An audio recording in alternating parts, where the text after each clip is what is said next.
Good morning, Nhlanhla. Khosiyaka. Honorable Pangazita. Good morning, Honorable Chair. Honorable James. Honorable Matthews. Thank you so much. SC, good morning. Good morning, Advocate Mkhwanazi. Thank you, Advocate Batohi. Good morning and welcome the National Director of Public Prosecutions in South Africa. Are you good? Good morning, Chair. Good morning, honourable members. Thank you so Yes, much thank and you. welcome and your team. Can we just check that the people who have accompanied you are appropriate people to be before this committee?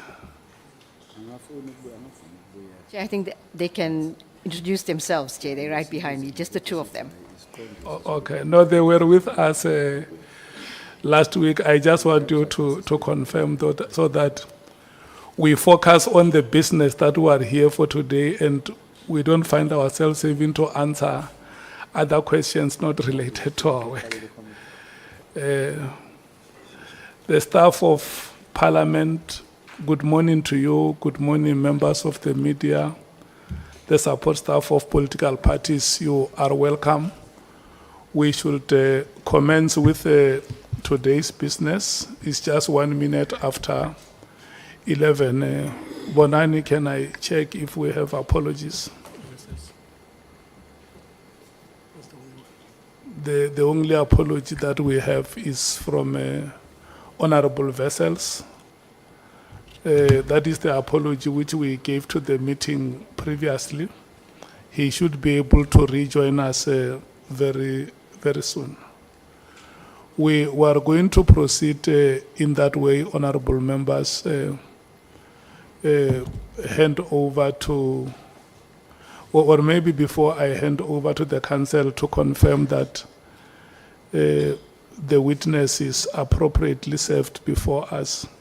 Just to indicate that we have allocated 1 day for our witness. Members of Parliament know that tomorrow is the day for the medium-term budget policy statement. And we have also agreed that we will receive Mr. Cedric Nkabinde on Thursday. SC, may you please do the rituals and confirm that the person before us is the witness that all of us have expected. Good morning, Honourable Chair, honourable members, members of my team, the parliamentary legal team, media, and other colleagues in the room. I can indeed confirm, Honourable Chair, that is Ms. Shamila Batohi. We have consulted with her, and yeah, I confirm.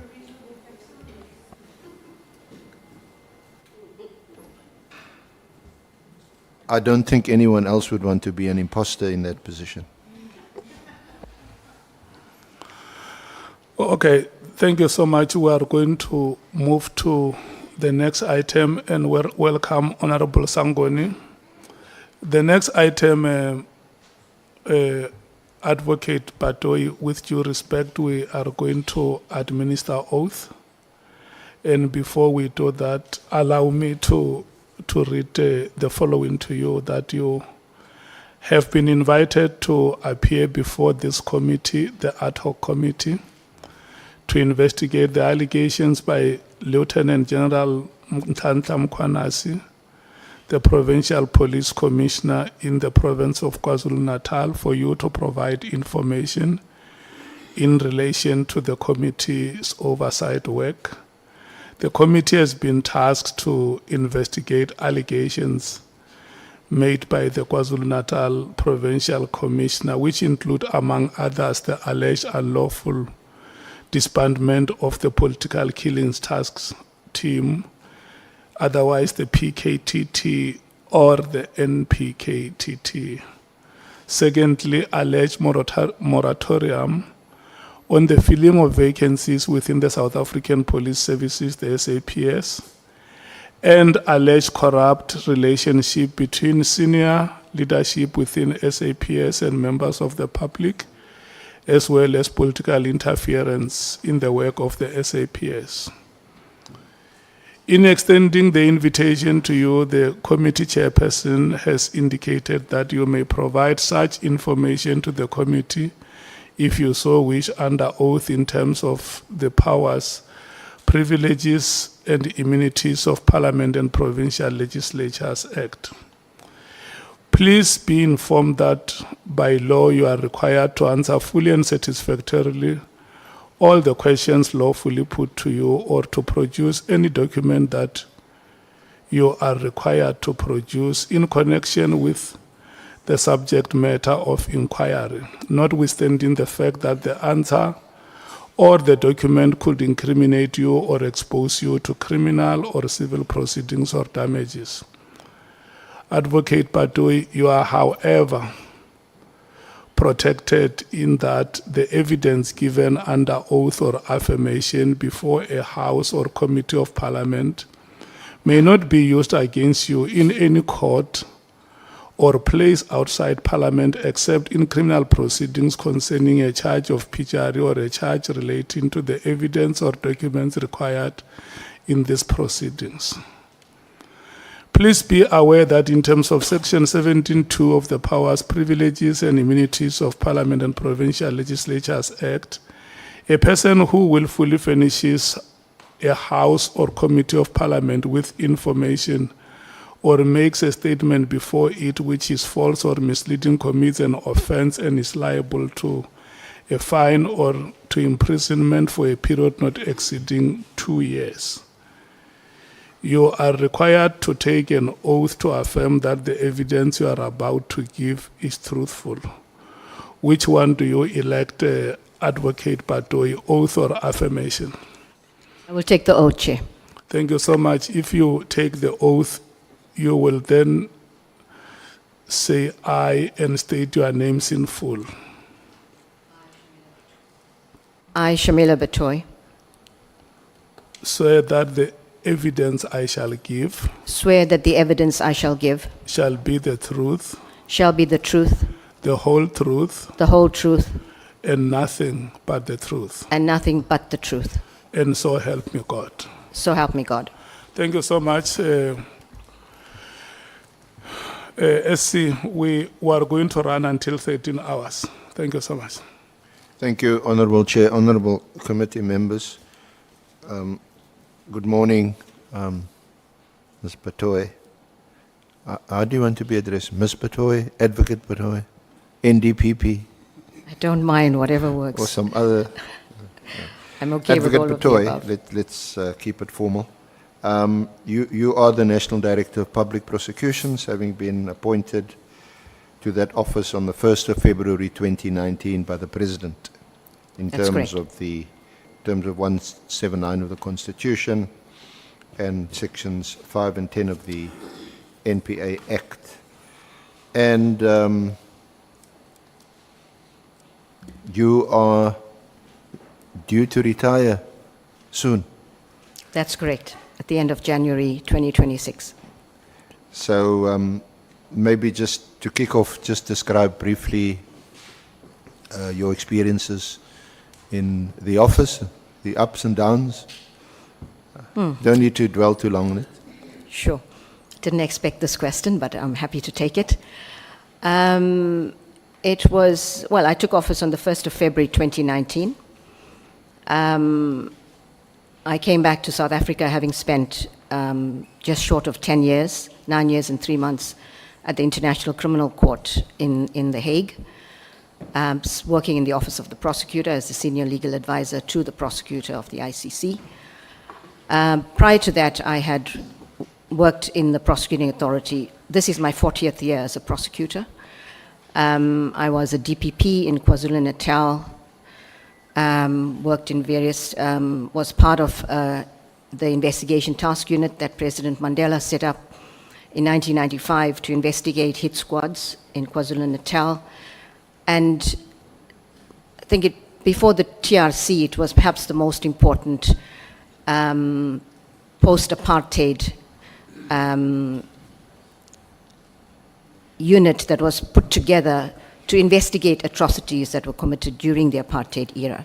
There were 2 prosecutors there and a team of investigators. We reported to a board. And yeah, that was 96, 97. Worked there was the DPP in KZN, headed up the Scorpions in KwaZulu-Natal for about 2 years when it was set up, and then became the DPP, went abroad, and then started here in 2019 as the National Director. Came back to South Africa to take the call to serve the people of this country. And at a time when it was a difficult decision to make, given what the country had come through. But my commitment to serve brought me back home. And coming into the National Prosecuting Authority in 2019 was a difficult situation because you were trying to rebuild an entity which, like many other entities in South Africa, SARS, the DPCI, had been hollowed out in the decade or so before that. There were huge challenges in the NPA. Some of them I could just mention briefly. It's lack of capacities and capabilities, lack of, we had staff shortages, budgetary issues, skills and capacity, demotivated staff for various reasons. So there was a lot of work to be done. I came in without a leadership team, and it was about 18 months after I took office that my senior leadership was appointed in June of 2020, which was in the middle of COVID. We came out of COVID in 2021, and then that's when the rebuilding really started. And it's been, as you put it, ups and downs, a roller coaster, 5 years. But I don't know how much of detail you want me to go into, but what I can maybe say at this point is that the strategy was to turn around the NPA, to rebuild the NPA, so that it can really serve the people of this country in the way a prosecuting authority should. And so a lot of time was spent institution building, and that is the drudgery of institution building that doesn't make the headlines. The boring back office work, but is critical in any democracy to have strong institutions. And so there was a lot of time that we spent getting the capacities, capabilities, in order to do the work that we needed to, and that is to prosecute crime in this country. So we've done a lot of work, and I'm very pleased with how far the NPA has come in terms of institution building. And generally, the prosecuting authority is doing exceptionally well, but I can accept that there are areas where I had certainly hoped that at this time in my career, we would have gone further than where we are, particularly investigating and prosecuting state capture matters and some other forms of high-profile corruption. And there are various reasons for that. I shouldn't say for prosecuting them, perhaps to have, because many cases are in court, but getting through a court system to finality is something else, and I can talk more about that later if I'm asked. But that is perhaps the one maybe disappointment in terms of the things, how far we've come in the NPA. But apart from that, we've certainly built a strong NPA. There's a lot of work still to be done that the new National Director will need to take on, but we've certainly set a very solid foundation to serve the people of this country in the way that a prosecuting authority should. Thank you, Adv Batohi. So perhaps we can start at the end in terms of your own statement. You accept that there's still urgent reforms that need to be effected within the NPA.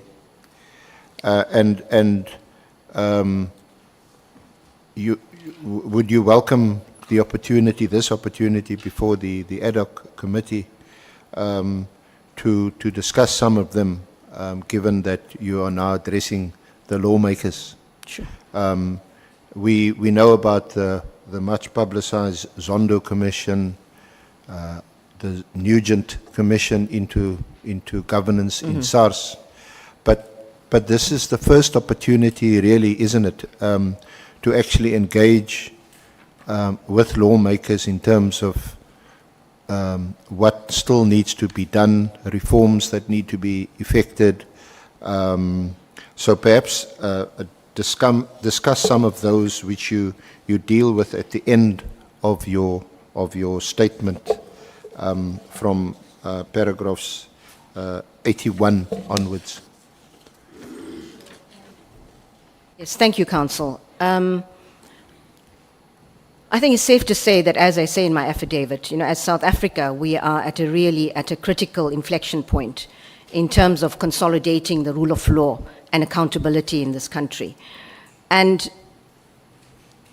the allegations that have been made by General Mkhwanazi and where it has brought us, both the Nhlanhla Commission as well as this committee really gives us as South Africa the opportunities to consider what are the vulnerabilities in the systems. And these allegations have brought that into sharp focus in terms of the fact that there are vulnerabilities. And we have to accept that not just in South Africa, but throughout the world, institutions that are fighting for the rule of law are under serious threat and open to vulnerabilities, different types of vulnerabilities, open to compromise because of the type of the work that we do.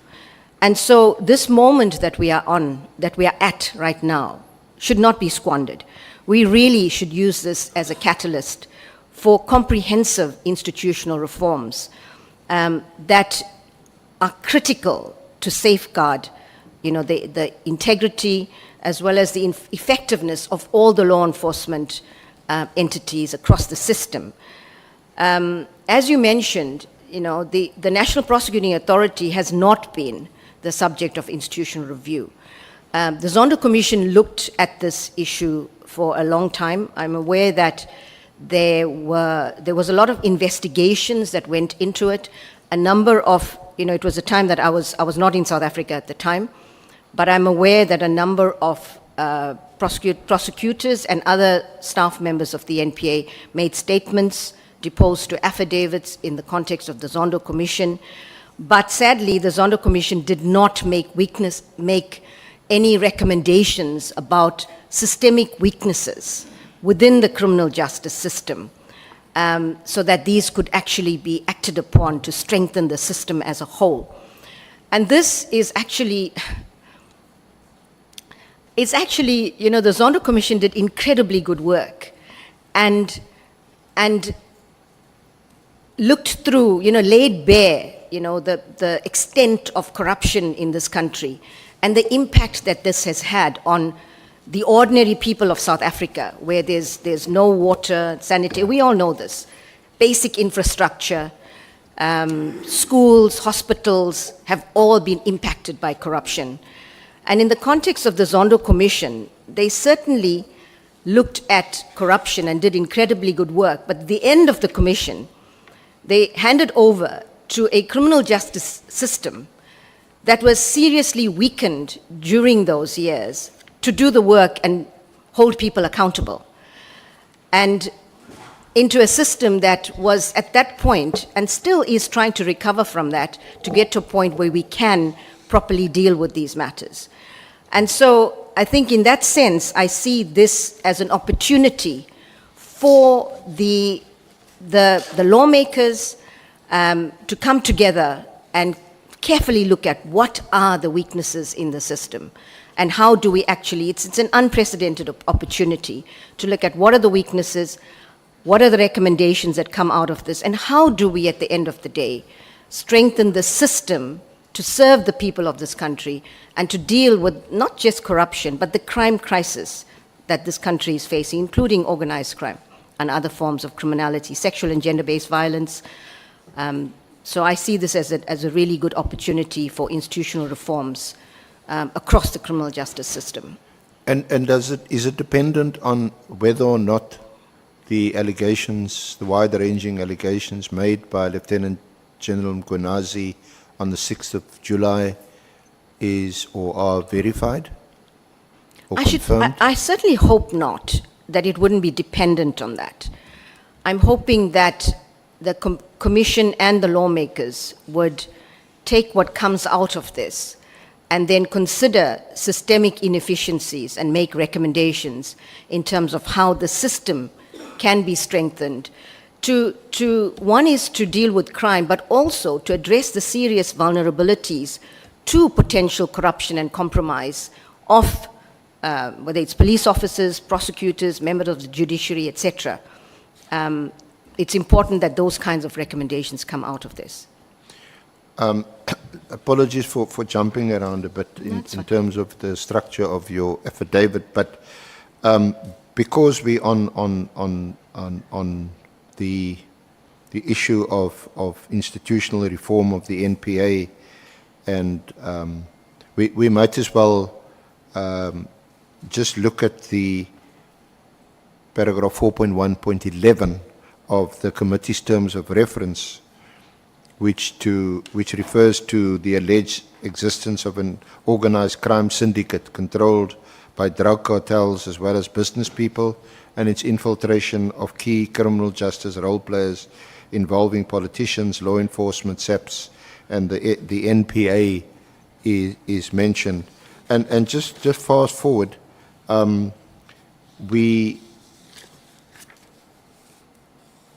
you had made, even ahead of the 6th of July Mkhwanazi media statement. Can you go to paragraphs 74 and 75, where you had made, there's a reference to a media interview on the 5th of June 2025 and the 6th of June 2025. Honourable Chair, those media statements or copies of it are now available in an exhibit. What's it, Talia, Delana? 11 or 12? 11. Exhibit 11, thank you. It's not attached to the statement. Advocate Batohi, you want to just address those and contextualize them? Yes, thank you, Counsel. So, Honourable Chair, I was, at that point in time, during a media interview on the 5th of June, I made comments relating to infiltration of the NPA. And the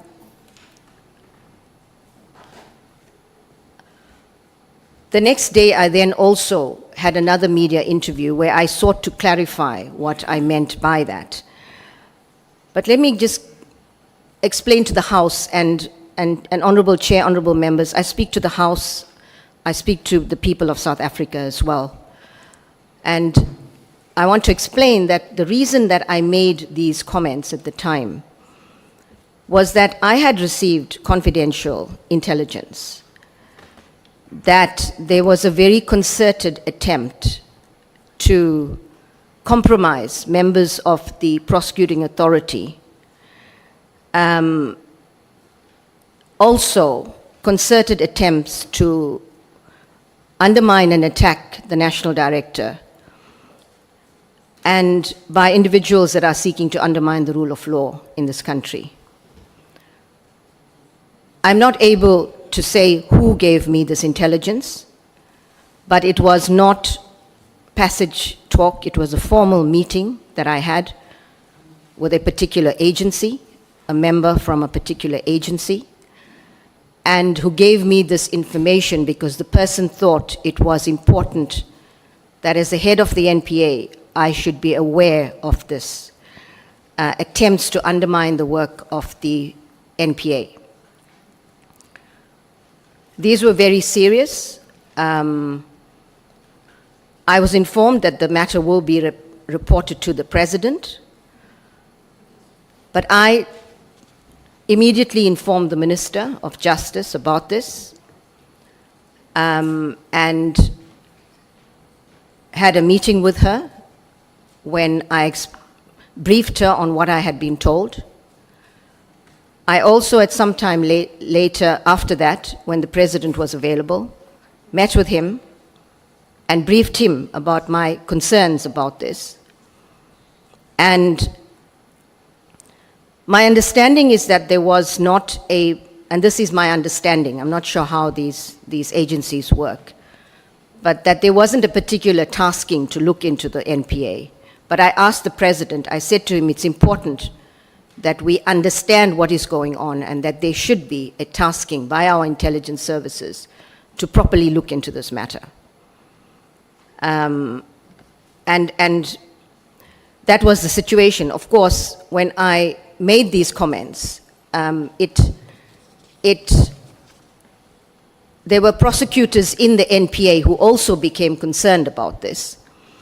And I hasten to add that, Chair, the majority of the prosecutors in the NPA are hardworking, committed prosecutors, and our performance will attest to this, that serve the rule of law and the people of this country and nobody else. But of course, the hardworking prosecutors were concerned about these comments that I'd made, and wondering about who do you trust in your work environment. And I said to them, we work in a work environment where we don't know who to trust. That is the reality. Even sometimes within the prosecuting authority, definitely within the SAPs and other partners, we work under conditions where you do not know who to trust.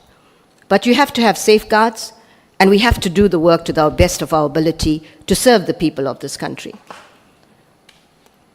I then I went to meet prosecutors across the country and started off in the bigger provinces of Gauteng, KwaZulu-Natal, Eastern Cape, and now I've traveled to Free State, Northern Cape, far-flung regions, to meet with prosecutors, to assure them that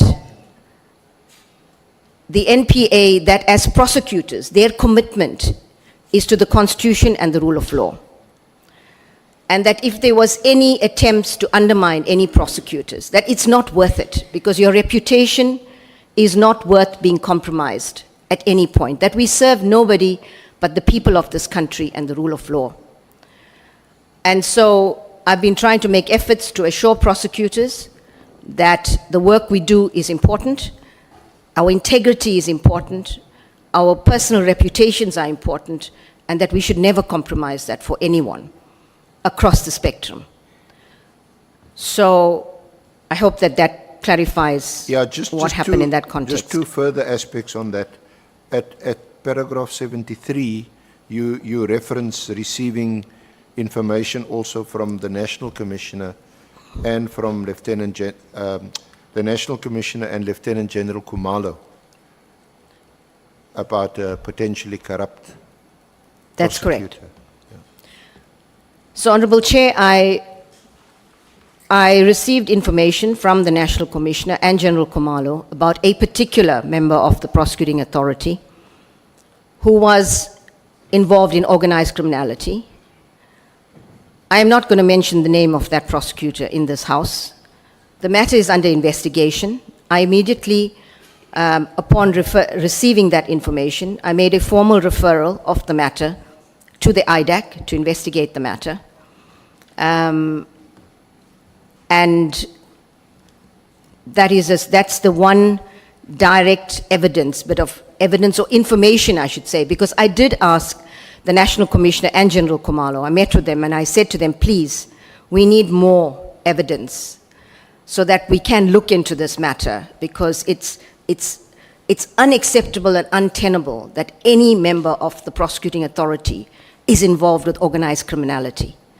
That there should be a fair process, and I've said this to prosecutors, there must be a fair process, and if you're found to be compromised, you will be kicked out of the NPA.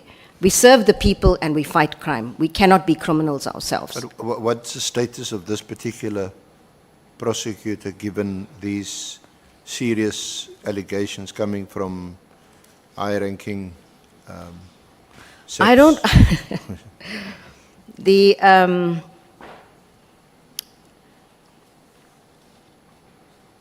The prosecutor is under suspension. Okay. Okay. So it's currently not been temporarily removed correct. from the system. Now, the second aspect I wanted to while we're at it is, you otherwise reference at paragraphs 71 and 72 some statistics with us relating to complaints or allegations of corruption, presumably less serious, but nevertheless complaints of misconduct at paragraph 71 and 72. Do you want to just briefly refer to that?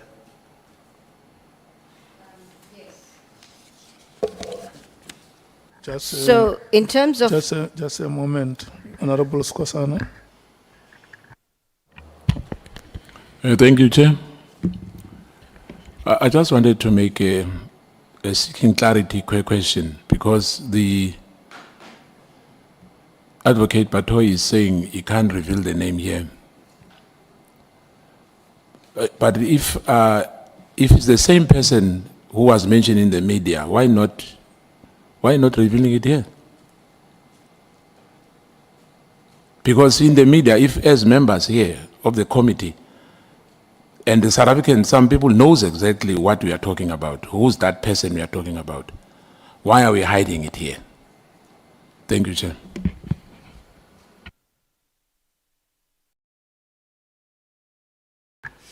Advocate. Chair, I will not want to hide anything from this committee. I regard it as a very important committee. But I do want to be responsible at the same time. I'm not sure who the person is that the honourable member is referring to. But even if the name is given to me now, I'm not going to make a comment about whether it is or isn't. It's not fair on the process. It's not fair on the person concerned. And this might turn out not to be true. We may not be able to verify this information. And then it destroys people's reputations and lives. And I think it will be hugely irresponsible for me at this stage, with just the bit of information that I have referred, to mention names in this House. So I would please ask the House to be understanding and not to insist that because I will not reveal the name, Chair, with all due respect. Chair, the advocate says that he won't reveal the name, and he's not sure whether I'm talking about the same person. Do you know the name? Chair, if I may ask the name of which person, the person in the media or the person in respect of whom the information was received? No, the person you mentioned that is sitting at home, the prosecutor, which you said is sitting at home as we speak here. I do. But we are talking, you said you don't know that person.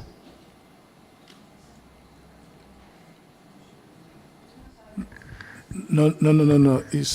It is not what she said. Yes? You alluded to knowing a person who The media is. who might be on suspension because the report is in the media. Yes.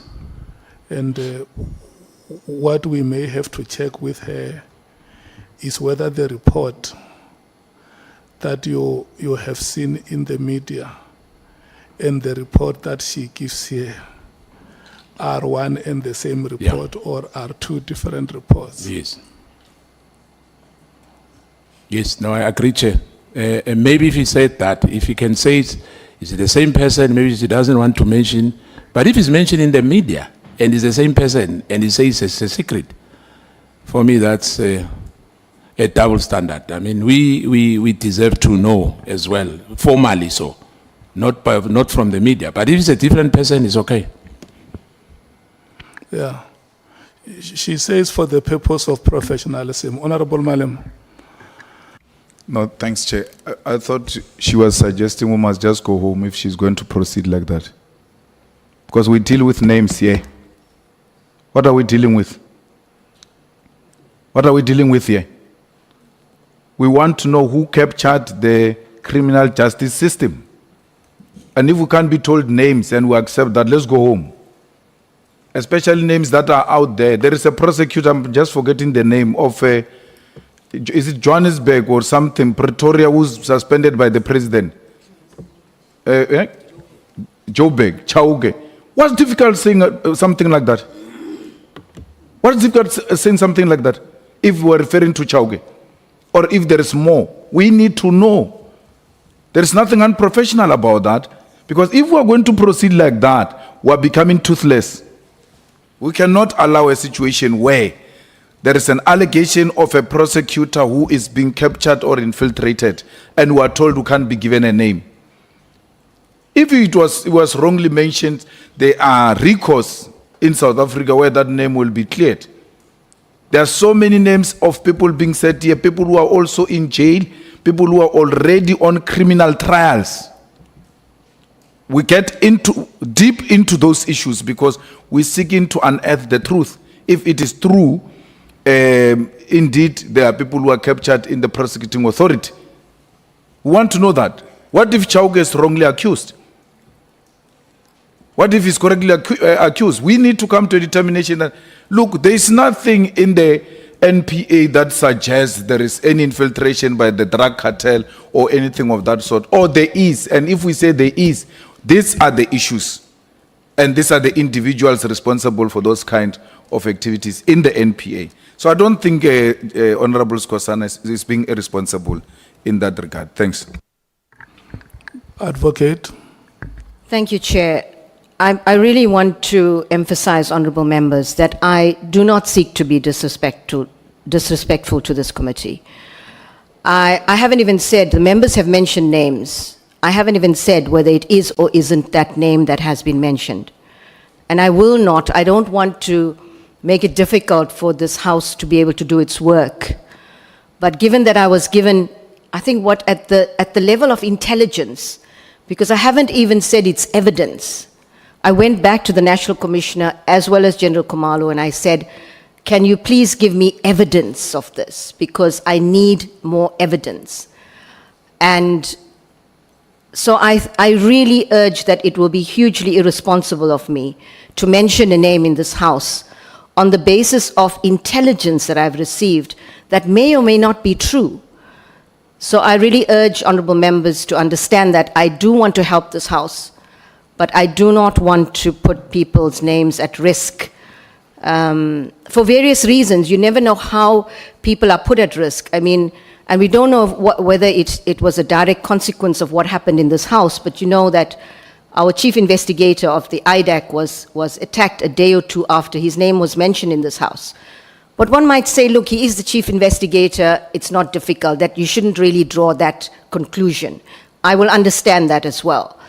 But it does put people at risk, and I do not want to be irresponsible and do that when all I've received is intelligence about the possibility that someone, well, about the fact that somebody is involved with organized criminal networks. Thank you, Chair. Honorable Nhlanhla. Thank you very much, Chair. Chair, we have evidence before us that there are rogue sections within the NPA, which suggests that we must dig deeper to look into the allegation.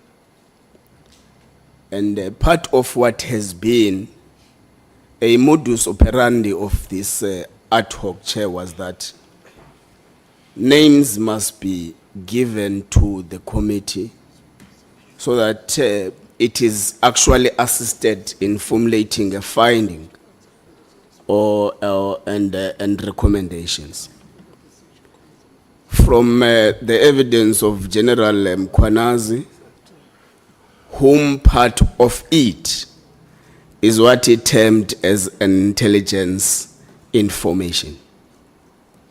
So we have been, for example, Chair, General Mkhwanazi stood in front of this Ad Hoc Committee and said, him and General Khumalo went to the Minister of Police to brief him that General Sbiya is a rogue element within SAPS in terms of intelligence information. So I'm trying to display, Chair, that this is not the first time we're dealing with the situation of this matter. And I'm trying to make the NTPP comfortable to mention the name of the person that she's referring to. It is not certainly a finding or a guilty decision if you mention the name. Part of what we've been placed on here, Chair, is that there is an evidence General Mkhwanazi even brought to the committee and later withdrew some parts of that evidence, and it was acceptable. So I want Chair, the NTPP to feel comfortable to provide the necessary finer detail of the evidence he's giving before the committee. Thank you very much. Advocate Honorable Mathis. Sorry. Thank you, Chair. Just to add on, number one, within our terms of reference, as a committee, I know this is an open, it's an open hearing at the moment, but we do have an option of a closed session. I'm not saying that we need to go there. We cannot have, we are wasting our time if we are not getting names. We're also going to leave, and when we go through our deliberations, we are going to say our National Director of Public Prosecutor gave testimony, but we have no proof. Because this thing of having classified intelligence reports is something that is so old that we've heard. I mean, if we go back, even in the history of Parliament, so many decisions have been made on intelligence or classified intelligence reports that we've never seen, we don't know. So we need to make a decision on if this thing is like that high profile, do we take it into a closed session? But I don't think it is that serious, Advocate. On a very serious note, there are many people that have come, they've been cleared and they've cleared their names, but we are definitely wasting our time if we are going to be protecting individuals who, number one, have already, you've said they've been suspended. That means there has been action that has been taken, and I don't think our citizenry is that stupid or not to be able to put it in context that this is still under investigation and they're currently being suspended. We're also undermining the intelligence both of this committee and South Africans at large. Thank you. Honorable James. Thank you, Chair. Advocate, you've just mentioned that you don't trust crime intelligence. Am I right? Earlier on, you've said that you don't trust crime intelligence, and now we are expected as South Africans and as this committee to trust crime intelligence. The purpose of this ad hoc committee is basically for show and tell. We want those names, and I don't think we're going to be okay today with leaving here because everyone else's names, and I don't want to repeat what my colleague has just said.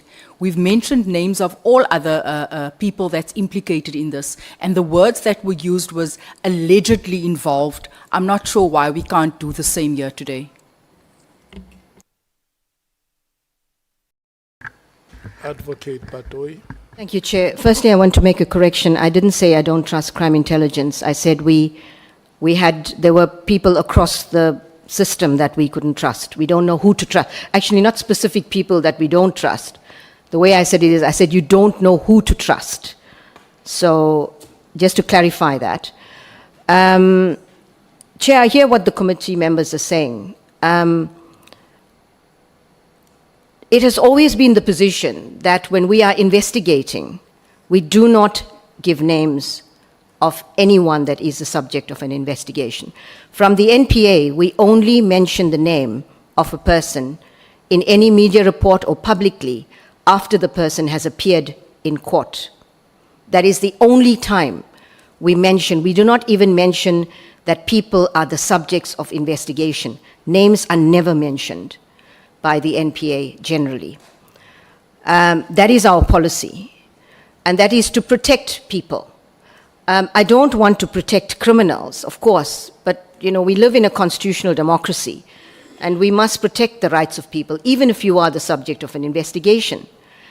And I hear what the honourable members are saying about the fact that other names have been mentioned by other people that have appeared before the committee. I don't know whether that's right or wrong, but I know the committee wants to do its work and wants to get to the bottom of this. Maybe the idea of a closed session is not such a bad one, because it is at the level of intelligence, and I think it will be hugely irresponsible of me to mention the name of a person. You know, it's easier said than done. We can sit here and say, you know, there have been allegations and people have been cleared, but these things destroy people's lives. And as prosecutors, we have a lot of power to make these decisions that affect people's lives in a very real way. And I've always implored upon prosecutors to please take your responsibility seriously. The impact of our decisions impact people's lives. So we must make the right decisions and make sure we have the evidence when we make a decision to prosecute.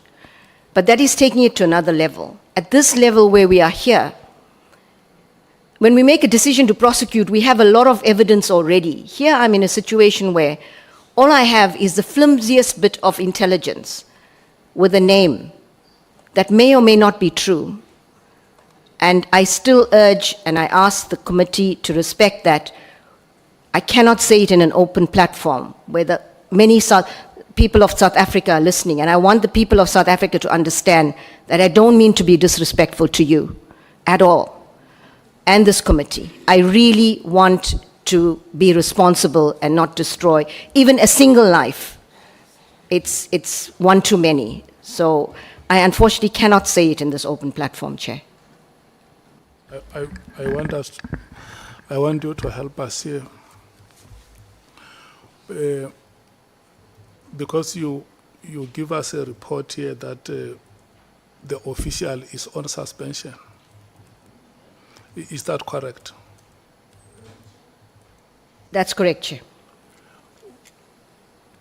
And then this suspension, who effected the suspension? Chair, if I give details about this, it could reveal the identity of a person, and it becomes if you say enough about something that actually reveals the identity, it's the same as saying a name. So I really want to urge that I can say things in a closed session, as I said. I'm happy to consider that. I hear what you are saying, Advocate. You know, if you start investigations, because you want to discover certain things, you can say now, because we are still at a stage where we are investigating, we may not want to jeopardize the process. But if you investigate and reach a stage where you make a decision to say, Nhlanhla, we now come to a point where we suspend you, you are acting in public office, isn't it? Chair, for the sake of clarity, I didn't say the person was suspended for this issue. But the person is on suspension. Yes, that is exactly what I'm saying, that if you act in public office, any decision that is taken by, it's an administrative act, isn't it? And for sure you should be able to explain that decision, unless you were to say to us, like, you know, when we administered oath here, the law says you are expected to answer any question fully and satisfactorily, and failure to do so, you may be committing an offense. And if there was a law that prevents you to do that, maybe it will be advisable to you to say, I'm mindful of the oath that I've taken, but there is this law that prevents me. Because when you act in public office, the other arm of that action is accountability. you should be able to account on the decisions that you have taken, especially that, I mean, the suspension of a person or removal of a person from office is in public interest. I mean, the public wants to know why this person is no longer in office. How has it happened? Is this decision arbitrary or is it justified? If you understand what I'm saying, it's not like you are still investigating. A decision has already been taken to suspend the person. So what is it that makes it difficult to you, advocate, to say the person who is suspended is Soviet Nhlanhla? Chair, I said that the person is not suspended for these allegations. And if I mentioned anything more about it, it may become clear who the person is. And for that reason, I do not want to say anything more about it. Chair, I would think that the Constitution actually requires me to act fairly when we take decisions.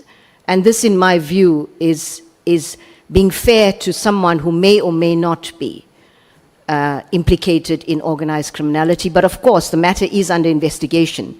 Those allegations have been referred and they are being investigated.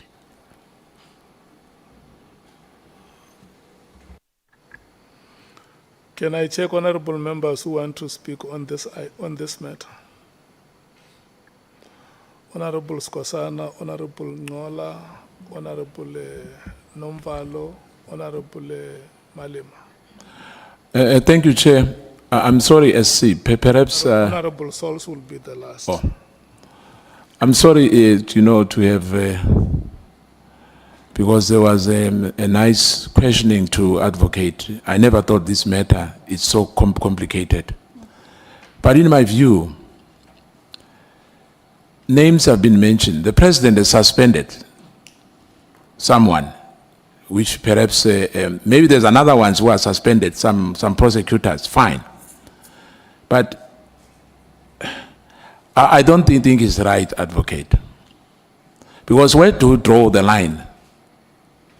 When things are genuine or are not genuine, where do we draw the line? Because this committee sits here to probe these issues. The allegations which were made by General Mkhwanazi. Hence we are here. We are not casting aspersion to anyone. But we want the truth. But if it's an animal farm, names were mentioned here. No one ever complains about names being mentioned here. It's for the first time for me, from hearing from you as a national director of public prosecution. When you talk about people's life being destroyed, I can tell you, don't go there. Because he invokes pains to many South Africans who have lost their lives, others their livelihood because of the NPA. Some are still being prosecuted, for many years. Their cases are still in court. But we are going to come to those questions to you at a later stage. But for now, it was only about the name. Because the media has made those names. But we don't want to rely on the media because we are here. We don't want to have the merits of the case. I don't want Thank you, Chair. to debate the question. I want to hear you. What are you saying on this matter? I'm sticking to my question, my earlier question. Thank you, Chair. That the name must be revealed. Thank you. Thank you very much, Chair. It does look like the NTPP is putting a barometer or a barrier in that they can only disclose the name of the person once that person appears before court, which I presume that she means the first appearance.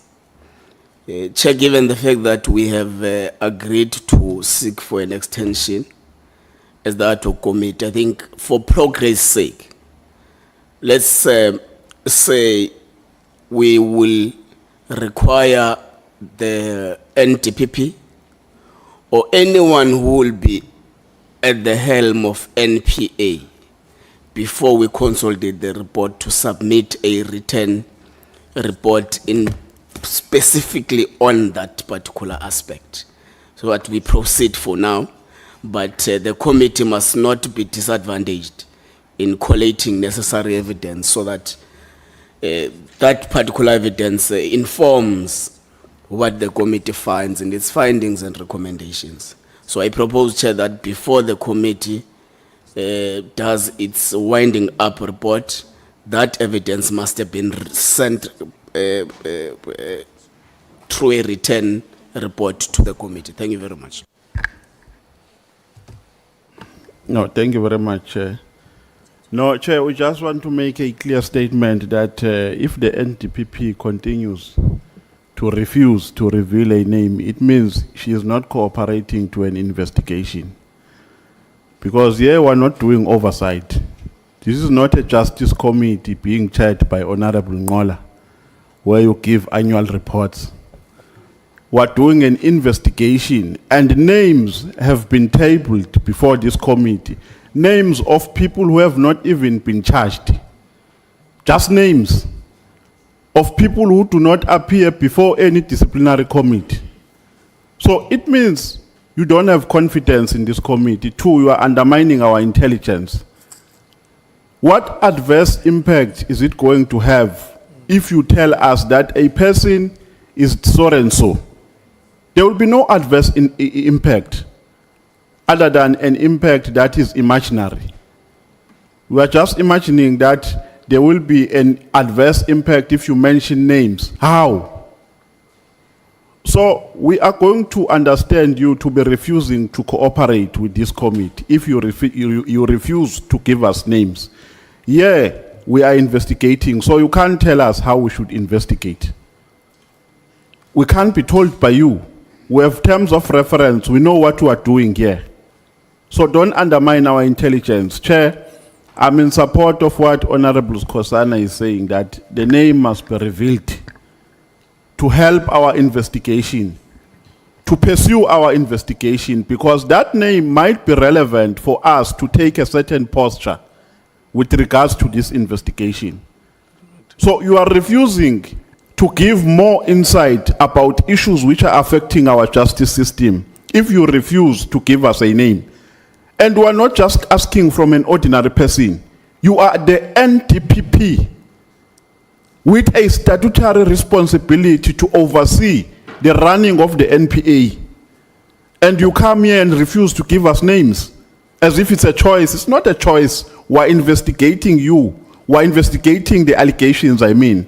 And if we say give us names, unless you are telling us that you are refusing, then we're going to note it as such. We're going to write it down that you are not cooperating with this investigation. Thank you. Honorable Malimo. Chair, NDPP must know that she's got a duty to protect this country more than individuals. You can't say, I want to protect individual because of their rights and all of that. A rotten NPA, it's very dangerous to our constitutional democracy she speaks about. A rotten NPA is dangerous to the Constitution of the Republic of South Africa. So you cannot protect an individual over the Constitution of the Republic of South Africa. Just her failure to respond to this question, she must take a bag and go. She's not going to be useful to us. We are asking names. That's why we are here. We are told there are people who kept people is names. Who are those people? We want names of drug cartels. We want names of corrupt police. We want names of corrupt judges. We want names of corrupt prosecutors. That is the whole idea of us being here. So you call a witness, when she left home, she left saying she's going to do what here? She's coming to read a policy statement in an inquiry. Yeah, we even discuss boardroom. We're discussing a pillow talk. Yeah. Yeah. That's how far we go. Now we're being told no, just a name. We can't be given a name of a prosecutor who's suspended. I know that there is a prosecutor called Chauke in Gauteng who's put on a special leave or suspended by the President of the Republic of South Africa. It is the President who communicated that publicly. What is so difficult for an NDPP to refer to such a case and say, for instance, we've got this case that is on, but I can't give details. This is what it involves. A lot of people came here and said so. This is a public information. But to come and say, I won't give you names, even on matters that are public, that is having taken a conscious decision that I'm not going to cooperate with them and I'm going to show them that they can't do anything. She's completely undermining us. To put it mildly, she's undermining us, and she left her home having taken a decision to come and undermine us here. What is so secret about telling us about a public prosecutor of a public prosecution? Everything is public there, except when you are dealing with the case. It says I will give you a name when a person appears in court. The person that we're speaking about, for instance, Chauke, he's not going to go to court. It's an inquiry that is on. The president is investigating a particular conduct, wrongly or rightfully, I don't know. So it means we'll never hear that name Chauke in this committee, because he will never have a first day appearance in a criminal court. What happens? There is an internal, inquiry that the president has constituted. The head of NPA must know about that, must be comfortable to speak about it. And the refusal to speak about such an incident is to say, I'm not going to cooperate with you. Actually, the allegations goes further, which we are going to probe later when it is our turn to ask questions. They say after they arrested Advocate Chauke, they are able to register cases easily. That's what SAPS says. And cases are moving smoothly in Gauteng. Is that true? We want to get into those issues, but if the head of NPA is going to shy away from that, then which issue are we going to deal with? Which we need prosecutors who are cooperating with drug cartels. Thank you, Honorable Malema. Honorable Sauls. Chair, indeed, advocate is required to give us names. It is true. However, it is not true that names has been given in this committee. We still don't know the names of 3 out of the big 5. Why? Because the witness stated that it is under investigation and the names will be revealed, and it can be revealed in camera. It can be revealed in a closed session. So we must be honest about this, that it is true that advocate must give us the names. But the question is not must you give us the names or not.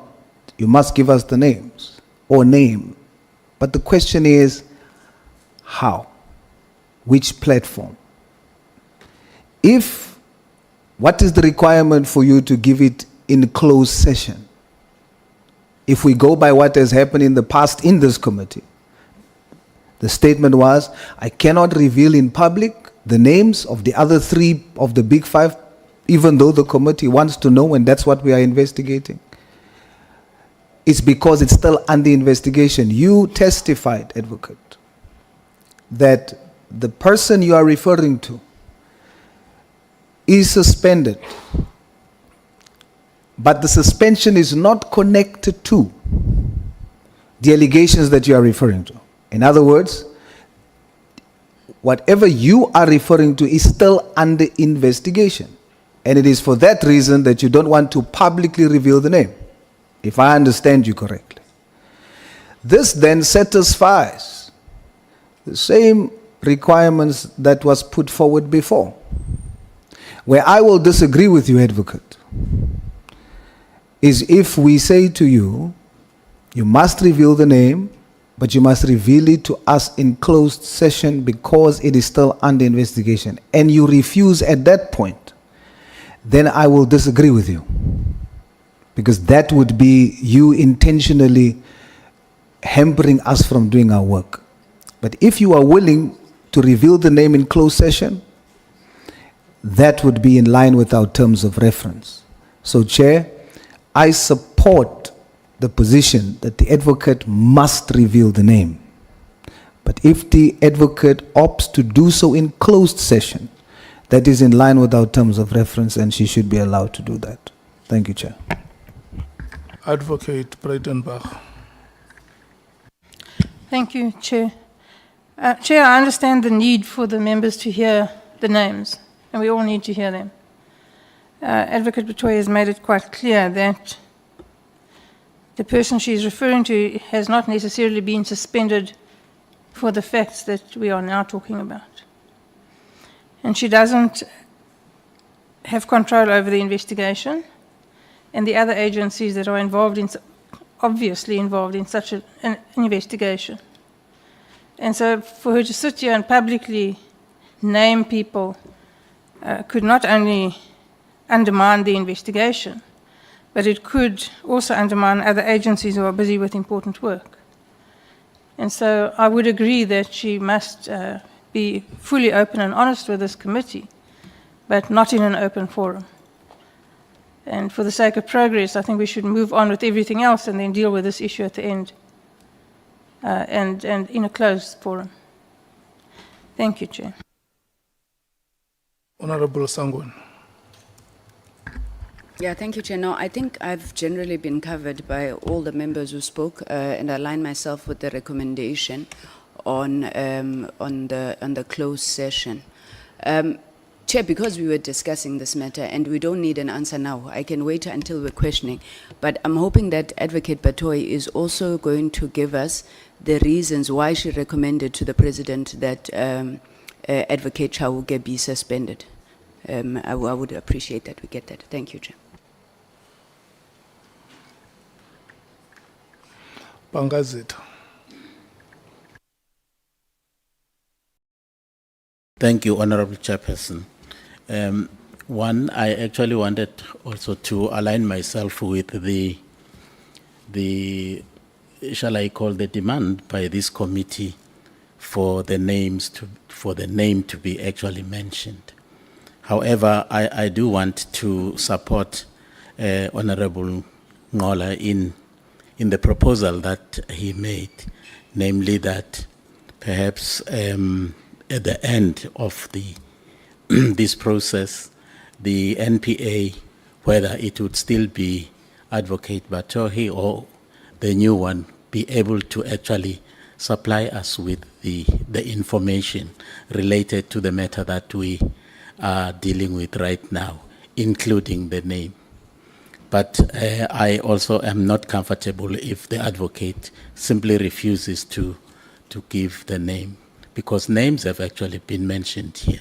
And Mkhwanazi did not actually beat about the bush in saying categorically that within the NPA, there are elements that have actually compromised the operations of the criminal justice system.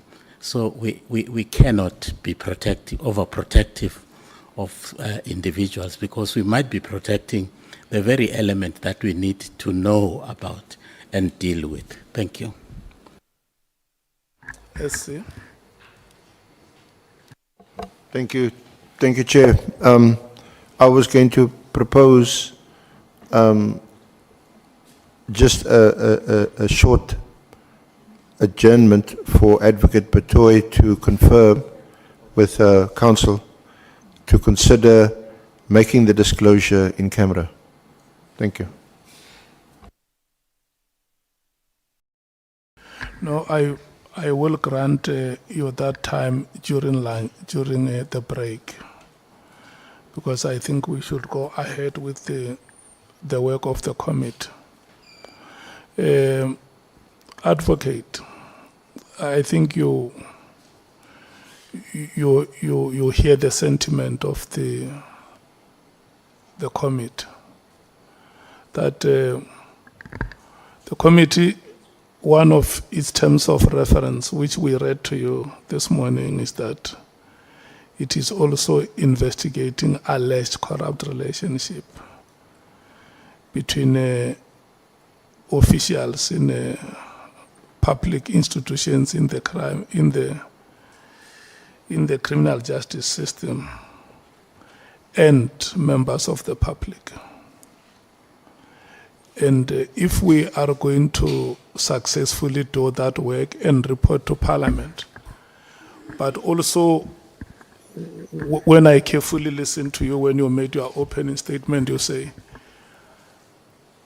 this ad hoc committee and the commission, the work that they do provide an opportunity for Parliament to make necessary interventions in the strengthening of the law that we have.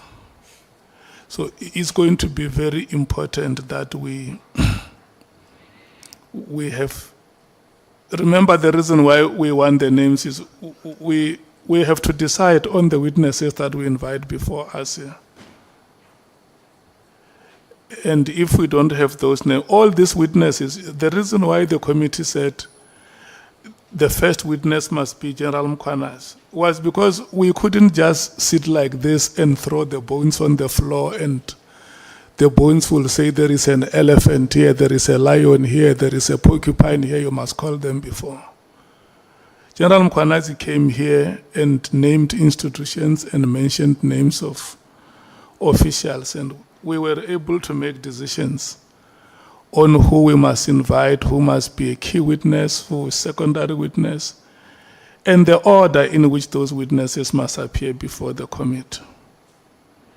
So I will take solace to what the SC says that during the break, I mean, when you come back from the break, you will give an answer as to how that name is going to be made available to the committee. And in this regard, I would like us to continue with the proceedings. Is that fine with you, Advocate? Chair, it's a good first step. I will certainly confer with Council during the break. Whether we'll be able to come back immediately or whether I need to get a proper legal opinion on this is something we will consider.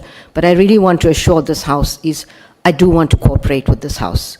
And I certainly do not want to be disrespectful. This is important work, as you put out. So we will certainly look at how we can best deal with this issue. Thank you, Chair. Thank you, Advocate Batohi. Can we perhaps just explore this very issue a bit further? What is the difference between the suspension of Advocate Chauke by the President? Is it because he's a DPP and this particular prosecutor is not? Advocate Chauke has been suspended by the President because he is a DPP. That is correct. So the suspension in this case would it have been effected by you? As the Well, it depends. the NDPP As or- I said earlier, Council, I don't want to say anything further because it could reveal the identity of the person. Yeah, I'm just trying to explore what the reasons might be. I can understand from a reputational point of view that someone's name was still being accused, not be disclosed. But it is so that many names have been mentioned during the course of these hearings, and members understand it's on the basis that there are allegations. But there may be a different perception out there in the public that I can also understand.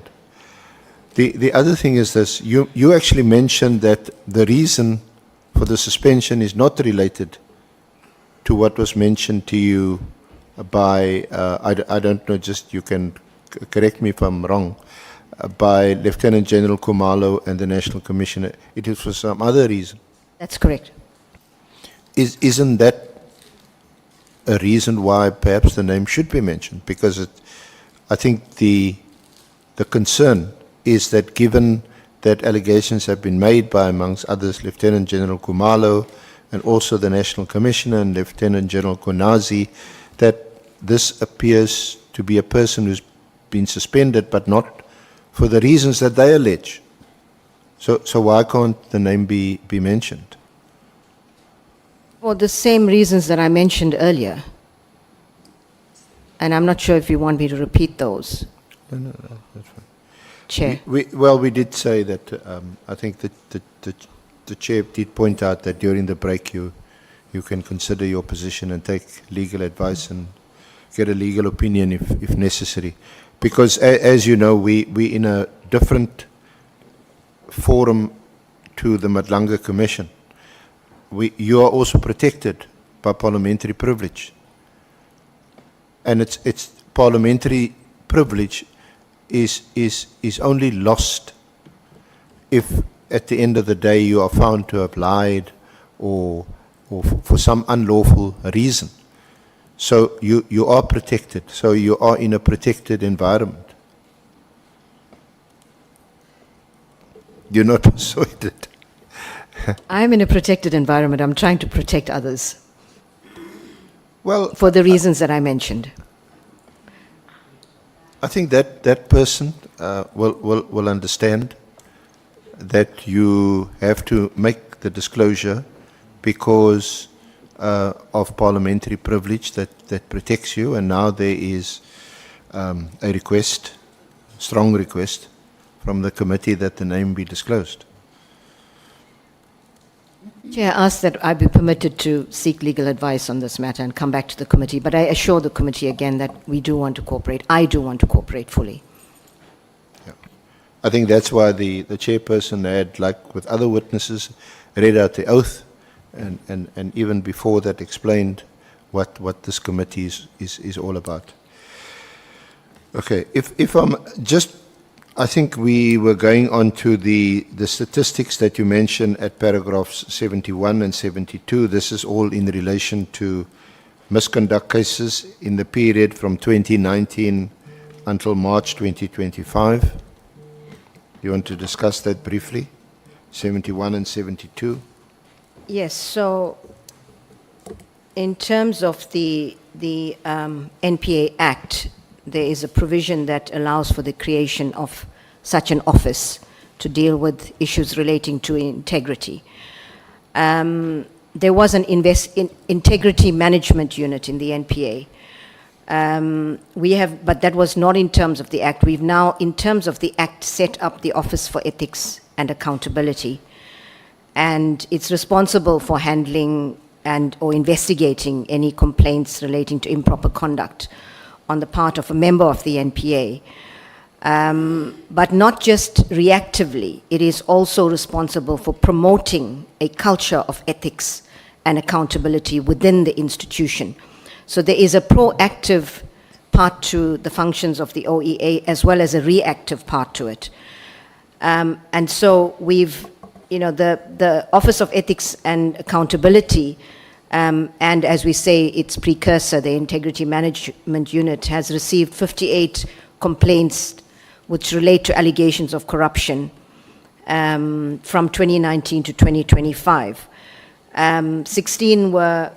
31 were closed as unsubstantiated, 16 referred to labor relations, and 7 were classified as representations linked to particular cases, which means there's another process to be followed and not a disciplinary process, and 4 are investigation. Of the 11 matters that were concluded, 8 employees were dismissed, 2 resigned, and 1 was found not guilty. But the Office of Ethics and Accountability is really a very important development in terms of trying to inculcate a culture of ethics and accountability in the National Prosecuting Authority, and making it clear that to prosecutors, that we serve only the people of this country. We are the people's lawyers, and we pride ourselves on being just that. And that we serve only the people of this country. We should act as the Act says, without fear, favor, or prejudice. And this, the Constitution and the NPA Act. And this shouldn't just be a cliche. It should be demonstrated by the work that we do, that we in fact act without fear, favor, or prejudice. So this office is very important in terms of ensuring that we inculcate a culture of ethical conduct in the NPA, of the highest standards of integrity. And if these are breached, that they will be properly investigated and there will be consequences. The one thing I can assure the people of this country and this House is that when there are allegations against any prosecutor, we do not sweep it under the carpet. It's a fair process, it is properly dealt with, and there are consequences. The issue of the suspension of this potentially corrupt prosecutor, was that referred to the Office of Ethics and Accountability? Because I see it's been referred to IDAC. Yes, it's been referred to IDAC because I believe that there should be a criminal investigation into this matter, and we needed to get more information, because I just got, as I said, some kind of information. So we needed to look into it more carefully to ensure that at the end of the day, we can decide on what processes should follow from there. So this is the first step in what could lead to other processes as well. But still on this theme, I'm afraid, given the seriousness of the allegation, I'm talking about this particular prosecutor, but also given, as several honourable members have pointed out, given the importance of the work that the NPA does, given that we all accept that trust in the criminal justice system across the board, NPA, the police, other law enforcement agencies, is at its lowest. Isn't a last and the more effective deterrent to name and shame errant or miscreant prosecutors, rather than going through this formal process, which one understands that must be followed, given that you've got to weigh up the rights of those accused and the accusers. Chair, I agree. If prosecutors should know that an allegation is made against them, it might be made public. Chair, I agree that errant prosecutors should not be tolerated in the prosecuting authority, and there must be processes. We do not, as the NPA, make any comments about internal disciplinary processes that are ongoing. That has been the policy of the NPA. But it's not because we are protecting anybody. Processes do, as I said, when there's allegations, we make sure there's a proper process, whatever it might be, and there's consequences. Because there's absolutely no room for errant prosecutors, dishonest prosecutors, corrupt prosecutors in the NPA. And so I'm not sure whether the council is going back to, your question relates to disclosing the name of this person. But again, I'm imploring that we be given the opportunity to consult and decide on how we take it forward. And a closed session which has been proposed might be the best way forward. So I would urge that we be allowed to at least take advice on that. Okay. Can we also perhaps just jump to the actual reason why you're here? That's in relation to allegations by General Mkhwanazi in relation to the PKTT, the Political Killings Task Team. I think you attended a first meeting, or one of the first meetings of the Interministerial Committee when it was, the Interministerial Committee was established in 2018 in May. You were appointed in 2019. Subsequently, did you attend any meeting? What was your first sort of contact with the PKTT? Chair, if you can just refer me to the Honourable Council to the relevant paragraph, but just to say that it was in 2019, I'm not sure, but it was earlier in my tenure that there was a meeting in Durban. The meeting was attended by the Minister Cele at the time. It was Commissioner Sithole who was there, and the DPP of KwaZulu-Natal was there. There were members of the PKTT. I don't know who was there from the PKTT, but it was about the Political Killings Task Team and having a dedicated capacity of prosecutors to support the work of the PKTT. And so that meeting was held in Durban, where we reached agreement in terms of how the NPA will work, the NPA in KZN will work with the PKTT. That was the one meeting that I did attend. But you yourself, you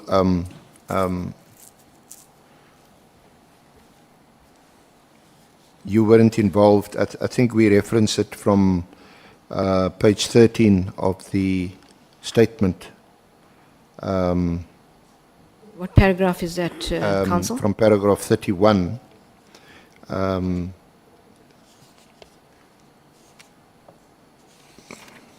Sorry. There isn't a specific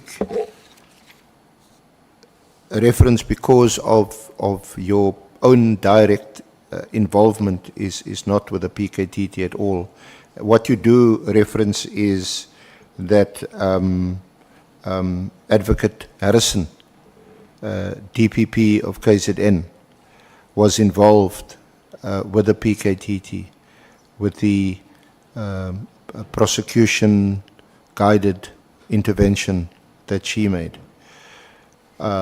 You're aware of that? Yes, that's correct, Chair. I am. And you would have received the reports from her from time to time, certainly on an annual basis, about the work that they were doing with the PKTT. Well, not specifically just the PKTT, but DPPs submit reports to the National Director, and we include various aspects of the operations of a DPP's work in a province. And so in the context of that, they would have been reporting, and there may or may not have been reports that related to the PKTT in that context. And she, in relation to her own experiences, she has given evidence elsewhere, and that can be referenced. Yes, absolutely. She's testified at the Nhlanhla Commission, and if necessary, she can testify before this committee. But in the almost 7 years now that you've been in this position, is there anything that stood out for you about the work done by PKTT, whether it was a successful task team or unit in relation to resolving political killings, in particular in the KZN province? I can't comment on whether they were successful or not, but if, you asked me about anything that relating to the PKTT that I was involved in. There was a time early in my tenure when there were complaints by the police, I think it was particularly Minister Cele, that the prosecutors were not enrolling cases were from the PKTT. And there was a bit of a problem between, in terms of how the prosecutors and the PKTT investigators were working. And there were a number of dockets that were referenced that the police were not happy about. I then got a report from the KwaZulu-Natal DPP about each of those cases, with reasons why the cases were not enrolled. But that is the one specific instance that I recall about getting a report on cases being dealt with by the PKTT from the DPP KZN. Apart from that, there's no specific issues that came up regarding the PKTT. So I cannot say whether it was successful or not. It was something that the DPP will be able to testify about. They did work in the prosecutor-guided model that you mentioned earlier on. This model, I deal with it in my affidavit. I'm not sure in which paragraphs. It's from paragraph 62 onwards, and you discuss it in the context of the functioning of the criminal justice value chain and the role of prosecutor-guided investigations. That's right. So, which relates to paragraph 4.1.8 of the Honourable Committee's terms of reference in relation to interagency coordination among SAPS, Crime Intelligence, IDAC, NPA, Correctional Services, Metro Police, and the legal basis for directives affecting the PKTT. It commences at paragraph 56. yes, thank you, Chair. And so, the importance of working together with our partners in law enforcement is hugely important. I mean, to state the obvious, the system can only be as strong as the weakest link.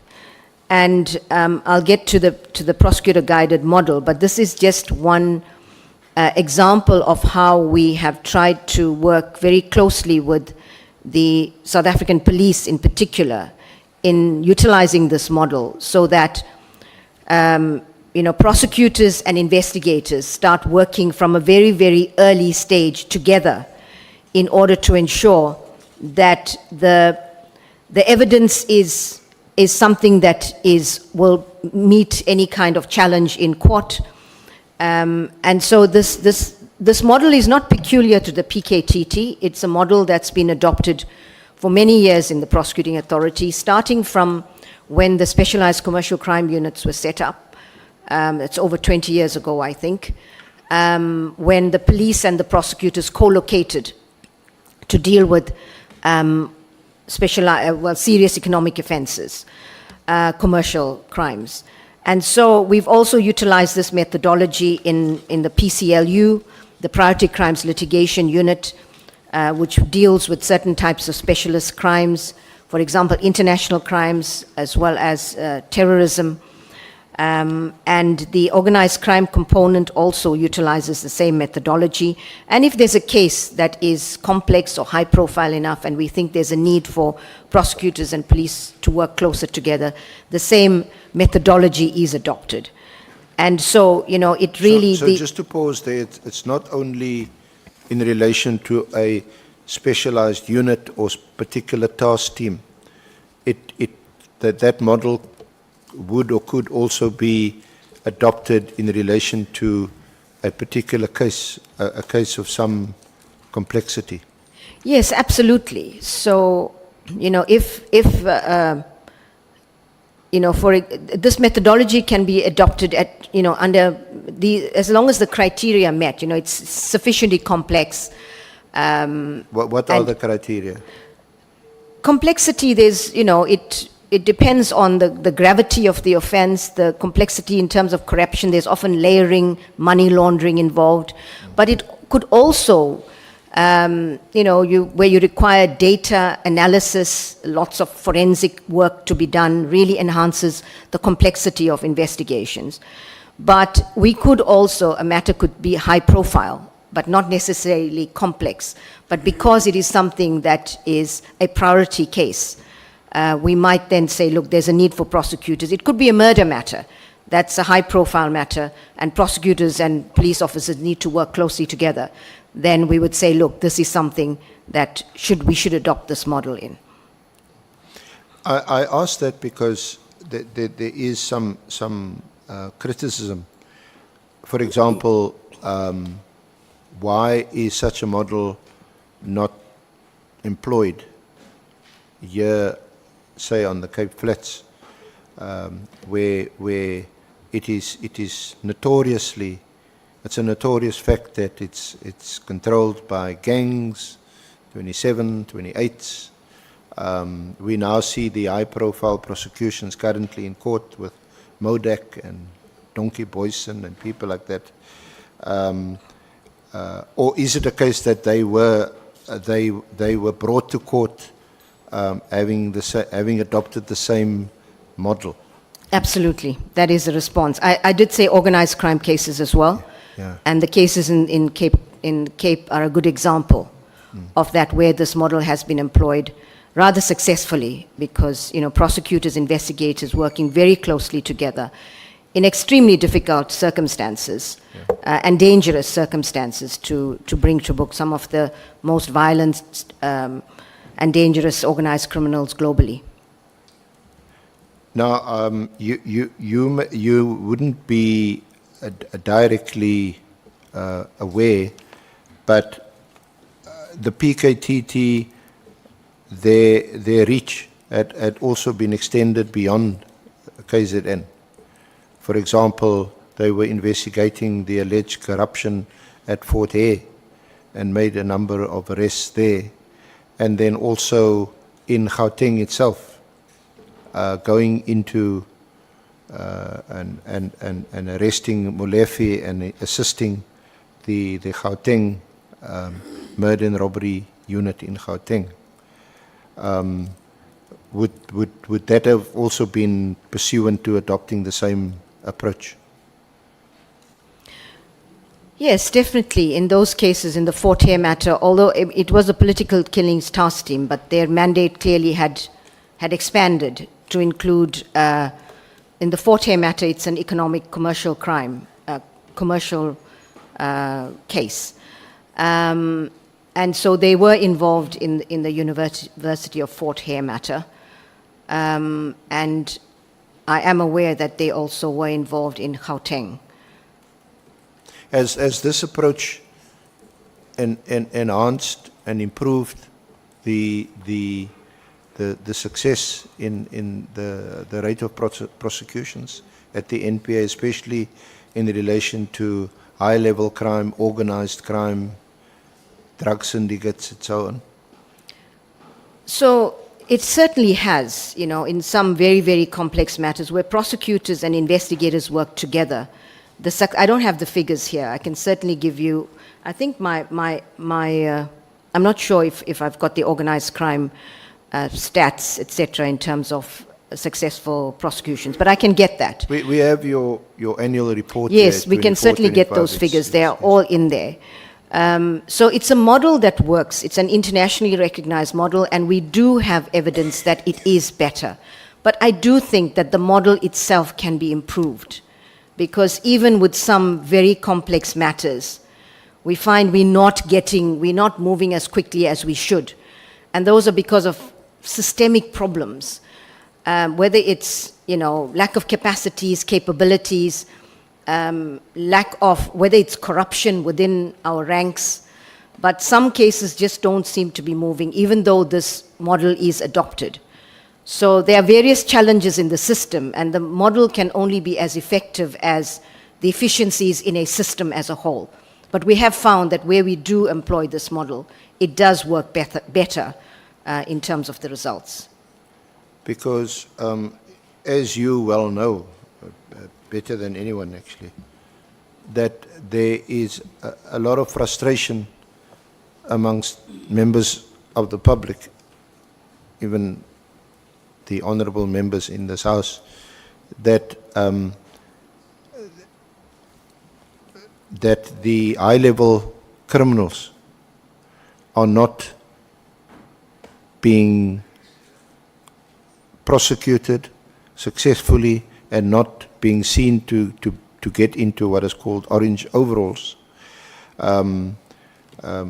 Or you can also in that context discuss several of the referrals that were made from the Zondo Commission to the NPA and the prosecution of those individuals. So I think firstly, Council, before I answer your specific question, just in terms of coordination as a whole, the PGI model is just one, that's a prosecutor guided, is one model. But I think a really good example of how we did well as a country was coming out of the FATF grey listing. And that was really an example of how, when we as government come together with a common objective, and we put the necessary skills, resources, capabilities, and energy into making sure we get over the line, we can do it. And the FATF collaboration is an excellent example of, because you have, it's not just law enforcement, it's government, it's agencies across government. So we're looking at Treasury, we're looking at the Reserve Bank, we're looking at state security, the police, SARS, the NPA, and all of these entities, the Department of Justice because of mutual legal assistance. So a whole of government approach in 2 years for us to get over the line, to get off the grey list, was a monumental effort by various entities in government. But again, it's a really good example that we can, when we get together with a common objective, deal with something effectively. And so I hope that we can take lessons from the FATF process to make sure that we're able to deal with some other types of priorities and matters that need attention in our country. Dealing with the high-profile cases not coming to court, I really want to make the point that a prosecution is only as successful, and I'll get to Zondo because, the Zondo Commission recommendations, because in the NPA, the IDAC has an investigative capacity to investigate very specific matters that are in the Act, specified in the Act, its mandate. But with regard to dealing with organized criminals, the kingpins that are not or rarely brought to court, I think the Western Cape organized crime is a good example. But the reality is that we are not winning the fight against organized crime in this country. And it all starts with good intelligence. The only way of getting to organized criminals is to ensure that we have solid, good intelligence that investigations can be built around. And the other way is you have to follow the money. We have to make sure that we have capabilities, capacities in government to be able to do effective, quick financial investigations, because people at the upper echelons of organized criminality don't get their hands dirty. But they certainly don't stay far away from the money. So whether we're dealing with all kinds of organized criminality, a range of them, whether it's drugs, whether you're dealing with wildlife crime, whether we are dealing with gangsterism, fuel theft from pipelines, illegal mining, environmental crimes, all of this requires us to have capacities and capabilities to deal with more effectively with investigating money trails. But it starts. But can you explain the relative success of the SIU, the Special Investigation Unit, even your own asset forfeiture unit, because they follow the money. Mm-hmm. And they go to the special tribunal, they go to court, and they freeze huge amounts of assets, and subsequently they get forfeiture orders, and billions is paid into the state account. But the people who are involved in the proceeds of this illicit amounts of money, they still are free. They still walk free. They are not being prosecuted. So perhaps this is an opportunity to just explain the differences, the standards of proof, the kind of evidence that you need to successfully criminally prosecute these people. So the work of the SIU is, of course, to deal with civil recoveries primarily. And the standard of proof in terms of the SIU Act, which I don't have in front of me, but it is on a balance of probabilities. It is not a criminal standard. And in terms of the SIU Act, where there is evidence, and I stand to be corrected because I don't have the Act in front of me, where there is evidence that points towards criminality, then the matter must be referred to the National Prosecuting Authority. This in itself, and I would ask honorable members, when you are looking at amendments to the SIU Act, that an amendment be effected to the effect that when the SIU finds evidence that points to criminality, that they refer the matter to an investigative agency, not to the NPA, because but for a very small group of, class of crimes that could go to the IDAC, the majority of these matters, when we get them, we have to send them to the DPCI for criminal investigations, because the standard in criminal investigations, and I deal with it somewhere in my affidavit, is a reasonable prospect of a successful prosecution. And that means we have to ensure that that is only when that standard is met are we able to then decide to prosecute. And we have got figures on, we in fact have reported to Parliament, many times appeared together with the SIU and the DPCI to deal with all of the referrals from the SIU, what happens to those matters, those that are prosecuted, those that aren't. And so there's a huge difference between a civil standard of proof and a criminal standard of proof. And the same applies for the Zondo Commission. The Zondo Commission did not give the law enforcement a blueprint for prosecutions. They actually, gave us a lot of information, leads, evidence, but we still needed to investigate to ensure that we met the standard of proof required for criminal investigations. So I have somewhere, Chair, if you'll just give me a few moments to just access these figures that will actually give the committee a better understanding of what the position is regarding the Zondo Commission recommendations. Advocate Johnson did allude to this. But if I'm allowed to just look at the work of the IDAC again in terms of its numbers, and I'm struggling to find it in my, but if the committee will allow me, I'll look at the actual figures, but we are looking at over 300 entities and accused persons that are already in court as a result of the work of the IDAC. I also want to emphasize that, yes, of course, the frustration that you talk about in terms of people not yet being in orange overalls is something that, as the national director, I feel as well, because I would have certainly, as I said earlier on, hoped that some of these cases moved quicker, not just through the investigation phase, but also after they are enrolled. With regard to the investigation of these matters and why they've taken this long, many of them, although there are over 300 matters that are enrolled or accused entities and persons in court. The IDAC was made permanent in August last year. And prior to that, the capacitation of the IDAC was dependent on secondment model. And that is, you have other entities, government agencies that actually second resources to the IDAC. It was extremely difficult because when you have other agencies that are also struggling with capacitation challenges, you don't expect that they are going to give you the best to allow the IDAC to do its work. So there were a lot of challenges with getting the right capacities, capabilities to IDAC. Also, it's very difficult to capacitate, as you know, as parliamentarians, a temporary structure. And IDAC was not a permanent structure. Since it became permanent in August last year, we have been able to have a proper structure in place.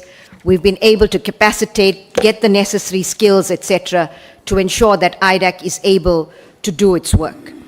And so that is one of the reasons why it's taken this long. But now we have partnered with various entities to get the work of IDAC, and the numbers show that there are a number of cases in court, but getting to the point of orange overalls also depends on the court system. And the Stalingrad tactics that are employed in a court system really frustrate court processes in terms of getting cases to finality. And there's a lot of work to be done, including by the judiciary, that requires stringent case management to make sure that these cases do in fact move quicker through the court system.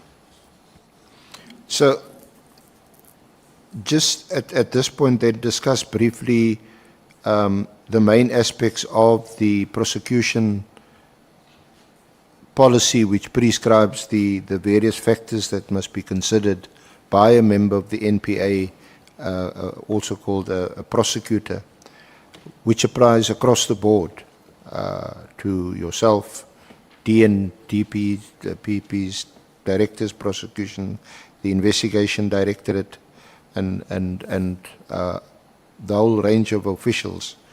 Just discuss that policy so that again we can understand what your own role is in it, and whether or not you can interfere in the prosecution process.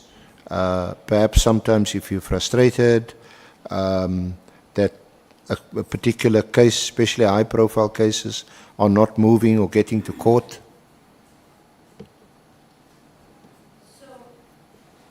In this context, it's important to outline how the structure works. How the structure works. So, you know, the National Director is the head of the NPA. And I'm going to deal with this as crisply as possible because I'm mindful that we need to understand, but I need to try to be concise at the same time. So the NDPP is the head of the organization, but the directors of public prosecutions in each of the divisions, in terms of the Act, they have the specific power and authority to institute prosecutions. So it is sometimes misunderstood as the National Director deciding to prosecute cases. In terms of the Act, the NDPP does not decide to prosecute any cases. The NDPP actually is a review mechanism in terms of the Act. So it's very important that the powers of the DPP are respected, and that in the event that anybody is not satisfied with a decision of a DPP, they may then apply to the National Director to review that particular case. So it's very important that we understand that. But that said, the DPPs do act under the control and direction of the National Director. And it's important to understand what exactly this means in terms of the control and direction of the NPA. And so just to pause there, is it then, given the structure and the structure of the NPA, that it would be DPPs who are more likely to be targeted by organized crime, drug cartels and so on, if they want to infiltrate the system? Because the decision to prosecute obviously in a particular province lies with them to institute. I would say DPPs and potentially the prosecutors themselves, that, you know, the deputies or the senior state advocates that are actually the ones that are, you know, involved in the case. The DPPs would very often act, you know, on advice of the prosecutors that are involved in the case. So I think definitely they would be at risk, that category of persons. They're not likely to approach you to influence the outcome of a case or not to proceed or prosecute the case. Nothing would stop them if they think I'm open to it.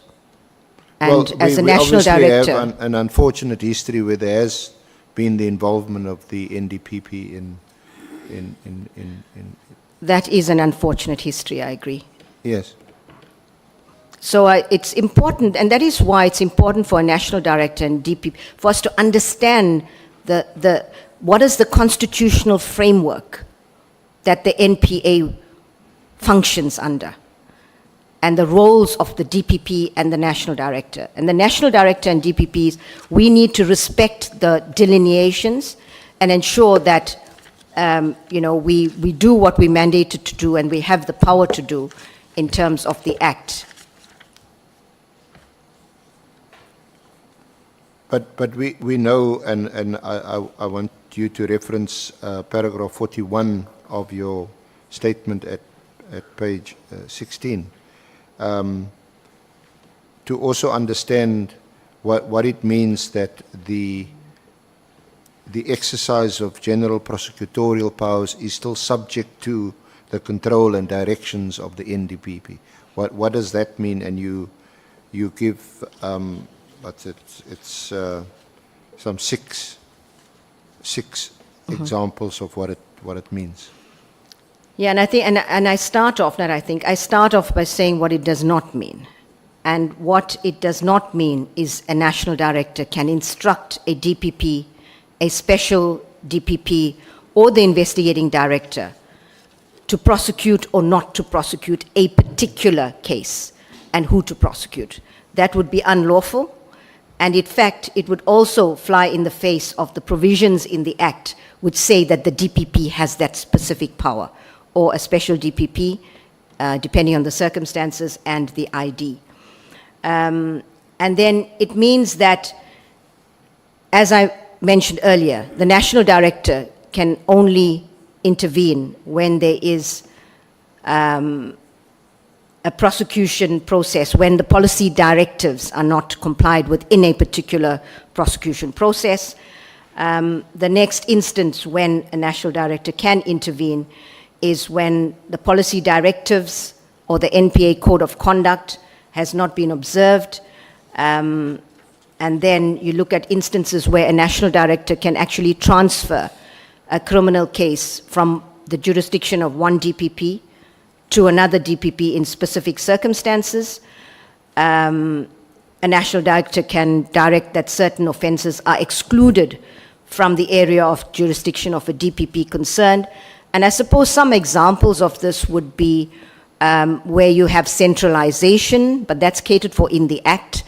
But for example, if you have a special DPP that has prosecutorial powers, then it could also be in those instances where it could be removed. And then the sixth one is the normal reporting lines that DPPs have to the NDPP relating to a whole range of issues, whether they're operational, financial, administrative. That is another sort of supervisory role that the National Director has. And of course, we now have the Office for Ethics and Accountability, which is another layer of supervision or oversight, if one wants to call it that. Honorable Nombalo. Yeah, no, thanks, Chair. In the context of the response that he has given the NDPP on things that he says she can't do to the DPP. Now, I just want to get his understanding of Section 22, subsection 4A, which says that the NPA states that the NDPP may direct a DPP to submit a report to him or her in respect of any case, matter, prosecution, etc., etc. Now, the question is, if the statutes gives you such powers, then to do what if you can't intervene when there is a need to intervene? Maybe let me illustrate through a practical example. This section says you can direct the DPP to give you a report in any case. Let's say you request for a report for a particular case, and you realize that actually there is no prima facie evidence here to prosecute. Now you say the Act does not give you powers to direct the DPP to either prosecute or not prosecute. So in the event where you request for a report for a particular case, and you realize in that case that actually there is no case here, so does that mean your hands are tied in that regard? You can't advise the DPP to say, let's take this case out because there's no prima facie. Is that what you mean? Thank you, Chair. That's an important question. So if there's a report received from a DPP, and generally the reports of the DPPs don't go into detail of all the evidence that's in a docket. But if the scenario that's sketched out by the honourable member does play out, that there is a report and that it appears from there that there's no prima facie evidence, that is a serious non-compliance of the prosecution policy. And in those circumstances, the NDPP would be able to say, I'm going to review this matter. I want all the evidence, I want the entire docket to be sent to me, or a national director, and then the matter is reviewed, and a different decision that decision can be overturned. Now, upon reviewing the matter, and you realize that actually there is no prima facie, after we have engaged in your investigation, then you come to a realization that there is no prima facie, then you can advise the DPP not to continue with prosecution, right? Honourable Chair, it's not an advice to the DPP, but it will be the National Director overturning the DPP's decision. Then it means you can have a decision on whether the DPP can prosecute or not. Precisely. So if Exactly. the matter is, it's not a matter of advice, the National Director takes a decision to overturn the decision of a DPP, and then the charges must be withdrawn.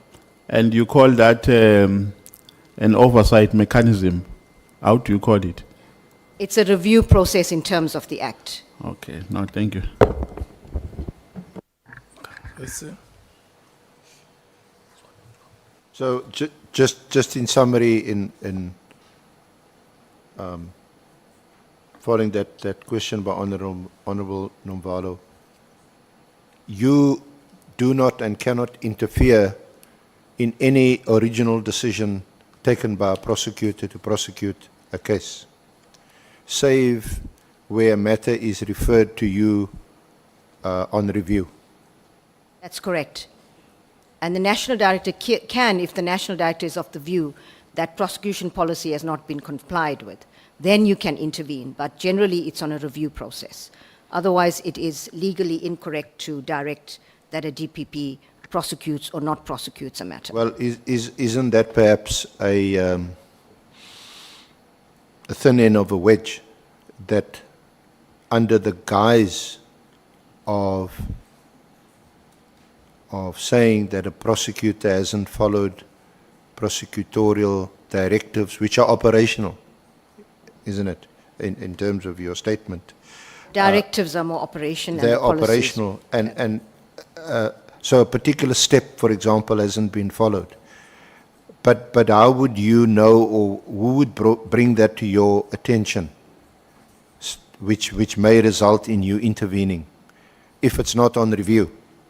That's a valid question. It could be brought to a National Director's attention by any number of persons. It could be a complainant, it could be an accused person, it could be a prosecutor.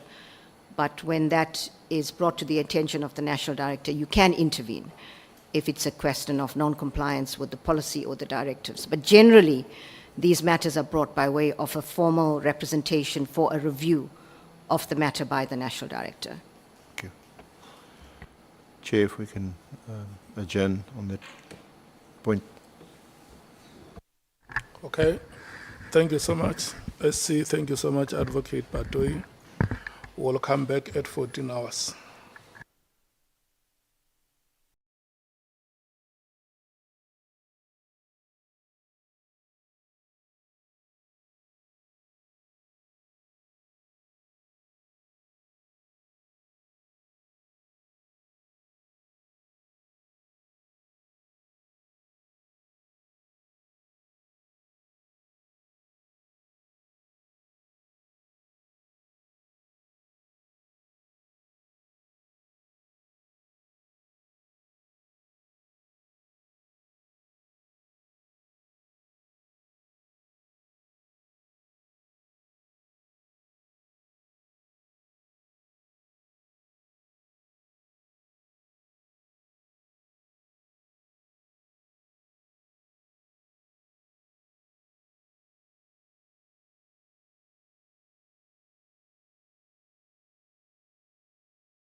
Good afternoon, honorable members. We must resume our business. Welcome, Honorable Norma Butelis from the MKP. Thank you so much for coming to support us. I saw Honorable Trolip was also here before we took a break. We want to thank you so much, honorable members, for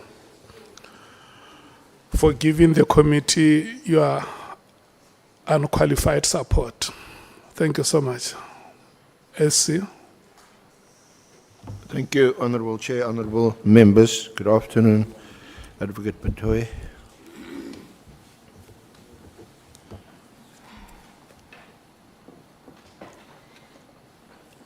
Advocate Batohi. Good afternoon. Just three more things from our side. The first is you had during the break discussed the issue of the disclosure or non-disclosure of the name. Do you want to respond to that, to the chair, through the chair? Yes, thank you, Chair. We've discussed that. I've discussed it with Senior Counsel. We will get a legal opinion on this, but we will seriously consider the two options that the committee has put before us, and that is the one to either do it in a closed session or to submit a document to the chair with the name before the committee concludes its work. Thank you, Chair.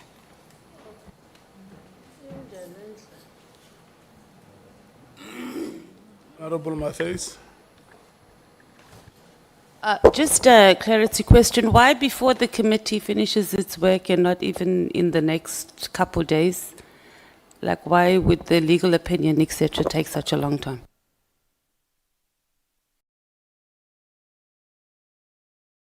Can I note hands of members who want to speak? Honorable Malema, Honorable Sangoni, Honorable Skosana. No, thanks, Chair. You know, NDPP, it's so embarrassing because behind there is a senior counsel. You see what we are paying for? This is what we are paying for. She brought a senior counsel here. She still wants to be consulting somewhere, how? When you brought a senior counsel here? How much per hour are we paying the senior counsel brought by the NDPP? We can't accept that. At the end of today's session, we'll ask the media to leave, and she will have to give us that name. We can't leave here without that name. The senior counsel is here. It means there's going to be another second senior counsel. How much is that going to cost us? As government. These are the resources of the state we're speaking about that the NDPP should be looking after. So we need that name before we leave here, Chair.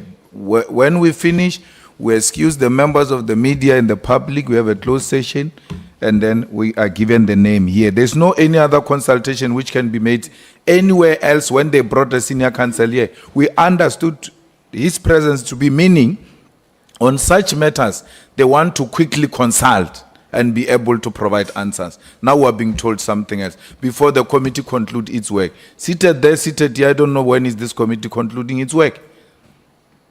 And she's saying she's going on a retirement in January. Someone is going to come and say, no, I'm new, I don't understand, I still want to familiarize myself with the environment, like the one who took the whole year familiarizing themselves and not giving deputies responsibilities. We're going to have the same problem. So we shouldn't allow that. We shouldn't allow that. So please, Chair, I suggest when we close, we have a closed session, we get the name. Honorable Sangon. Thank you very much, Chair. No, I think to a large extent I've been covered by Honorable Malem, because what I was going to say is that there are no two options for consideration, Advocate Batohi. We normally take decisions here based on a majority, and I think the majority of members were agreeing to a closed session, and which session we understood to be happening today. I remember Honorable Matthias even said we can break and have that discussion. So I think that is what was most acceptable to the committee in terms of the deliberations. Thank you, Chair. Thank you, Chair. Honorable Skosana. Thank you, Chair. I think that we should, in fact, agree that that has to happen now, SC. You know, this issue of postponement, for me, it reminds me of why we are in this problem in this country.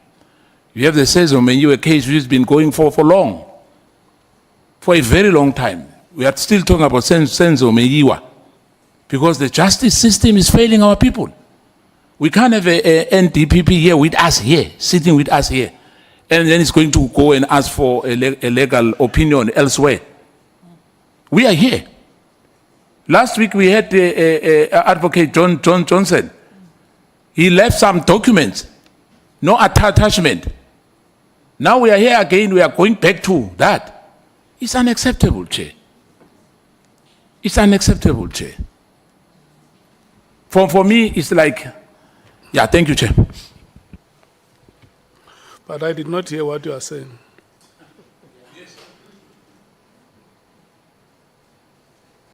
What are you saying, Honorable Skosana? I'm saying this must happen now, Chair. Thank you. Honorable Sols.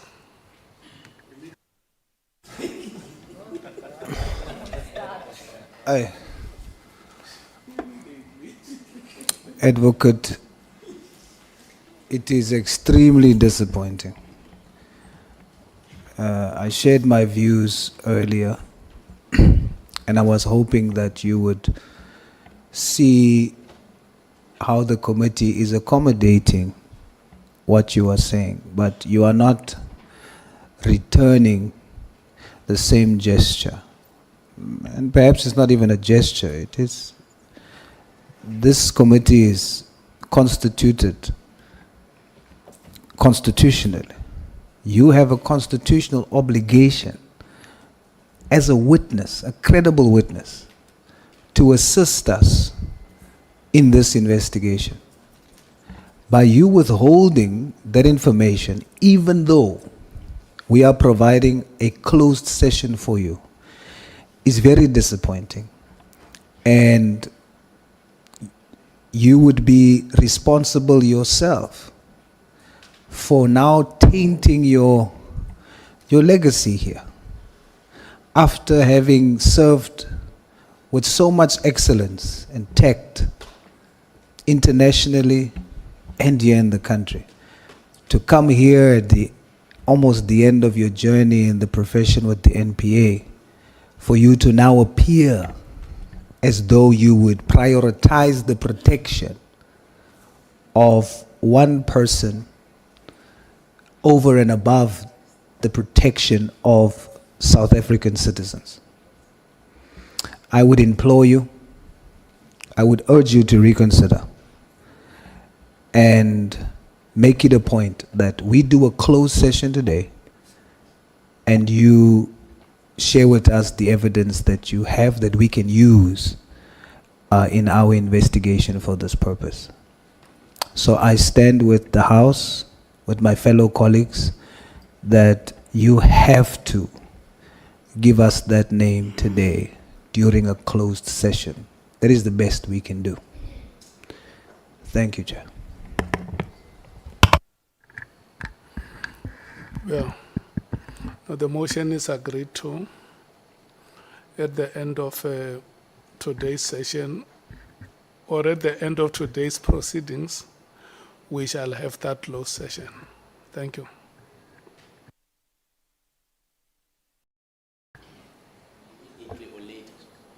Immediately or later. Immediately or later. No, I said that at the end of today's proceedings, we shall immediately have a closed session.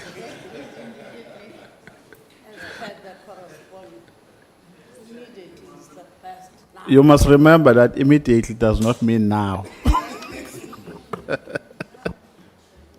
I have simplified it for every one of you to understand. At the end of today's proceedings, we shall immediately have a closed session. And in this case, it resonates with what Honorable Nhlanhla is saying, that immediately does not mean.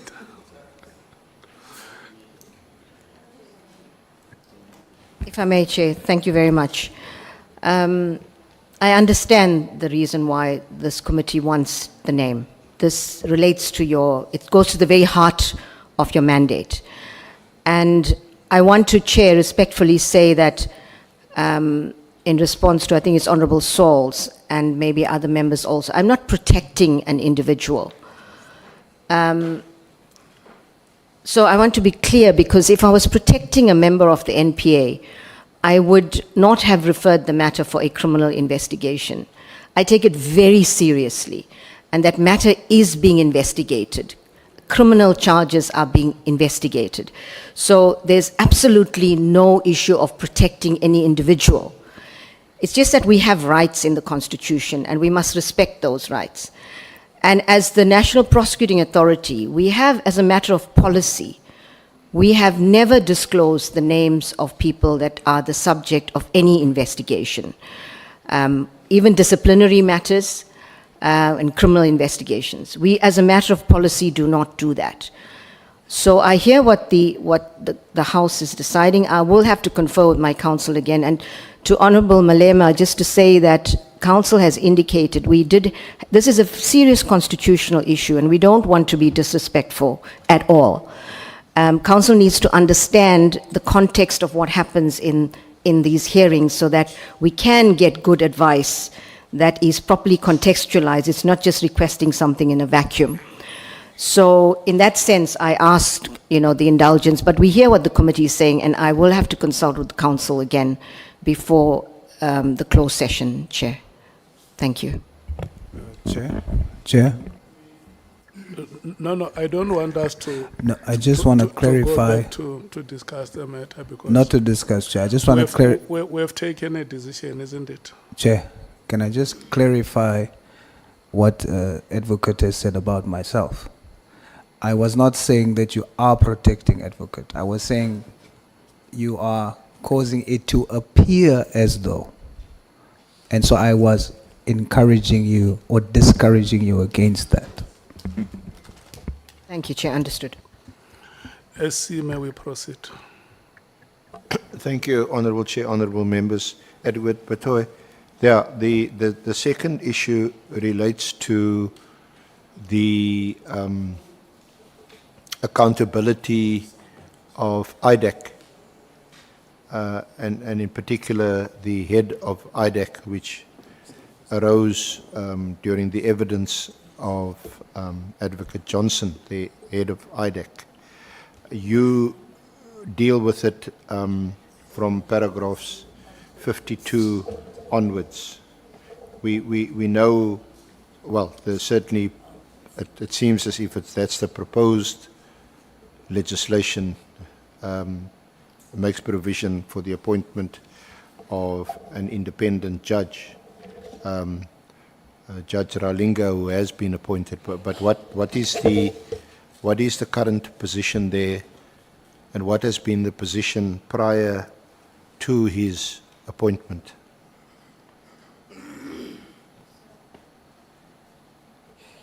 Honourable Chair, the appointment of the judge in terms of the NPA Act was provided for as a complaints mechanism for IDAC staff.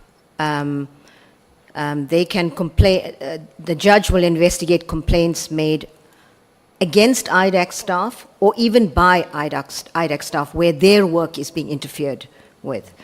So, but as this House knows, that those relevant sections have not yet been put into operation. And it is something that the Department of Justice is working on in order to ensure that the Act is brought into operation. But even though this is the case, the Public Service Act and the Public Service Regulations still apply to members of IDAC in terms of any disciplinary processes relating to complaints that may be lodged against members. So just to say that there's no gap in terms of if there is a complaint, nothing will be done. The matter will be investigated in terms of those provisions. But the IDAC herself, of course, being a DPP, the coming into the operation of the Act doesn't even matter. If there's a complaint against the IDAC herself, then of course, being a presidential appointment, there could be an investigation in terms of our OEA, and potentially, if the evidence supports it, then a recommendation to the president. But that is the legal framework at the moment to deal with complaints against IDAC staff members. So, because this was also a criticism which I'm sure might be taken or explored further by honourable members. So there's no mechanism currently, independent third-party mechanism to ensure accountability and oversight. It's still in-house. Until those regulations are promulgated, yes, it is currently the Public Service Act and regulations will apply.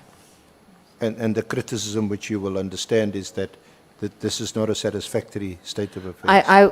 I want to agree. I mean, in a constitutional democracy, you know, when an institution like the IDAC has the powers that it has, none of us as citizens want to be on the wrong side where somebody, IDAC, acts improperly or not in terms of their mandate, and, you know, and we as citizens are affected by that. So I agree that the mechanism needs to be promulgated as fast as possible, put into operation rather, as fast as possible. But in the meantime, I can give the assurance that if there are any complaints against IDAC staff, they will be properly investigated, as are complaints against any NPA member. We investigate and make sure that there's consequences. But the appointment of a judge will actually give a higher and better complaints mechanism to ensure that IDAC acts properly within its mandate. Thank you, Adv Batohi. My last issue relates to bail, the granting of bail. And the reason why I raise it with you and giving you an opportunity to discuss it with the Honourable Committee is the criticism of former Minister Cele, who maintains that hard-working, honest police officials are often let down, disappointed. They end up even being killed because what he describes as dangerous criminals.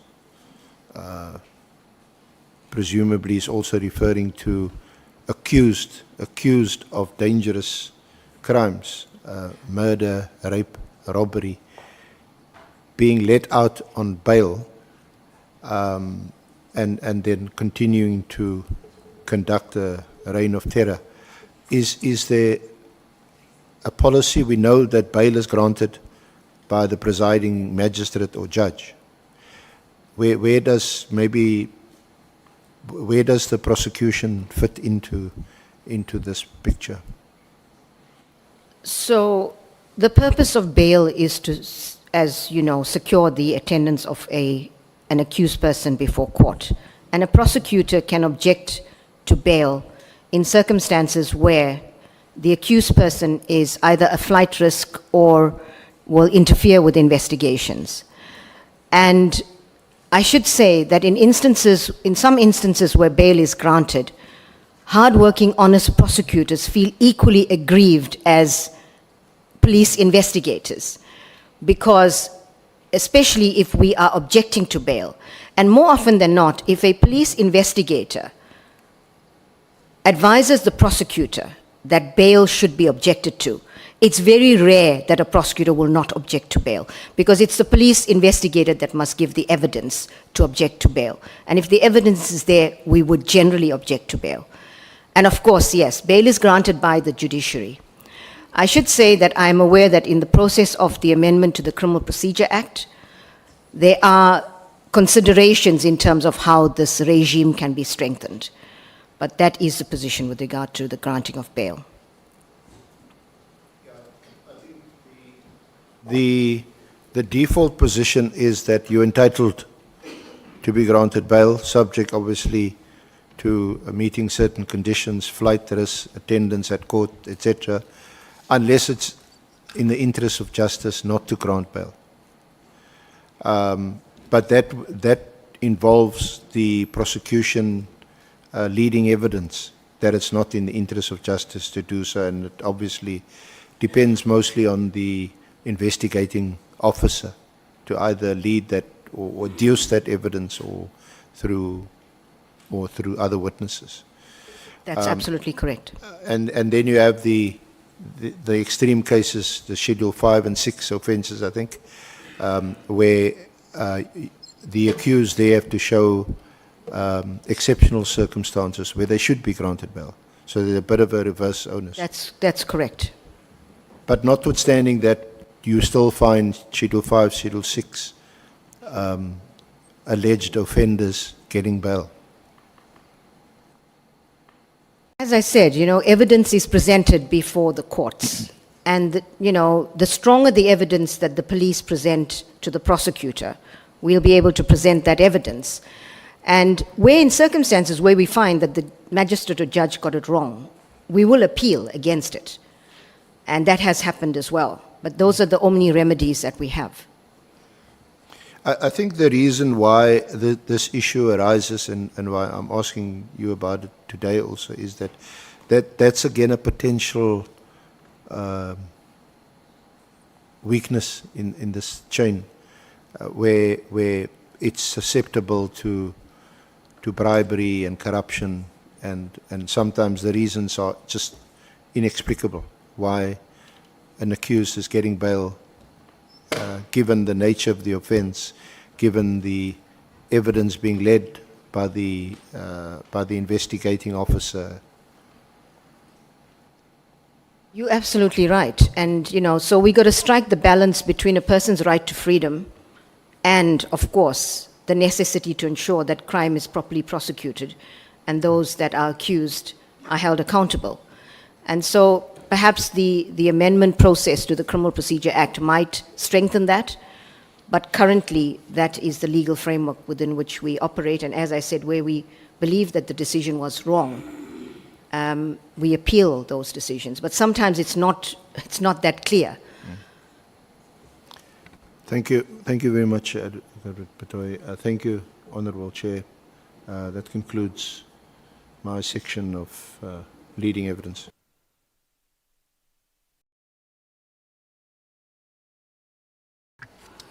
This is very, very beautiful. You should have warned me that you are only going to take 20 minutes after lunch. I doubt if, honorable members, are you ready? Are you sure? I have said to you that we only have one day because tomorrow we have the medium-term budget policy statement. So full member, I'm allocating 30 minutes. Alternate, I'm allocating 10 minutes. And the time is inclusive of the responses. So at 2:30, it's now 25 minutes past 2. Honorable Nhlanhla and Honorable Sokanyile, you are starting at 2:30. Your time ends at 10 minutes past 3. And Honorable Shongwe and Honorable Nomvalo, your time starts at 10 minutes past 3 and ends at 10 minutes to 4.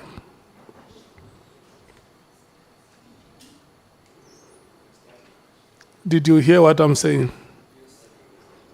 Yeah. And you know the rules about time, ne? And you start immediately. You show respect to fellow members by the manner in which you respect time.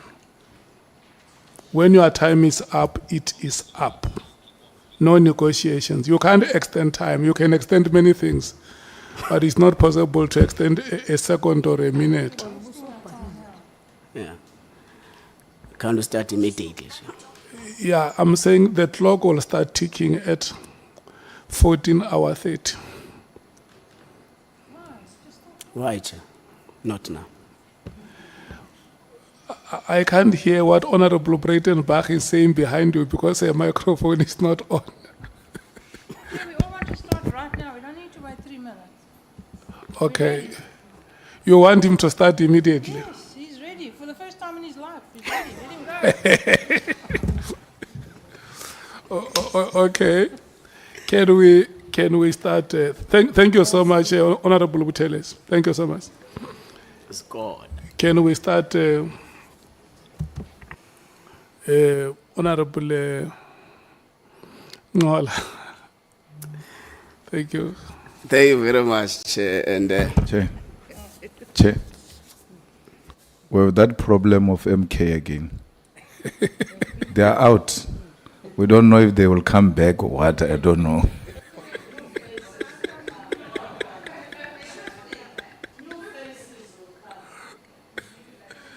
highly possible that they've been changed, Chair. So let's be patient. The Honorable Skosana, you might have seen him. He came to me to say, no, I will be back. Chairperson, I'm not leaving. So I just assume that those other members have some pressures that they have to deal with. They should come back immediately. If we have to use it in its appropriate context. Okay, Honorable Nhlanhla. Thank you very much, Chair. 1212, Chair, but if time is against me, I know you will humbly borrow me 10 minutes from your time. Thank you very much, Chair. NTPP, good afternoon.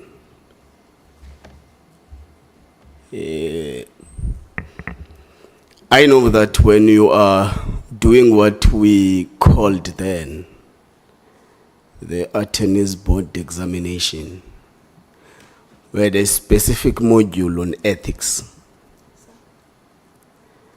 I know when you do a Master of Laws, you do an ethical clearance application. So that whenever you want to move on your research, you are ethically cleared. I'm not quite sure when you do a pupillage if there is a particular module specifically training prospective legal practitioners to focus on or this expected ethical standard from legal practitioners. Is there one? So, Chair, through you, is Honourable Member Honourable Nhlanhla referring to in the NPA? No. Generally? I'm talking about, I spoke about attorneys in general. So I'm up because I've never been involved in the pupillage curriculum. So I'm talking about, is there a module that specifically trains advocates on ethical standards expected of advocates of the High Court of South Africa? I have to be honest, Chair, I don't know, but I certainly hope that there is. Okay. Fortunately, we've got about 6-7 advocates in the room. They may later help, because I'm asking this particularly because the head of IDEC, Advocate Andrea Johnson, considered before this committee that she has been part of a recruitment panel that has actually employed her husband. Do you think that is that conduct ethically and legally correct? I have to agree, on the face of it, it is very bad error of judgment. She should not have been on that panel. She agreed before this House as well that that was not something she should have done. And I agree with that. If your husband is on a potential candidate, you should not be on a panel. Although she explained the steps that she took to make sure that she wasn't part of his interview, but still, I think I agree, it was a bad error of judgment.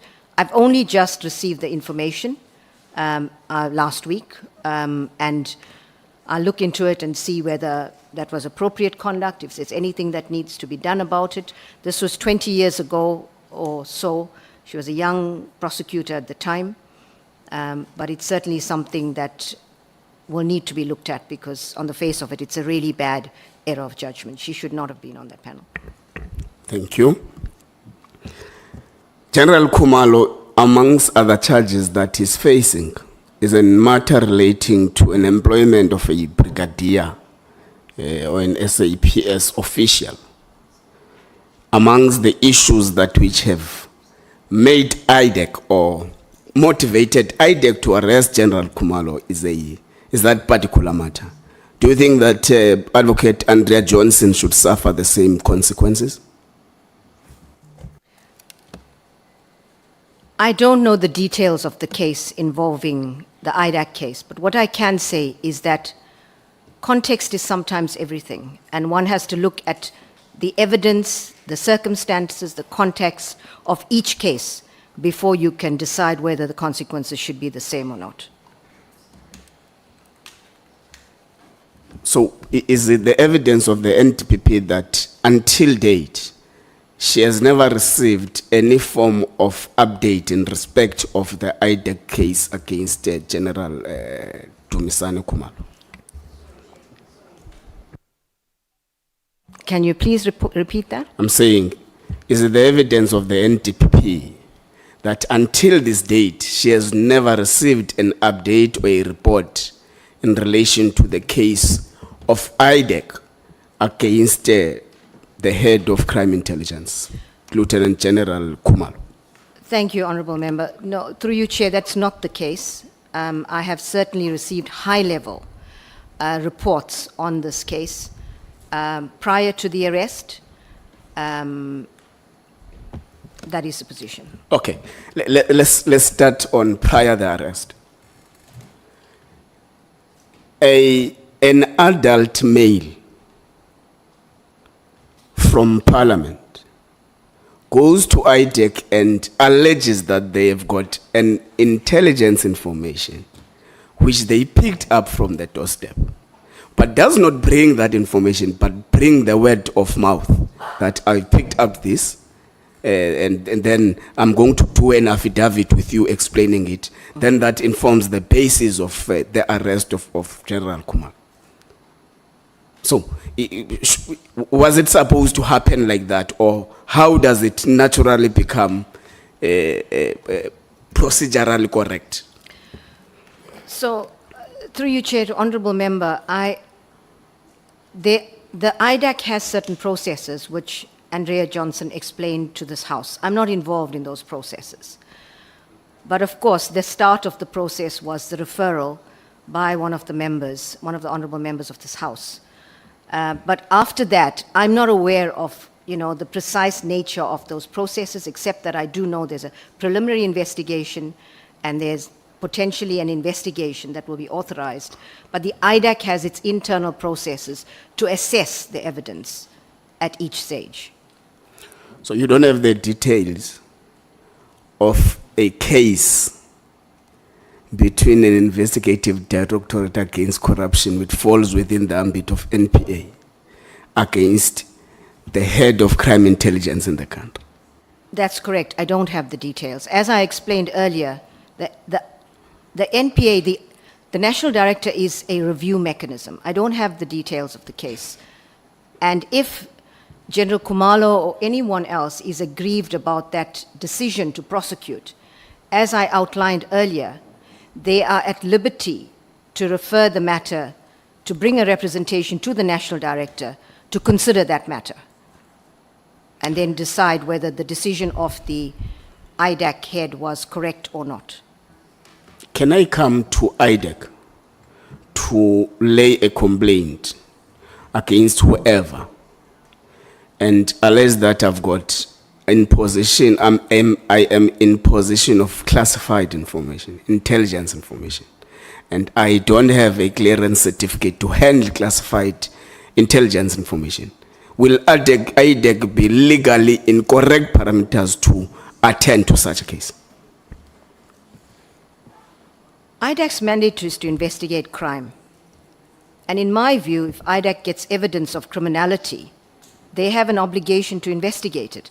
The other side of it is the legality, etc., can be disputed at a later stage. But I would think that IDAC's mandate requires it to investigate cases as such. Okay, maybe let's move on this one. Can a labor recruitment process of any institution become a criminal trial against anyone who was part of a panel or was part of a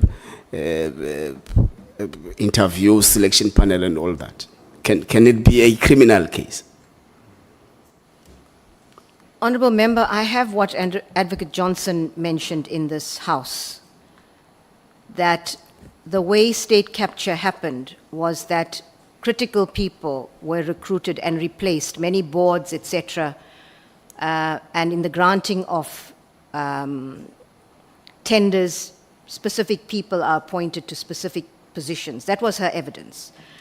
And I don't know what the evidence is surrounding just the recruitment. She also said that this was part of several other matters.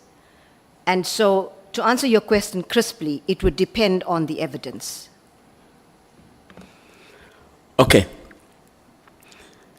General Mkhwanazi appeared before the committee and narrated a story, a very sad story when you look at it from the face value.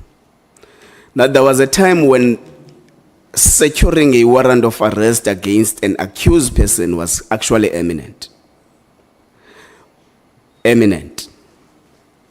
To an extent that the prosecutor did sign, so when it was to be taken to a magistrate, so that a warrant of arrest is officially issued, that prosecutor received a call from the bosses.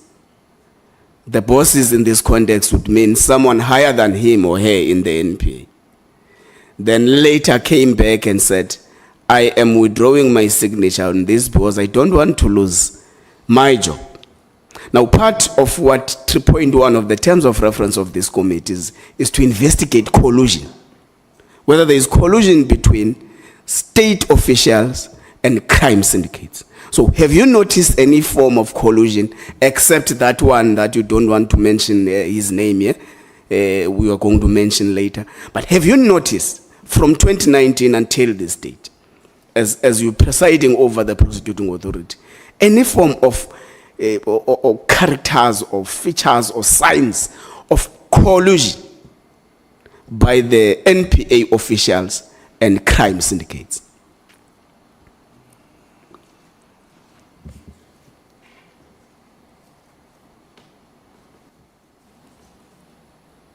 Honourable Chair, I can't say that I've noticed collusion between NPA and crime syndicates, NPA members and crime syndicates. But what I can say is the OEA has been getting reports of compromised prosecutors who are involved in criminal activity that is under investigation. But organized crime syndicates, I can't say that I have that information. Okay. Let's step out of that. 6 July 2025, General Mkhwanazi takes it to the public and alleges that NPA is playing part in aiding criminal syndicates to evade justice. Then since then until now, before we called you to this committee, what internal mechanisms has the NDPP established to ensure the truthfulness or the untruthfulness of the allegations, and to ensure that there are systematic mechanisms that are will actually enable NPA to avoid such kind of things? Because you'll remember, between me and you, we know that there are part of the cases, big cases, that have directly damaged the image of the NPA. So this is adding to that. So what did the NDPP do in between this time? Because I would ask, because, for example, the Chief Justice did issue out looking for evidence and all those things, because judges, judiciary. So what were the steps taken by the leadership of the NPA in attending to the matter? So, look, these processes are unfolding in the Nhlanhla Commission as well as in the ad hoc. Now, we've testified, the National Commissioner has testified.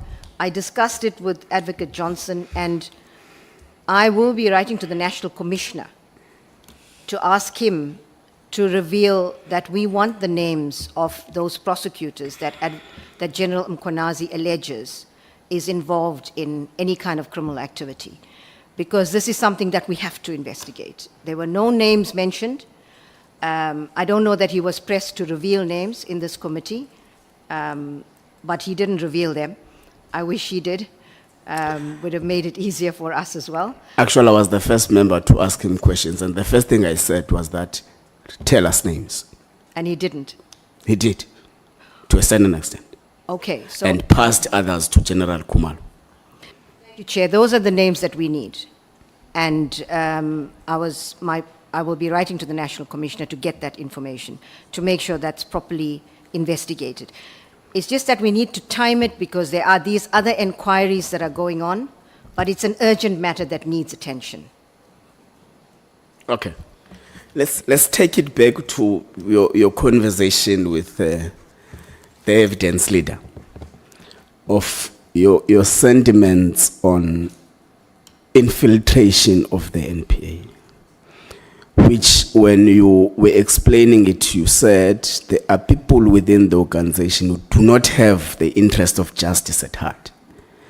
Did you mean what we are experiencing now? Or you meant something completely different from what is accused by Lieutenant General Mkhwanazi? I meant something different because you'll recall, Honorable Member, through you, Chair, that I made my comments before he did. And so I had no idea what he was going to be talking about. So they were not related. Do you have internal mechanisms to detect and tackle corruption within the organization? We have aspirant prosecutors go through a course. They go through an ethical training as well. We have the Office of Ethics and Accountability that's been set up to be proactive in terms of and trying to create a culture of high standards of ethics, and as well as investigating thereafter reactively. We also have a hotline that any member of the public can make reports to, so that we can get the information regarding potentially unethical conduct by prosecutors. Have you ever been invited to a meeting of the Interministerial Committee dealing with the political killings? Sorry, Honourable Member, which meeting? Meetings, interministerial meetings, dealing with political killings. You'll recall that PKTT is a born child of an interministerial committee, where NPA is part of the PKTT. Honourable Member, not that I can recall that I ever attended an interministerial committee meeting relating specifically to PKTT. So you don't know how effective has NPA been in aiding the fight against political killings?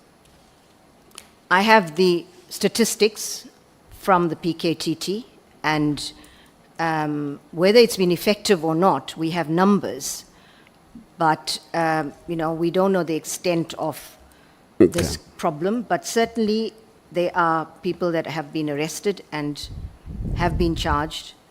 So we have those figures. How many political killings matters have been prosecuted? I'll have to get those figures. I don't have them at hand. But You said you have. Pardon me? You said you have. We have numbers. The NPA has numbers. Okay. So as things stand, you don't know how many prosecutions out of the work of the PKTT and how many successful prosecutions out of the work of the PKTT NPA was part of? I don't have those figures before me. Okay. Can the NTPP later submit that information through writing? So on the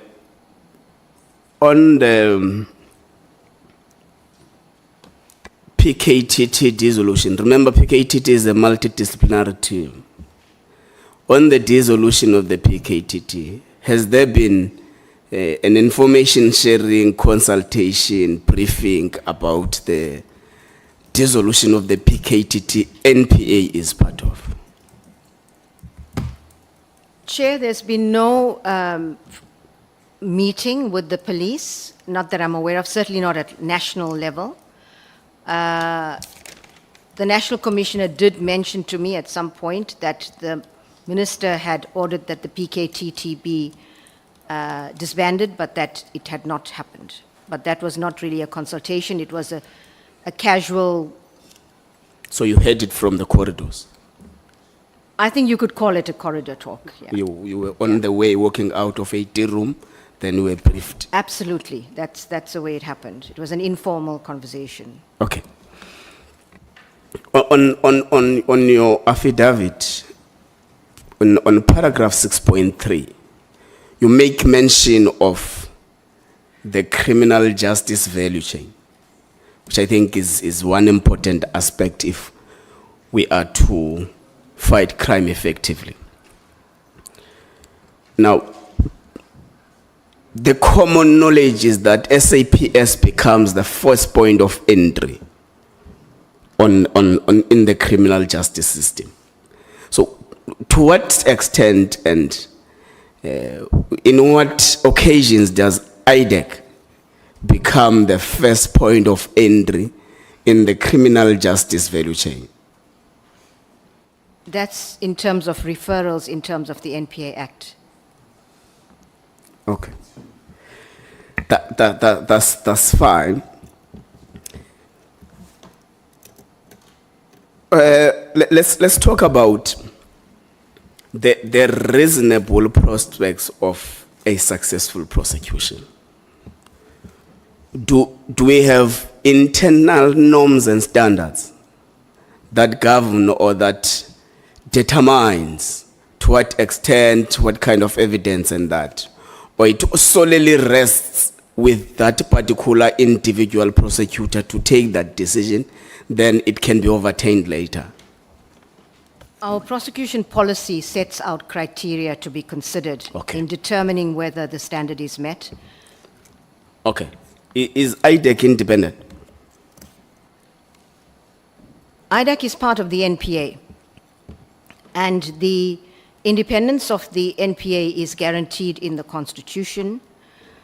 I would say the National Prosecuting Authority is not sufficiently independent in that its financial and operational independence still needs to be addressed. The Minister has committed to dealing with this matter. I'm pleased she takes it very seriously, and this House, well, the Justice Committee, Portfolio Committee, has also dealt with this issue, and I'm hopeful. The Minister has indicated that there will be legislation, this matter will be dealt with before the end of this financial year. It is very, it affects the operations and effectiveness of the NPA broadly, not to have its own accounting officer in many ways. And so that is why I say it's not sufficiently independent, because the DG of Justice is the accounting officer of the NPA. So the independence would mean that the NTPP be the accounting officer of the NPA? There are options. That's the SARS model. And in fact, the SAPS as well. The National Commissioner is the accounting officer. In SARS, the SARS Commissioner is the accounting officer. So that is an option. Or it's having a chief executive officer is also an option. Those things need to be determined by the Minister.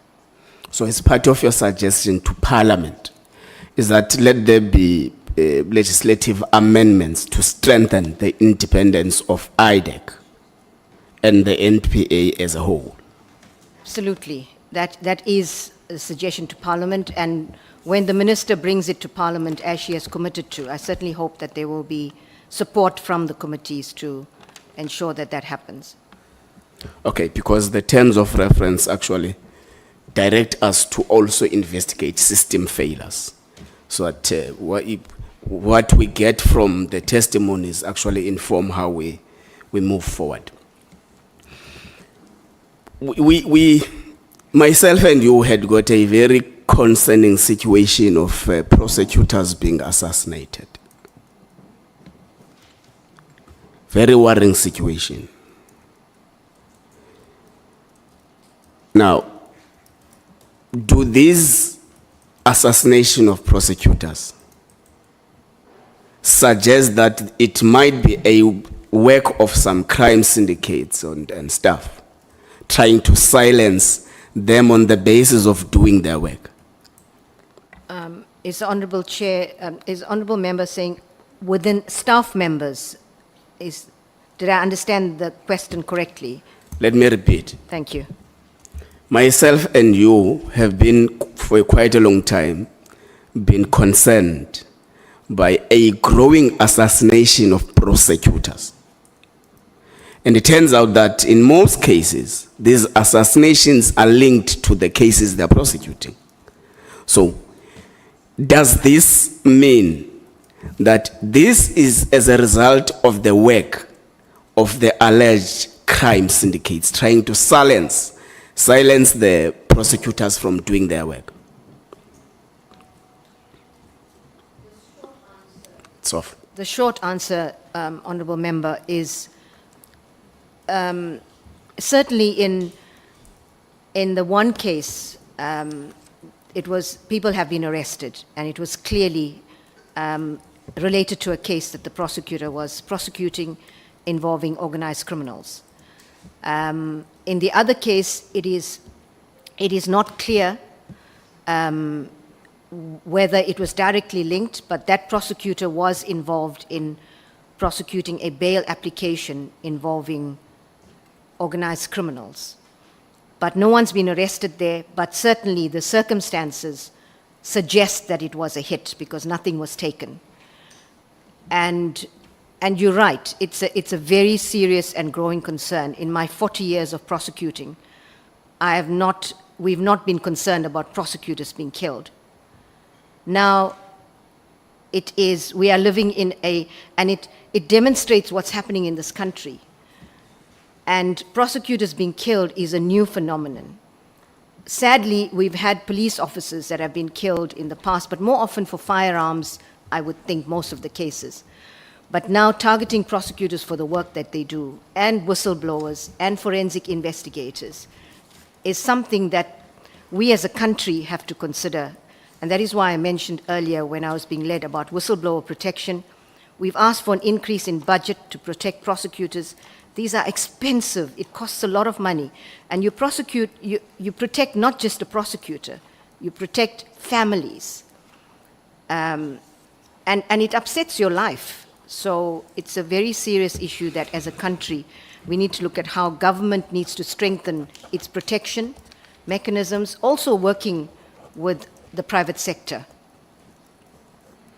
But has NPA done an internal assessment on the causal links on the assassination of prosecutors so that it helps you develop proper mechanisms to prevent that? We've looked at the two recent cases and assessed and analyzed what happened there. Even though one of the cases was clearly because of the work, we have put in place mechanisms to strengthen the safety of prosecutors, our security and risk team in the NPA. We've got mechanisms for them to react at very short notice to give immediate security to prosecutors who feel the threat immediately. But of course, there's a process, if it's not an immediate threat, to assess the risk and to make sure that we protect the right prosecutors. But we will not compromise on the safety of prosecutors. And we've also been engaging with our external partners, with the Canadian government, with our Society of State Advocates, to get trainers in to assist prosecutors to be more proactive, to protect themselves in circumstances and not put themselves out to additional risk. So out of all the prosecutors that were killed, there is only one case where the alleged perpetrators were arrested. We have, I think the short answer is yes. I hope I have that right. The short answer is yes. We had 2 prosecutors that were killed this year. And another prosecutor that was killed in what looked like a hit. It was probably about 2 years ago. But there have not been arrests in those matters. There's been arrests only in the one case. But what are the bottlenecks? Because society expects, at least, that if a person is a police officer, is a prosecutor and stuff, expects that at least justice will quickly be done. But beyond that, as we attend with those families who lose their loved ones, we promise every time that we're going to prioritize this. The statements of NPA do promise that this matter will be prioritized, blah, blah, blah, blah. So, but what are the bottlenecks so that if there is a way Parliament can meet halfway, we do that? What are the actual bottlenecks? So, through you, Chair, this is a complication that we face with a lot of crimes, and one would expect, correctly so, not that other crimes are less serious, but when it is one of your own, that the police, the prosecutors work together and do everything possible to try to bring the perpetrators to book. What the challenges with investigating these matters are is something I think that's better dealt with by the police. But clearly, whether we have we have more cameras installed, for example, in certain high-risk areas, so that the evidence could become more readily available. I don't know, but it's about the difficulty of getting witnesses, getting evidence, and also people coming forward to testify. So I think the police are best placed to, really talk about the challenges with investigations. I don't know what the challenges in these particular cases have been, but it's a challenge we're facing in dealing with crime in this country generally. How does all this affect the morale of your staff? It sends shockwaves through the organization. And, to lose one of your own who's working hard for justice in this country. I went to the home of Tracy Brown and Ilona Sambalula when they passed away. And speaking to the prosecutors, I spoke to one young female prosecutor, and she said, "Ma'am, we are warriors. When one of us falls, we keep fighting." And I feel incredibly touched by the strength of prosecutors who still fight the good fight in extremely dangerous and difficult circumstances. So trying to keep prosecutors motivated at a time when we are under attack in this way is extremely difficult. But I think a lot of prosecutors do the work because it's a calling to serve in a very real way. But something like this, it's very difficult to motivate prosecutors to keep fighting the good fight when we are under attack in this way. So the short answer to your question is, it sends shockwaves, and it really, prosecutors become very fearful. Evidence suggests that there is a collusion between prosecutors and Metropolitan Police, to an extent that there are instances where EMPD, for example, would arrest someone outside their jurisdiction. In Soweto, which is JMPD. But still prosecutors are prosecuting those cases, even at the time when the arresting officer did not have a local standard to arrest because it was outside their jurisdiction. What is your take on that? It's unacceptable. It is totally unacceptable. And these are things I urge the public. We have an Office for Ethics and Accountability. Please, when these things happen, you must bring it to our attention, because there's an absolute zero tolerance in the NPA for unethical conduct. And the only way we can act on this is if we get people reporting to us. The challenge with corruption is that two people are benefiting. And when these corrupt activities are happening in courts, the person that is receiving the benefit is not going to say that prosecutors are corrupt. So it's extremely difficult, but we have had some information coming through about certain courts where prosecutors are behaving in this manner, and those matters are under investigation by our OEA. Will the NDPP be assessing all the cases brought by Metropolitan Police to check if they did have jurisdiction over those accused people? Since the matter has come up, we must certainly do that. And I commit to this House that we will look into that issue. What damage do you think all this fracas has done to the image of the Independent Prosecuting Authority? There's damage to the entire system. We have to look at how the system functions. And the system is as strong as its weakest link. So these are all these issues are systemic issues. And of course, they damage the image of the NPA, they damage the independence of the police, of the Metro Police, of the court system. And that is why we need to look at how do we deal with all of these systemic challenges, because they are not going to go away. We need to, as a committee, seriously consider these issues to see how do we strengthen the system.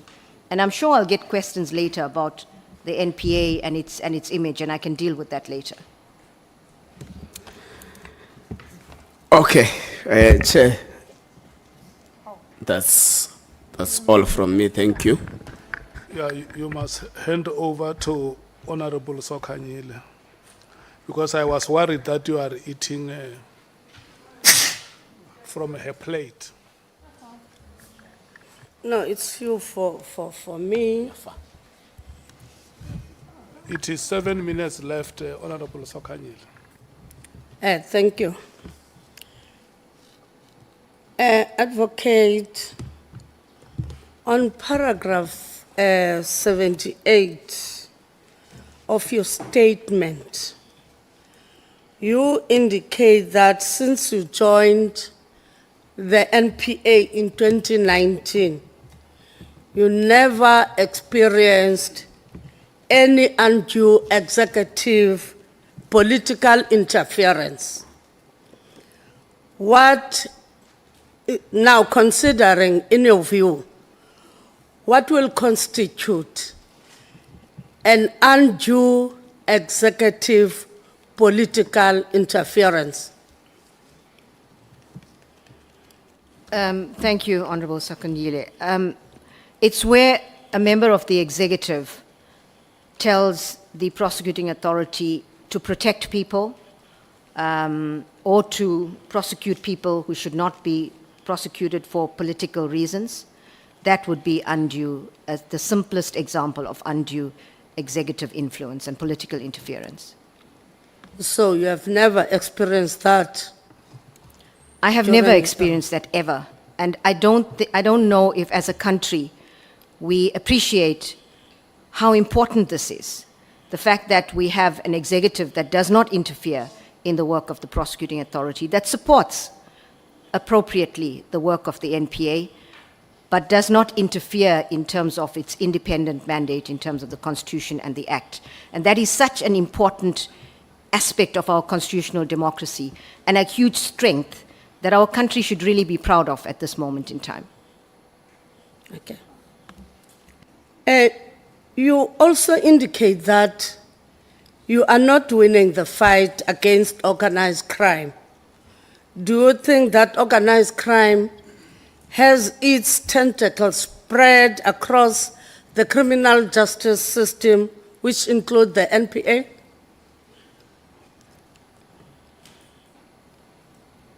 I will be surprised if they don't, because organized crime is a business.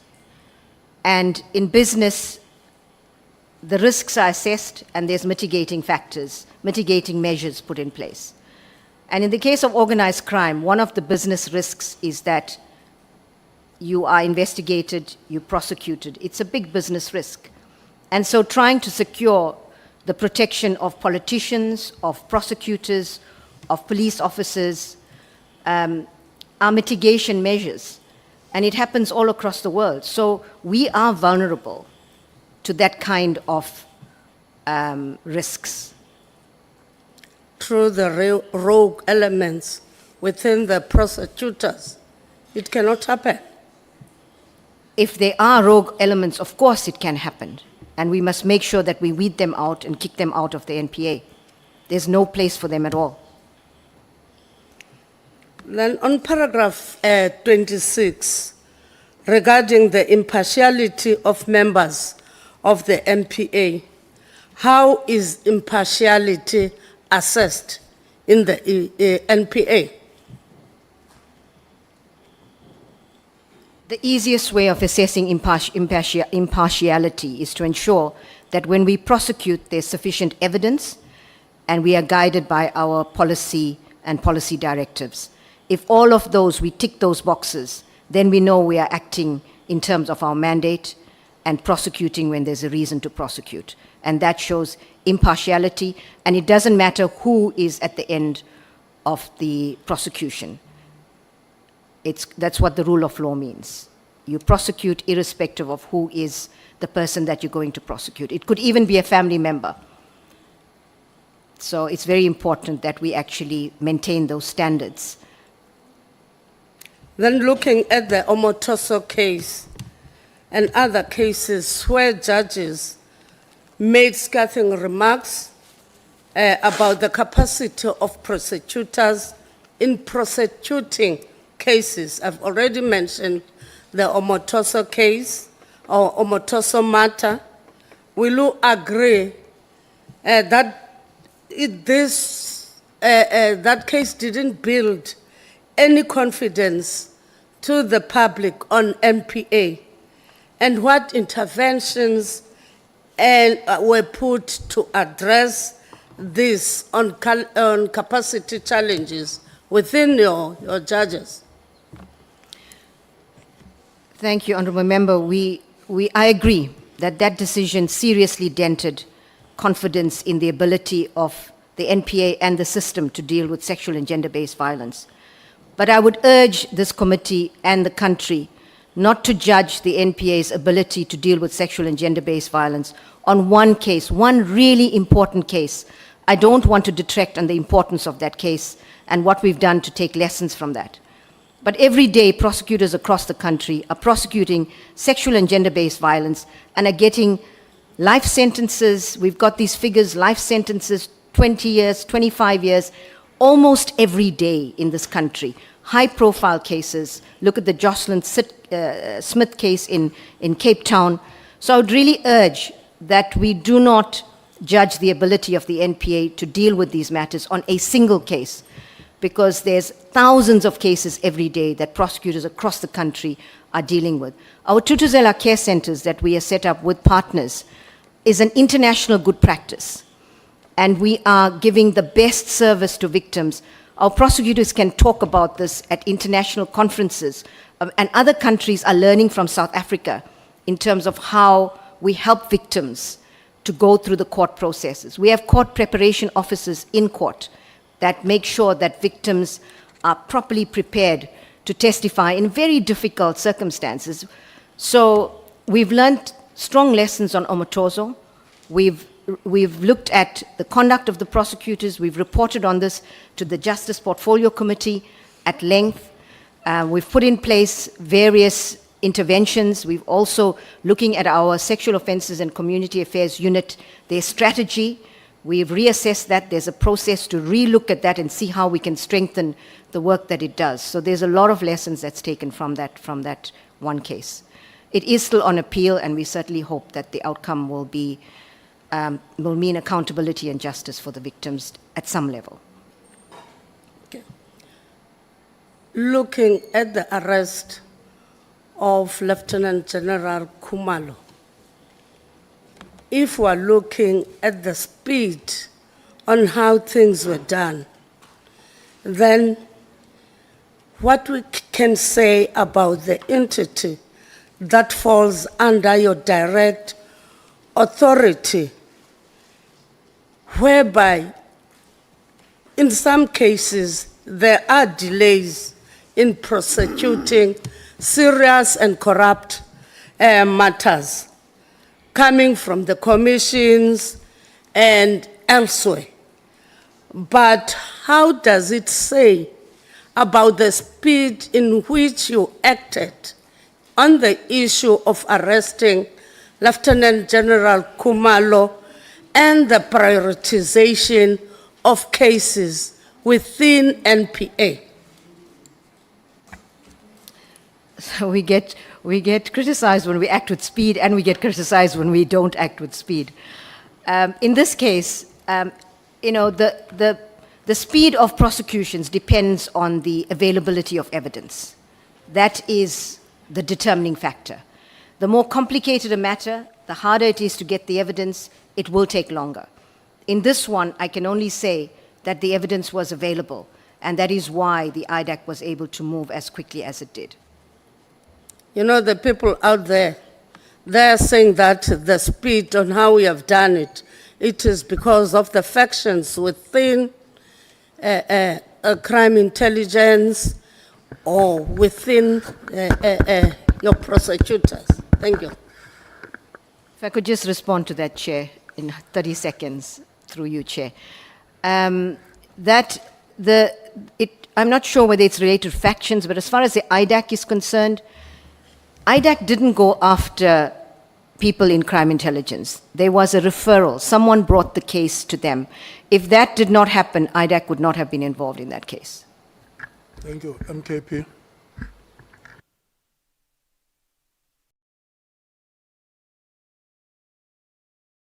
Okay, can I check if there are members who want to ask follow-up questions? Honorable Sangoni, Honorable Matthys. Thank you very much, Chairperson. Good afternoon again, Advocate Batohi. I don't think I got a response on the issue that Honorable Nhlanhla was asking you, just in terms of your knowledge as a jurist, how you handle classified information that's obtained in an illegal manner. Maybe you don't have to reference the IDAC case if you like, but I think the principle that we're trying to get to is that when somebody has obtained classified information they're not supposed to access, how then would you treat that? And then my final question, which is also a follow-up on the issues that they raised, you did say that we are not winning the war against organized crime, and I assume corruption, crime in general. Advocate Batohi, what is broken, right? Because, I mean, the people, a number of witnesses who have sat there, and everybody seems to really skirt around the issues. We'd really like to know what is broken, what do you think needs to be done to fix it? Thank you very much, Chair. Chair, on the issue of illegally obtained evidence, if my memory serves me right, and I haven't been in a court prosecutor for a long time, there is a provision in our Criminal Procedure Act that allows for illegally obtained evidence to be admitted in court as evidence if it serves the interest of justice. And there might even be something in the Constitution, but I'm not sure. But that would be my response to that. On the second part, what is broken in the system? How much of time do you have? Honorable Sangoni, it is, I really don't know where to start. our crime is ravaging our country. And it seems like we are watching this movie in front of us in slow motion, and those of us in power that should be doing something about it are powerless to do anything about it. That the criminals are taking over our country, organized criminals. As the national director, the one thing that I do is authorize racketeering prosecutions. And the numbers of racketeering prosecutions don't give any confidence that we are, and the types as well, that we are dealing with the top level of organized criminality in this country. I want to hasten to add that there are some good cases, and there are good people within the system that are working really hard. So whatever I'm saying must be taken in that context. But when you start off to deal with crime, you have to have an efficient crime intelligence. That's the starting point. Then you have to have in the police, you have to have not just the numbers. You have General Lebeya, who has testified in Parliament that the Hawks are sitting at 50%. How can you fight crime, serious crime, when you have a 50% vacancy rate? If you have to deal with high-level organized crime and corruption, you need financial capabilities to investigate this. I stand to be corrected, but if I'm not mistaken, General Lebeya at one point said that the Hawks had 2 chartered accountants. 2. And I understand that one of them was recently taken to the private sector because they can afford better salaries. That brings me to the salary issue. We have to be able to have competitive salary scales within government, and I'm not sure that we'll ever be able to participate and to compete with the private sector.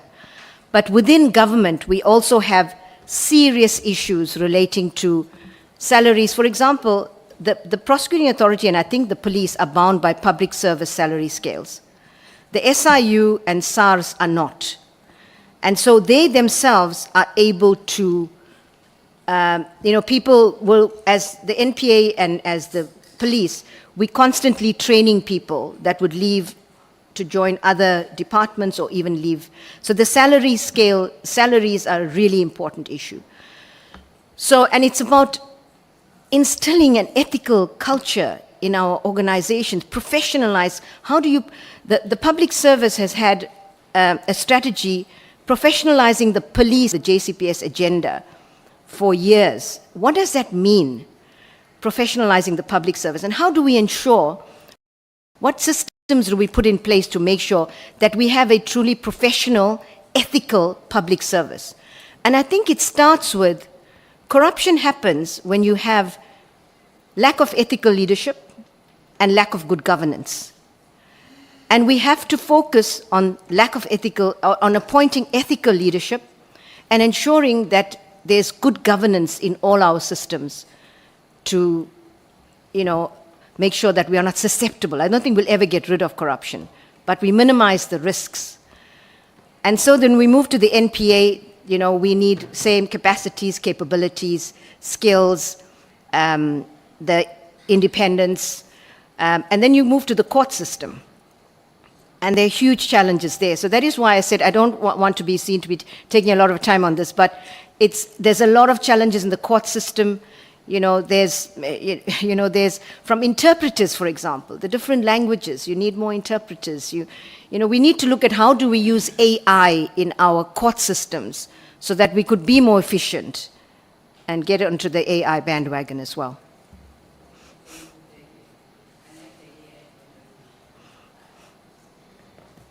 Honorable Matthews. Thank you, Chair. Mine is just to address the issue of gender-based violence, Advocate. And I think your response, or how you are saying what the MPA is doing in regards to gender-based violence, is a slap in the face for so many victims right now who have gone to court. And prosecutors have not even bothered. Child rapists have not even bothered to say that this one must be denied bail. And it happens more often than not. Even those centers I don't know when last you visited them. I was at the Mohammed Gandhi Hospital in Phoenix the other day. It's hardly even operational. So, and mine is just more of a response that Advocate, don't leave here and like misrepresent. It's almost like a slap in the face of an ordinary South African who has been subjected to this criminal justice system to say that it's working and it's functioning. When it is working and when you are having successful prosecutions, it is an exception rather than the rule. So I'm just asking you to be sensitive to the cries of the ordinary South Africans today. Thank you. Thank you, Chair. Chair, I want to emphasize that as prosecutors, we are lawyers for the people. We represent victims and we represent the people of this country. And I certainly am not, I didn't say the system is functioning. In fact, when Honorable Sangoni asked questions, Chair, I was very clear that there are lots of challenges in the system. And so we have to look at the systemic challenges.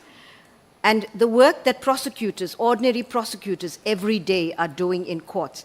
Of course, there will be those cases when prosecutors don't do what's expected of them.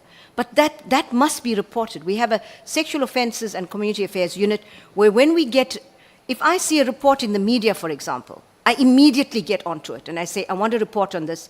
DPP, can you look into this? If I see that there's been some case involving gender-based violence, it's in the media and we haven't acted quickly enough, I ask for a report, I send it through, and I want to know why. But I ask the public, victims of crime, if you're unhappy with any service you're getting from prosecutors, please report it up in the provincial structures. The DPP is there. Please lay your complaints, and you will be listened to, and we will make sure that you get the service that you deserve. I accept it's not perfect. You mentioned the TCC in Durban. We have been working to, the TCCs, we have been working recently together with the private sector to build more TCCs, to refurbish those that were getting into disrepute. And I agree with you, there are some of them that are not the way it should be, because we haven't had funding, we haven't had finances, and we've not been able to really keep them at the standards that we would like to. But working with the private sector, there's been a lot of work that's been done. For example, the one in Madadeni is we've just opened a new TCC because that one was in a terrible condition.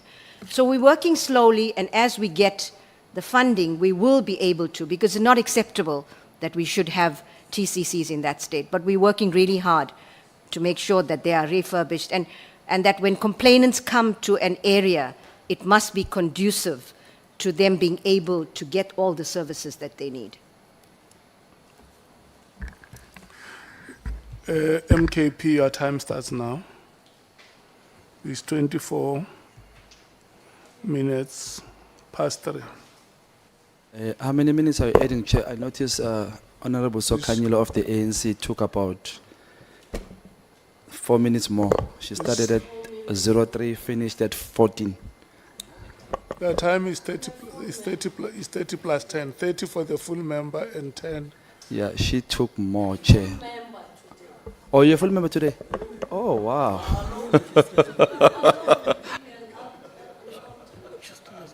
But they said you have 7 minutes left, and then you finish 14 later. No, it's fine, Chair. I know that the MKP comes from the ANC. No. You can't stop him from being nostalgic about the ANC. Calm down. When I'm stopping corruption, guys, you must calm down. This ANC. Thank you, Chair. Sawubona, ma'am, how are you? Sawubona. I have 2 issues that I came across on social media that I need to ask. Starting with the issue that we're talking about, gender-based violence. I came across an issue of a father in Johannesburg. His name is Asif Kasoji, who has an issue with a lawyer called Camilla Pauls, who works for Herald G Attorneys here in Cape Town. Now my question is, You see, there's this thing of fathers not paying support.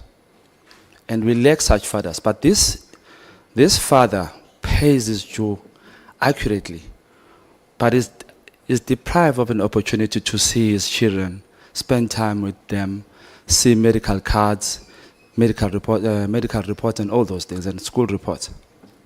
Now, and this is happening because there's a blockage from a lawyer, a certain lawyer whom I mentioned here, Camilla Pauls. Now, what I want to know is that, do you take lawyers who have been running their legal firms to be prosecutors? That's my question. In terms of the NPA Act, we are able to acquire the services of private practitioners to assist the NPA. Do you vet them? I think there's some tax clearance requirements. There's confidentiality documents that are signed, but they are not vetted. Vetting takes, I think there's a basic level of vetting. I need to get details on that, but it's not the kind of vetting that happens in SSA. Okay. So do you check with the LPC the historical background of such lawyers? For instance, it once reported that there is a lawyer, which is this one, in this newspaper. So do you check such historical background of such lawyers? I will have to check what internal checks are done and come back to you on that. But there is, I think, a basic level of vetting. Whether they check with the LPC, it would certainly be a good thing to do that, and I'll just look into that. You are widely perceived as a Mr. Cyril Ramaphosa's protector. I think you know about that one. Not that I'm aware. Why has it been that he has not been charged with the Phala Phala case? If the chair will give me a moment, I just want to get my facts in terms of where this matter is currently. There's two matters in this matter. There's two matters in relating to the Phala Phala case. One is the possession of US dollars by the president, case opened by Mr. Arthur Fraser, and the other is, and this particular case is in the, a decision was taken by,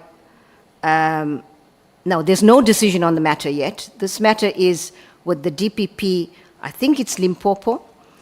The file is with the Specialized Commercial Crime Unit in the head office, and they are going to get a panel to sit on this matter to consider it, but there's no decision. So that is that matter. The other matter relates to theft of cash from the president's farm, which is in court. Okay, tell me about this one. The section, oh.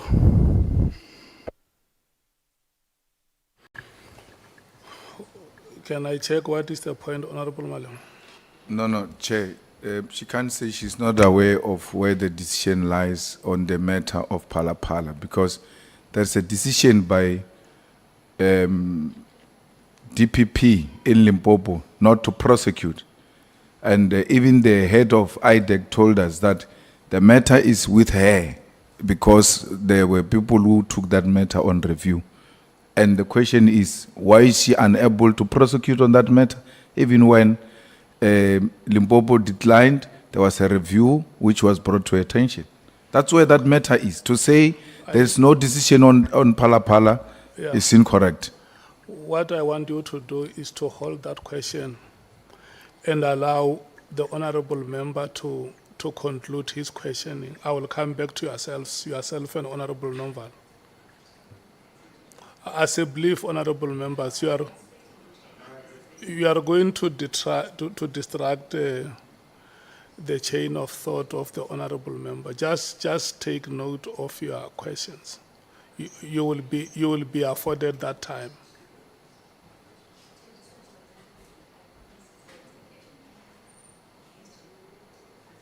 You see, my problem is if I deviate from the principle, and then we but not on my time. We will end up having unintended consequences.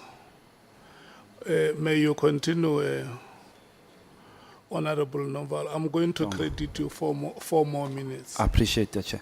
But kindly do me a favor, Chair. When my 10 minutes lapse, can you stop me so that I don't take his time? Thank you very much. Okay, on that note, ma'am, the Section 189 parliamentary panel, chaired by former Justice Sandile Ngobo, do you remember that one, right? Found a prima facie case evidence against President Ramaphosa. The former head of Hawks publicly stated that investigation report is already on your desk. So why have you not acted on that? Chair, I want to understand for clarity, is the honourable member saying that someone from the Hawks said the matter was on the National Director's desk? Yes. That's incorrect. I've never received this matter. You've never.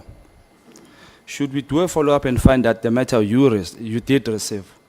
Are you willing to come on record and say, I did and I didn't act on it? I would have received reports from the DPP, but certainly not a complaint from the Hawks relating to this matter. I'm not dealing with a review process. They would have been reporting in terms of high-profile matters, but there's nothing on my desk for my consideration in this matter. You spoke of ethical leadership. So, do you regard yourself as an ethical leader? I do. Why have you not acted on Palapal? I beg your pardon? Why have you not acted on Palapal? Because there are processes to be followed in the legal process. The DPP takes a decision on the matter or not. And of course, anybody is entitled to ask that the National Director review this matter. That review process is not kicked in, but I'm trying to get clarity on whether Honorable Malema might be correct, whether the DPP in fact took a decision in this matter, and whether there is a review process in the SCCU head office. But I want to get clarity on that. But for now, to be clear through you, Chair, the matter is not on my desk. I have never considered this matter or the merits of this matter. So the ethical leader in you doesn't say do something about Palapala. Anyway. There are processes at the moment that are happening. The matter is at the head office. The ethical leader in you. That's correct. There are processes and the matter is at the SCCU in the head office. So the ethical leader in you only says that. It doesn't say do something about Palapala. It only says just know where the matter is. That's not correct. If the DPP has done anything wrong in taking the decision, then of course I must intervene. And there are processes, the matter is with the SCCU head office at the moment. Let's pass. Do you know Paul O'Sullivan? I beg your pardon? Do you know Mr. Paul O'Sullivan? I've never met him, but he does send emails. I may have met him at I better hasten to add, if he was at some social event where I was there with him, I might have, but I can't recall. Chair, I think I'll end here and donate my time to Honorable Nomvalo. Thank you.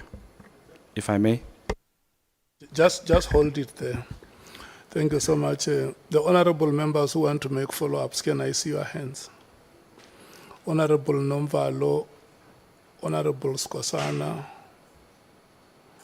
Honorable Sangoni, Honorable Malem, Honorable Breitenbach. And I must remind you that there is no honorable member who is going to be allowed to make a follow-up on the question that he or she asked. Thank you. Can we proceed in that order? Yeah, no, thanks, Chair. My follow-up relates to the first question of Honorable Shongwe about enrolling attorneys who have been running their private firms into your organization. You know, there are lawyers who have been struck off the roll by the LPC. Now, I think the question is, if they apply to your organization, do you accept them? But secondly, there are lawyers whose DC hearings are pending or DC outcomes are pending. Like this lawyer that he has mentioned, I think her name is Camila Pals, practicing in Herald G attorneys. In relation to a matter of Asif Kasuchi, I think it was widely reported in the media that he has been deprived of his parental rights. Now, do you consider such lawyers who have pending cases and lawyers who have been struck off the roll? I don't consider that they would be people that the NPA should be hiring. So my colleagues have informed me that they do a vetting process, which is normally whether they fulfill the requirements to run a business properly. I don't know what that means. I need to get clarity on that. But also reference checks. But I think we do need to add checking with the LPC if that is not the case, because I certainly agree with Honorable Nhlanhla that we should not be hiring such lawyers to be working with prosecuting cases for us. Honorable Skhosana. Thank you, Chair. Advocate, you said that if the decision, the DPP has taken a decision, whether that is that the decision, let me put it in a simple term, doesn't make sense to the people of South Africa. Remember, justice is not operating in a silo. If there's an outcry, as an NDPP, are you not allowed to intervene? Of course, if there's an outcry and it appears that the DPP has in fact done something wrong, then the NDPP should intervene. But if the reports received by the National Director suggest that the DPP has not done anything wrong and has complied with all the policy requirements, the evidentiary standards, etc., then there's no need to intervene in that matter. Chair, because I'm still going to have my time about the DPP we are talking about here. I thank you. Honorable Sangon. Chair, I didn't have a follow-up. I was just requesting to address you. Can we please ask the DA to ask the Minister of Public Works to get the aircon working? We are dying. It's been 2 weeks. Where is good governance, Chief? Please, Chair. Thank you so much. Can I respond to that?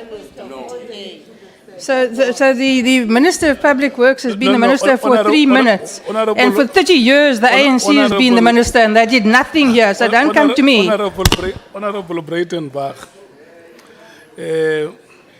let me tell you this to you, Honorable Breitenbach and Honorable Sangon.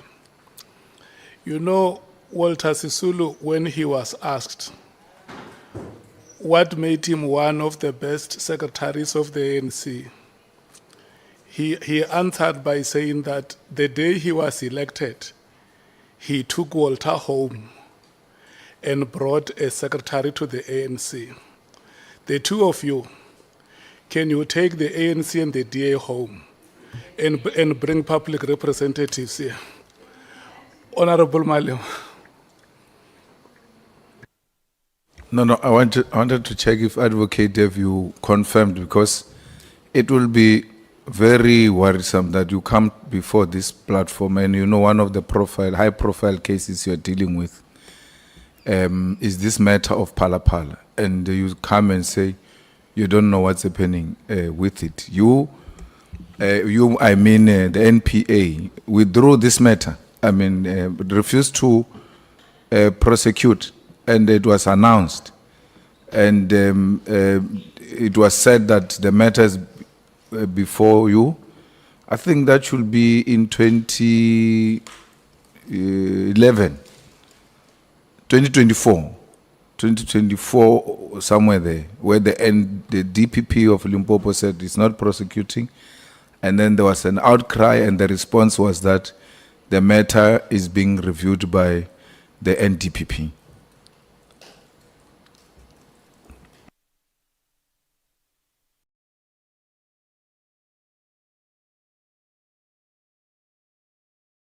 You, Chair, can I clarify? Yes, I've now got clarity on this. My notes were not clear. It is a review process. The matter is in the head office in the NPA. It's being dealt with by the Specialized Commercial Crimes Unit that processes the reviews. and that matter will be dealt with. Thank you, Chair, and I apologize for the lack of clarity on that. You can apologize to Honorable Shongwe first, because that's a question I asked. Thank you so much. It's Apologies, now Honourable Shongwe. 15:40. Your time starts now, ends at 10 past 16 hours. Is that Nombalo thank or you. Skosana? Thank you, Is Chair. it you or Yeah, Skosana? no, it's me, Chair. Okay, thank you. Good afternoon, NTPP. You know, I've got a privilege because you account to a committee which I'm part of, the Justice Portfolio Committee. And my observation with you, which I've shared openly, is that you are very quick to become dismissive. And that leaves me with an impression that you are the NTPP who does not understand his statutory responsibilities. And I'm going to a particular question with this statement. I'm not just making a statement here. When I arrived here, we had the first meeting with you. I asked you about the Cindy Somakaka case, which was widely reported in the media space. You said you don't know what is happening on that case before it reached the stage that it is in today. You came to our committee when you came to report about the Omotoso case. You admitted that you never made any supervision to the case up until the ugly consequences that South Africans experienced. The Gupta extradition.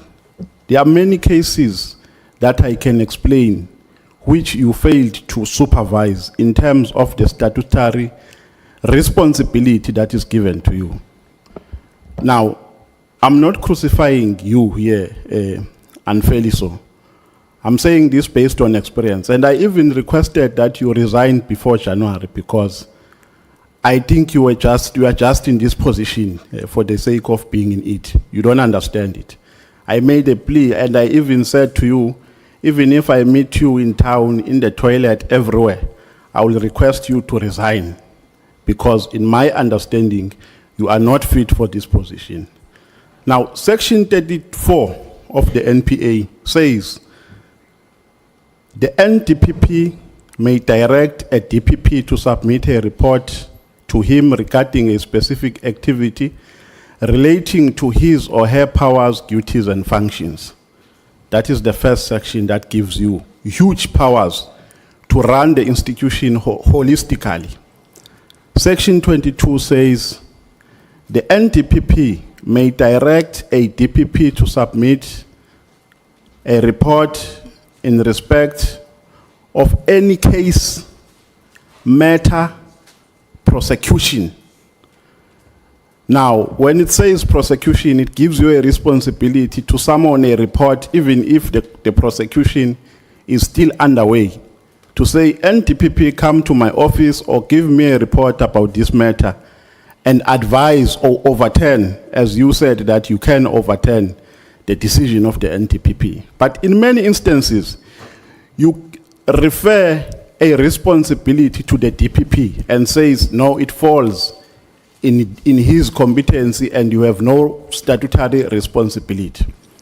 Now, do you agree with me if I say to you, you have a particular understanding of your statutory responsibility other than the responsibilities that you are given by the NPA Act?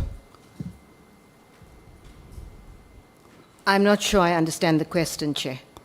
If that can be clarified so that I can properly answer Let it. me ask it like this. You said here, when you were asked about the KZN issue, I think so, you said it falls in the competency of the DPP, and you never involved yourself on that issue because it was done by the DPP. I've explained different events here wherein you used the same excuse to say, no, this does not fall in my competency. I can't instruct the DPP to prosecute or not to prosecute. And you have repeated those words here today. Now, I'm saying the statute gives you those powers, but you are not using them. You can advise the DPP to prosecute or not to prosecute, in my understanding, based on the provisions which I've just read for you. Thank you. I understand that question better now.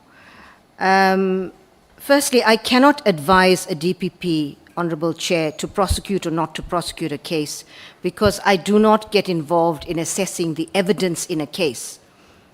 And the fact is, Honorable Chair, the Act makes it very clear what the responsibilities are, what a DPP's responsibilities are to decide and make decisions to prosecute, as well as the Act creates two offices, actually. It creates an office of the National Director, and it creates an office of a DPP, which consists of a whole, the Act sets out what that office consists of. And it's very clear what a DPP should do and the powers of a National Director. So in terms of decisions to prosecute, the National Director cannot tell a DPP who to prosecute or who not to prosecute. But you are correct in that there are certain other powers. The National Director is in charge of the National Prosecuting Authority. And as such, the National Director's got to ensure that the institution is well run. And that would mean calling for reports on certain issues. That would mean a whole range of things. And so certainly I also want to deal with the examples of cases that the Honourable Member mentioned, because I think it's important that I don't leave that unresponded to. So with regard to the Omotozo matter, again, I emphasize the day-to-day management of cases rests with a DPP. And of course, yes, when things went horribly wrong in that matter, then I had to step in to find out what was going on. But we were not aware that there were risks before that. And so that's the one case. And again, I implore that it is not regarded with the greatest of respect as an example of how NPA deals with gender-based violence issues. And Chair, I've dealt with that extensively, so I won't go back to that. The issue of the Gupta extradition was also raised. And it's important that I deal with this because with all due respect, I speak to this honorable committee, but also to the people of this country. The Gupta extradition matter, I won't go into details, but we are still trying to understand why we lost that extradition case. There will be another request for extradition that will be submitted fairly soon. I don't want to give timelines, but one of the risks are that we actually fail again because we didn't know what the reason was for the failure in the first instance. But that's not going to stop us. We will submit a further extradition request. So I think you are correct in terms of the powers of the National Director to make sure that the institution is run properly. And I want to assure the Honourable Member that the NPA is a well-run institution today. We have ethical leadership. The performance of the NPA, besides these couple of cases, very important cases, setbacks, none of those cases have reached the end of the legal process. We are certainly hoping that there will be a successful appeal in Omotozo. In the New Lane matter, for which the NPA was crucified, the Supreme Court of Appeal has overturned that decision, and we will have to start that case all over again, which already puts us at risk. So I just want to emphasize that the performance of the NPA has gone up from 50% to 75%, and in Q1 this year is sitting at 81%. That is not indicative of a failing organization. I agree there have been setbacks, and we've learned from that. And we need to make sure that those things do not happen again. But the NPA is certainly, with asset forfeiture, for example, which is an important aspect, we have recovered almost 50% of everything that was recovered in 25 years of the AFU has been recovered in the past 4 years because of a very determined asset forfeiture strategy, because of innovative policies. And money from CARA, that I think it's 6.6 billion, that's like 6 times what it cost us to fund Zondo Commission. We're already seeing results of that because it's mainly because of evidence led there that we're able to recover this amount of money, which also funded government's response to dealing with illegal mining. So you make important points, but it's important to understand the context. Thank you, Chair. Yeah, no, because my problem, NTPP, with these cases that I've just mentioned is that you only came in after a crisis presented itself. During the course of prosecution, you never intervened. Even when these cases were widely reported in the media space, don't you think that somewhere, somehow, you were irresponsible? Because when a case is broadcast, it gives you an opportunity as well as the NPA to showcase your strength, to intimidate criminals. Now, when you just go on TV, you watch like all of us, ordinary South Africans, and you do absolutely nothing, and wait for a crisis to come, and only come in when there is a crisis, whereas you have a constitutional weapon, I mean, you have a statutory weapon that you can use, because at any time, you can call the DPP and say, DPP, can you give me an update on this matter? And support them when there is a need to support them. Now, you have just been observing, like all of us, sitting at home, watching TV, doing absolutely nothing to assist the prosecutorial work that has been done in these cases. So I think if you are a responsible DPP, I mean NTPP, you must accept that you abdicated your responsibility, especially in the Omotoso case, because you never did anything up until there was a crisis. So, Honorable Chair, I want to emphasize that directors of public prosecutions are highly paid, responsible, powerful members of the prosecuting authority. And I, as the national director, any national director, expects them to be doing their job. Of course, if there's an obvious crisis that's happening, you must intervene. We have put in place processes where DPPs now do a proper risk evaluation of every high-profile matter, dealing with any potential risks and what they are putting in place to ensure that those risks do not materialize, or if they do, we mitigate the consequences. So I understand the role of a national director, but the DPP's responsibility, there was no apparent crisis waiting to happen in this matter. And DPPs are required to manage risks in their division. But if there's an obvious crisis, of course, the national director must intervene, which was not the case in these matters. Okay. Now let's move to another one. If I had enough time, I was still going to pursue this one, because still I'm not satisfied. On paragraph 83, page 29, you are saying in your statement, the process of appointments should be synchronized and depoliticized to ensure transparency, merits, and accountability at all levels of prosecutorial leadership. Do you want to expand more on that statement which I've just read? Through you, Chair, which paragraph again? Paragraph 83, page 29 in your statement.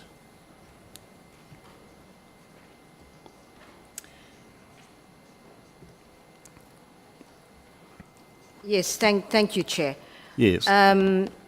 So the appointment process of a national director, not just a national director, but 4 layers below the NDPP are political appointments. Yes. Let's say the power to appoint lies with the executive. The president appointing the first 3 layers, national director, deputy national director, and DPPs, and the 4th layer, which is deputy DPPs across the country, is a ministerial appointment.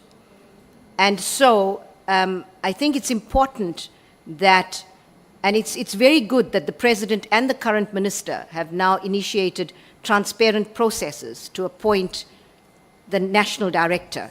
I certainly hope that similar processes are put in place for the other layers in the NPA as well.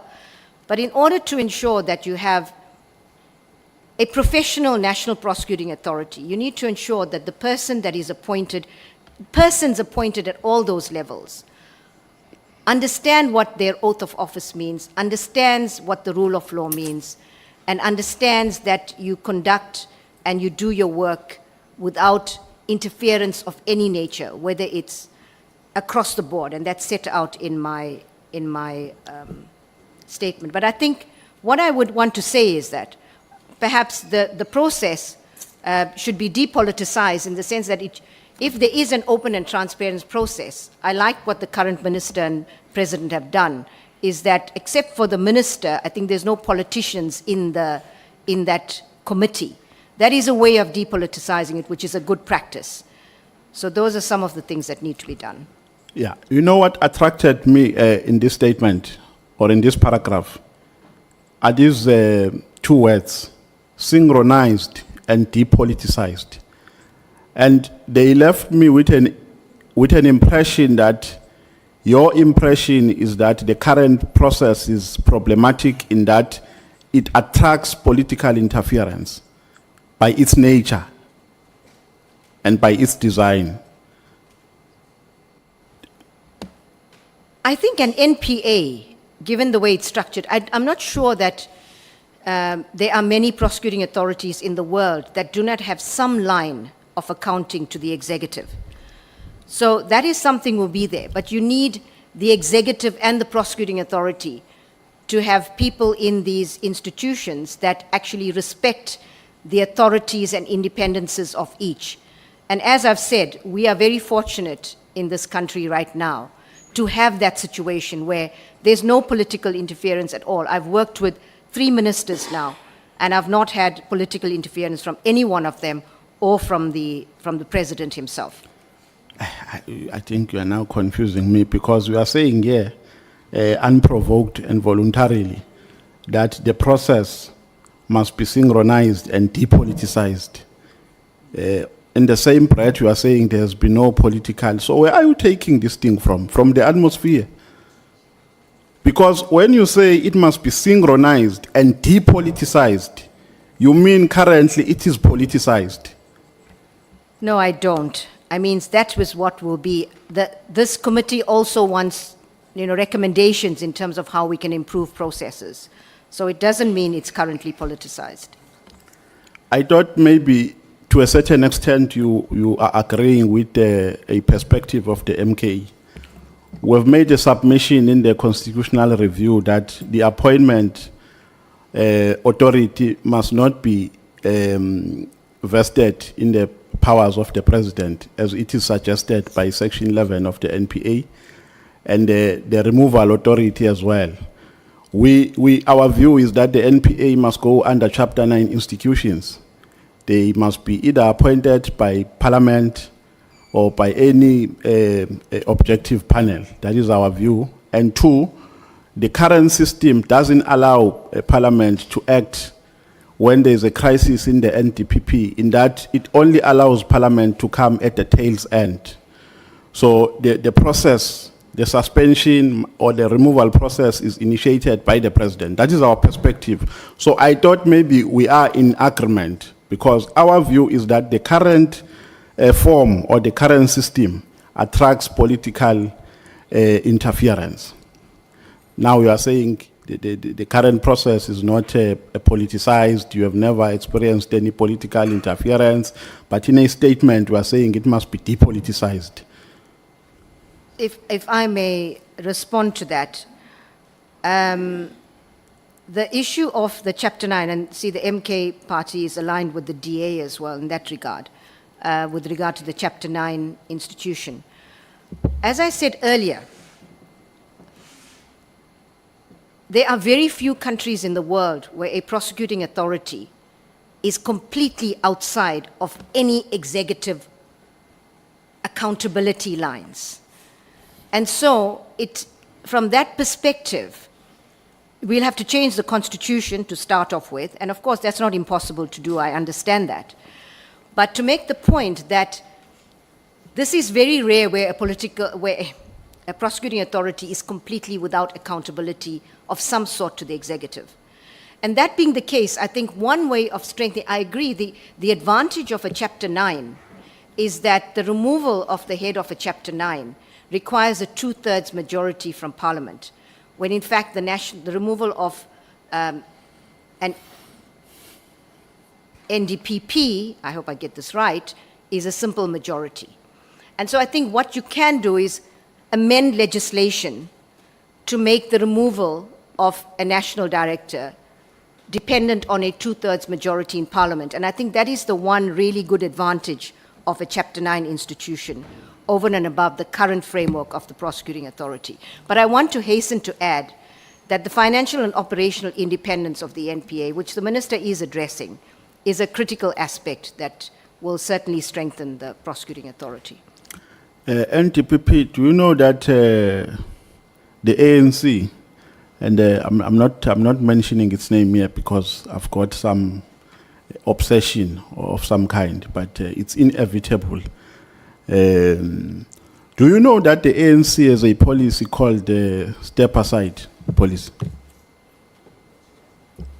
The ruling, I don't know whether it's a ruling read party about or it. it's a former ruling party. I've read about I it don't in the media. understand this GNU thing.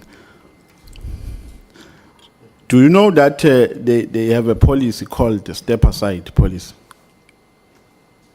I've read about it in the media.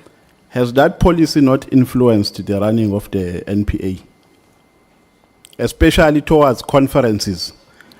Have you never been exposed to a case where politicians want to influence how you must prosecute and who you must prosecute in pursuit of factional objectives that are related to an elective conference of the ANC? I will vehemently deny that that is the case in the NPA. Certainly at my level, whether prosecutors at lower levels are being influenced, I don't know. I certainly hope not. But if they are, then with the right evidence they will be dealt with, because there is no place for any kind of political. In fact, our policy is also clear on that acting without fear, favor, or prejudice also means acting without any political influence or any other kind of influence. So I have certainly not experienced that. NTPP, as a legal person, do you agree with a principle that says justice denies is justice delayed?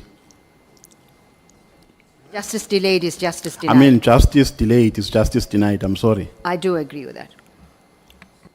If you agree with it, is it justifiable for the NPA to charge people when they do not have, or to prosecute people when they do not have enough evidence to prove their case? Is it justifiable? For instance, in a case of the former mayor of eThekwini, Zandile Kumete, that she was charged, I think, 8 years ago, if my memory serves me well. Up until today, the NPA is zigzagging. There is no clear direction from the prosecution side. Do you think that is justifiable? So there's a number of questions in that question. Firstly, at a principle level, it's not justifiable. We, as a matter of policy, we will only prosecute when we have evidence that meets the standard of reasonable prospects of a successful prosecution. And we have impressed upon prosecutors that in the case of economic offenses, we should be almost trial ready, because there's no need to rush with a case and enroll it and then be seeking adjournments for further investigations. So at that level, I certainly agree with it in principle, but I'm not going to comment on the Zandile Gumede matter, because that matter is in court currently. No, I'm not saying let's talk about the merits. I'm saying a crisis surrounding that case generally, that it has been postponed for, I think, for almost 8 years without any successful prosecution. If I get the detail, I don't know if I have it here, about why this case has not proceeded as quickly as it should for 8 years. In most matters, we find that it is because of various reasons not attributable to the prosecutions. I'm not saying that there aren't instances when prosecutors are responsible, but for the majority of cases, it is a deliberate delaying strategy on the part of the defense to ensure that cases do not proceed. There are other instances where magistrates recuse themselves, magistrates pass away, it needs to, so there's a whole range of reasons why. I don't have all the reasons in the Gumede matter. But I'm almost sure that, excuse me, if I get the reasons, this is what will be borne out. I doubt that you will give me a proper answer to a question that I'm going to ask now because of my experience with you that you don't involve yourself with many cases up until there's a crisis. So there is no proper monitoring and evaluation, no proper supervision from the office of the NTPP. The DPPs are just on their own. You only come in when there's a crisis. Now, I want to ask about the Khumalo case. Khumalo was arrested by IDEC for an HR matter. Have you ever done a supervision of that case? If you'll just give me half a second, I have a tickle in my throat. I'm trying to get rid of it. Excuse me, I'm sorry. Yeah, she's a location.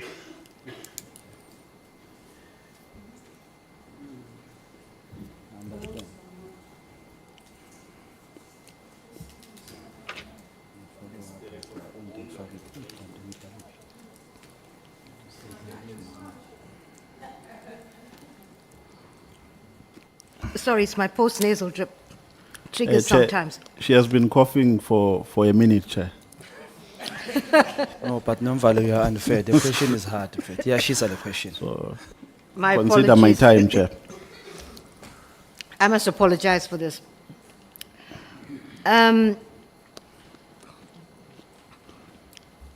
So I explained earlier that with regard to these matters, the National Director does not get involved in, excuse me, in the detail of a case.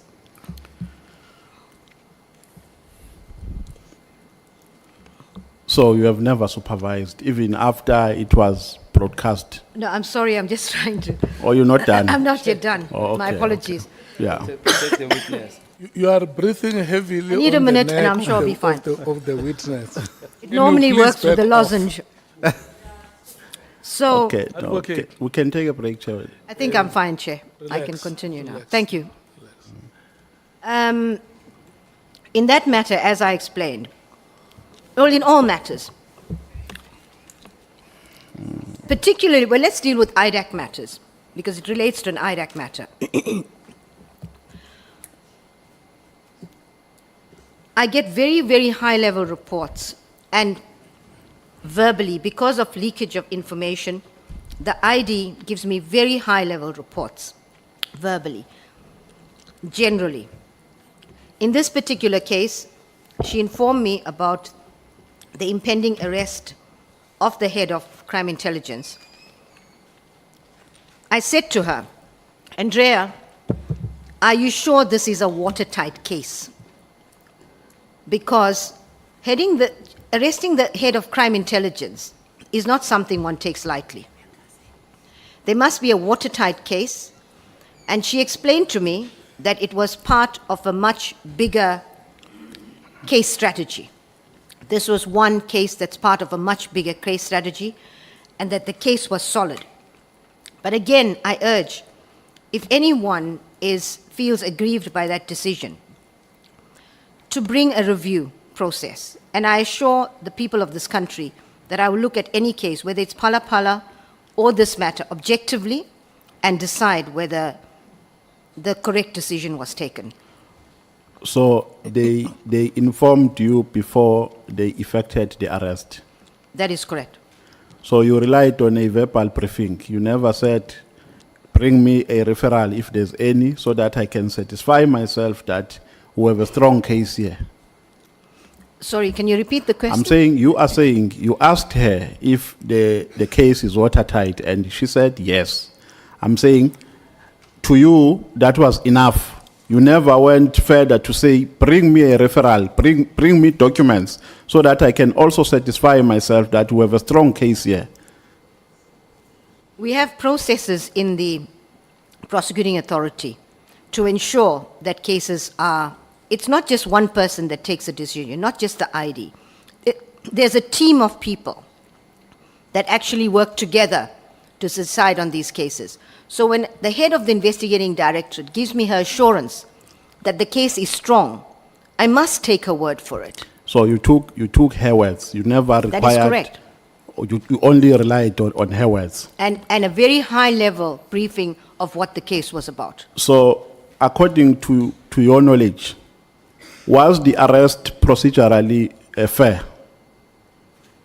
Were all the requirements met for the arrest to be executed? Can I ask what requirements the honorable member is There's a referring to? referral and so on and so forth. You don't just go and arrest a person. There was a referral which was brought by a member of parliament in terms of the report that was tendered here.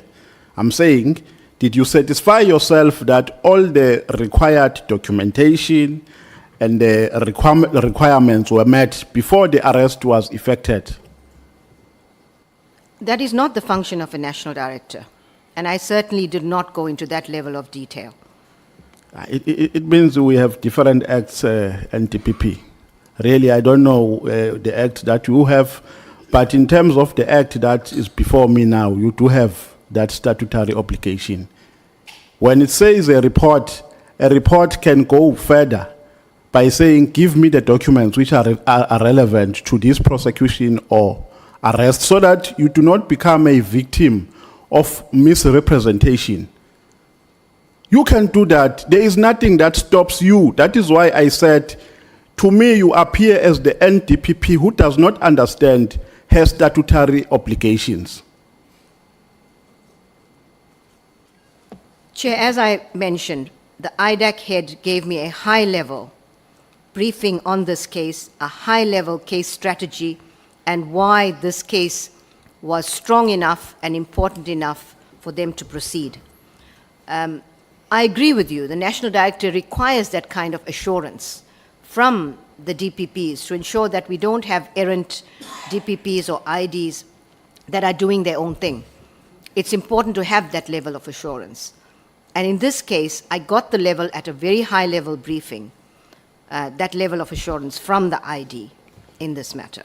Yeah, because we are going to rely on a half-cooked information, and you are the one who accounts in Parliament. We ask questions from you. Now, if you are responsible, you can't just rely on a verbal update or report. Documents must be submitted to you so that you are going to be in a position to make justifications if that need arises, and to give a report and to be confident and say the NPA here did everything that it could do. Now you are just relying on a verbal report. There is absolutely no papers before you. You are saying this was said to me and it ends there. Honorable Nhlanhla, I think you're right. In future, we have to find a way of managing leakage of information and getting written reports, because you make a valid point. But dealing with leakages in the institution is a serious problem. And that is something else that, we need to find a way of strengthening our information security across government. But that is a serious concern, and I'll certainly take your point on board. In December 2024, the media reports that the IDEC boss was addressing the personnel of IDEC, and she made some remarks. She was saying to staff members they must fake it until they leave it. They must go to court with empty files. But in summary, she was encouraging them to pretend to be busy while they were not. And you made an interview after that. I can't remember the media house that you were in, but I came across that interview. You were asked about that incident, and you denounced it. You denounced it. Is it correct? Am I correct? I didn't denounce it. Perhaps what that honourable member, that the media house that you're talking about, the Amabungane interview, because I was interviewed, and that entire interview was one that was that the makers of that interview used the New Lane matter as a linchpin to lynch the national director and the NPA. I was asked during that, and I hasten to add that that New Lane matter was one of the most scathing judgments against the National Prosecuting Authority. And of course, the media had a field day quoting from the judge who called it a comedy of errors, etc.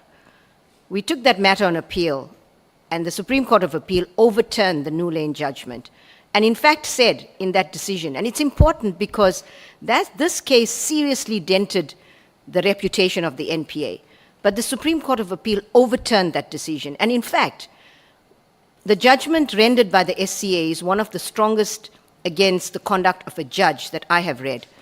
And there were terms like it went against the administration of justice and things like that. So that New Lane matter is the interview that you are referring to. And of course, when the matter was overturned by the SCA, there wasn't much that was said about it in the media. No, I will ask 5 minutes from Kosana. I want to ask about Paul O'Sullivan. Yeah, no, the time of Skosana is not yet allocated. Yeah. When it's allocated, Chair, not now. Okay. Honorable Bradenbach, you wanted to ask a follow-up question. Okay. Can I check members who want to ask follow-ups? I see Honorable Nhlanhla. Is your hand up, Honorable Skosana? Okay. Those will be the two hands. Thank you. The list is closed. Thank you, Chair. NTPP, the country suffered an embarrassing legal battle. Whether substantively or procedurally, we lost the application to extradite Guptas to the Republic of South Africa to face the wrath of the law. Now, you indicate that NPA is planning to resubmit the extradition request to the UAE. But you are saying you are unable to give us the exact time frame. And that's worrisome because this matter has dragged for quite some time now. Now, why is it that you can't provide exact time frames on when is NPA going to submit an extradition request against Guptas in the UAE? What is the actual plan in respect to that? Thank you, Chair. Thank you. Well, what I can say is from the information that I received from the ID, it will certainly be before I leave office. So, but I certainly hope it would be even before the end of this year. But it will be soon. We are working very hard on also ensuring that we have additional charges that will be added to the original extradition request. So it's the time that it's taking is that we're not just resubmitting the old request again. We have investigated some other very important cases involving other SOEs, and there will be other charges that will be added. That has been the delay and why we didn't submit immediately after that.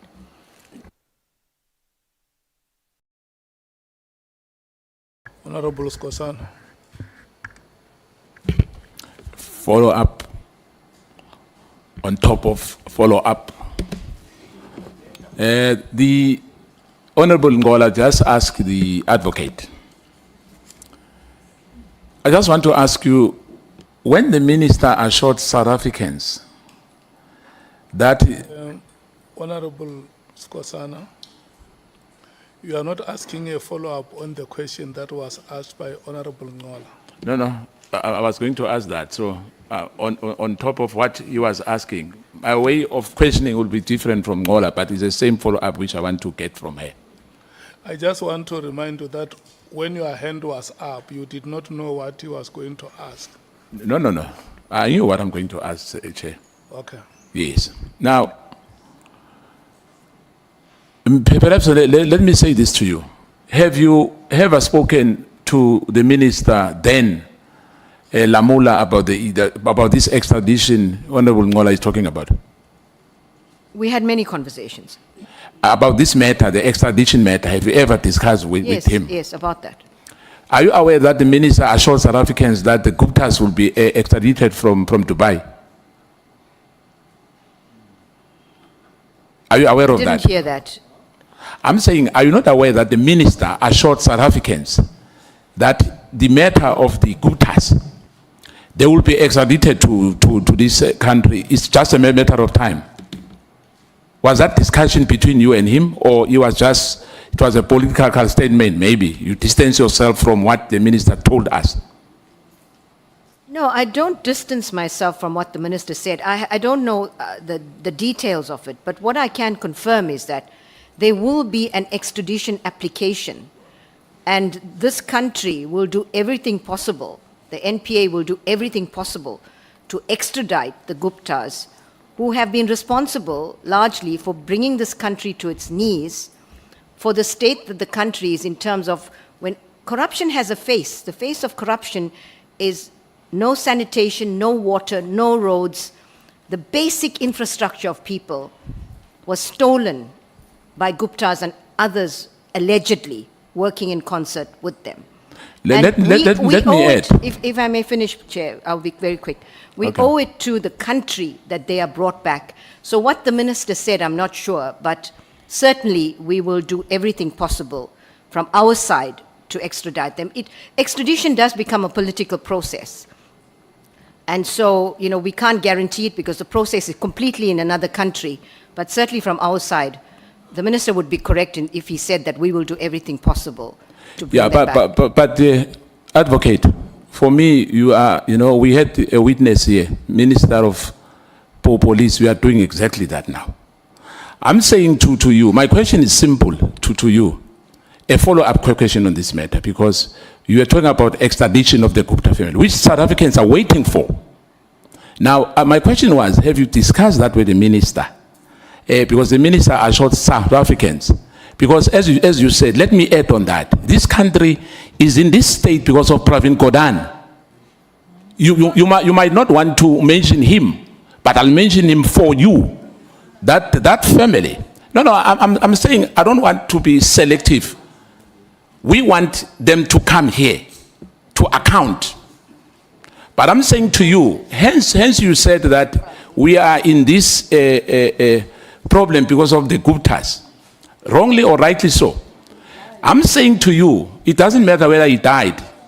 I'm saying this country is we are in this scenario because of one of the persons who has done that is Pravin Gordhan. Point of order, Chair?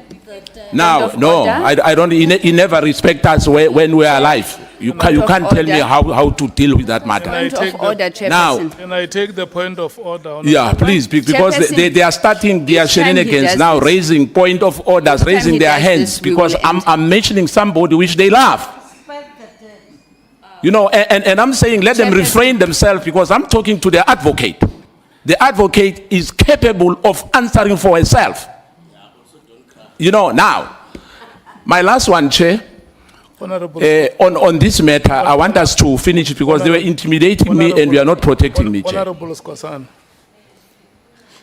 I say to you that Always, yeah. there is a point of order. And even when I have alerted you of the point of order, you continue to speak. No, but they are talking to me. They are busy. Why I'm talking? They are making a point of order, but intimidating me. Why I'm talking? They must just raise their hand. Honorable Skosan. Honorable Skosana, may you please look at me. Thank you. Can you see me? Okay. Thank you. Can we listen to the point of order, Honorable Sangwen? Thank you very much, Chairperson. And each time Honorable Skosana does this, I think he must know that we'll call order. Chairperson or Honorable Skosana must withdraw the remarks that he has just made. He did this on another day, we called him out, and it's on two reasons why I'm asking him to withdraw. Firstly, he's casting aspersion on a person who's not even in this house, cannot respond. Secondly, he is misleading the house. He must back up what he is saying. And if he's not able to do so, then he has to withdraw. He's misleading the House. Comrade Pravin Gordhan was not found guilty of anything. Comrade Pravin Gordhan was at no point, I mean, he's just coming up with aspersions, and he must withdraw that issue, Chair. The point of order is sustained, and the time that has been allocated for you to make follow-ups has also expired. Can we, I'm sorry, Chair, my time. for follow-ups? Yeah, but I was not finished, Chair.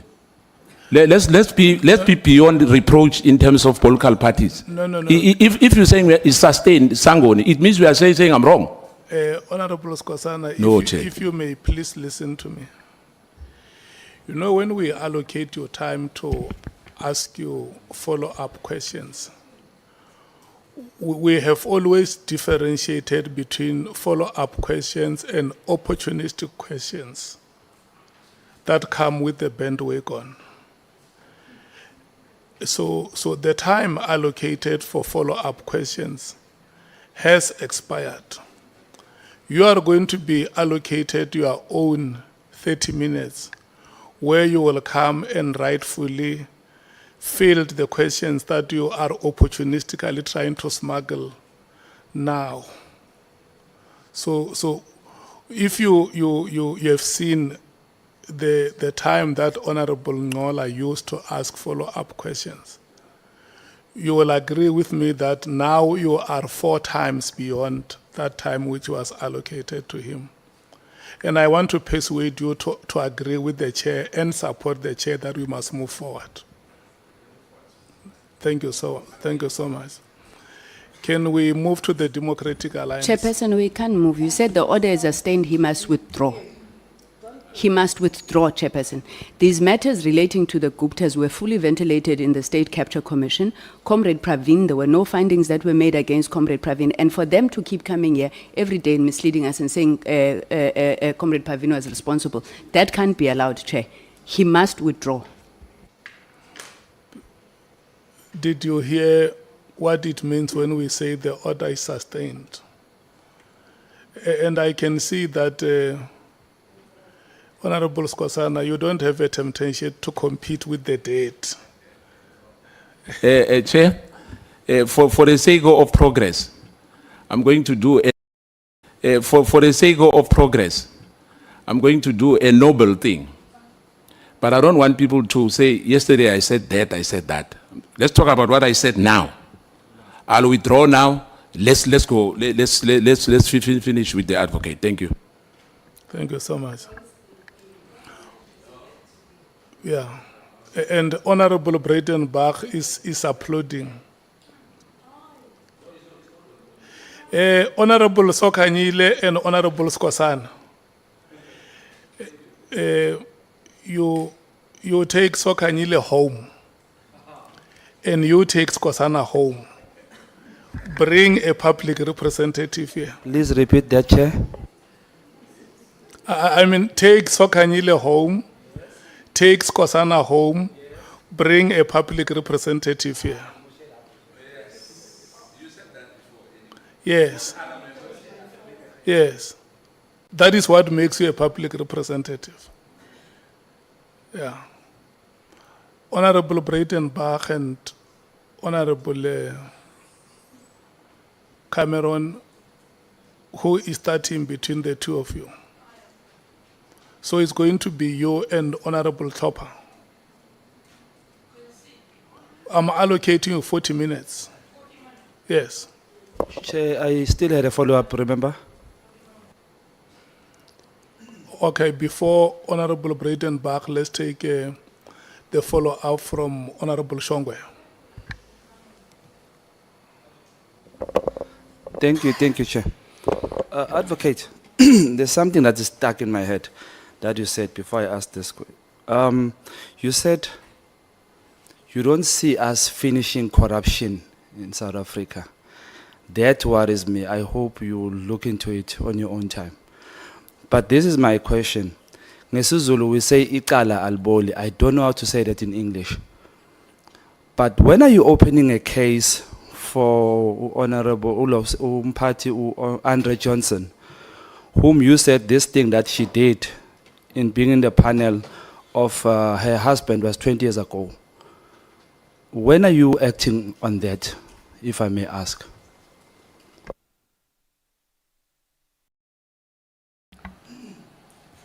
Thank you, Chair. I think on the first point that the Honourable Shongwe raises about not finishing corruption, that will be utopia. It'll be great if we have a country and a world without corruption. But realistically, I don't think we're going to get there, notwithstanding our best efforts. But we will keep fighting. With regard to case against, as I said, this has only just been revealed, and we need to look into it and look at the circumstances, the context, etc., and see if there's any steps that are required. Well, can we maybe give it time? Because you see, you acted fast when it comes to arresting General Khumalo. So can it be of the same pace, please? Chair, firstly, with all due respect, I had nothing to do with the arrest of General Khumalo and in terms of acting fast. So that's the first thing. But we do try to do our work speedily, and I can commit that this will be done speedily. Thank you. Thank you very much. Honorable Breitenbach. Thank you, Chair. Before I start, I will declare that I have known Advocate Batohi for many, many, many years. We work together at the NPA, so I think everybody knows that I know her. So, Advocate Batohi, there are currently prosecutors in senior positions in the NPA who aided and abetted state capture within the NPA. And not only are they still there, but they continue to exercise considerable influence within the organization. You'll agree with me, I think, that senior members of the NPA had an ethical and moral duty to oppose state capture of the NPA. And they failed. You know who they are, I know who they are. What have you done? What steps have you taken to rid the organization of these toxic bad influences? So, let me firstly respond by saying that from the very outset of my term, it has been a priority to do exactly that, to ensure that there's consequences for prosecutors who were errant and who did not uphold their oath of office and constitutional mandate, acted contrary to that. A number of the prosecutors that are implicated are currently facing disciplinary processes. And I do want to say here again that it is a sense of immense frustration as a national director that these processes take so long. The NDPP cannot interfere in labor processes. And it is extremely frustrating that those disciplinary processes have taken a year or 2 years maybe now, and they're still not complete. And there are various reasons for it. So I can't take that any further. I certainly hope we are doing what we can. I've spoken to the evidence leader to try to fast-track those processes. But of course, labor manages those processes. It is a frustrating thing for the national director not to be able to, you can't get involved in those processes. You're also aware that Advocate Chauke has been suspended, and there is an inquiry into his fitness to hold office that will commence on the 17th of November. That's on Monday. I did recommend to the President just over 2 years ago that he be suspended, and now the inquiry is proceeding. Thank you. I'll come back to, well, let me do it now, because you've mentioned Advocate Chauke. So you asked the President 2 years or so ago to suspend him, obviously for good reason. Took the President 2 years to do so. Do you still hold the view that you articulated earlier that that the executive supports the National Prosecuting Authority and that they have, you have unfettered support and no influence or interference? Well, look, what I do know is that after the President received my recommendation, he requested another legal opinion, or his office. I'm not sure it was him or his office. But I know that another opinion was sought, and the matter was between the President's office and the Department of Justice. What I can say is when the current minister took office, I would say it was less than a month that she was in office that she got this matter back on track. So are you suggesting that the previous minister was less than keen? No, I'm not saying he was less than keen. I'm saying there was a delay in that time, Well, then for it's- whatever the reason is, but there was certainly a delay. The conclusion is ineluctable then that it's the previous minister who was the holder. If you don't want to say it's fine, I will. And I'm saying it.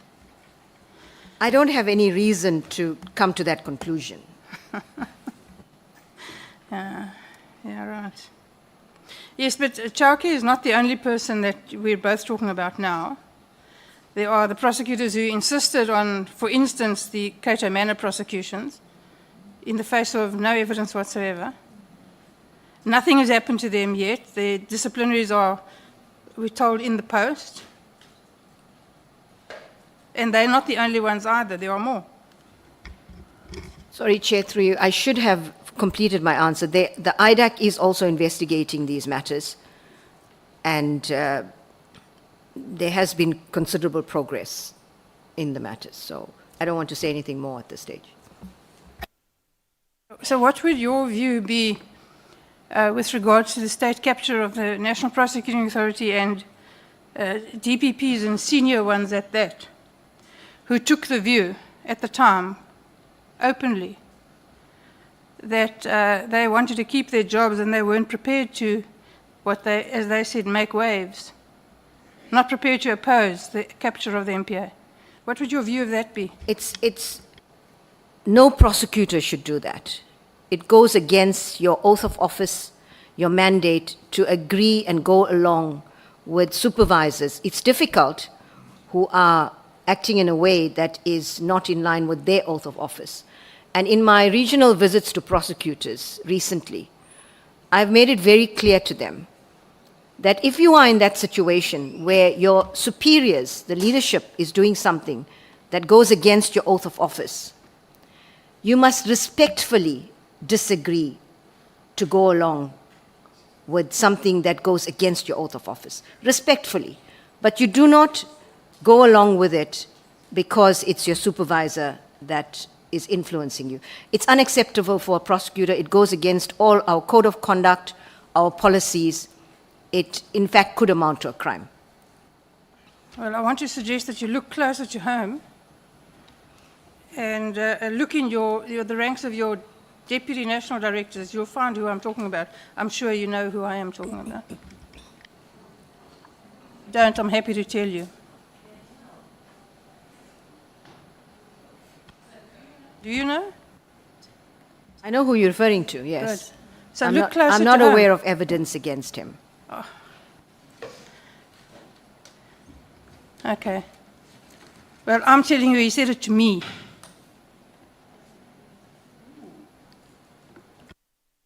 And to his entire management committee, several times. Then I would say it's unacceptable. I see. But he's the acting national director in Rodney de Kock's place. Continues to live a charmed life. I beg your pardon? Continues to live a charmed life.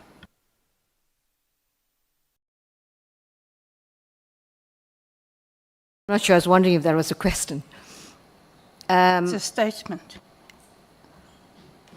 I'm not sure what he said to his management, but he's given me no reason to suspect that he is not a person whose integrity I cannot trust. Well, let me help you with that. He told his management and myself more than once, I need this job, I'm not making waves. Did you get that?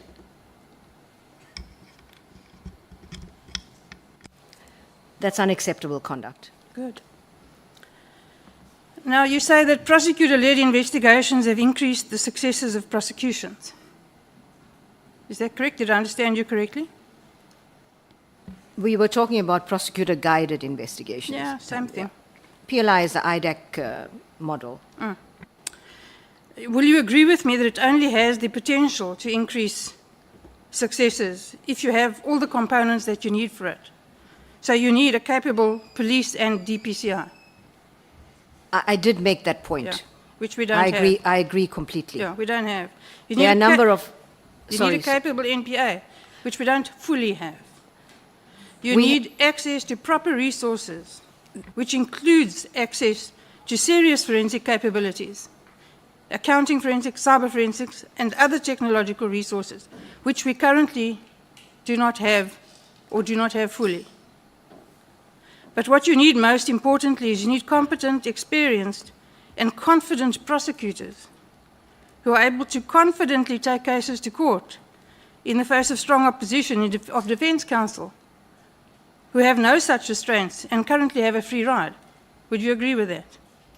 I definitely agree with that, but I want to add to that I agree with everything that the Honorable Breitenbach has said with regard to capacities, capabilities that's needed to deal with these complex matters. We did a capability review in the NPA, and we found that we have extremely competent, skilled prosecutors who can prosecute, should I say, traditional crimes extremely well. Yes. But the reality is that with complexity of corruption, cybercrime, we do lack the skills. And that's one of the reasons why we have also been employing the use of Section 38 Counsel to fill the gap that we have precisely for that, whilst we try to build capacity and capability in these fields within the NPA. And there's a lot of initiatives that are happening to deal precisely with that. Well, I'm relieved to hear that. So I agree with you fully that the capacity to prosecute, again, without being disparaging, prosecute traditional crimes is there.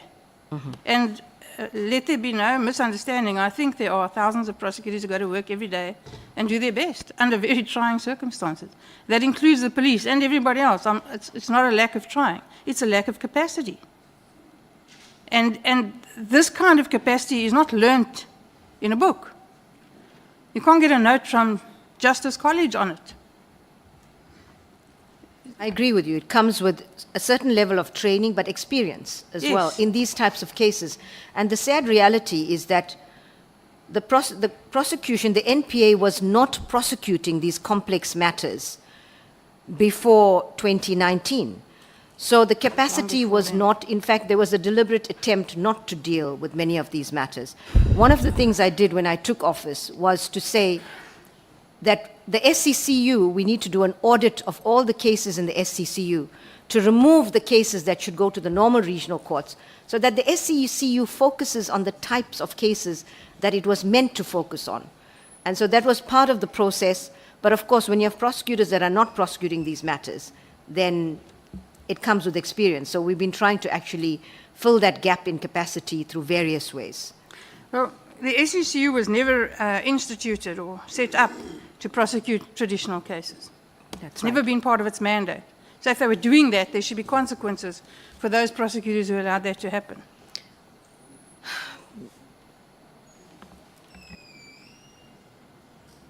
You switched off your mic. I'm thinking. No, okay. It was just that it was the culture in the NPA at the time where, you know, prosecutors also chasing figures and statistics for Parliament also leads them to take, because you've got to take more, produce more numbers, the criteria, intake criteria is different. So there were a whole range of reasons why prosecutors were not being unethical, but they were doing the easy cases, let's put it that way. And so one of the things I did say is that even to Parliament, that the SCCU numbers might drop. And that is because we are now focusing on the more complex cases. But I agree completely that, you know, the SCCU was never intended to be doing those kinds of cases. But that is a lot of what it ended up doing, which was the result, which was the cause for the audit when I took office. Yeah, well, the SCCU was set up to be exactly that, a specialized commercial crime unit. And doing ordinary cases hardly requires a specialist prosecutor. So they should be marched out and shot at dawn for allowing that to happen. It's a disgrace. So you and I differ somewhat on our interpretation of the Glenister 2 judgment. And you hold the view, I believe, and correct me if I'm wrong, that, that IDAC is independent, sufficiently. Adequately independent, that's correct. Okay, yeah. So you were around when the Scorpions were disbanded. And you know what the gutting result of that was. For many people, for prosecutors, for policemen, for the NPA. And it was a day of great celebration for the corrupt and for the connected. And the reason they were disbanded was they went after particularly politicians, correct? Including politicians, yes. Yeah. And they were disbanded with relative ease, 51% of votes in the National Assembly. You remember? I can't remember the percentage. 51, well, that's all they needed was 51%. Yes, I agree. And with IDAC, where it's currently housed within the NPA, will you agree with me that all that's required is, again, 51%? So what kind of protection is that? What kind of independence is that? What security of tenure is that? Why I raised the issue and said that the one benefit of Chapter 9 institution is the fact that a two-thirds majority is required. And I think that that should be an amendment that would require a two-thirds majority for removal of an IDAC head or a national director, which will actually address that, I agree, that point. And you'll agree with me then that the independence that was envisaged by the Constitutional Court is not satisfied with IDAC as it currently is situated. Because of that reason, can we disband it tomorrow? I don't agree, because if we look at the Glenister decision in terms of what exactly adequate independence means, I think as far as the NPA is concerned, I mentioned earlier, there are very, very few prosecuting authorities in the world where they are completely separated from the executive. Most of them have some line of reporting to the executive.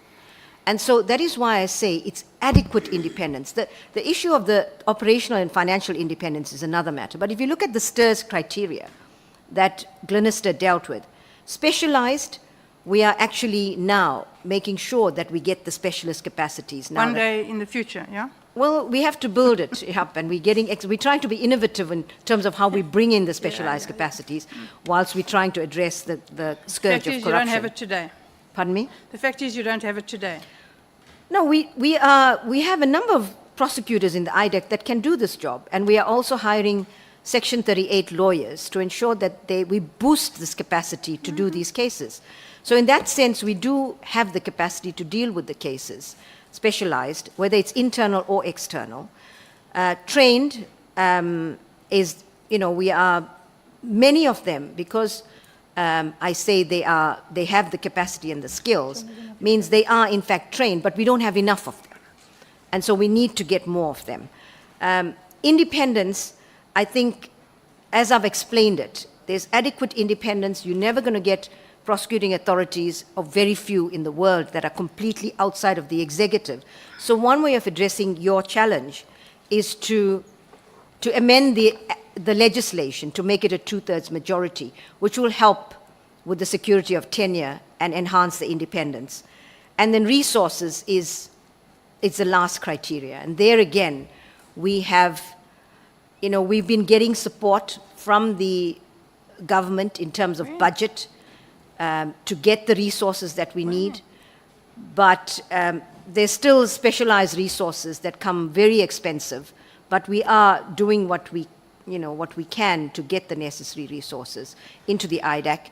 And to emphasize that, again, the IDAC has a number of cases already in court, enrolled, which shows that they are getting cases to court. We must not forget that it's only been it's a year since the IDAC became permanent, and it's post-COVID, it's about 4 years since we really started turning things around in the NPA. And so what they've achieved in those 4.5 years maybe, and in the last year, I agree. I, as a national director, am also not, is the one disappointment that we couldn't move faster in this regard.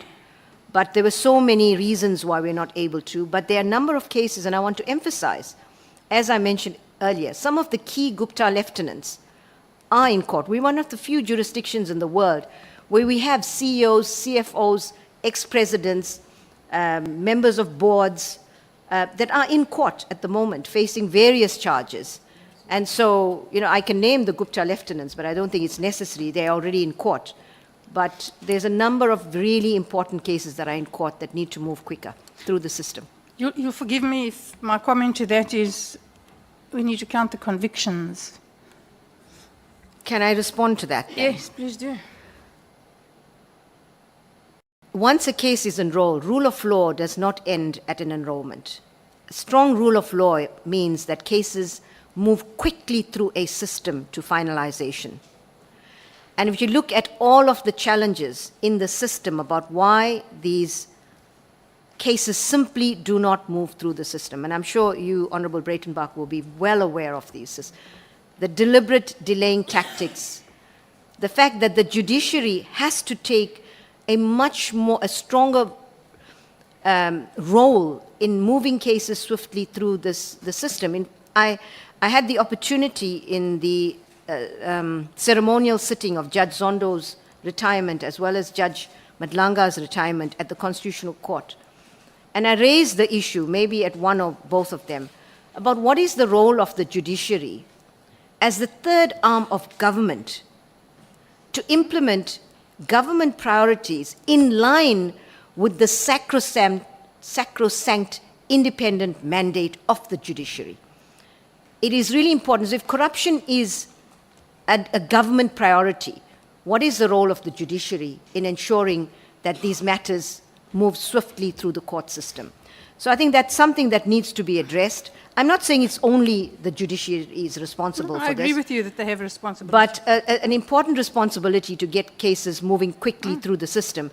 And then hopefully we will say we have finalized cases, whether they are convictions, acquittals. But I agree, it simply takes too long in the system. So then part of the issue remains that you also need well-trained and confident judges who are not allowed, don't allow themselves to be browbeaten by the histrionics of senior counsel. Yeah.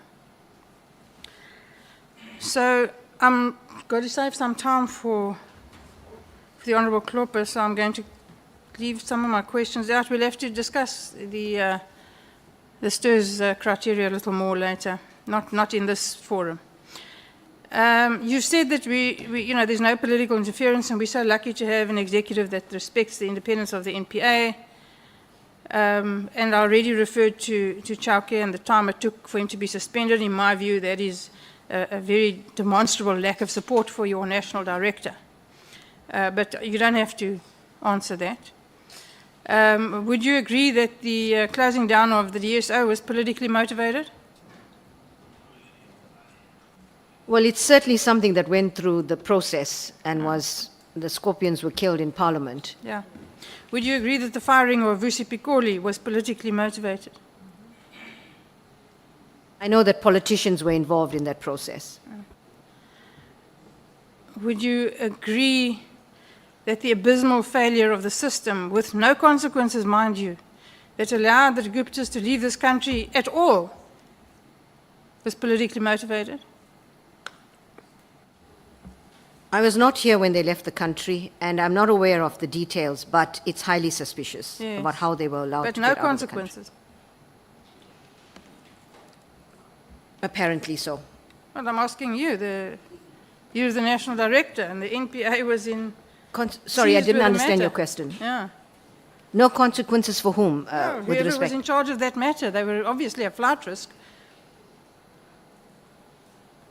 My apologies, I'm not understanding. They were Honourable obviously a Breitenbach. flight risk. Why were they just allowed to wander around and do as they please?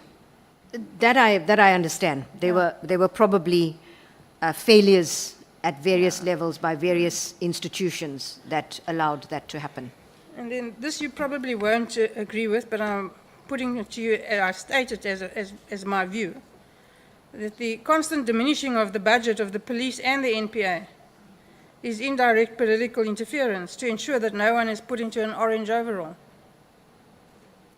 Generally, I would agree with that statement. If that is what happens, then that is a form of ensuring that entities can't do what they need to do. But I do want to emphasize that in my term of office, we have received the budget that we require. We still need a lot more resources moving forward, particularly if the operational and financial independence kicks in.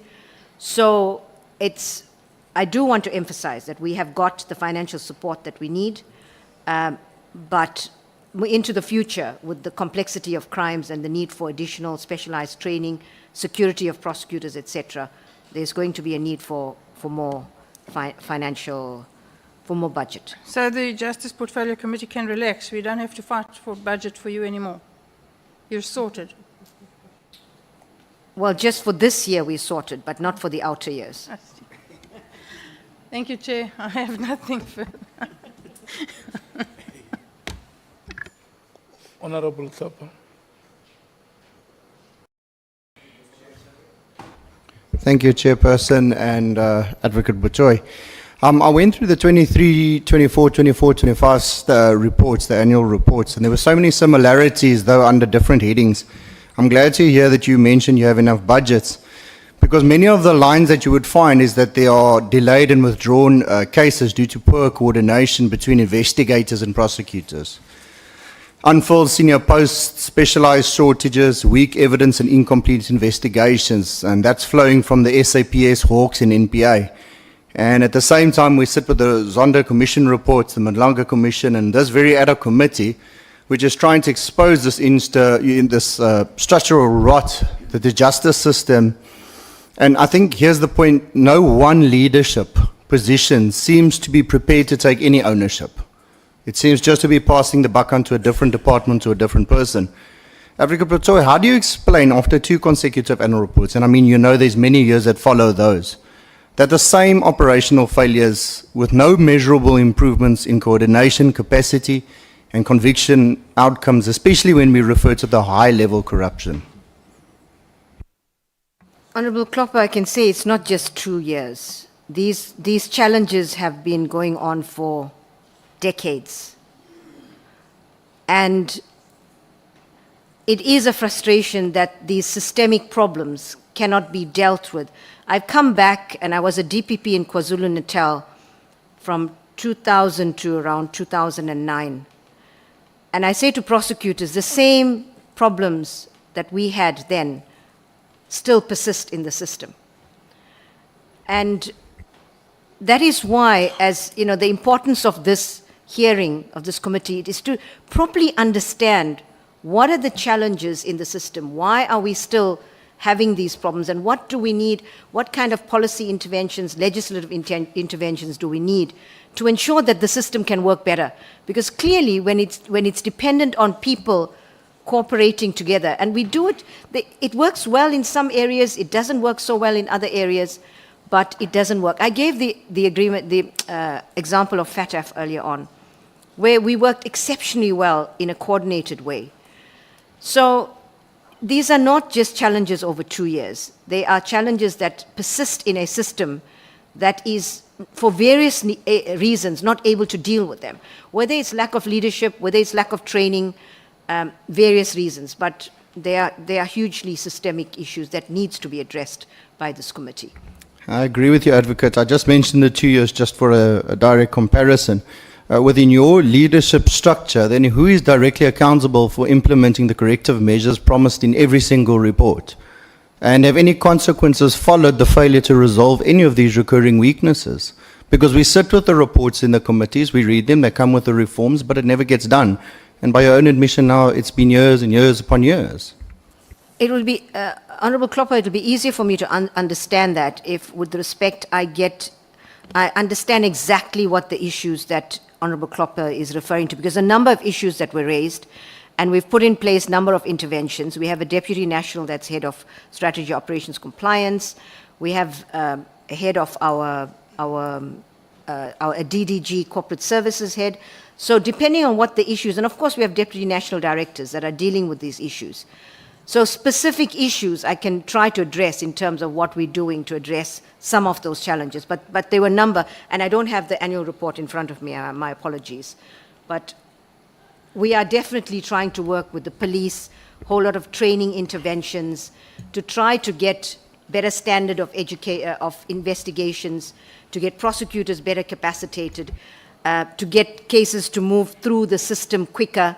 I sat with General Labia to say to him, you know, we have the PGI model, but it doesn't help if police are still reporting to him, prosecutors are still reporting to the NPA. We need to sit down together and get a common report. We need to have joint indicators with the SAPs, because these are things that will really help everybody. When you have different indicators within a system, the police have arrests as an indicator, we have convictions, we need to have the same indicators so that we are all working towards the same outcome, like we did with FATF process. And I think those are the kinds of systemic issues that need to be addressed. Thank you, because I can't go into the very specifics because of my time limitations. Many of the reports cite, for instance, poor coordination between investigators and prosecutors as some of the key reasons and delays of withdrawals. And I would just say, is it fair to say that the interagency cooperation between MPA, SAPS and Hawks has effectively broken down? When Advocate Johnson was sitting here, she spoke about that they didn't know where cell phones were, that they didn't know what the PKTT was doing. And this pointed to no communication. And when I spoke about protocol, she said, no, we don't need protocol, we just need to speak a little bit more to each other. I would tend to think we need protocols, because we've been doing a lot of speaking, and depending on who's there, and I want to emphasize, we work very well with the police. And so, you know, we joined at the hip, so we have good relationships with them, we're working together in the provinces, but the reality is that there are still coordination problems and challenges. There are still quality of investigation problems and challenges. And so I think maybe protocols would be, you know, the way to go, so that it's not dependent on an individual, but it's the way we do business. There are coordinating mechanisms, but I think the indicators not being the same definitely is one of the reasons why, you know, we are not able to move in the same direction quicker. Thank you, Advocate. I do agree with you. I always tend to think back to the committees that we sit in. And when we ask specific questions, why were there 700,000 backlog cases at a stage? It was said, no, but, you know, SAPS, a lot had to be referred back. They didn't do the investigations properly. And I think those are the things I'm trying to speak of. But that's just a statement I would just like to make on you, what you've said back to me.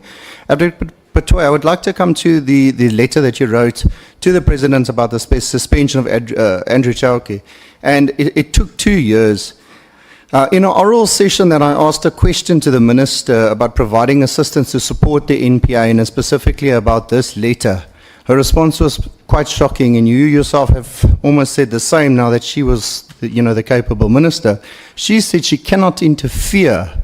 And now, while I'm fully aware that she's not allowed to interfere into prosecutions, and everybody in this room is, it seems that she was reluctant to follow up on a 2-year suspension letter that could be investigated.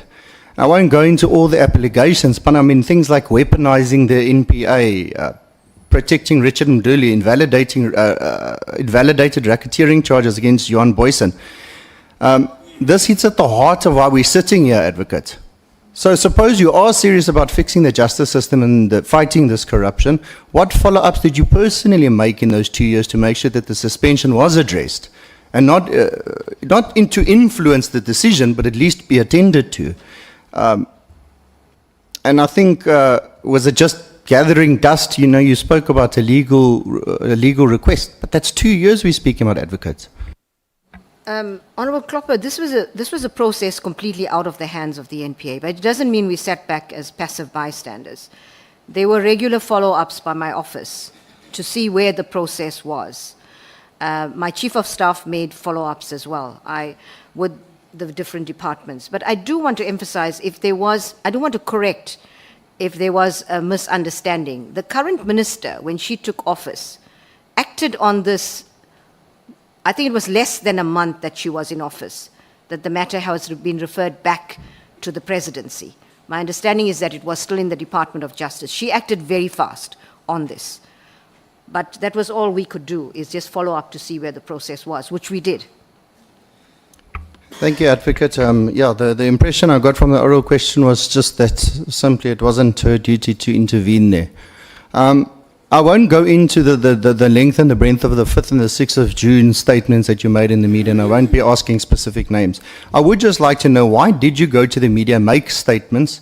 You drew attention, and you said in today you don't particularly maybe even have evidence on it at the moment. Does that not then incite possible panic and undue frenzy? The reason why I made those comments at the time was, I said I was not prepared to talk about the detail of the one specific allegation. But that information, intelligence that I received during a formal briefing by an agency member, was a very serious matter. And at the time, the NPA, the national director and the NPA was under serious attack. And it seemed to all make sense about why there was the serious attack on the NPA, given the intelligence that I received. And that is why it was in an attempt to actually make the country understand that we are facing various challenges from so many different quarters in trying to deal with crime in this country. And that was the reason for it.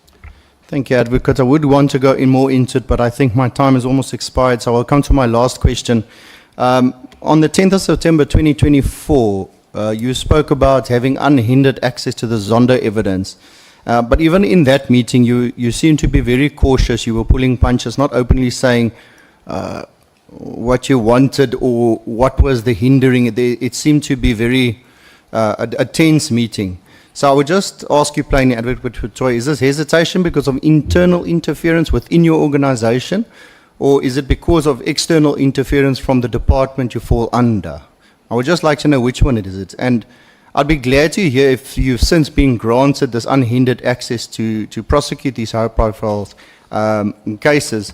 And I would also just like to make one last point. You know, you've repeatedly said that the NPA acts without fear and favor and prejudice, yet individuals like Lucky Montana still remains untouched. And I don't know if that's because of these Zondo Commission reports that are still inaccessible. So just on, the NPA still does not have unhindered access. We request information from the department and then receive the information either through Section 71, I think, and at Section 28, requests from the department. I don't want to raise this in Parliament now. There have been some challenges, but the IDAC and the department are working through this. And it seems like we do have solutions in place, but that is the current situation. Sorry, are you saying that you had challenges getting unhindered access? Is that what you mean? We don't have unhindered access. The access that we get, well, it's through a request process at the moment. We get information. But my understanding is that there is the IDAC and the mechanism are talking to allow IDAC to get better access to the database. Advocate, I remember that meeting quite vividly. You were emphatically clear in that meeting that you can't ask for information you don't know is there, and hence was the reason for that unhindered access. So it sounds to me, and I think it almost leans on what Honourable Breitenbach was speaking about earlier on, is there an executive overreach, seeing that you fall under them, that hinders your access to information, and they have the final say on whether you can get to those reports or not? All I can say is that it's not the executive, because I haven't escalated this to the minister yet. I said to the minister, we are working through it, and if I need to escalate it to you, I will. I haven't done that yet. As I said, the IDAC, you are right. You know, you can't ask for something that you don't know exists. So we are trying to find a way with the department to ensure that the IDAC is able to have direct access, that IDAC people, my understanding is that there's been an arrangement that members from IDAC will be able to go into the system, but they're putting that in place, and I haven't had any feedback. This is a recent development, and hopefully that will work. Thank you very much, advocates, and I really hope that you do get it right, because we are sitting in the crisis we are because of things like that. It's one thing, it's one of the cogs in the wheel that is causing the country to be where we're at. And if we go to every single department and we identify those very bottlenecks that are stopping us from actually doing our work, and especially you in the NPA and ADAC, excuse me, we just get those small solutions done, I think we can really make a difference. Thank you very much for your time today, advocate. Thank you. Thank you so much, Honorable Breitenbach and Honorable Klopper. The list of follow-ups start with Honorable Shongwe, National Council of Provinces, and Honorable Mani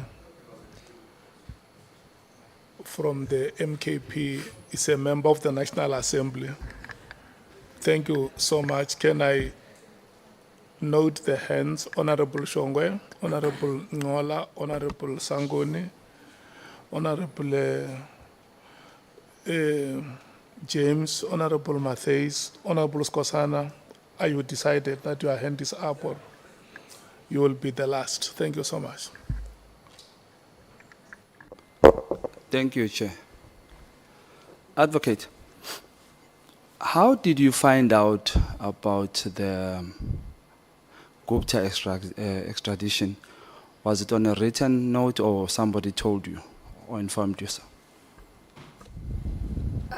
Chair, if I may ask for clarity, how did I find out about what aspect of the Gupta extradition? You said that you are going to reapply for them to be extradited, right? And you said when you're going to do that, you're going to study what really made you fail or not to get that, something like that. You said the reasons of why it was not approved. Am I correct? Partly. I said that we will submit a new application with more charges, but that there was a risk because we still don't understand why the UAE court refused the application. Now, let me hasten to add, we have received reasons. We know what the reasons are, but they don't make sense. There were two things that are important in this context. The one is that the UAE had concurrent jurisdiction for money laundering, and that meant that they could prosecute money laundering. That's fine. That is perfectly allowable in extradition processes. And so our response was, we can give you the evidence that you need, that we have in South Africa for money laundering. But there's never been a request from the UAE for any evidence from South Africa for them to prosecute money laundering cases. That's the first part of it. The second part of it, there was some suggestion about a cancelled warrant being attached to the papers of the extradition. We are not sure why the UAE authorities attached a cancelled warrant to the papers, but we do know that there was a cancelled warrant. And the reason for a cancelled warrant was that initially there were certain exchange control contraventions that are not crimes in the UAE that were included in our warrant. And my understanding is that it was removed, and therefore one warrant had to be cancelled and there needed to be a new warrant. Generally, when these kind of technical issues come up in an extradition process, it would be referred back for that technicality to be corrected. But in this case, the court saw fit to decline the request. That being the case, we will still submit a new application as soon as possible. Okay. You know, the fake it until you make it statement is starting to make sense to me by Andre Johnson, the head of IDAC, which you were asked on a certain interview, what's your take on it? And your answer was that she was motivating her staff. But let me read to you a judgment by the court when we are speaking about the suggestion. This was not a suggestion, it was a judgment. It said, whereas regarding extradition requests for the fraud charge, Article number 3/9 of the extradition agreement stipulated that the extradition request must be submitted by a copy of arrest warrant, whereas in accordance with the submitted document, the attached arrest warrant issued for the fraud crime is cancelled accordingly. The extradition conditions for this crime were not fulfilled. Further down it says, whereas the submitted documents did not include any arrest warrant against the person to be extradited for the corruption crime accordingly, the extradition conditions for this crime were not fulfilled. So that was the judgment. The one that you say is a suggestion. If I can comment on that. So, as I said, there was an issue with the warrant. Generally, when these kind of technical requirements are not met in extradition processes, the court will refer it back for that to be rectified. In this particular case, that didn't happen. It was declined. And if the court had referred it back to rectify it, we would have complied with that requirement. And as I said, we're not sure because the final set of papers is put together by the prosecution in the UAE. Although a team from South Africa, a team of prosecutors did go to the UAE to make sure that our papers were in order before the final set of papers were put together. So this is from since March 2023 till now. So this is since from March 2023 till now, nothing has happened. As I said, from the time of the decision, we have actually been working really hard to make sure that there are more charges in addition to the one. All right, thank Sorry, you. if I may finish, in addition to the ones that we put together. And I do want to emphasize that our prosecutors traveled on a number of occasions to work with the prosecutors in UAE to make sure that our papers were in order. Thank you, Chair. But you are aware that this judgment was 2023 March. I'm aware of that. Thank you, Chair. Thank you so much. Honorable Nhlanhla. Thank you very much, Chair. And DPP, is it your evidence that requesting information from the Department of Justice and Constitutional Development in line with the Commissions Act is a hindered access? Sorry, Honorable Member, I didn't get the full I am saying, import. is it the evidence of the NDPP before this committee that requesting Zondo Commission information from the Department of Justice in line with the Commissions Act is a hindered access? I'm not sure about the part you see, in line with the Commissions Act, my understanding is, and I'm not sure what part of the Commissions The Act. Commissions Act actually says the custodian of Is the commission department. work is in the Department of Justice. That is correct. Yeah. In So terms- is you complying with the Commissions Act a hindered access? Well, it's an access by way of requesting the department for So information. that's what you call the hindered access. Well, I suppose it could be termed in that way, because we don't have access directly into the database. But I want to add that there have been recent discussions between the IDAC and the department where they have reached some agreement about IDAC investigators getting better access. So No, but what it- NTPP, I want you to take us to how is requesting information from the department in line with the law a hindrance? When we say unhindered access, I fully understand that the department is the custodian of the information from the Zondo Commission. And that is why, at the time, although there was an original agreement that the entire database will be sent to the NPA, we realized that the department is a custodian, so that is a correct process. But we need to find a way of, within that context, the IDAC getting the information that it needs from the Zondo database. Okay, the department committed to train and give full access pins and other things to prosecutors so that it makes it easy for you to access that information. Has that been done? There was some training that was done, that is correct. Some IDAC investigators were trained. But they still, my understanding, and I don't have all the information, so I stand to be corrected, is that even those that were given this access, that were trained, had access to a particular part of the database and not the entire database. That is my understanding. But now it is something that, as I said, IDAC is working with the department to make sure that we're able to access what we need. This is a recent development, and I would just ask that we allow that process to unfold to see if this better access works for the IDAC.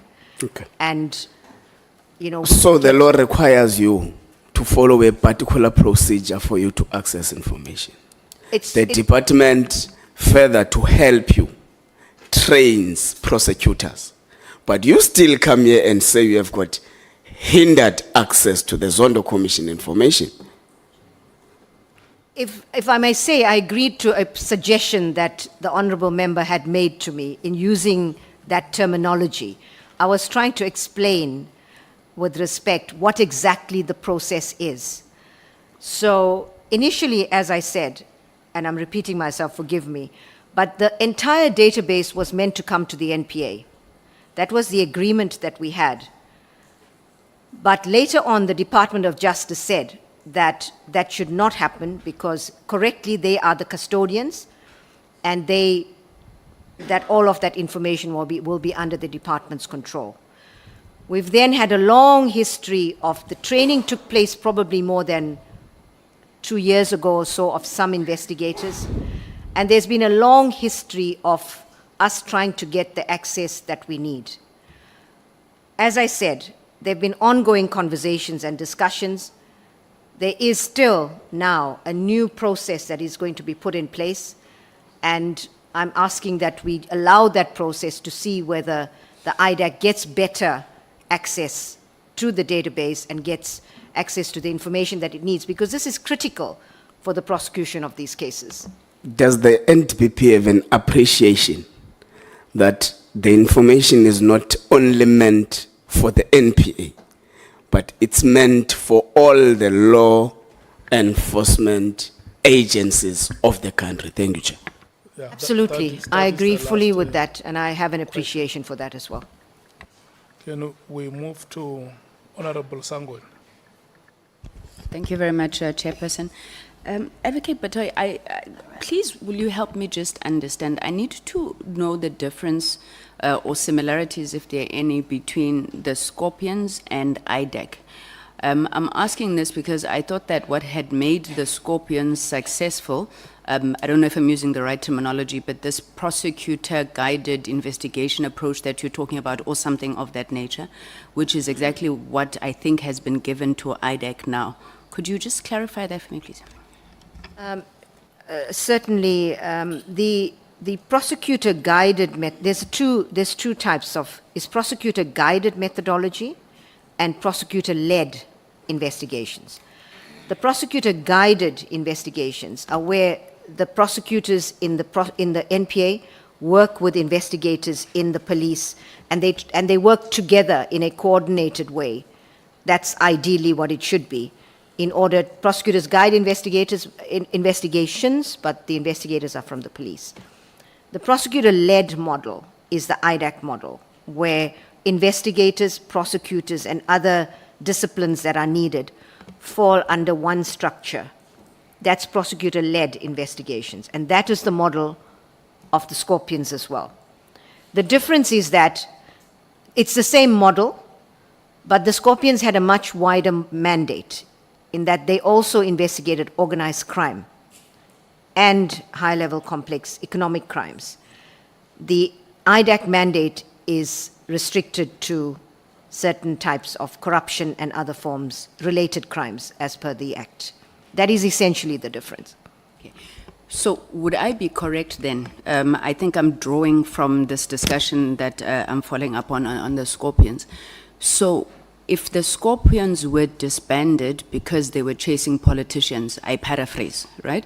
They were disbanded because they were chasing politicians. Then you go and you take exactly the same model that was a success in the Scorpions. You give that mandate to IDAC. You give them cases where largely the expectation is that you'll have, politicians, high-profile people in the cases coming out of state capture. Would that not mean that this government has taken a decision to go to exactly where the challenge was as it relates to state capture, create a model that works in the same way as the Scorpions in order to strengthen the fight against corruption, and even specifically corruption that is seen to implicate politicians? I think you're right, Honorable Sangoni. And the danger of that is if politicians feel threatened by the success of a unit, they would want it shut down. So that is a threat and a risk. And I heard you how you're saying we must respond to it. But I think the point that I'm driving is... Paraphrase, so I'm using your term. Sorry. No, I get you. And I get you how you said it must be protected, right? But for all intents and purposes, those wrongs or the wrong that was done, the original sin against the Scorpions, to a certain extent is being addressed by the establishment of IDAC. If I understand your question correctly, Honorable Sangoni, are you saying that the part of the mandate of the Scorpions is the mandate of the IDAC and the methodology is the same? Am I getting it right? I just want to understand your question, please. You see, I don't want to get the president into trouble by saying he re-established the Scorpions, right? But if the Scorpions, you said there may be political interference. So if the Scorpions were disbanded because they were chasing politicians, by creating an IDAC that you give a mandate to look at corruption, to look at state capture cases, basically where the politicians are, and then you give it the same methodology of operating which had proven to be effective in the Scorpions, then to a certain extent you've tried to right whatever wrong was done by the disbandment of the Scorpions as it relates to the chasing of politicians. I would broadly agree with that suggestion.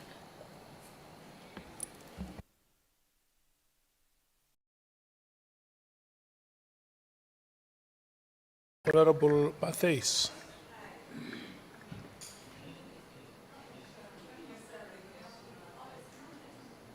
Are you asking the follow-up or are you forfeiting the opportunity? Mine is, Advocate, you said there were prosecutors between you and Honorable Breitenberg that who aided state capture. We don't have their names. Can we have them, please? And some of them are currently in DCs, etc. I don't know. It is very difficult, again, because as a matter of policy in the NPA, when there are disciplinary processes, we do not make any public statements about them. And even though in this case one might argue that the names have been bandied around in public, I don't want to fall foul of our own policy and mention names in this forum, because that is the policy of the NPA. But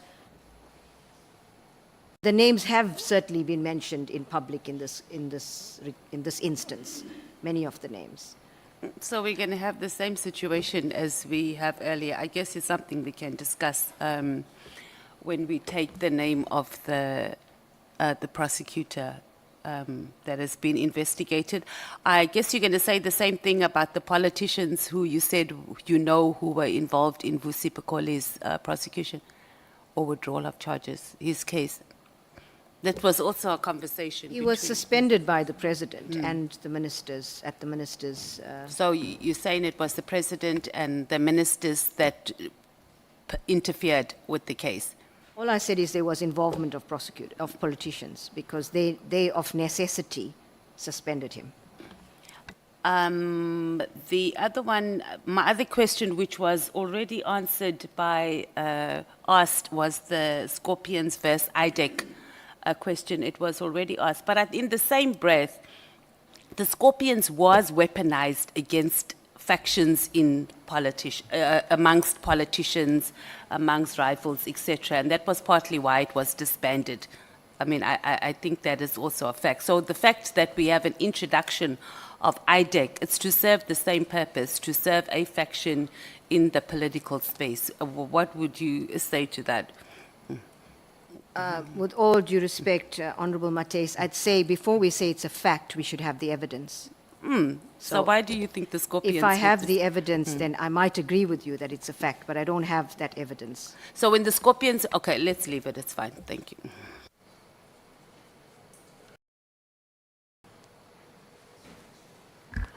Thank you so much. Can we take Honorable James? Thank you so much, Chair. Advocate Mart almost skipped a beat earlier on when I heard you saying that NPA works very well with SAPS. Maybe if you had said, we work fairly well, but the fact that you say you work very well with SAPS, maybe SAPS in the rest of the country and not in South Gauteng. I want to ask you, was NPA part of the counterintelligence task team? Not that I'm aware of. I don't know. We sit on a number of structures, but whether we're on a counterintelligence structure, I'm not aware that we are. Because I think with all these task teams I'd be surprised if, sorry to interrupt, Honorable James, I would be surprised if we sit on an intelligence structure, but I must confirm that. I'm just asking because we were told by previous witnesses that the composition of these task teams would obviously also have a component of NPA. So they would sort of work hand in glove. So you're saying that NPA was not part of counterintelligence. I'm trying to understand General Mkhwanazi's allegations that there are loopholes and cases were being struck off the roll. You said earlier on we need to follow the money. I'm trying to follow the money with this. And you said that NPA works well with SAPS. Why was the frustration specifically with counterintelligence that was investigating these drug cartels? Honorable James, I'm not sure what the context of this is, and I'm not aware that we sit on counterintelligence structures. So I need to get that information first before I can understand what the frustration might have been there. But there are so many structures, and when I say we work very well with the police, I mean that they are our closest partner in terms of fighting corruption. And so at different levels, from national through to provincial, district level, local level, there are partnerships and relationships that are critical. They work at different levels of effectiveness, but we generally have good working relationships with the police. It isn't always as effective as we would like it to. So that was the point I was trying to make. But on your counterintelligence, I will have to get information about which structure exactly and whether we sit on that. I want to disagree with you there because I know of dozens of drug-related cases that were struck off the court roll, specifically in the Gauteng area. And I'd actually like to forward you all those dockets because whenever we have these operations, especially in Gauteng, and I'm especially referred to El Dorado Park, we almost have to beg the courts to basically place those cases on the court roll. But I'm going to leave it at that. I'm going to leave it for my questioning. I'm just going to leave it there for now. Well, Chair, if I could quickly respond to that, because it's an important issue that you raise, and if there are dozens of cases that are being withdrawn, we do need it to be brought to our attention. We have now put in place in the NPA, we are asking for reasons from prosecutors for every corruption case that's withdrawn. There must be reasons, and for withdrawal of sexual and gender-based violence matters, we're asking for reasons to be submitted so we can check to see what is going on. But if members find this as a problem, I would urge members to please bring it to my attention so that we could look into these matters and deal with any errant prosecutors or investigators as appropriate. Thank you, Chair. The last person is Honorable Skosan. Thank you, Chair. The list is closed. I've got 3 follow-ups. One, Honorable Brechenbeck asked you about the political interference. What's your view on that, about Advocate Pikoli? I wanted to get your answer clearly. What was your response? My response was that he was suspended by the President, I assume at the recommendation of the Minister, and to that extent, there were politicians involved. I didn't say there was political interference. I stand to be corrected, but there was involvement of politicians, because that is the way it works. No, but you did not respond like that, but it's fine. Because she was very specific, hence I wanted to find out a clarity on you on that. But let me just say to you, if you don't believe that, I think you have McCarthy and Bulelani Nguga. He can attest to that if you want reference. The issue of the scorpions, that they were targeting people, is a fact. And when it comes to the IDEC, it's like now it's in a different name. And hence my Honorable James said he will forward you the issue of Gauteng in particular about these drugs issues, cases being withdrawn. Some of us were experienced about that. We are very experienced about that. I mean, we open cases, your prosecutors decline them. You know, they in other words, there's a smear campaign. Somebody must go to court several times before the matter is withdrawn or the matter is thrown out. Now, by that time, your character is gone.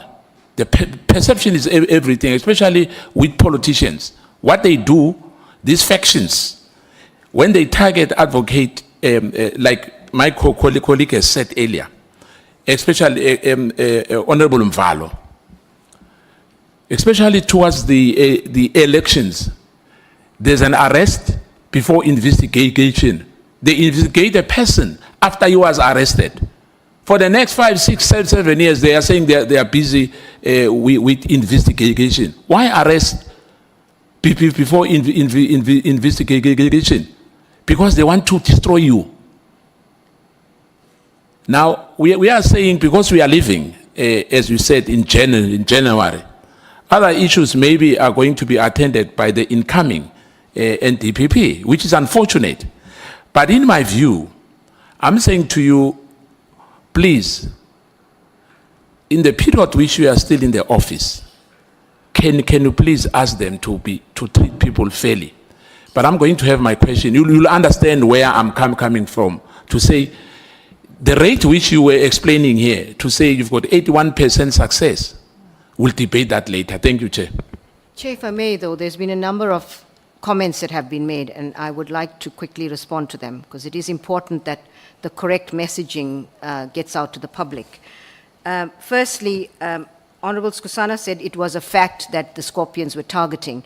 Again, as I responded, I would like to get evidence of that so that we can understand exactly what these facts are based on, and then I can comment on that, and then saying that the IDAC is doing the same. And Chair, I worry that the IDAC has been put together to deal with corruption in this country. I accept that it's a baby. It's still we've just given birth to it. And it seems like we're already having these conversations about targeting, and whether my concerns are that as a country we want to fight corruption, and that if we try to raise these kinds of issues relating to the IDAC without any substance, and if there are substance and facts, please, I will urge the department to get the investigating judge put in place as soon as possible, because this is the one instrument we have in this country to deal with the scourge of corruption. We need to strengthen it and not weaken it. So I urge that we get facts on that, please, Chair. On the drugs, Honorable Skosana, that's an important issue. If you please, again, please give us that information, because we need to understand exactly what the facts are so that we can properly investigate it and deal with it in the way that results in consequences after a good investigation. And the final comment that Honorable Skhosana made was that arrest before investigations, particularly when it comes to election time. Again, please, Honorable Skhosana, if you could write to me, send me the facts of these cases, where it's happened, and I give you my assurance that I will look into that and make sure that whatever decisions have been taken correctly, and if not, there will be consequences. But we do need the facts of these matters. Thank you, Chair. Thank you so much. Honorable Skhosana was last on the list. We are now taking the economic freedom fighters, and thereafter we will take a break. Your 40 minutes start now. It's up until... I'm going to only be 5 minutes, It's Chair. up until 21 past 6. I mean, yes. Advocate, there is in your annual report says there was 57.4 million in funding that was received from the federal government of the Republic of Germany. What was that for? So that is primarily to deal with capacitating the NPA to fight corruption. And to say that, it wasn't money that the NPA received, but we received services that helps us to In capacitate the NPA. Okay. And who conceptualized the project? It was conceptualized in the NPA. Okay. Of course, with the government of Germany. Okay. Did the NPA approach the Hans Siedel, is it Hans Siedel Foundation? Because this is the NGO that the funding was channeled through. Am I correct? We worked with the government of Germany, and the government of Germany decided on the partner that will implement in South Africa. Do you know why they chose the Hans Siedel Foundation? I have no idea. You didn't ask?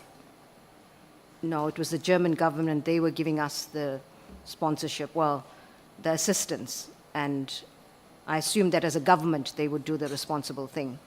Okay. Do you know that the Hans Siedel, but as part of our government, don't you think you should also do the responsible thing and find out what was the story behind the Hans Siedel Foundation? Because do you know that they also collaborate with News 24? I'm not aware of that.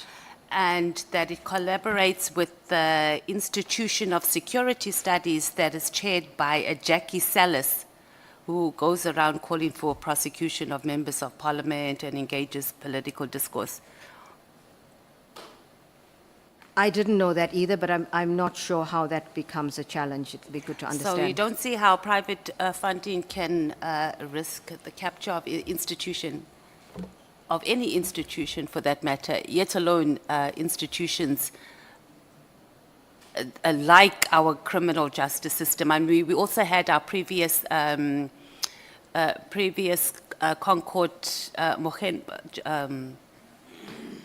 Mkhwanazi, who refused to take private funding as well because of the sacredness of these institutions that we have. And why do you feel differently?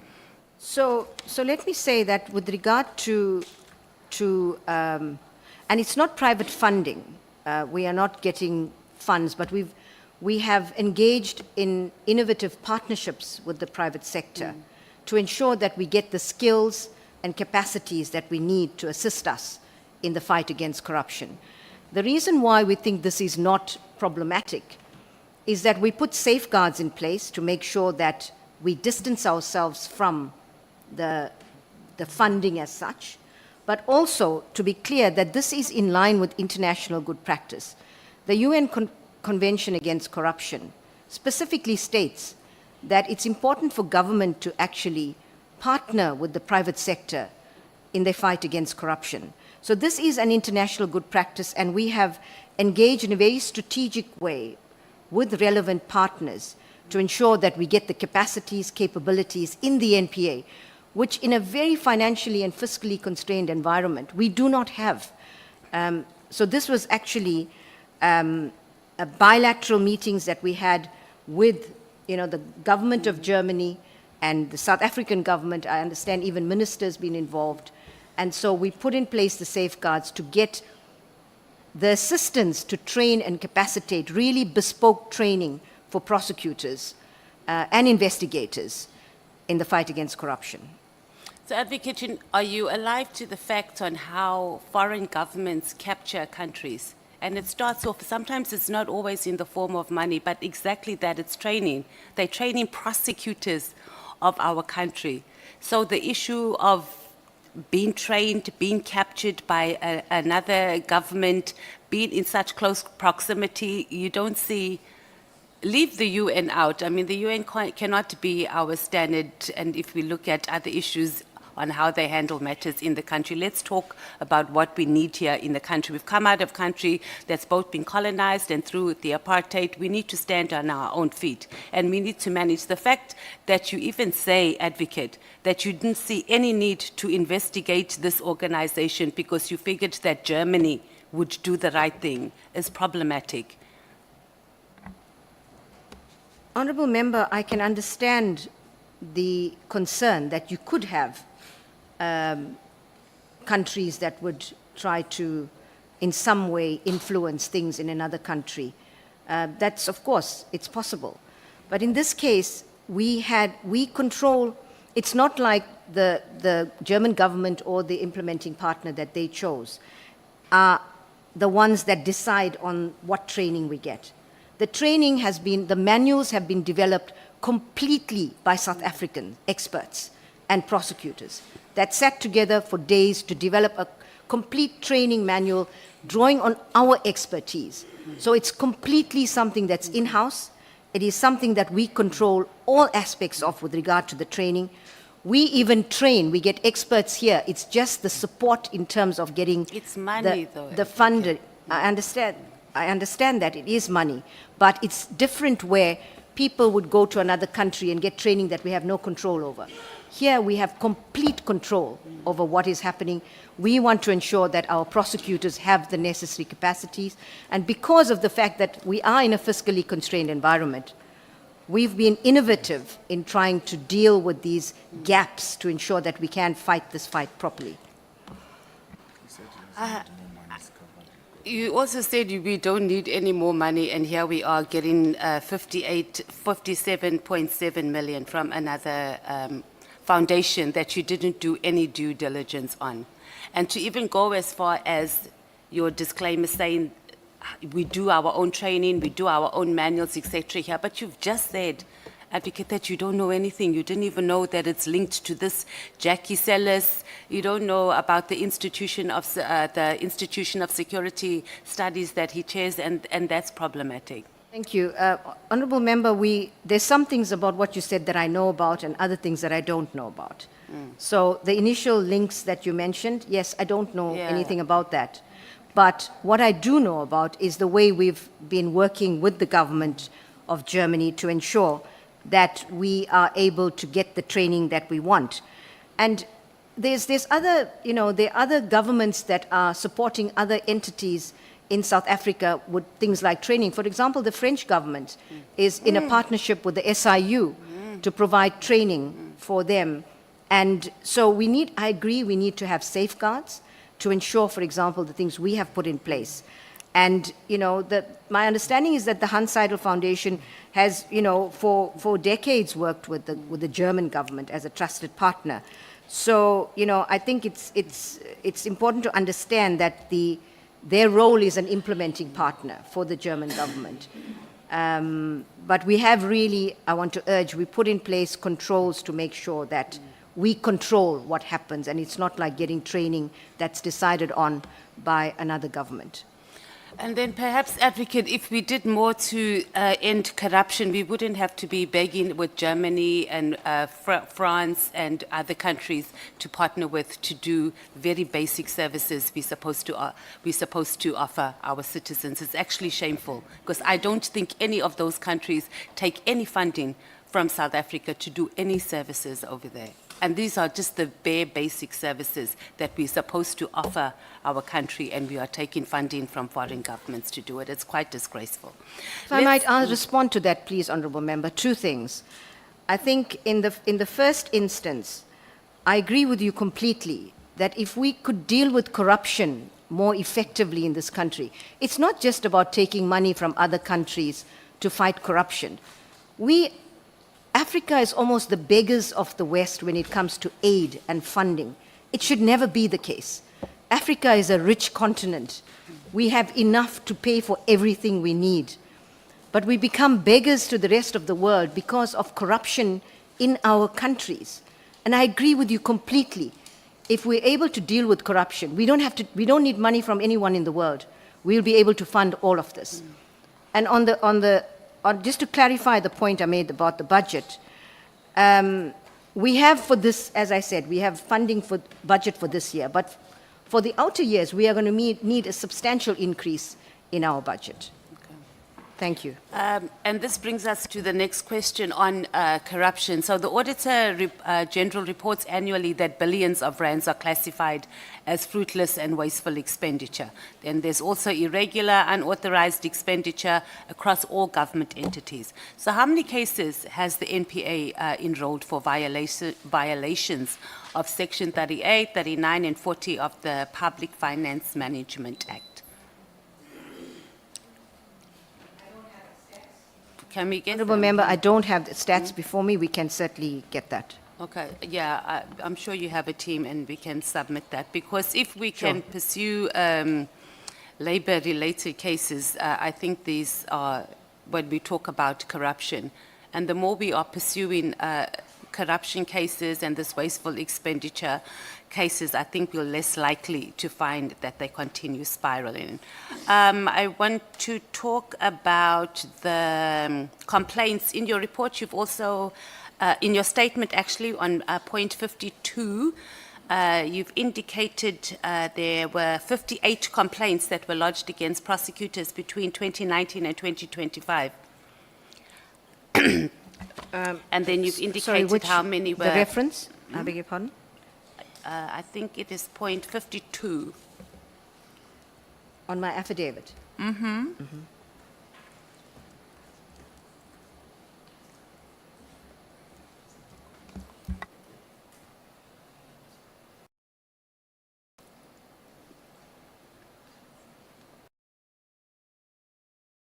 $22.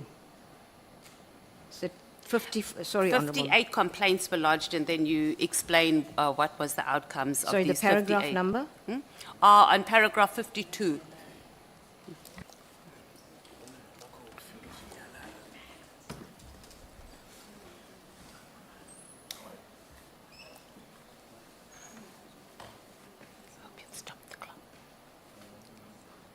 Have you got it? Yeah.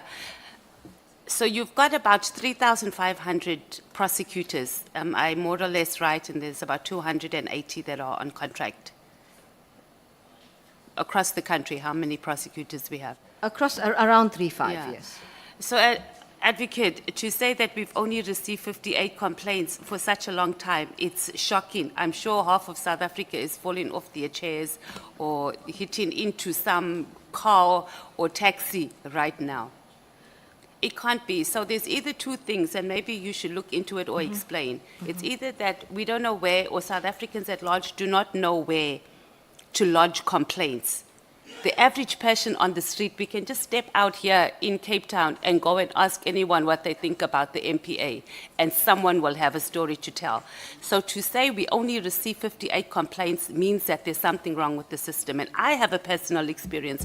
I've lodged a complaint against a prosecutor a long time ago. The only time I got a response, and I did it through the right channels, the only time I got a response is when I went on social media. So can you respond to that? Because it can't be that you have that many prosecutors and we only get 58 complaints that you've reported at least.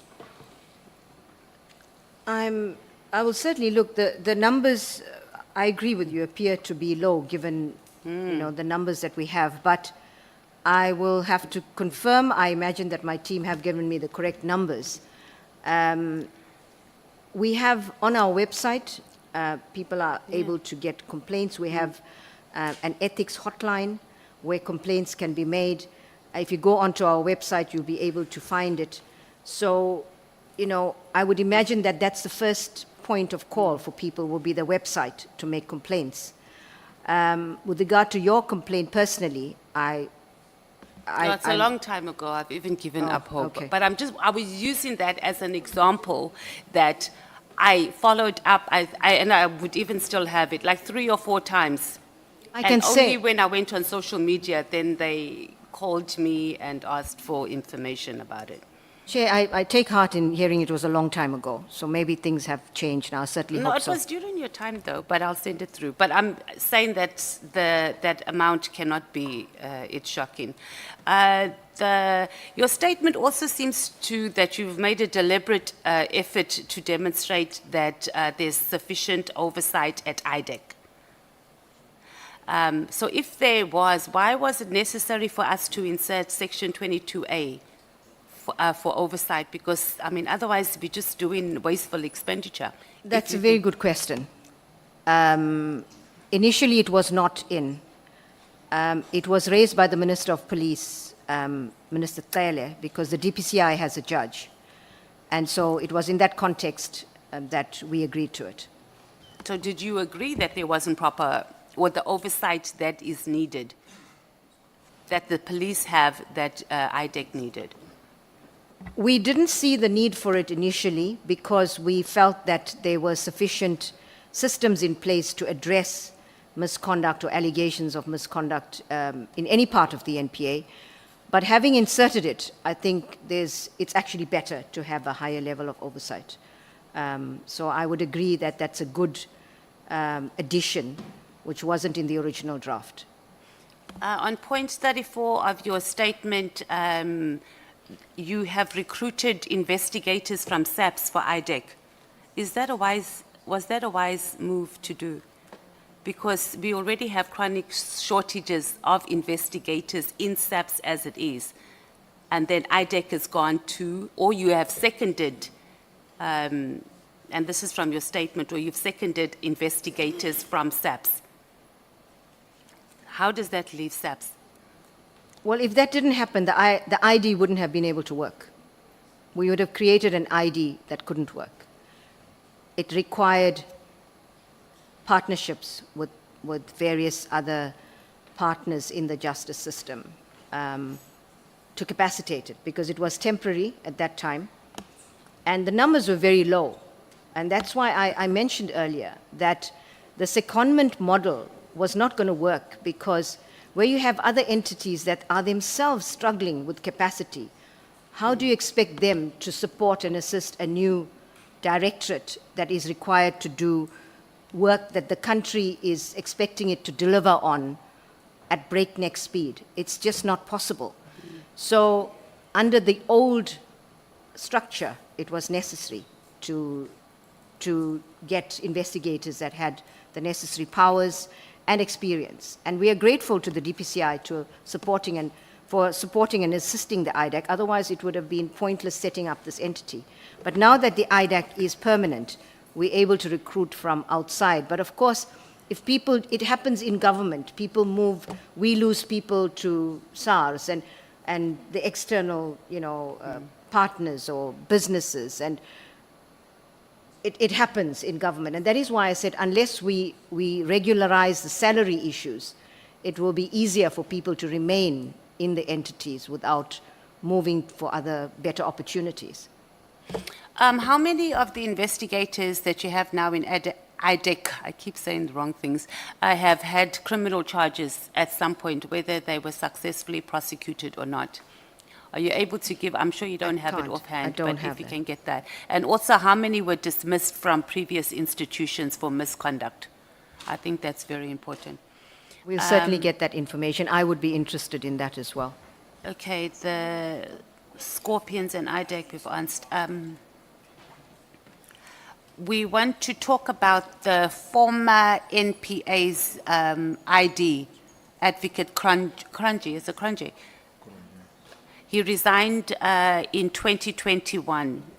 Do you know why he resigned? She, Sorry, yes.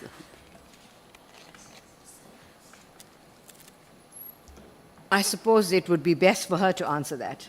But, yeah, I know that, but I'm saying, do you know?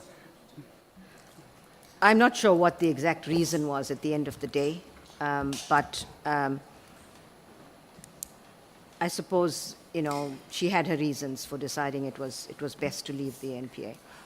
Are you aware of the reports where she said she was fed up because there was resistance to bring the right people to book? And do you have a comment on that? Do you know about those reports? Because I'm not aware of that report. so But- you came in, you didn't know anything, you didn't do any investigations on why she would just resign and just be fed up. We're asking for your opinion here. We're not saying that whatever you say is going to be the gospel truth, but what is it that you got from it? I think there were frustrations all around, and Advocate Cronje decided it was best that she left. Do you want to talk about some of the frustrations that she had expressed to you?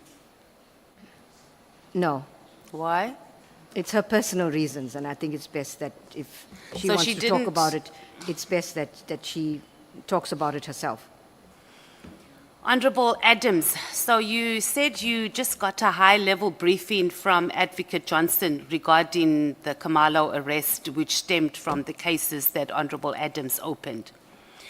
Given hindsight, do you think that do you know, or do you think that there should have been an explanation that Honorable Adams should have given to IDEC on why he was not cooperating with SAPS before IDEC started and pursued the case? Because number one, in Advocate Johnson's statement, she said that the case or the report ended up coming to IDEC after Honorable Adams opened 4 cases. The police tried to contact him. He didn't respond. He came and he lodged a complaint with IDEC saying that the cases were missing, etc. So given hindsight, do you think that this is something that IDEC should have pursued? Are you familiar now that everything has happened? We're talking about hindsight, how IDEC should have handled the complaint. I don't think it would have precluded IDAC from continuing with the matter because it falls within its mandate. But it would have been good to know why he was not cooperating with the police. I agree. And have you asked them yet? Because we couldn't get a clear answer. No, I haven't. I wasn't even aware of that. Advocate, there's a lot of things you're not aware of. It feels like we are sitting with Lieutenant General Sabia, who was not sure of a lot of things. Let's talk about Lieutenant General Khumalo. When he was arrested, he was banned from going to his office. And Advocate Johnson said that it was because he was going to interfere, or there was a possibility that he would interfere with witnesses who were at the headquarters. Is that not bizarre? Because I don't even see your best prosecutors, when they're dealing with accused child rapists, asking a magistrate to say the bail condition, this accused child rapist must not go to the community where their child is. But it was done in this case. Why wasn't Lieutenant Khumalo not just asked to not interfere with witnesses? I don't know what the circumstances of this case are, as I explained, and what fears or concerns the IDAC had about the head of an entity being able to influence or interfere with investigations with regard to his subordinates. So given the circumstances of this case, it doesn't appear to be that it was an unusual request, because it appears that the whatever took place in crime intelligence, and this is the head. So a lot of the evidence will be in that office. But So I'm using it in the same sense of you don't do that. We have child rapists, family members. You don't get prosecutors doing that and saying that, and you're doing it in a labor-related case. And he wasn't banned from work either, so that's another thing. He was just banned from headquarters, so it's not like he wasn't able to access whatever information. So what Advocate Johnson said was that he was going to interfere with witnesses, not about him accessing information. That's my understanding. And with all due respect, we do object to bail in cases with regard to the type that you mentioned, where you have rapists, etc. We object, we do that all the time. And a number of them in those cases are in fact kept in custody, but there may be cases where they are released on bail. A lot, Advocate, but we won't go into it. So on this case also, you don't know. On this issue about the bail condition and them banning him from his place of employment. You're not sure also about this and whether it was not reaching. All I'm saying is that I don't have the facts upon which Okay, the that's what I'm IDAC asking. Okay. decided. So, Advocate, you don't think it's like you knew that you were coming here, you knew that your IDAC head was here, you didn't familiarize with yourself with things that actually is quite bothering. With all due respect, Honourable Member, those are questions that the IDAC head must answer. Yes, she did, Because and now we're asking it you is as her within- head. It is within the realm of operations that she actually, the IDAC and the ID, deals with these matters. And she would be best placed to answer those questions because I don't have the facts. And so instead of me familiarizing myself with facts, she would be first-hand knowledge Yeah, but to that's give not- you the facts. I agree with that, and she's been here.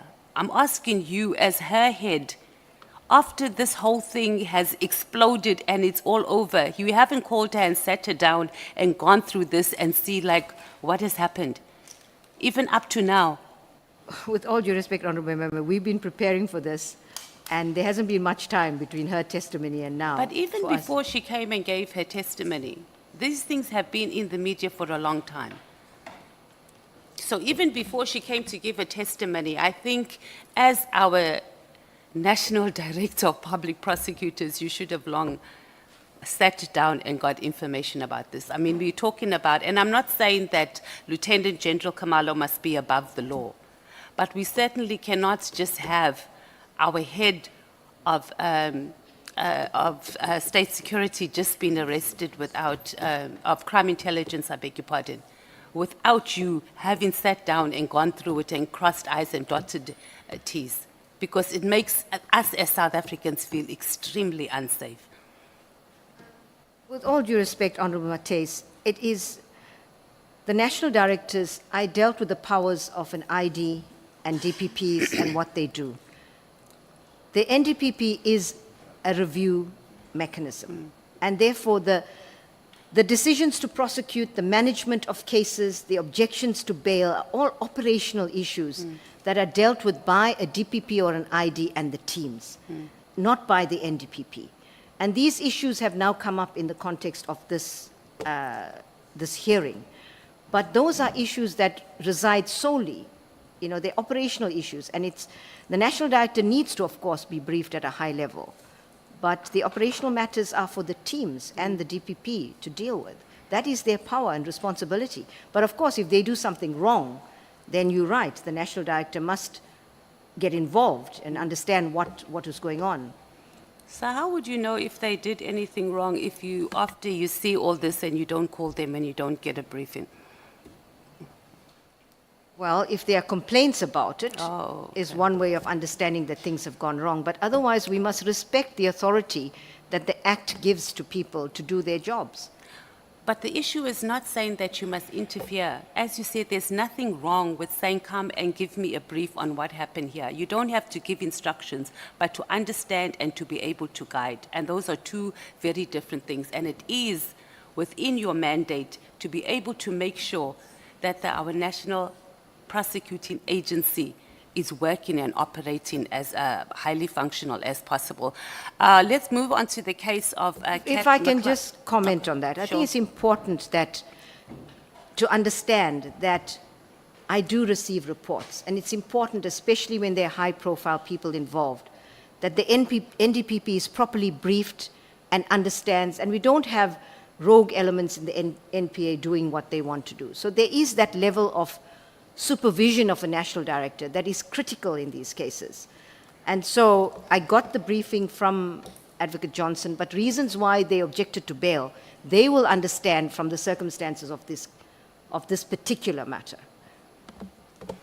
You've indicated that you got intelligence from Lieutenant General Khumalo about the corrupt or alleged corrupt prosecutor.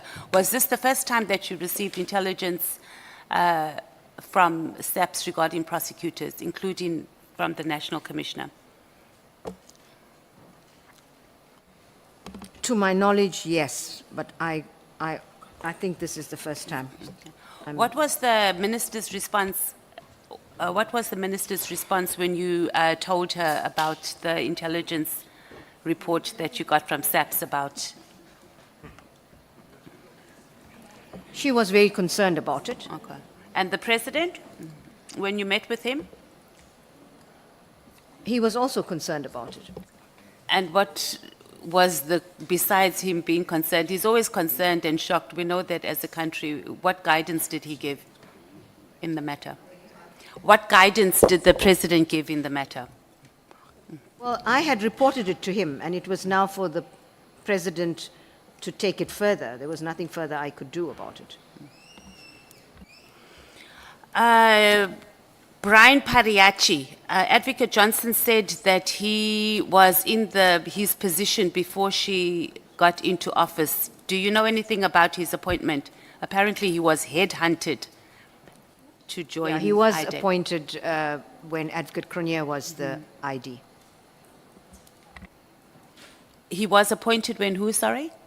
The previous ID, Advocate Cronje. Oh, okay. So do you know anything about, were you part of the appointment?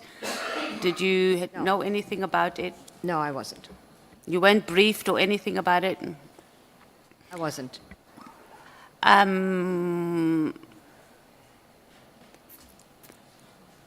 You wrote to the president, I think this point has been, or this question has been asked a few times about Advocate Chakwe.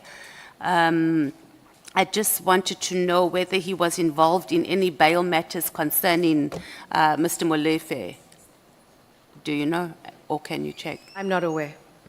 Will you be able to check and come back to us? I can check. I would be surprised if he would personally do a bail application. It's unlikely, but I don't know. As the DPP, he has a role to play. But you will be able to see if there's a pattern, if it's the same, because these are things I would have thought should have been done by now, given how these matters have been circulated so much. And then, well, I guess the same applies to Nhlanhla as well, if you can also just find out if there's a pattern, because a lot of his cases were also withdrawn. So just to see if We've looked into that, and I have a list of all the cases that were withdrawn. We are calling for the dockets. The police have sent some dockets. They're looking for others. And we are checking to see whether there's a pattern, who was involved, what were the reasons for the withdrawals, etc. Okay. So that work is underway. Okay, so are we able to be furnished with that? I would have thought our evidence leaders would have asked those questions as well. Sorry, I didn't hear the last part. I'm saying, are we able to get a copy of that, of all the cases I don't that see- were withdrawn regarding? I don't see why not. Okay, thank you. And I'm done. Oh, no, I'm not done. Let's also just go back quickly to, we were talking largely about corruption cases, particularly around politicians or politicians that are well connected. So let's talk about the PPE cases and the CR17 cases, NPA on that. The question is? On PPA cases, PPE, sorry, I'm saying PPA, PPE cases, how many of those have been prosecuted, successfully prosecuted? Because it's talking about corruption during COVID. I don't have the figures, but I know that the Fusion Center at the time was coordinating the response to PPE-related corruption matters. But we can get those figures very easily. Okay, and then the CR 17? What about it? The money, we had bank statements that were sealed. What, did the NPA play any role in that? No. It just went straight to a judge and they sealed. There We had was no role nothing. in that. There's never been a case that has been opened regarding the CR 17 We had no role in that. at all. Thank you. Thank you, Chair.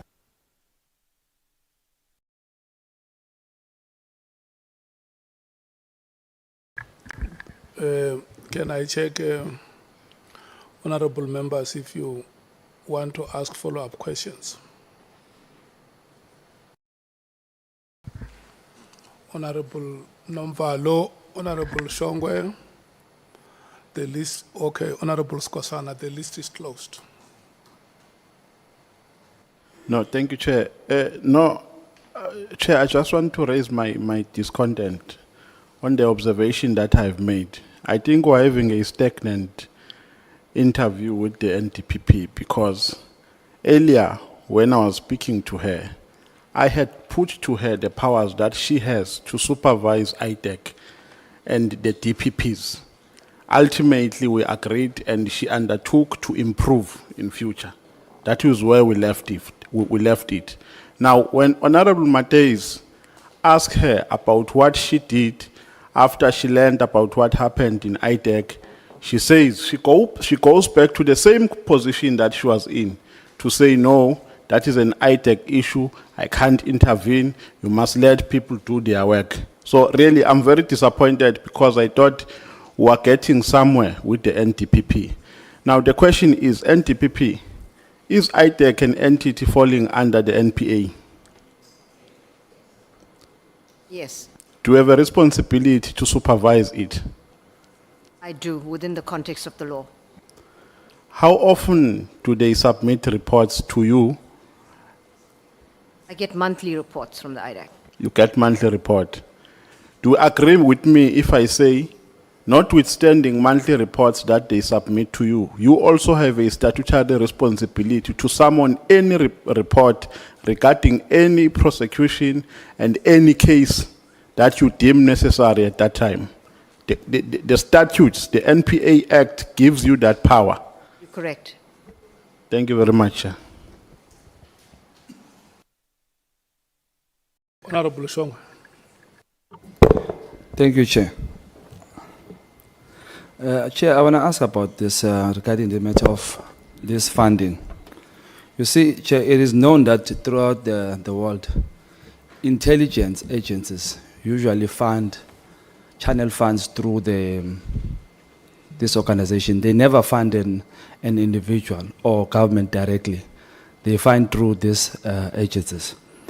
The crux of the matter is that this foundation channels funds on behalf of chairmen which are hostile on our system. So I beg to understand, accepting such fund, where is it helping us?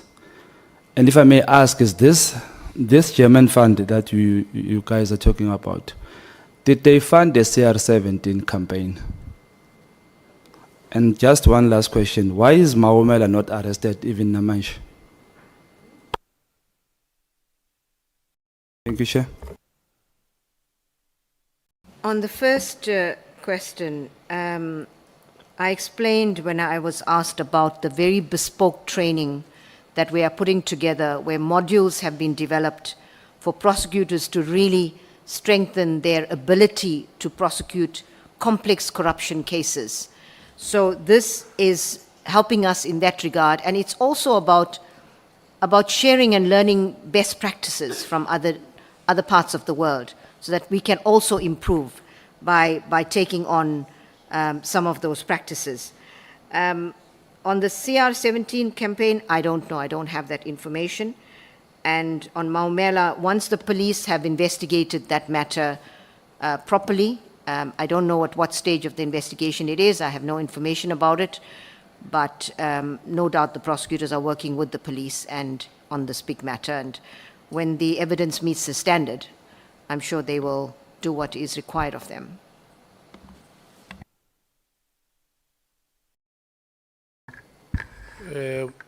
Honorable Skosana. Thank you, Chair. Advocate, I'm disappointed as well, like my other colleague. It's not personal. That I don't take it personally. that you don't want to take accountability for anything. The issue of IDEC, that it falls under you. When IDEC fails, it means you have failed. Am I right? You're right. Now, the issue of funding, I wanted to make that follow up. Because we've seen in this country, I'll give you this small background for a second, that there's an organization in this country called civil society called themselves different foundation, Helen Suzman, there was Brent Hest, I think it's disbanded. You have your one apartheid judge, Judge Nhlanhla, running a so-called corruption watch, and others, you know, who have been funded. Now, if NPA, besides the issue of Steinhoff, because I think NPA explained about that the money went to DPCI, you know, that 80 million of Steinhoff. And I'm not sure whether we were told the truth there as well. But be that as it may, are you not worried? And if I may ask, perhaps for us to be quick on this one, how much have you received, or NPA have received so far in terms of funding? And which organization, in terms of names, who funded, if there's any, who has funded NPA? NPA does not receive any funding at all. I want to be very clear about that. NPA does not receive any money, but we receive services. And these are disclosed in our annual report. We're very transparent about this. Yeah, but let me say this to you. Service, there's value on service. There's nothing for free. I mean, a person might want favors, like what Judge Mkhwanazi, the former Chief Justice, said, that there's no free lunch. And I'm saying, I can say I'm volunteering, but volunteering, at the end of the day, there's value for money in that. You know, you might not quantify it now and say X amount of money, you know, these people have spent so much. Steinhoff was very clear that we are putting 30 million rand for you to give Price Waterhouse for forensic investigation. But with you, what we are saying now, I'm not disputing that, but I'm saying, in the high side, don't you think that indeed as well, the state must be able to cater for its own citizens? Citizens are paying tax in this country. You know, I know funding, because remember, Advocate, that one day you'll be funded by drug dealers. They say, no, we are offering a service. We're not giving you money. We'll send X, you know, we've got a professional, we've got advocate so-and-so, we've got a professor so-and-so, we've got doctor so-and-so. They want to come and help NPA. But those people who have been seconded to you have been funded by drug cartels. Thank you, Chair. Chair, I should say that we are not oblivious to the fact that we must make sure that there are safeguards to ensure that there's no such thing as any form of capture. The NPA must do its job without fear, favor, or prejudice. And we have always, you know, disclosed our donations or whether you're right, it does have a monetary value to it. But we do not receive funding, and we are transparent about any support and assistance that we get from external partners. And I do want to emphasize, you know, we are required, we have to have safeguards to ensure that we are not beholden to anyone, even to people that assist us with funding. And therefore, we've put in place safeguards to ensure that. And in a financially and fiscally constrained environment, we need to ensure that we have all the skills, capacities, and we try to be innovative about how we do it so that we can deliver to the people of this country. And your last point, I agree with you 200%. The state must be able to fund and pay for all our services. And if we don't have the levels of corruption in this country where people are stealing blind from the people of this country, we shouldn't have to go to anybody for any support. Honorable Malema. No, thanks, Chair. I was not going to ask any question, but I've got a big problem where you earlier said you don't need money, you are sorted, maybe in the future years you'll need money, and then you go and take money in kind from the Germans. That is a huge contradiction.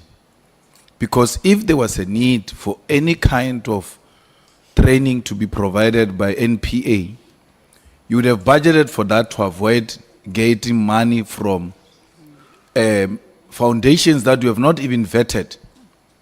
It must be, and the most embarrassing thing, I don't know why you're doing this to us. Maybe I was saying to one of my colleagues here, you are really answering like a person who's going on retirement. It's like you don't care. You don't care what happens. How do you come here and you say you don't know who gave you 50-something million? You have not researched them? What if these people are chaired by Ket Matlala? And you are going to hear it for the first time sitting here, that you are actually receiving money in kind that goes through a foundation that is chaired by Pet Matlala. And then you say, I don't know. I don't know that. For an institution like NPA, you ought to take very serious who becomes your partner, both in monetary terms and even in kind. We were sitting here, we had evidence of Matlala being solicited to finance a presidential campaign of one of the ministers. And therefore, it can't be far that NPA can also be captured by the same people. So I'm really saying, Advocate, you have done a disservice to us. You tell us you don't need money. You are rocking. You are cruising nicely. You can try next year. Maybe other years. This year we're fine. Then you come, you say you're taking donations in kind from the Germans. And you keep on saying to us, we're not receiving any funding, as if we don't know the difference between donation in kinds and donation in money. It doesn't matter whatever form it takes. It has got monetary value, and you have accepted it after you said to us, you don't need money. To an extent that Advocate Bredenbach said, oh, we shouldn't fight for you in the Justice Department for more money. Because it should be something that we pride ourselves with, that we don't take money from foreign countries for the sake of our own sovereignty as a state, especially an institution like NPA. The last point I want to make again, Advocate, you say, we ask you about Maumel. It's such a huge case. Actually, we must be embarrassed that cars are taken, houses are paraded and all of that. There's no criminal case. And then we ask you, when are you coming for Maumel? You say, when police are ready. That is a pure, completely pure than white corruption case of a hospital called Tembisa. Why should we be told about police when IDEC deals with those matters? It is IDEC that should have actually even developed an interest on its own that this is too huge to be left. These are the kind of cases we want. As a head of NPA that IDEC falls under, surely you should have developed an interest and said to IDEC, 680 million gone to skinny jeans, a hospital ordering skinny jeans, and a head of NPA, it doesn't matter, head of IDEC. You are the corruption buster yourself because all of them fall under you. You should be able to say, come here. What happened with this case of people buying patients skinny jeans? Because when we go to hospitals, we normally get those gowns which are open at the back. What does a patient do with a skinny jean? That should have been an issue of interest for a corruption buster. We asking you, what are we doing up? We say, no, when police are ready, when it's ripe, then it will come to us and all of that. That's not a matter to be left to police. That's a typical example of cases that IDEC should be dealing with, not human resource. We have a case here, a big case of human resource, that a CV does not have an address or something like that. It's a criminal case. But here is a case of 680 million, close to 1 billion, only that which we can account for now, and worse, through this body, not asset forfeiture unit, the one of Kaiser Khanyawa and them. SIU. We hear from SIU that we are now sitting at almost 680 million. That's what SIU can uncover. Imagine if IDEC is there, crime intelligence is there, we're going to get more than 1 billion of one individual involved in corruption. The head of NPS says, well, we don't know, we'll wait for the police. That's so disappointing to tell the truth. Thanks. If I can deal with that, there are two parts. Firstly, on the German funding, just to say that this project was a long time coming. It's not like we initiated it now. It's probably taken about 3 to 4 years to come to fruition. So it started at a time when we really needed the funding. So, you know, it took about 3 or 4 years before that came to fruition. It's not a new thing. So on the issue of IDAC, I agree with you that these are the kinds of cases that IDAC should be doing. IDAC has got limited resources at the moment. They are barely able to deal with the cases that they want. And I think this is the role of this committee, would be to strengthen IDAC, to give them the resources and all of the capacities, capabilities that they need. Because I agree with you completely. This is the kind of case that IDAC should be investigating. Thank you. So can you please withdraw your earlier statement that you don't need funding? You are sorted, because now you just confirmed you need funding. IDEC is funded through you. You I need withdraw money. that And statement. please withdraw the earlier statement that you don't need money. I do withdraw that statement. Thank you. Thank you so much, honorable members. We have come to the end of this session. We are going to do like, welcome, Chief Whip, the Night Rider. We are going to break. And I want to bring it to your attention that I have made the following observation. When we come back to the sessions after this break, you come back highly energized. And sometimes it delays us unnecessarily. I'm just saying to you that if there is anything that makes you to take an overdose of energy, just reduce it. Tomorrow you still have the medium-term budget policy statement. So let's reduce on whatever we are taking during this break, so that it makes the next session easier for us to ride through. We will come back at 20 minutes past 7. Thank you so much.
Good evening and welcome back.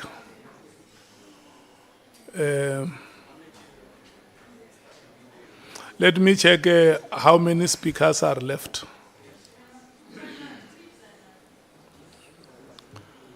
How many speakers from the ANC? 1. How many speakers from the MKP?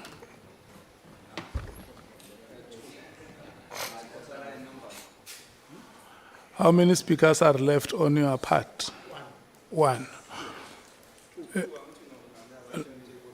You are sharing 15 minutes, or 20 minutes, 10 minutes? 25, 5. Okay. Bangazita, 1. PA, 1. Action SA, 1.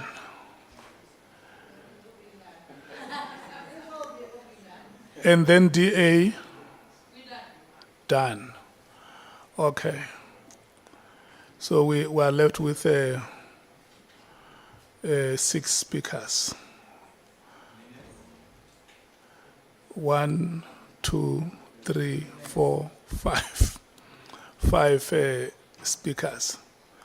It's 30 minutes, 30 minutes, 30 minutes by 4 plus 10 minutes. So we should be done in 2 hours, 10 minutes.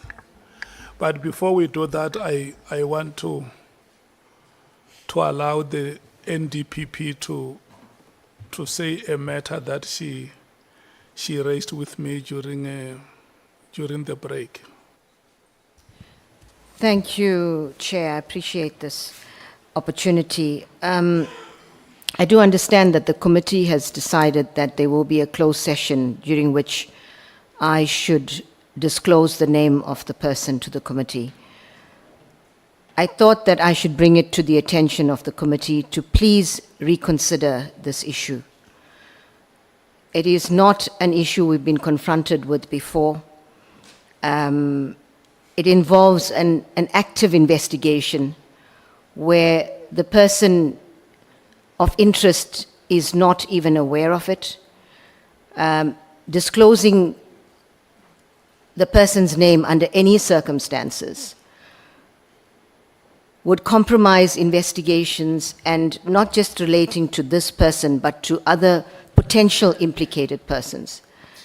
And Chair, I simply urge the committee to reconsider this matter, as it is an important issue and it is going to be extremely difficult in the circumstances of this matter. Thank you, Chair. Thank you. I think, honorable members, you have had the presentation of the NDPP, and I know that those of you who are full members in this committee, I would have shared it with you before she comes to present it, so that it does not take you by surprise. Can I check with yourselves what is your view on the matter that she is presenting the African National Congress? Thank you very much, Chairperson. Chairperson, I think based on the reasons that the advocate has advanced, I think we accept the request. We are willing to stand down on the matter, but and only because it's an active investigation that may be compromised. Maybe just to make the point that we trust that witnesses who come after her will be very clear that we do expect full disclosure in the committee, but we are willing to reconsider, Chair. Thank you. The MKP? Yeah, no, Chair, we hear the reasons, and we actually do not have a problem. But what we can say is that the investigation itself should not be very long, to a point where we even forget about this subject. In due course, we must be given the name. We are not losing interest in getting the name. We still want the name, but we are just respecting the fact that it cannot be revealed at this stage, because of its sensitivity. So we understand that. And that, Chair, we advise that in future, if there are certain names, we're advising the senior counsel now, that if there are witnesses who come here and say that there are names that they can't reveal before this committee, at least you must be told in advance, so that at their level, they will reach an agreement, so that even our senior counsel can have ownership and persuade us not to take the matter further, because he is here to also guide us in terms of how we must conduct things which are legally related. Yeah, but in conclusion, we don't have an issue, Chair. We don't have a problem. The DA. Thank you, Chair. We agree with the previous speakers. It's not a point we're going to press. The EFF. We agree. The IFP. No, we agree, Honorable Chairperson, and just hope that we are not actually creating a precedent with the other witnesses that will still be coming. Okay. The PA. Advocate, we believe you, and we trust that indeed this is a matter of protecting national security. So by putting South Africans first, Chair, we agree that we will step back. Thank you. The Action SA. Chair, Advocate, I know Action SA holds no voting powers when it comes to this decision, but the Advocate hasn't said anything differently in comparison to what she told us earlier on and with all other cases. So I'm not sure what has changed from her response this morning to her response now. And we also know that when people are embroiled in and they have cases against them and allegations, we know that it's not just that sole person. On a We point know of that order, there are Chair. more people involved. On a So point of I'm order. just saying, let me speak, finish. Chair, on a point of order. You can't interject let's, like that. Let me just finish. Chair, let's on a take- point I'm of just order. sharing my view. Let's take the... Chair. No. I think Honorable- I've shared, I've said what I Honorable wanted to James. say. There's nothing different. Honorable Chair, on a point of order. Honorable James, look at Yes, me. Chair. Look at me. There is a point of order that has been called. And I want to allow the speaker so that we take the point of order. Thank you so much. Chair, we are now in a process of taking a decision, an equivalent of voting, and that should be a subject of permanent members of this committee. So you can't subject us to that which you are subjecting us to. We are saying as permanent members, this is our moving. She has got no voting powers on this matter. But there must be a level. At some point, people must feel or they are not permanent members. You can't be enjoying the same privileges as permanent members.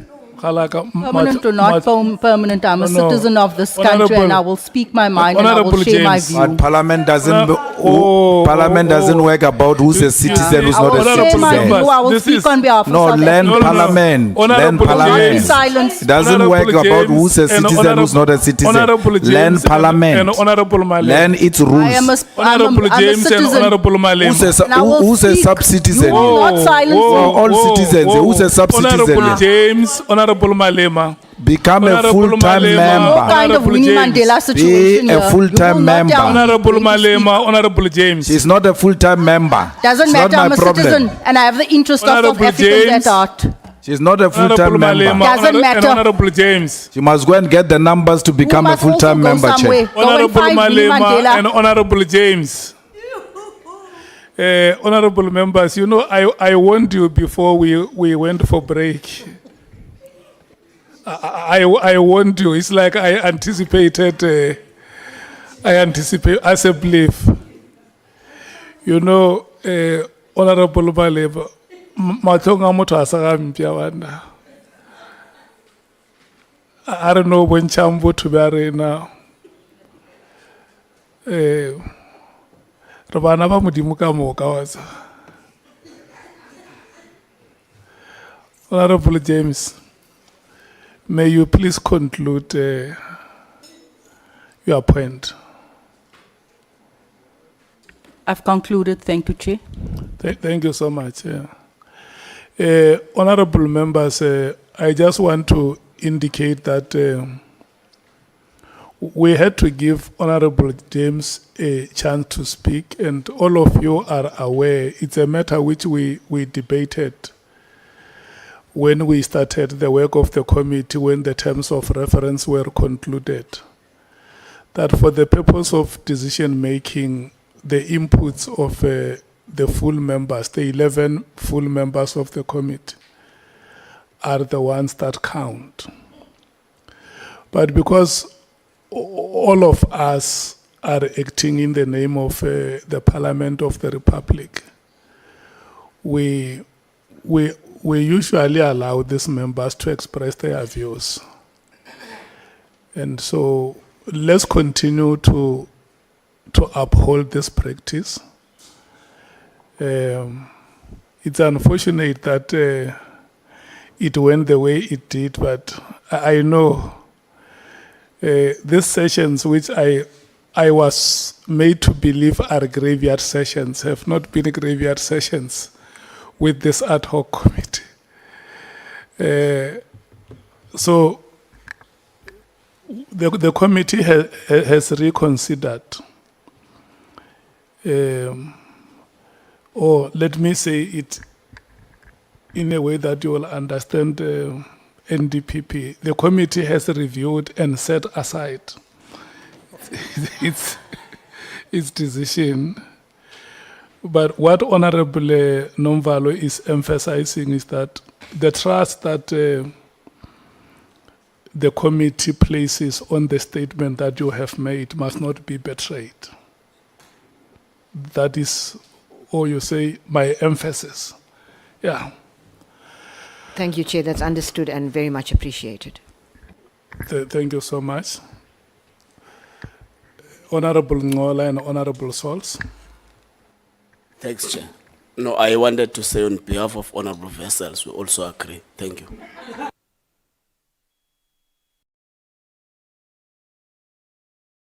Honorable Sols, what is happening this side where you go during breaks?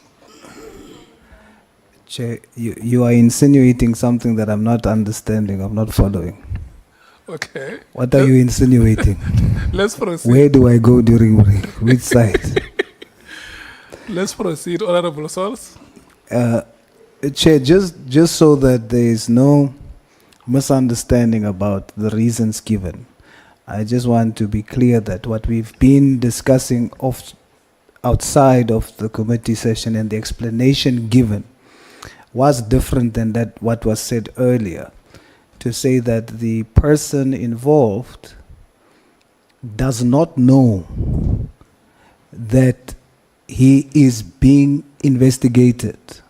As such, if his name is revealed, it jeopardizes that, because when he finds out and then others connected, it affects the investigation. Yeah. So it was not a concoction of, it was really intentional, and we do not want to jeopardize national security. So we taking the advocate in our confidence, we believe what she's saying under oath, and it's for that reason that we're going that direction. Thanks, Okay. Chair. You heard it, Advocate. I did, Chair, very clearly. Thank you. Thank you so much. The next speakers will then be Honorable Bangazita, Honorable Sols, and Honorable James. Your time is starting now. It's 19:42. At 20:42, your time ends, and the 10 minutes for Honorable James will last until 20:52. Bangazita. Well, thank you, Honorable Chairperson. Good evening, Advocate Batohi. Actually, I was looking at your statement, your press statement, which you issued on the 5th of June, and where you were actually expressing a very grave concern about the possibility of the NPA being infiltrated. To me, that tallies well with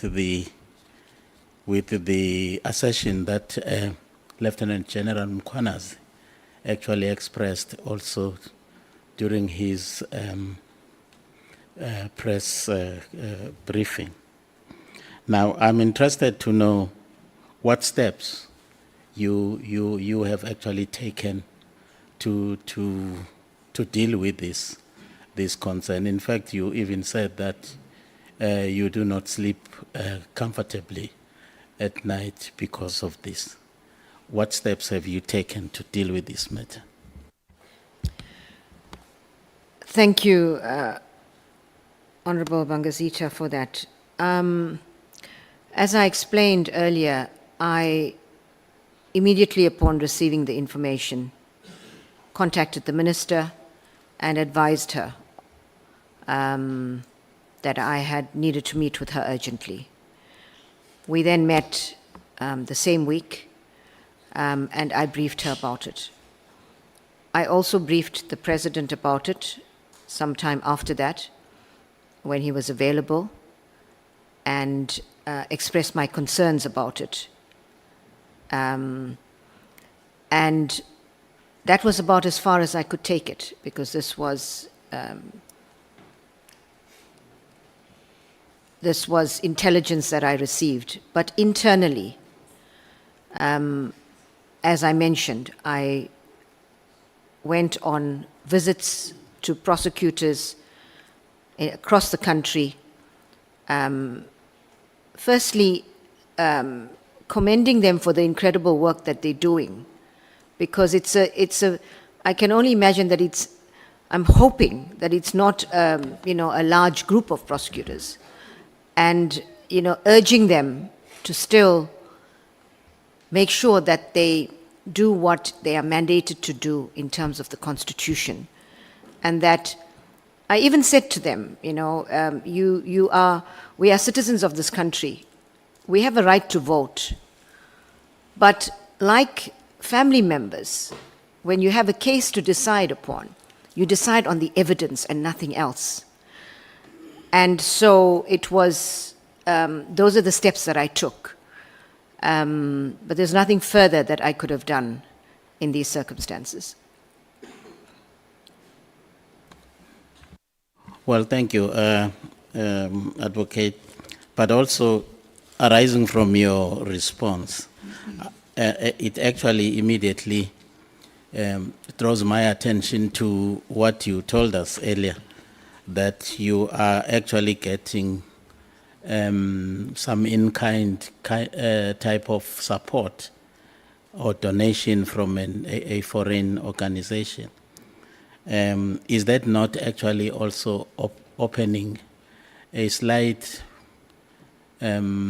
opportunity for infiltration to happen under the guise of supporting your good cause as NPA?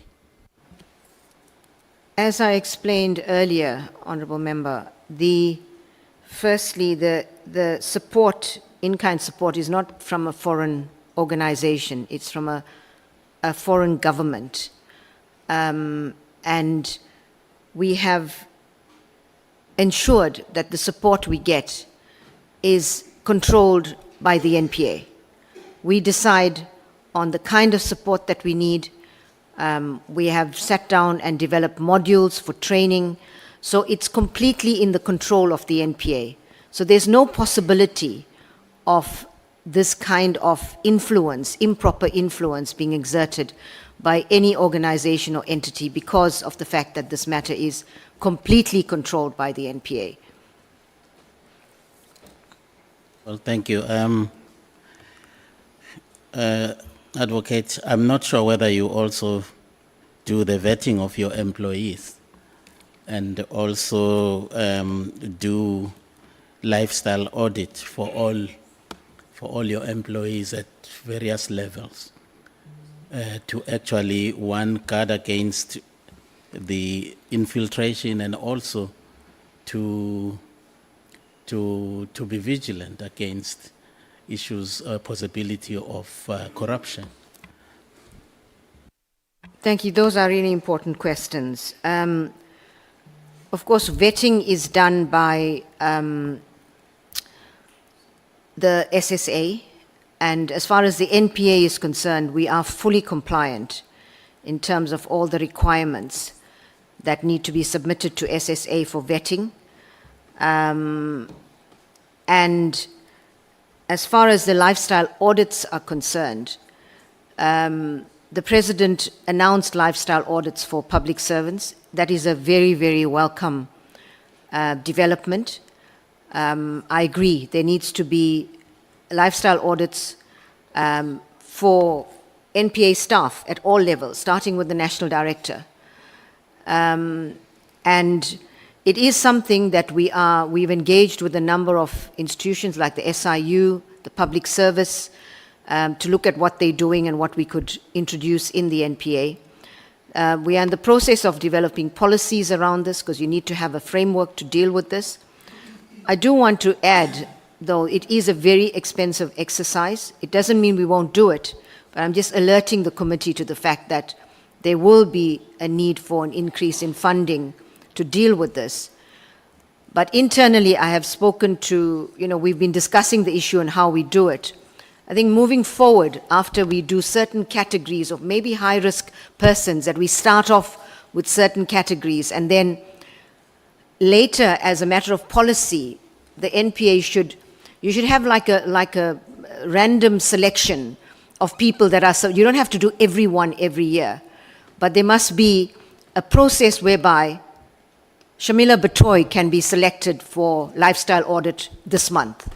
Next month, it's somebody else. So there's constantly, you don't know when your name will come up, but it could save costs and certainly make people vigilant that there is this process. So we are looking at various options to ensure that the NPA is, in fact, doing what it should be and is above reproach. Thank you. I would refer you to your statement, especially paragraph 71, where you gave a figure of 58 what is that, complaints of allegations of corruption. I was wondering if you could actually give a provincial breakdown of that figure so that we have some kind of a view of where the problem could actually be. That is certainly possible. I don't have it with me now, but we can certainly provide that information. Okay, thank you. You will agree with me that of late the NPA has taken a lot of, should I say, criticism from South Africans, especially for moving with a snail's pace insofar as the prosecution of cases emanating, in particular, from the Zondo Commission recommendations. And your defense has always been that, you have the issue of resources, the budget. You also we are busy with the institutional transformation. Can you share with us your experiences and the impediments that stands in your way that could be actually attributed to the delay in the finalization of your institutional transformation? Thank you. I think we've gone a long way in terms of institutional transformation. There have been many initiatives that we have undertaken to enhance the institutional reform within the NPA. And the challenges with regard to addressing particularly complex corruption matters is something that we must understand, that we are coming from a time when institutions were deliberately weakened and we didn't have the capabilities, capacities to deal with these challenges of investigating complex corruption matters. And the Zondo Commission sadly did not give us a blueprint for prosecutions. The standard of proof, as I said, in the Zondo Commission is very different to a criminal standard.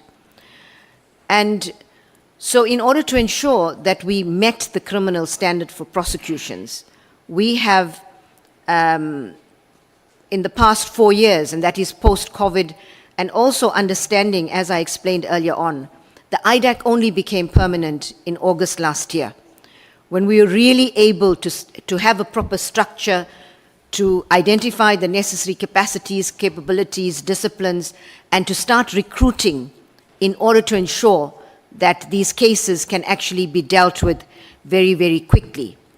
So it's really important to understand that these challenges with regard to skills, capacity, etc., we are only able to really start dealing with them after the IDAC became permanent.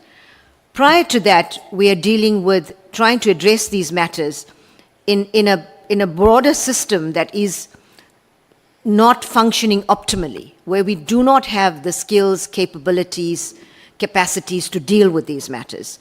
So I think it's important to understand that in the past year, and to be frank, the fact that the IDAC has, notwithstanding these serious constraints, has enrolled over 50 cases, has over 300 entities and individuals before courts already, some of them very high-profile persons, and as I mentioned earlier, people, some of the key Gupta lieutenants are in state capture already, implicated allegedly in state capture, are before courts. So there's a number of these matters, and I dealt with it when Honorable Breitenbach raised these, the fact that it hasn't moved through the system, the court system, quickly enough. So the country says we don't have people in orange overalls or convictions. The fact that there's over 300 entities and individuals in court and it's not moving through to the system for us to have finalization means we have to look at the institutional challenges within the court system that hamper our ability to deal with these matters efficiently. I do want to state and emphasize again that we have, with regard to the Zondo, the 51 cases that are before court at the moment, they are dealing with 127 recommendations from the Zondo Commission. And I also want to make the point about asset recovery. Asset recovery is a very important aspect of accountability.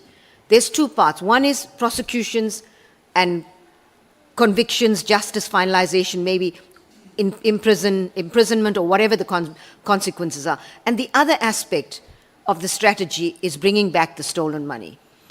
And the asset forfeiture, we've had a deliberate, intentional strategy to actually proceed in terms of Chapter 6 of the Prevention of Organized Crime Act, which is not dependent on a conviction, because we realized how the tactics to delay cases moving through the system can hamper our ability to bring back money.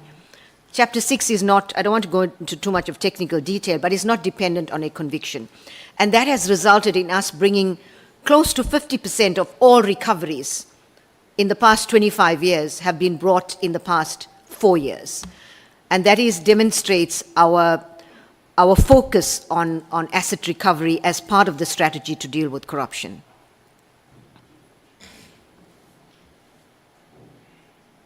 I think the other issue that we really need to deal with in terms of trying to deal with corruption is the issue of protection of whistleblowers, which I mentioned earlier. It's a very, very important aspect in terms of trying to address corruption.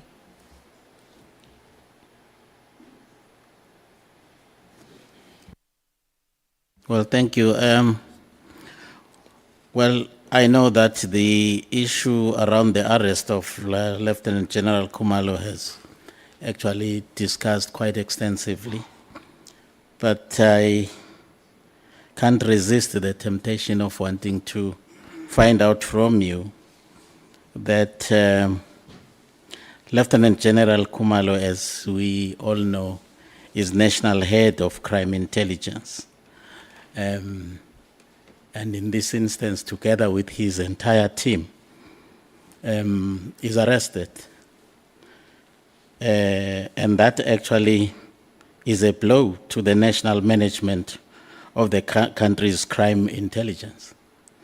Now, did it occur to you that the national security might be actually compromised by the arrest of this top management of our crime intelligence? In terms of how the ID assessed it, I think in their view, they saw a greater threat to national security with the situation that was unfolding in terms of their case theory with regard to the recruitment of people for specific reasons.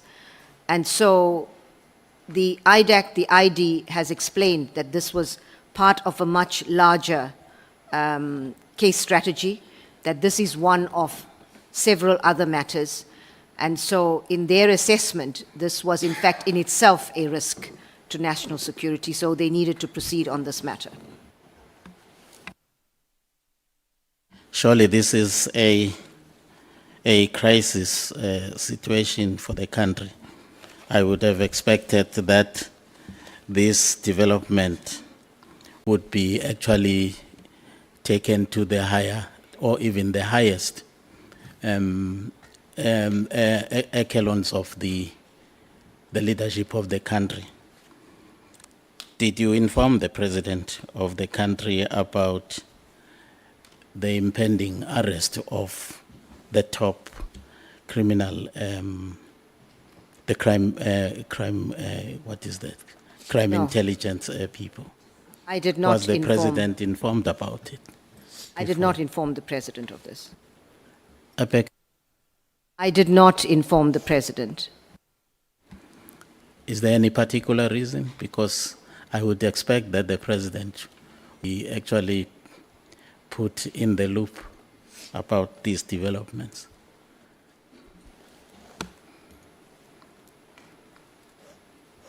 I think with hindsight, you're right. The president should have been informed of this.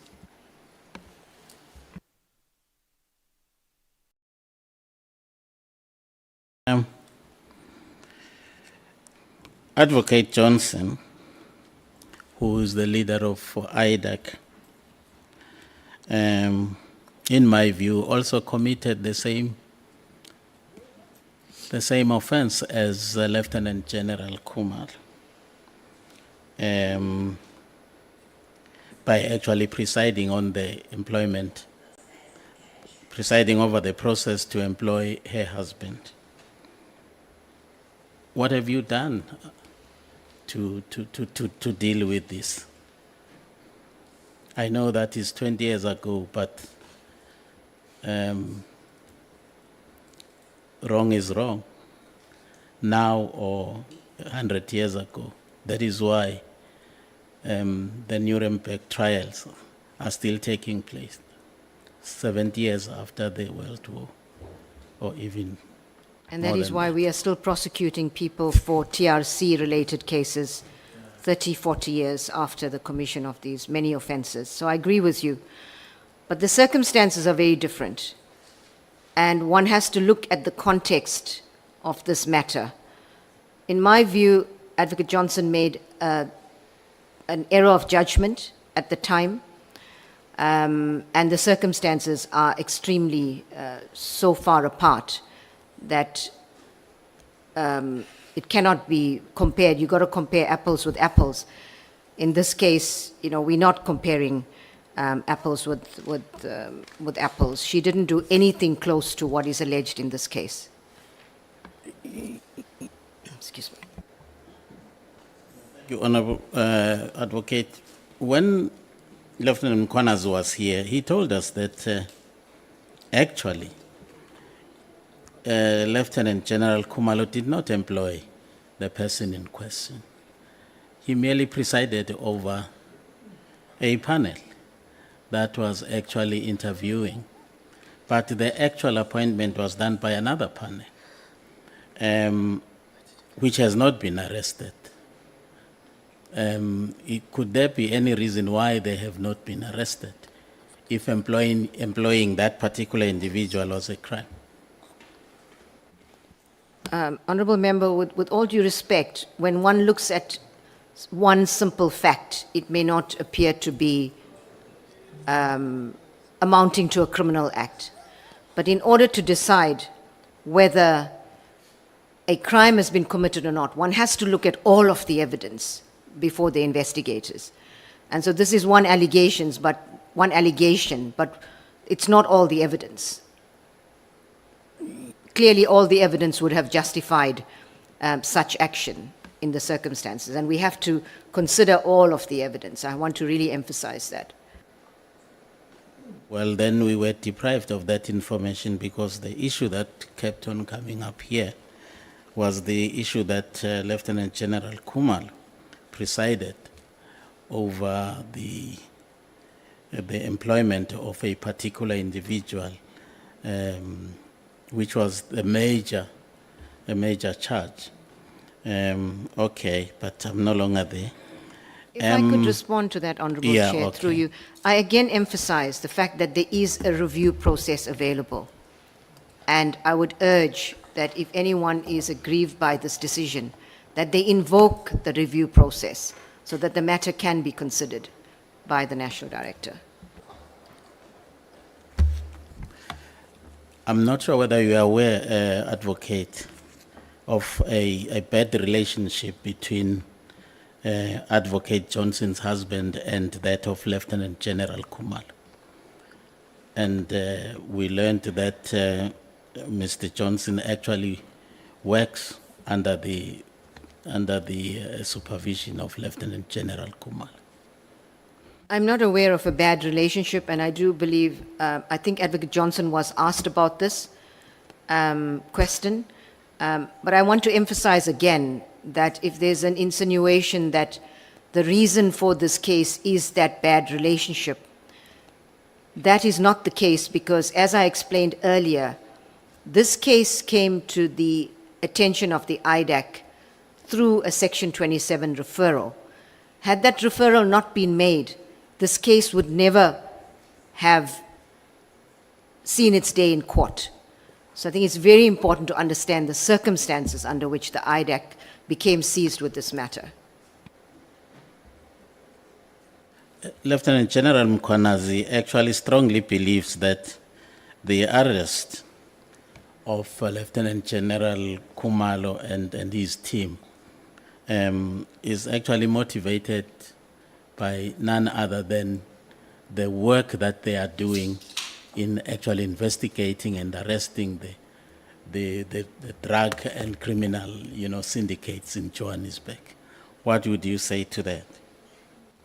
There's absolutely no way the IDAC would arrest people in order to subvert an investigation into organized criminality. I can lay my head on the block that the head of the ID, Advocate Johnson, will never allow or be in any way inclined to act in that manner at all.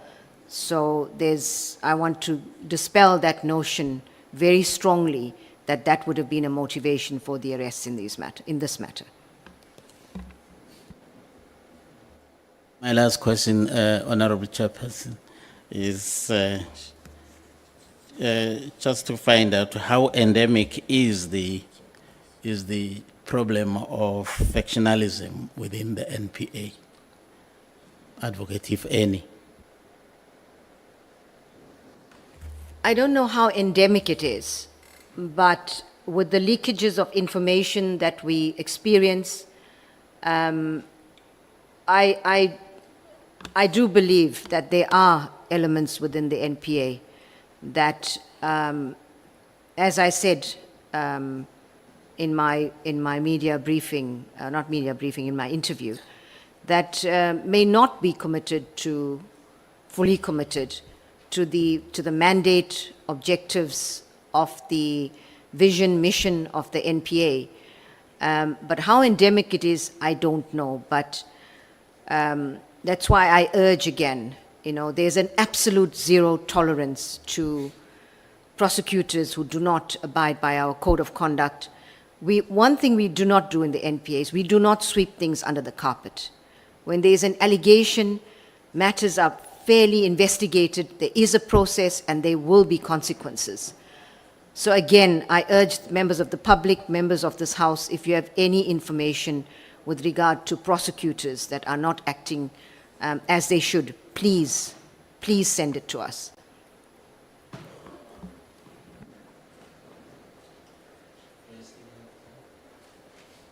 Do you still have questions, Bangazita? Yes. If you have exhausted the your last questions, you question. must just say. Well, Advocate, my concern is actually around the lack of communication, interaction, and actually sharing of ideas, sharing of information between and amongst all the units that are there in our criminal justice system. At one point when we were actually discussing issues with IDEC here, there was an incident which was reported whereby IDEC operatives or investigators actually demanded files or dockets which the other unit were actually busy investigating, to a point where IDEC had to subpoena those dockets, and they were hand-delivered by the National Commissioner after they had been subpoenaed. To me, that was a glaring, example of lack of communication, because why would IDEC, subpoena dockets when the police, another unit of the police, actually was busy investigating, doing some work on them? Advocate Johnson dealt with this aspect in a lot of detail, my recollection is, and I don't have the detail of what, but my recollection is that she said she did communicate with the National Commissioner and various other heads in the police. And I want to, make the point that invoking a legal process where you communicate and then sometimes to protect a process, it is or the information, it's sometimes better to invoke a legal process, but not in the abstract. After you speak and communicate with colleagues and it's understood why the legal process needs to be invoked. So I think that's, in the circumstances, Advocate Johnson explained how it came to the Section 28 subpoena. But I want to say I agree with you, your point, that it's critical that as law enforcement we are engaging, we communicate, we share information, and we work together. The sad reality is, with what you are hearing in this committee and in the Nhlanhla Commission, you begin to wonder who do you trust and how do you share information? And that is maybe one of the reasons why investigative teams are becoming so guarded with regard to sharing of information, because one leak within a team is enough to destroy the entire case.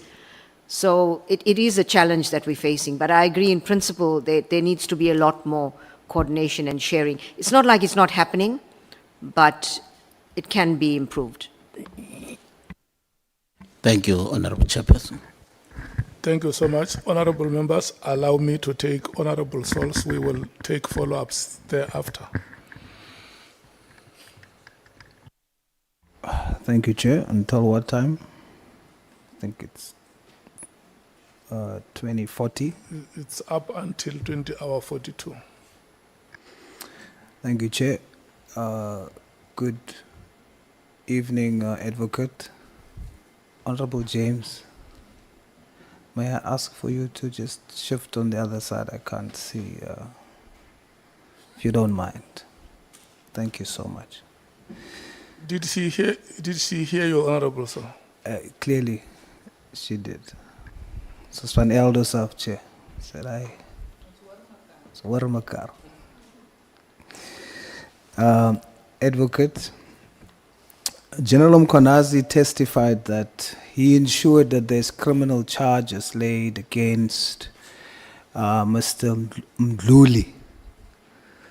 And he testified and made an allegation that the NPA at the time, represented by Honorable Breitenbach, that's the only name he mentioned, and others, withdrew the case, the criminal case, against Mr. Mdluli, who was the then head of crime intelligence.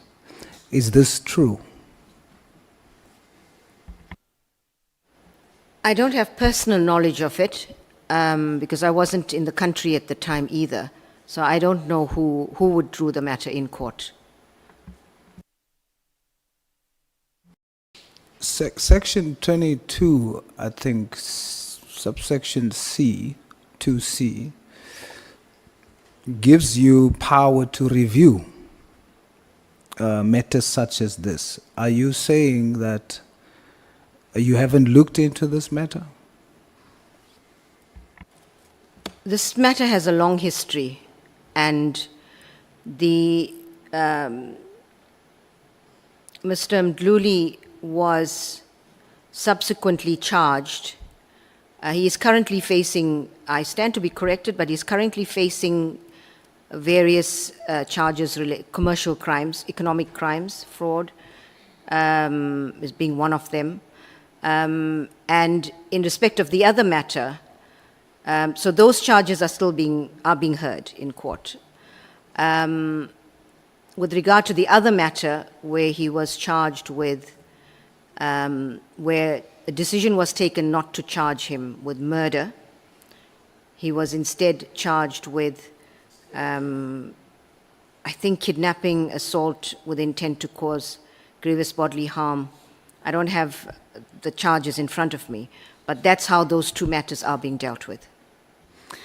Now, given your mandate, I understand that you have not looked into that matter, or you don't know much about the matter because at the time you weren't there.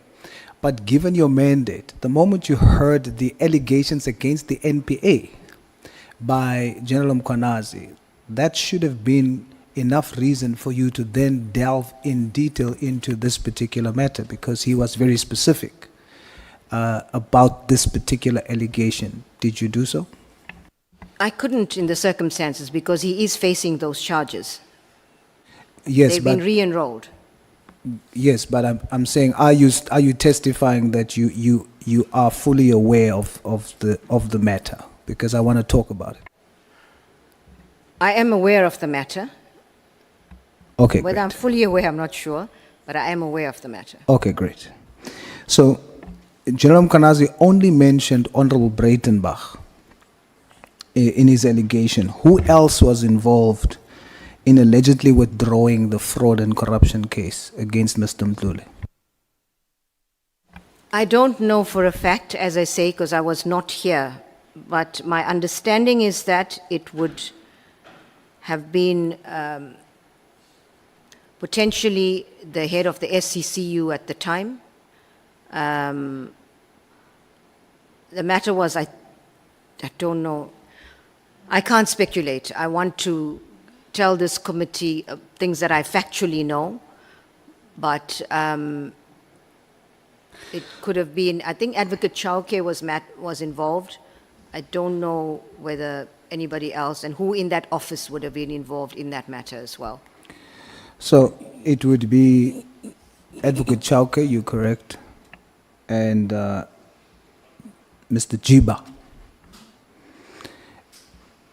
And I was wondering whether there's others that you do know too, but you don't, so we'll continue. So the Supreme Court disagreed with this group, with their decision in the NPA to withdraw criminal charges of fraud and corruption against the head of crime intelligence at the time. Does this fact that the court decided against the NPA decision, does it mean that the decision by the NPA to withdraw amounts to interference or defeating the ends of justice? It could potentially amount to defeating the ends of justice. Why potentially and not it does?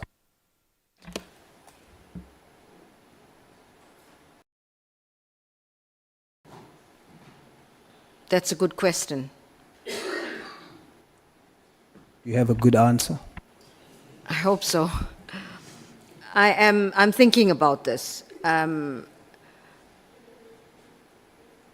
I think it would amount to attempting to defeat the ends of justice. Are you testifying that the NPA, with this decision, defeated the ends of justice? I wouldn't say the NPA, but I would say individuals in the NPA. I'm not sure you can separate because they acted within their capacity as officials of the NPA. That is correct, but you cannot impute the conduct of one or two individuals to an entire organization of close to 5,000 employees. But individuals responsible must face consequences. Those individuals in senior positions would then impact on the integrity of the NPA. It casts doubt on the integrity of the NPA, would you not say? It certainly is an issue with regard to integrity of the people involved. But again, I emphasize you cannot impute the lack of integrity of a few individuals to an entire organization with people that of the highest standards of integrity. But the individuals concerned must certainly face consequences. There must be a fair process, and there must be consequences. You see, Advocate, the allegations before us is that there are elements within the NPA that is involved in defeating the ends of justice. So that allegation would then seem to be true if you say that indeed this action amounts to defeating the ends of justice, and it is the NPA.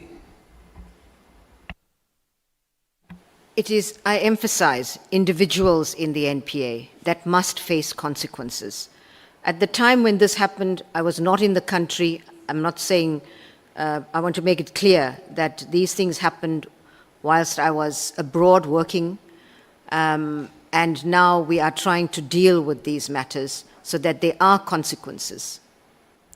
Okay, are you using your Section 22C mandate or power to review, to look into this matter again in detail, given the allegations made public? Because this happened since 2015. The court decided that the case should be reinstated.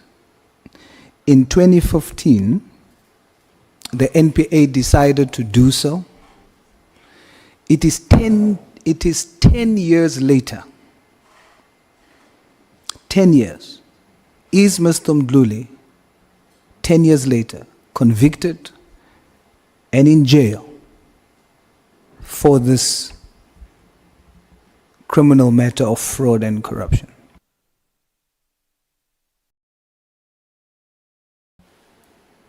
I do emphasize, I agree, it's 10 years later. And these were, these events took place during the state capture era. And we have been trying to remedy and recover from that in the past 6 years. As I said, the matter's been re-enrolled and is in court. So your answer is no? My answer is no, for those reasons. Our research shows that Mr. Mduli was sentenced for 5 years in September 2020 for another crime, not this one that we're discussing. He was convicted and sentenced for 5 years for kidnapping and assault that he committed in 1999 when he was the station commissioner at Vosloorus. Is this true? That is correct. Does this mean that we had a criminal as the head of our crime intelligence at the time? That is correct. He served 2 years of his 5-year sentence. 2 years. He's now, as we speak, he's on parole. Was this because of political intervention? I have no knowledge of that. The parole, NPA has got no role in the parole process. It's dealt with at correctional services. When we look at your witness statement, Section D, page 21, paragraph 57 and 58. Are you there?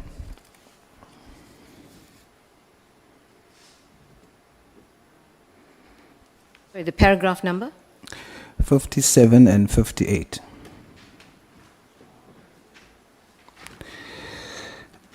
Are you telling us as the committee that in order for us to understand the relationship between the MPA and the PKTT, we must go listen to the Nhlanhla Commission, the Nhlanhla Commission, to the testimony of Advocate Harrison, the DPP of KZN? No, I'm not saying that. I simply set out the fact that she has led evidence there. But of course, if this committee wants to call her, that is the prerogative of this committee. But you were informed, Advocate, that we want to know about the biggest allegation is that the relationship between the NPA and the PKTT has broken down. There's been major allegations. So we had to hear testimony from you around the details of that. Do you disagree with that allegation or not?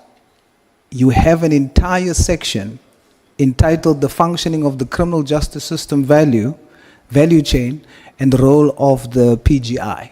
So when I saw the heading, I thought now what I'm going to see is you are going to now deal with the allegation that there is a breakdown in the criminal justice system value chain. And you were going to go into detail within the allegation. But then when I came to these two paragraphs, you are telling me, in order for me to get the details, you are not aware, you don't have direct involvement, so you can't talk to the detail. I must basically go and listen to the Nhlanhla Commission to get the details, because in your affidavit, you don't deal with it. With all due respect, Honourable Member, that's not what I'm saying, that this committee should listen to what's happening, what has been testified in the Nhlanhla Commission. I cannot testify to that relationship because I've not had a relationship except for what I mentioned in my, when I was being led with the PKTT. And so this committee wants to get first-hand knowledge. It's important that you get it from the person that was in the NPA engaging with the PKTT. And I do want to say that to the extent that the committee wants to hear it, but in the Nhlanhla Commission, the DPP of KZN testified that they had a good relationship with the PKTT, pending some teething problems at the beginning. But she would be best placed to deal with that. The approach should have been, based on my understanding, because you are testifying, that you would then have had this discussion with her, because you know that one of the things within our terms of reference is the very thing that we are discussing. That's the very reason why you have a section dedicated to it, but this section doesn't deal with the details. It gives us a high level, but it's fine. Let's attempt to go into it then. to deal with what I would have expected you to deal with. So you give a high-level explanation of PGI, but you're not testifying on the allegations that are made by General Mkhwanazi of the breakdown between the criminal justice system value chain. So do you believe, as the main witness has testified, that there is a breakdown in the criminal justice system value chain? Do you believe that or not? Honourable Member, that's a very, very broad question. And there are some things that are working in the system and there are other things that are not. Specifically with regard to the PKTT, I don't know in what context the evidence was led that there is a breakdown of relations. So I can't comment on that unless I understand exactly what was said and what was meant. And then I can potentially comment on it. Well, he was basically saying there was no communication between, based on the PGI model. There has to be this open-ended, this open, transparent communication, and you would know when arrests would happen, etc. So he was making the allegation that because there's a breakdown, this is why the IDEC, to protect, this is the allegation, to protect drug cartels in Gauteng, they then used that as a smokescreen to arrest, they used the arrest of General Khumalo as a smokescreen to protect the drug cartels in Gauteng. So do you see the depth of the allegation? Therefore, I expected you to go into detail in this section and then explain, do you agree, do you not agree, and why not? But we're talking about it now, so. That is a very, very dangerous allegation to make, that a law enforcement agency that is mandated to deal with corruption and other related offenses would effect an arrest in order to protect drug cartels. As I answered earlier, I have no doubt that the IDAC and the ID would never, Advocate Johnson would never be motivated. She is a woman of integrity. She may have had errors of judgment in her youth. She is a woman of integrity, and I have no doubt that she would never effect an arrest like this in order to protect drug cartels. That is a dangerous allegation. And the Advocate Johnson said she was not even aware, if I recall her testimony. She had, that General Khumalo was part of the PKTT when they effected the arrest. They knew he was the head of crime intelligence, so she didn't even know about that link. So that is just a bizarre suggestion. And it would be good to understand from the person who made that allegation on what is the basis for that, and I would definitely want to understand that, so that if there's any chance that it might be true, I get that information and we can deal with it. But I have no doubt that that is an incorrect speculation or assumption that has been made. So you disagree? And the other point I want to make is that, yes, sorry, to answer you, I do disagree strongly. The other point I want to make is that the DPP in KZN, in fact, testified that there's a really very good working relationship with the PKTT. And that is where they were, in fact, the Political Killings Task Team, that is where their work, in fact, centered in KZN. And her testimony has been that there has been a very good relationship working with the PKTT in KZN. And that is exactly the point. As I'm listening to you, you're saying, one, the IDEC head, Advocate Johnson, is a woman of integrity and she would never do something like that. You then testify that the head, the DPP in KZN, testified in the Nhlanhla Commission that they have a very good relationship. In other words, the DPP, KZN, knows that General Khumalo, which is now a central figure in the investigation that IDEC is undergoing, the DPP KZN knows that he is coordinating the PKTT because they are working together with the PKTT based on your testimony very well. Correct? That's correct. So, Section 24, subsection 2 of the NPA Act says that it's mandatory to have jurisdictionary consultation with the DPP when dealing with a case such as that IDEC has done. My understanding of that. Are you aware of the section? I am aware of the section, I just haven't opened it. My recollection is that, well, I should get the section open, that it is the DPP in the jurisdiction where the IDAC is going to enroll a matter that consultation needs to take place in. And in this case, it wouldn't have been KZN, it would have been the DPP in Gauteng. Yes, but what it also speaks to is the consultative process because of the model of PGI to say that if IDEC is thorough, what they would have done is look into who their core subject is, which is in this case General Khumalo. And one of the things they would have found out is that General Khumalo is coordinating PKTT, and to find out more about that part of the subject of investigation, they would then have consulted with the DPP. This, why I'm saying this, advocate, and you can help me, why I'm saying this, it's because it is shocking that this is provided for. If IDEC has done this, then Advocate Johnson would not have testified that the first time she heard that General Khumalo coordinated PKTT was on July 6th.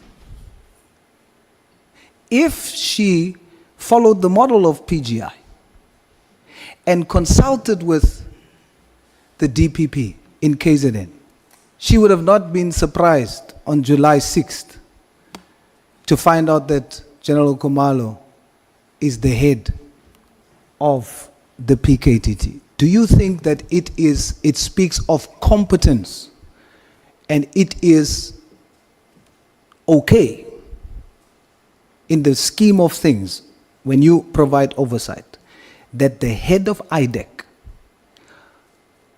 who's investigating a subject, only finds out when General Mkhwanazi makes an announcement on the 6th of July that the same person they are investigating is the head of the PKTT?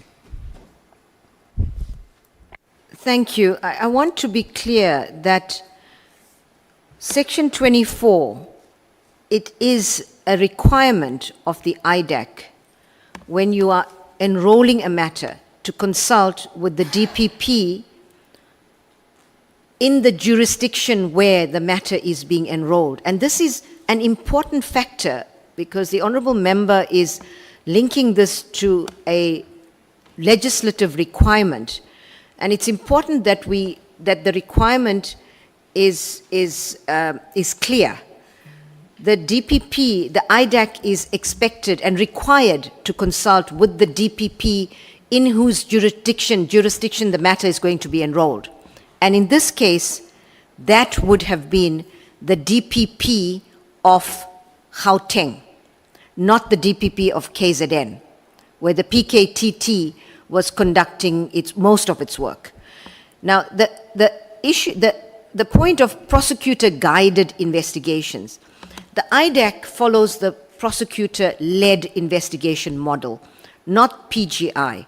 PGI, as I explained earlier, is where the police, like the PKTT in KZN, works with the prosecutors in KZN, who guide their investigations and they work together in KZN. So the IDAC was not actually involved in prosecutor-guided investigations with the PKTT or with any other unit in the police? I'm just trying to clarify so that the honorable member, if I can help, explain what the situation is. You're definitely helping. And of course, I will take your position on the matter because you are the expert in the matter. But let's deal with why I'm asking the question. Is it appropriate for the head of IDEC to only find out about a subject that they are investigating? She only finds out about the fact that she knows that he's head of crime intelligence, but she doesn't know that he coordinates PKTT. Is that intelligence? Is that on that level of intelligence you don't know? Is that a good reflection of the capabilities of the NPA? It's perfectly understandable that, as Advocate Johnson said, she had no idea that the head of crime intelligence was also involved in PKTT. In fact, one might ask the question, why is the head of crime intelligence actually a part of the PKTT? I'm not sure I understand that, but perhaps there is a good explanation for it. Because you wouldn't expect the head of crime intelligence, who's got enough work in CI, heading up an important unit in the police, why was this person involved in the PKTT? But I say there may have been a very good reason for it that I don't know. But it'll be good to understand that link.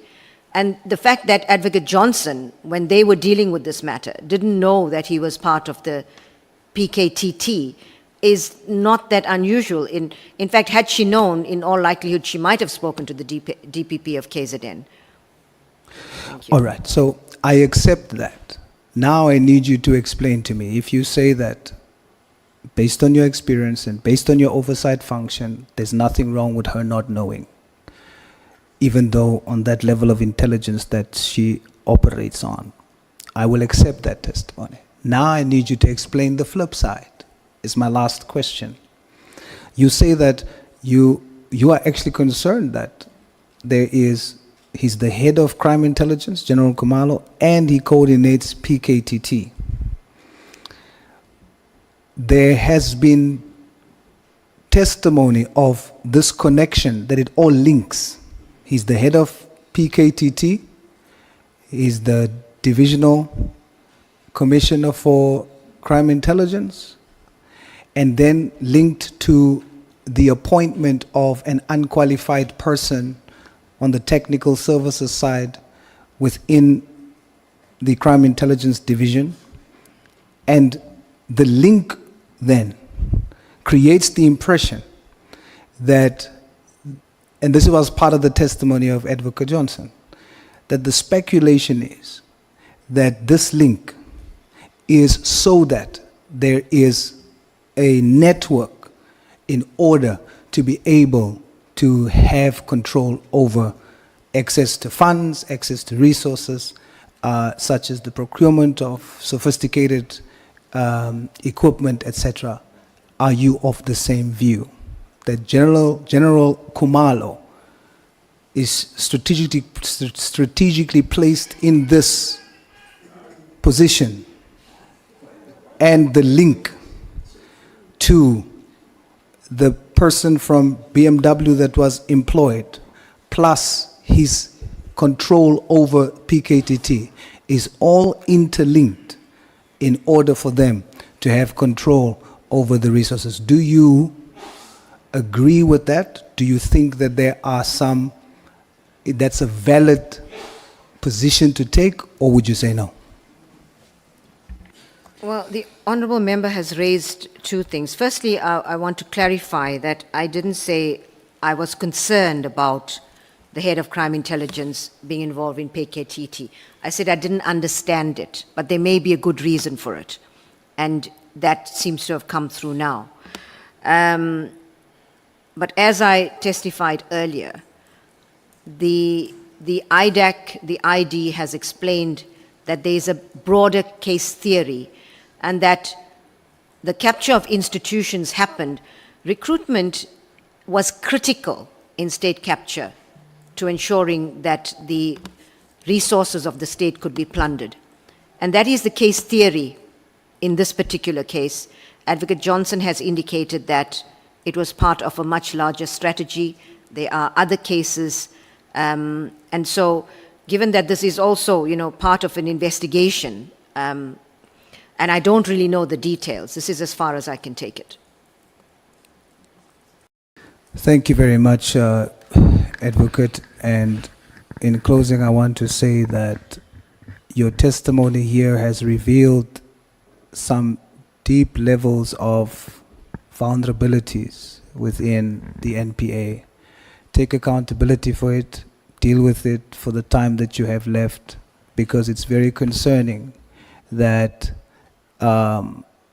it makes us vulnerable, that we have intelligence on that level that publicly says, I don't know. It then makes the security of our country vulnerable, and we should do more to ensure the security of our country. Thank you. Thank you so much. Can I check honorable members who want to ask follow-up questions? Gone. We are now at the third speaker. Honorable James, it's going to be your time. It starts now up to 20:55. Thank you, Chair. Advocate, for the benefit of those who may not have seen the full request to the President, your letter that you wrote, what were the reasons you included in your request, in your view, that justified the suspension of Advocate Chauke?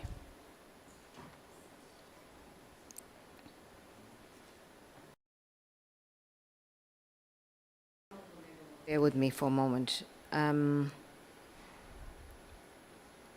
So this matter is also the subject of an inquiry, which is commencing next week.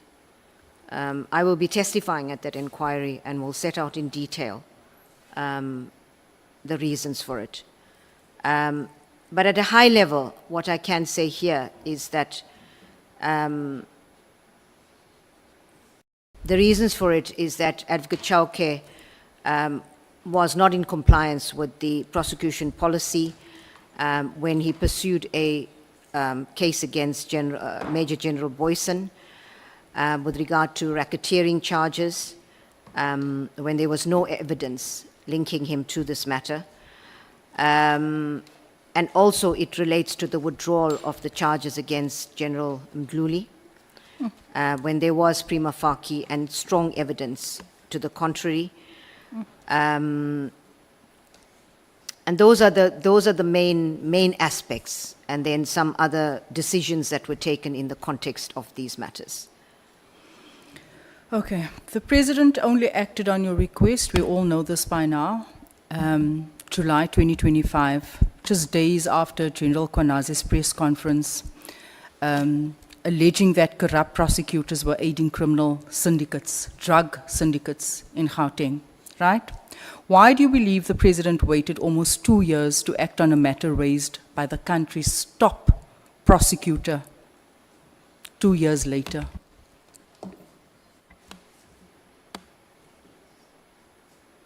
I want to say to the Honorable James that it was something that was out of the hands of the NPA, and as I indicated earlier, we certainly followed up to try to get the matter dealt with speedily. It was already, and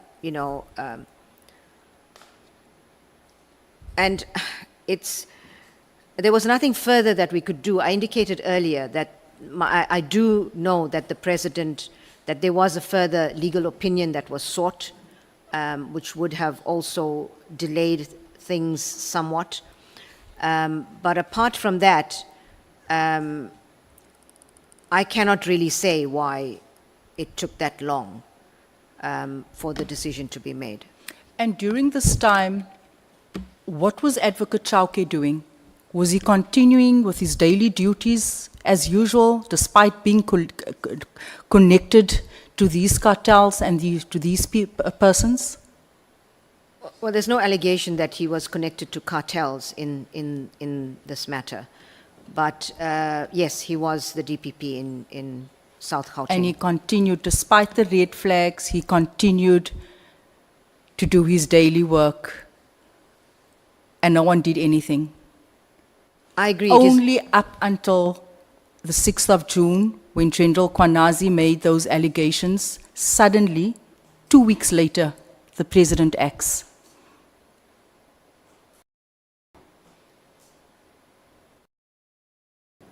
These are complicated processes. Definitely. And there are processes within the president's office, clearly. You know, he needs to apply his mind to this, and one can understand why he might have wanted another legal opinion. And so I agree with you. It is totally unsatisfactory. It is unsatisfactory and potentially unfair for the individual and for the institution. And I've said this publicly, and that is, it was really important that this matter be dealt with speedily for both the individual and the institution. And I can't explain any further, but to say that I agree with you. It's not an acceptable situation to have someone under a cloud like this and still be conducting day-to-day work. But the reality is that is what, you know, with these labor processes, we have to follow process. And it was what, And there it's was nothing more I could do. coincidental that the process, a decision was taken 2 weeks after General Mkhwanazi's allegations. I think I'm stuck there. I can't help you get unstuck, unfortunately, because No, I don't know clearly. if it was linked at all. I can't comment on that. Okay. Advocate, are you aware that former Johannesburg Mayor Herman Mashaba has repeatedly raised public concerns about Advocate Chauke, where he made clear that the Advocate Chauke was an obstacle to the prosecution of corrupt cases that were presented to him with clear evidence? Are you aware? I'm aware he has made public announcements about this, but there's no case that he has presented to me where, if I heard you correctly, where, maybe you could repeat the last part of your question, please. Okay. Are you aware that former Mayor Herman Mashaba has repeatedly raised public concerns about Advocate Chauke, where he made clear that the advocate was an obstacle to the prosecution of corrupt cases that were presented to him with clear evidence? I can't comment on that because I'm not aware, but I would certainly urge Mr. Mashaba to send me the details of those cases very Okay. urgently. In fact, if he can send it to me tomorrow, I would be very pleased. Sure. Thank you. Here are copies of the many cases that Mr. Mashaba sent to you. You were CC'd in on these cases. A dossier was handed to Advocate Chauke of cases, I think amounting to over 35 billion of corruption cases uncovered in Johannesburg. You were CC'd in all of this. I can give you the date, the 16th of May 2029. You are now saying that you were not aware. I've just brought a few of them to this house to prove to you that you were CC'd in this case. You haven't responded to not any one of these cases. This was 4 years prior to your suspension. You received smoke signals already about Advocate Chauke, which you did nothing about. I need to have a look at that. Honorable James, you may come down a bit. Thank you, Chair, for the reminder. I put it, you said earlier on that it wasn't brought to your attention. You said confidently you know nothing about it. I'm saying to you, 4 years prior, the suspension of Andrew Chauke, there were smoke signals. It was sent to you. with evidence, with serious cases within the city of Joburg, and you ignored all of these emails. Now that you prompt my memory, Okay. he did send emails, and we certainly don't ignore emails. But you I just need- said you weren't aware. I need to follow up and to see what happened to those matters. I can tell you nothing happened. If I could please have those cases, They're in because your inbox, ma'am. we are, sometimes emails don't reach you, but in this case, I'm aware that he did send some communication, but I need to check to see what happened to that. Because you may rest assured, Honorable James, we don't want to cover up anything. And if anything, I would want to get to the bottom of allegations that any prosecutor, any DPP, is in fact not prosecuting where there's clear evidence of it. So I need to see what happened to that, because we definitely respond to emails but from anyone, and particularly from heads of... Yes, I would like to think that you would take an email from a mayor seriously. We do. You've ignored, you cannot say you do when I've got evidence and proof. Several emails, an entire dossier was handed to Advocate Chauke. He did absolutely nothing with it. It was highlighted to you that this person is corrupt. It was highlighted to you that this person is covering up for serious construction companies within the city of Joburg, Zimbabweans, with fake documents. It was brought to your attention, as well as Advocate Chauke, that is currently on suspension for over 2 years, that was allowed to continue covering up in the department. In fact, this has been going on for over 6 years, if you take into consideration when these red flags were highlighted to you. And you've done absolutely nothing. And then earlier on, you said that if there's any concerns with regards to cases, I must bring it to your attention. Will you take it seriously when you are saying to us now that sometimes we miss things in our inbox? We always take these very seriously. And I want to say to you, I want to apologize to Mr. Mashaba that if he has not received a satisfactory response. But I do want to check to see what my office has done with those matters. And I can then give a more substantive reply. I can tell you they've done nothing. But anyway, do you roughly know how many drug-related offenses have been handled by Advocate Chauke during his tenure? No. Are you aware of the conviction or the success rate in drug-related and other criminal matters prosecuted by Advocate Chauke's office in the South Gauteng division? Because that's where the bottleneck is when it comes to drug-related cases. South Gauteng division. I don't have the figures, but we can certainly get that. Okay. Would you agree that showing that Advocate Chauke frustrated the proper functioning of the criminal justice system in Johannesburg for so many years that there may have been some plausibility to General Mkhwanazi's allegations that certain prosecutors in the same environment were deliberately sabotaged to protect drug cartels? Before I can comment on that, I'd like to get details, proper details from General Mkhwanazi about who he's referring to and what these allegations are about. Because they're just allegations, and I can't comment on allegations. I need the facts. Thank you, Chair. Thank you so much. We are moving to the last two speakers. That is Honorable Sangoni and Honorable Nomval. Honorable Skosana. Thank you very much, Chairperson. It's been a long evening, Advocate Batohi. And maybe let me just start off by saying I'm a bit starstruck when Chairperson, I won't lie.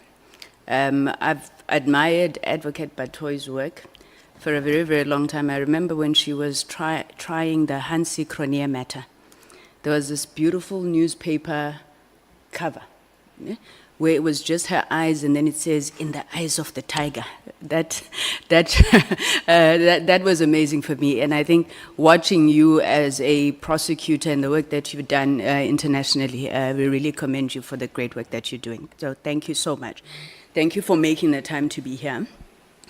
Advocate Batohi, just tell me, since July 6th, when General Mkhwanazi made these allegations, I know you've spoken now about things that you're trying to do, but what happened in the NPA? Were you shook at all in any way by these allegations? Was there anything that was done?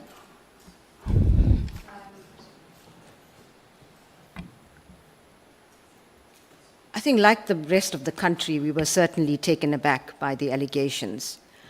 Since that date, I have not approached Advocate General Mkhwanazi or the police for details of this.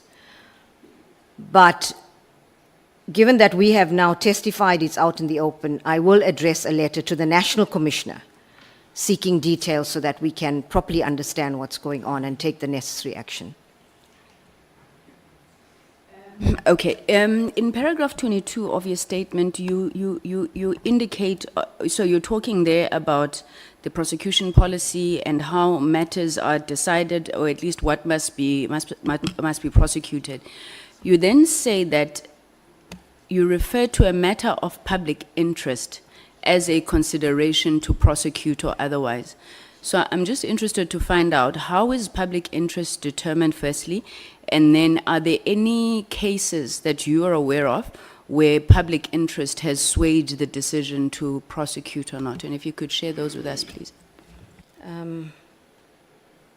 If you give me one moment, Honorable Sangoni.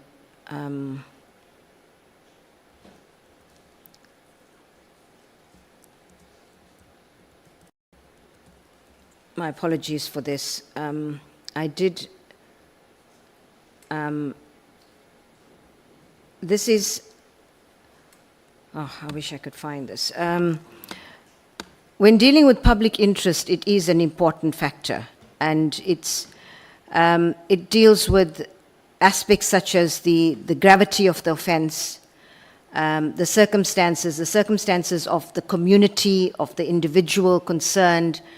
Generally, the courts have found that when there's allegations relating to a particular crime, it would be in the public interest to prosecute a matter.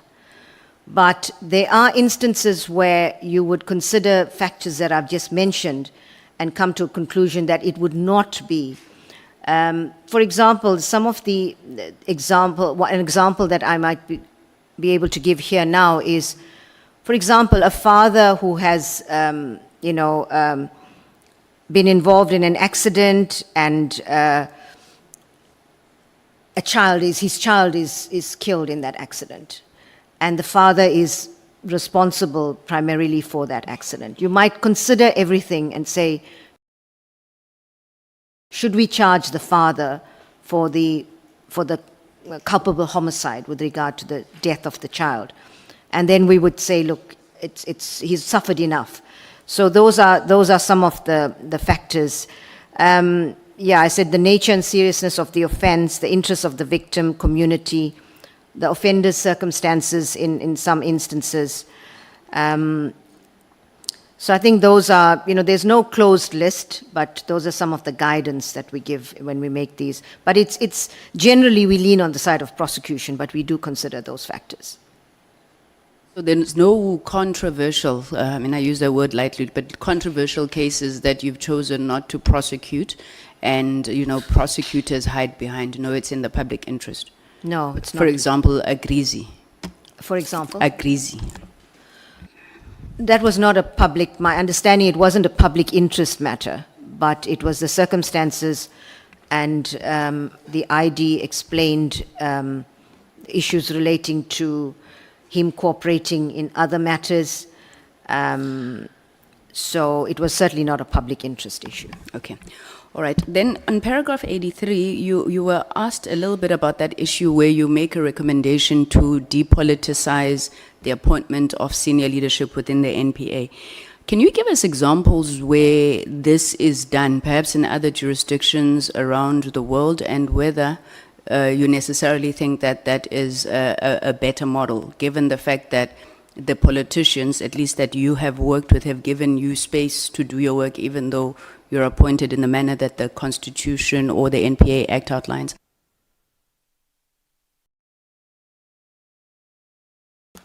As I mentioned earlier, it's the fact that it is the president's prerogative to appoint the head of the NPA. Unless it becomes a Chapter 9 institution, I've said that there are very, very few jurisdictions, and in fact none of them come to mind now, where there's no some level, where the executive do not appoint the head of the prosecuting authority, and there isn't some level of accountability to the executive. And that being the case, it therefore becomes really important for the executive to respect the independent mandate of the prosecuting authority, and for the prosecuting authority to understand its accountability and reporting functions to the executive, and that in this balance, the lines are not crossed. So, I think the president instituting the process to appoint, for example, when I was appointed, was a very good model to be adopted in terms of how a national director could be appointed. And that's the same model that's being now, it's the call for nomination, so it's the same model that's being utilized. I think as a matter of moving forward to enhance the system, it might be good to regulate this process. Although there's a tension between a president's responsibility to do it and legislating a process, that balance has to be struck. But I don't think that they are mutually exclusive. Okay, so if I get you correctly, firstly, the way that South Africa appoints the NDPP in particular is nothing untoward. It's done exactly like that in many parts of the world. And then secondly, there have been attempts and steps that have been taken by the president in particular to make the process more transparent and accountable. Am I right? Absolutely. And I think that's a very, very good model that the president has been following. Okay. Thank you so much. Advocate Batohi, each time we speak about stalled cases, well, not that they're stalled, but cases that are not moving as quickly as we want them to be, we speak about the Zondo Commission in particular. The Nugent Commission as well as the Mpati Commission, SARS and PIC, do you have those matters in court as well? Because there were recommendations for criminal prosecutions arising out of them? Yes, those matters are definitely in the mandate of the IDAC. I think the ID testified, and I stand to be corrected, that there probably are 3 matters from one of the other commissions. I'm not sure which one it is. But these are not a lot of matters. And again, I want to emphasize there's a lot more cases relating to the State Capture Commission in terms of the recommendations and the number of cases in court, the asset forfeiture processes. But given the capacity constraints in the IDAC, and again, the committee can help with that. If we really are serious about fighting corruption, we need to ensure that these entities that we create are not weakened, but are strengthened with the necessary capabilities, capacities, salary dispensations. And if we don't get that right, we are still going to struggle with moving with the required speed. But I do want to say that with all of the groundwork that we've put in place to capacitate, to make the IDAC, there was a lot of work that went into making the IDAC permanent, a lot of groundwork to capacitate. Things will move a bit quicker, the country will see it, but we still need to ensure that the IDAC is even further strengthened to be able to deal with the enormous amount of work that falls under its mandate. It's a lot of work, and there's just not enough capacity at the moment. All right, now I hear you there. I'm really interested to understand what I thought sounded like frustration coming from you as it relates to how the SIU works. Now, I remember you said they're busy, writing reports, referring matters for prosecution, and those matters are not ready for prosecution. You think they should go to the Hawks, I'm assuming, for investigation. Why the Hawks? Is it not the responsibility of IDEC to investigate that? And then just generally, how is the cooperative relationship with the SIU and the NPA? Because a lot of issues end at SIU, we've referred the matter to the NPA, then you never hear much of it again.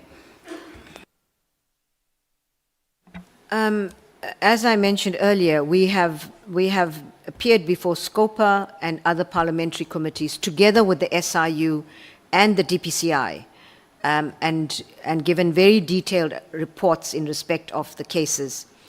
So it's not about frustration about how the SIU works.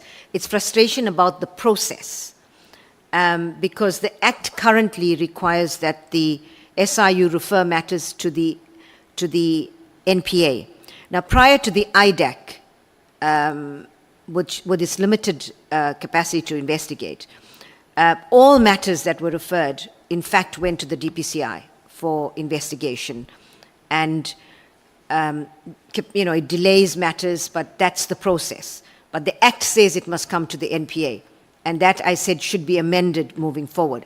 But you're absolutely correct that now that the IDAC has investigative capacity, there could very well be cases that are referred to the NPA that the IDAC takes over. But again, I really want to urge that the capacity issues are dealt with, because that's the way it should work. There are very serious cases that the IDAC should be investigating. Okay, and then the SIU and the asset forfeiture unit, right? Because we've seen SIU attaching asset forfeiture attaches. Where is there duplication? Is it ideal that it's like that? I'm obviously, again, looking at issues of institutional reform. This is notwithstanding what the successes that you've spoken about, in terms of recoveries. But who does what?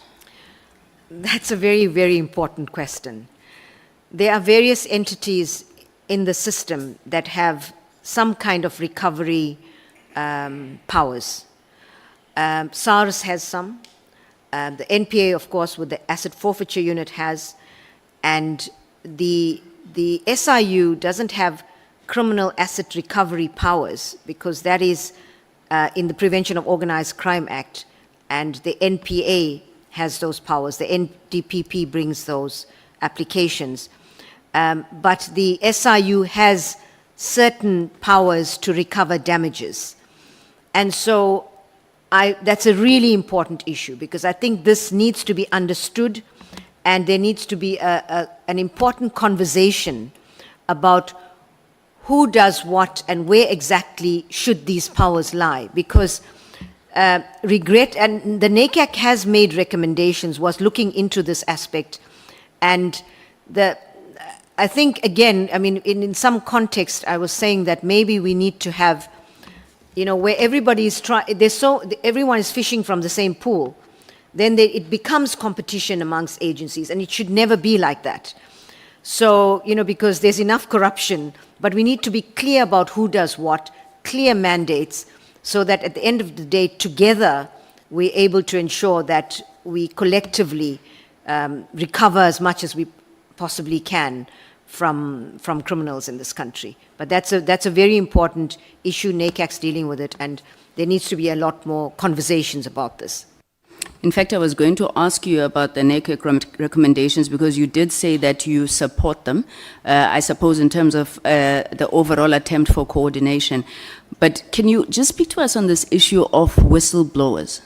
There's obviously lapses and gaps, and my understanding is that in order to get protection as a whistleblower, you need to be a witness in a SAPS matter, then they take you in for protection. But what needs to be done there, Advocate Batohi? Honorable Sangoni, you're absolutely right. There's no legislative framework in our country for protection of whistleblowers. The department is looking at that very closely.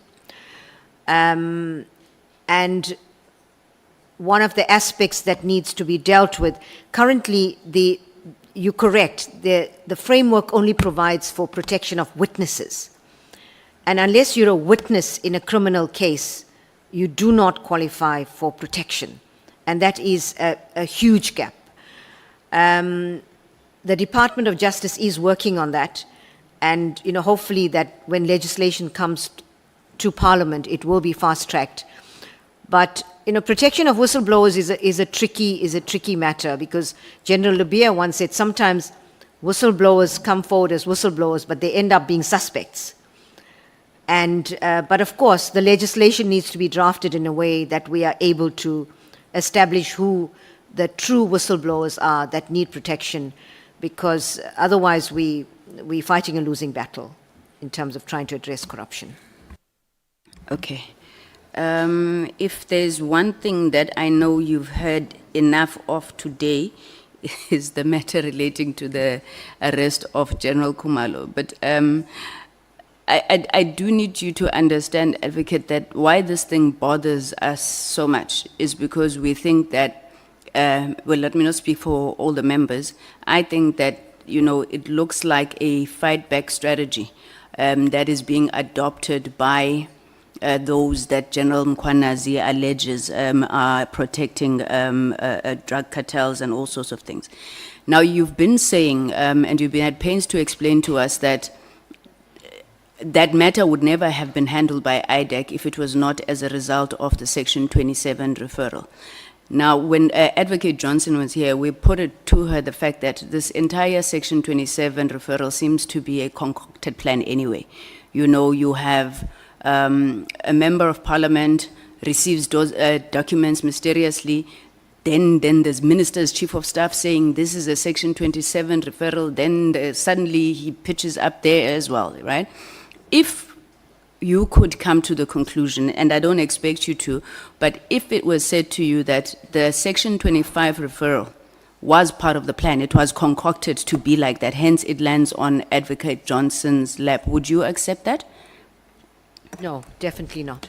And that is why I again urge, there is a review process open. That would be totally unacceptable.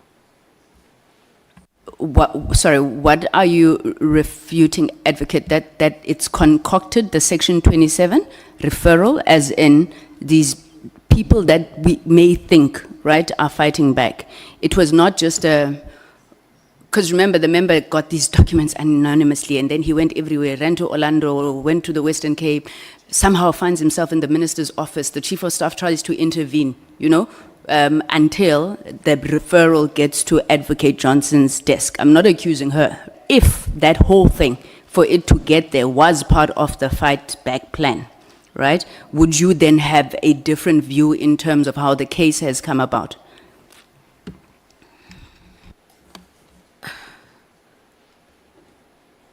I'm trying to understand your question properly so that I answer it properly.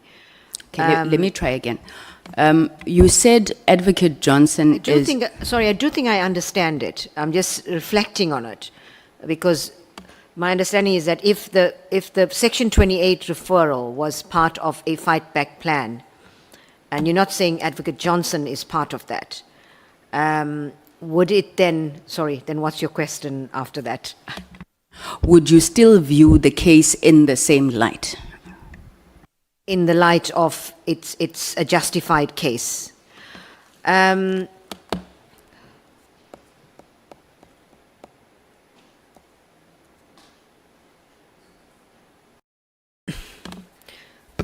it's a difficult one, because if it's part of we should never prosecute people because it's part of any fight back campaign.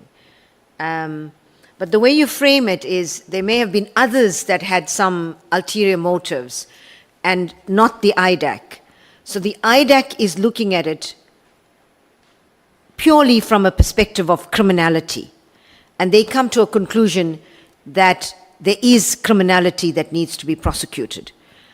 Then I would agree that if there is, on the evidence that the IDAC has, that there's evidence that this is in fact part of a much larger strategy to extract from crime intelligence and it's part of a number of cases, then I would say as long as the evidence is there, it would justify a prosecution.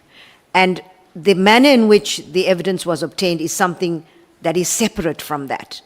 But where there's a fight back and people manufacture evidence and then and there's no evidence and the IDAC then acts on it, that is completely out of the question. Okay, I think I have time just for two more questions. The referral to IDAC that you made around that suspended prosecutor, I mean, without going into detail, but are they moving as speedily in that matter as they did with the Lieutenant General Khumalo matter? That's a very complicated matter. Because it's an NPA staff member, I've urged them to move with speed on it. But I'm not sure. It's, as I said, it's at the level of intelligence that we received. And so there's going to be a lot of work that needs to happen in that investigation. But they are certainly regarding it as a priority matter. Okay. Advocate Batohi, this is almost really the last question, I think. So nobody is, well, I'm not disputing Advocate Johnson and how you characterized her as a woman of integrity, right? And I think what you said was that there has been lapses, and I want to ask now, you as her direct supervisor, when you hear these issues that are being raised by General Mkhwanazi as well as former Minister Bheki Cele, where they want to intimate that Mr. Johnson doesn't have a good relationship with Khumalo. He stands in line to maybe be appointed head of CI should he go. Then all these issues around all these issues around how this entire case come about and what is happening, unfortunately, with now Advocate Johnson being brought into this matter. Would you not think that at some point there's a reasonable apprehension of bias on the side of Advocate Johnson in this matter? And how are you, as the NPA head, ensuring that whatever is happening there, I mean, she explained to me that there's a team investigating, but that there's impartiality in the handling of that particular case? With all due respect to those that have made these allegations, I think we're dealing with allegations on both sides. And why would we choose allegations from one source to be more credible than what Advocate Johnson is saying? And so, from what I know of Advocate Johnson, I would not suspect that there's any bias. And because of the circumstances of how the IDAC came to investigate this matter, I have no doubt that it is not motivated by bias at all. Okay. So, last question. I would have loved to ask you at the end a nice sweetheart question, asking you to reflect about your last 5 years or 6 years at the NPA, but I don't have time. So just know that my intent was there to give you that question. But you said you don't want to sweep things under the carpet. There will be consequences. And I think you were talking about this matter. Now, Section 28 of the NPA Act, I think as amended, still reads, an investigating director may investigate a specified offense if they have reason to suspect that one has been or is being committed. They are required to investigate if the national director refers such a matter to them. Now that you have become aware, Advocate Batohi, that Honorable Adams obtained classified information that he was not entitled to have, which on its own could be illegal, will you then direct Advocate Johnson to investigate that matter as Section 28 demands you to? It may not fall within her direct scope, but what she said when she was asking, when she was responding was, you know, they don't go 90%, 70% of a matter. Would you ask her to then investigate that, because this section says you may direct her to do so?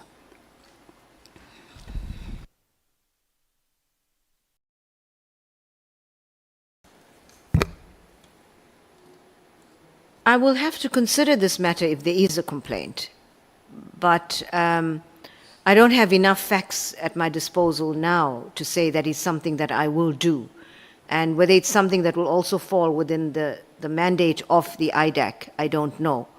So it will be something that perhaps the police might be better placed to investigate, also given the limitation of resources in the IDAC. But if there is a complaint, then certainly one of the investigative agencies can investigate that matter.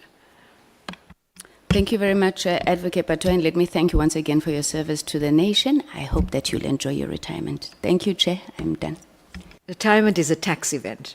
I don't intend to stop fighting the good fight. So much. Can I note hands for follow-up questions? Honorable Malema, Honorable Nhlanhla, Honorable Shoma. Thank you, Chair. Before you start, it's only 3 hands, honorable members. Thank you. You may proceed. Advocate, the agrees matter was, when it was offered 204, it was in the interest of justice, right? Yes, that's correct. And the interest of justice is public interest, right?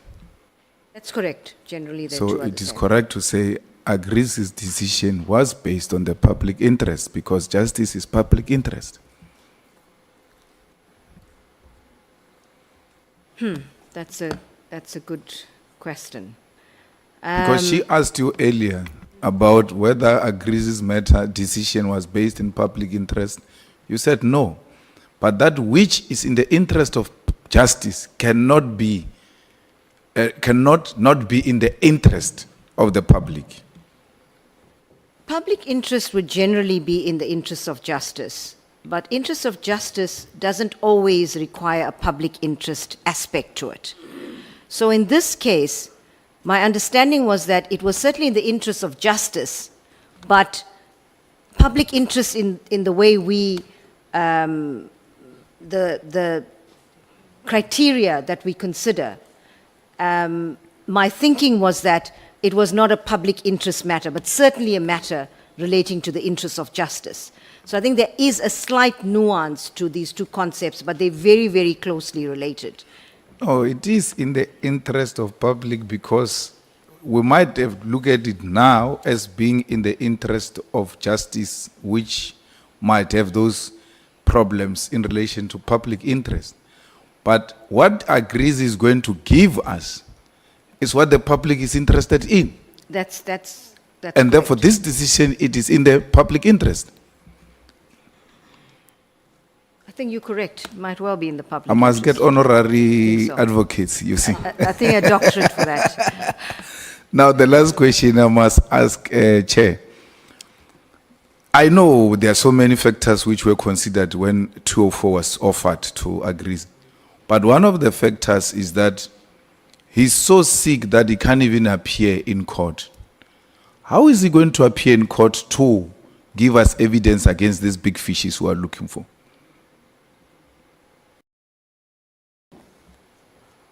We are looking at, not in this particular case, but in other instances where witnesses can testify via video link in cases. So that could potentially be a solution in this matter as well, where the witness is unable to come to court. We're looking at increasing the use of technology in certain circumstances so witnesses are able to testify remotely. So that is an option.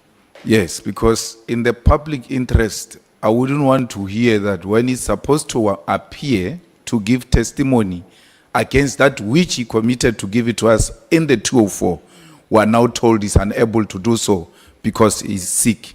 So as long as you are saying you've got those other things in consideration that we can use the technology to get him to testify from wherever, that makes me be at ease.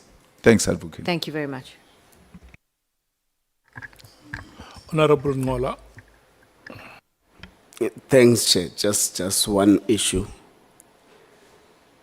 Are the acts of Advocate Johnson in relation to the employment of her husband an error of judgment or a pure case of nepotism?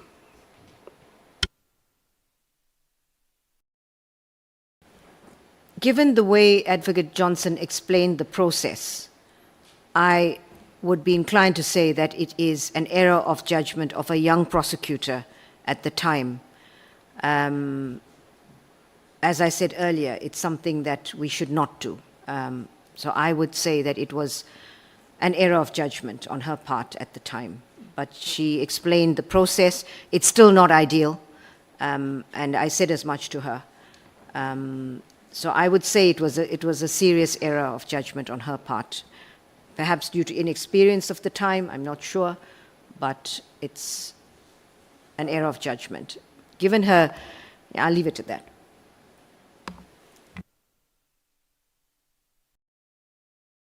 No, Chair, I'm done. I'm fine. I want you to look at me and say so. Yeah. Honorable Shongwe. No, Chair, thank you. I was covered by Honorable Malima on the Agriz issue. But I may use this time to add something. Advocate, you said while you were speaking to Honorable James, she asked you pertaining Mr. Herman Mashaba, and you promised that you will urge Mr. Mashaba to furnish you with certain documents on that issue. May I also add that you asked Mr. Mashaba that why did he hide documents or hid document or information from the former public protector? Remember when he hired Sibiya, it was then when Mr. Sibiya came with a letter from public protector that cleared him, the first letter. But he was playing smart if he hid the second letter where the public protector asked that Gauteng hired Mr. Sibiya and hid that information about Mr. Sibiya of not passing his competency. So when you're doing that, whatever you're going to do with Mr. Herman Mashaba, please ask him why did he hide information and why did he hire Mr. Sibiya while he didn't pass his competency? Because we are here in this mess because Mr. Mashaba hired General Sibiya, then Mr. Sibiya. Thank you very much. Just a quick one, Advocate. When he says Gauteng, he means Johannesburg. So we villagers mix the two.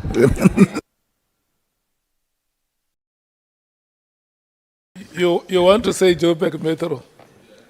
For the record, Joburg Metro. Yeah, because he's right. Where we come from, that is the understanding. Ijoni.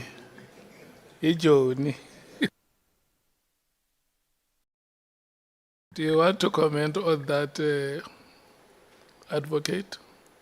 The point that has been made. It would have been by good if the Honorable honourable Shongwe. member could raise it with him directly himself, but I take the point and we will. You're going I've there, got you no might further as well comments carry mine. to make on that, Chair. Thank you so much. Honorable Skosan, Thank you, Chair. your time starts now. It's 9:30, 1 minute past 10. You must be done. Thank you, Chair. Once again, thank you, Advocate. I'm going to start by making some remarks and quick, answers on that, if you may, please. One, is Bulelwa Makeke still working with NPA? Because there was an issue about his qualifications that she has a diploma, but it came up that it was a 2-week certificate from Damelin. And we were told that it was an error.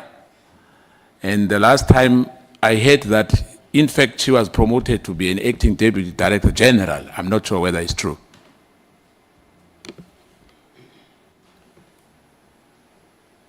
Well, firstly, she is part of the NPA. She's still with the NPA. I am aware that during a process for the recruitment of someone for the post of DDG, she applied, and that's when the issue of her qualifications came up. And my understanding is that there was a confusion about the SAQA requirements, and a Yeah, so at the end of the day, she didn't get the position, and it's going to be re-advertised. But there were challenges about whether what she had done actually met the criteria for consideration as a diploma or not. And we were getting conflicting versions from the entity that is actually required to give us the correct answers. But my understanding is that the issue has been resolved and that the report that we received was in fact not an accurate report. A follow-up on that. If NPA can allow that a person lies on when she made the data application and there's no consequence management, there's nothing happened to her, am I right? Nothing's happened to her, but there's no indication that she lied. My understanding is that the report was not accurate. So in other words, are you saying she did not said on the application that she has a diploma instead of a 2-week certificate?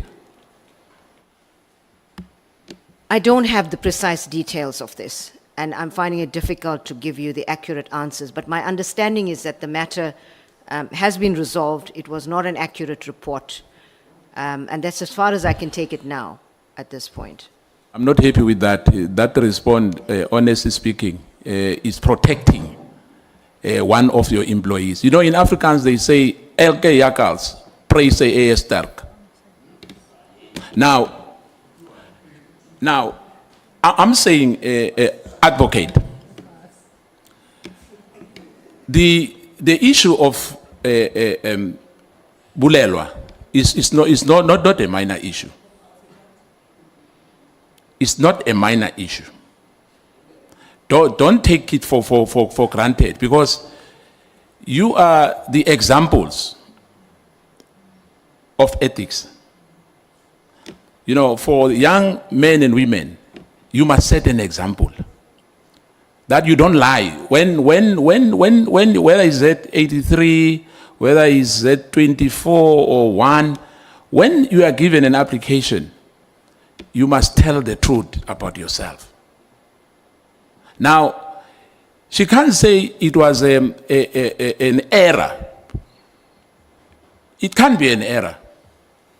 If you have a 2-week certificate, you must just say that I've got this in two weeks' time. No, not in a year. You know, it is not a diploma for 2 years or 3 years. You know, but let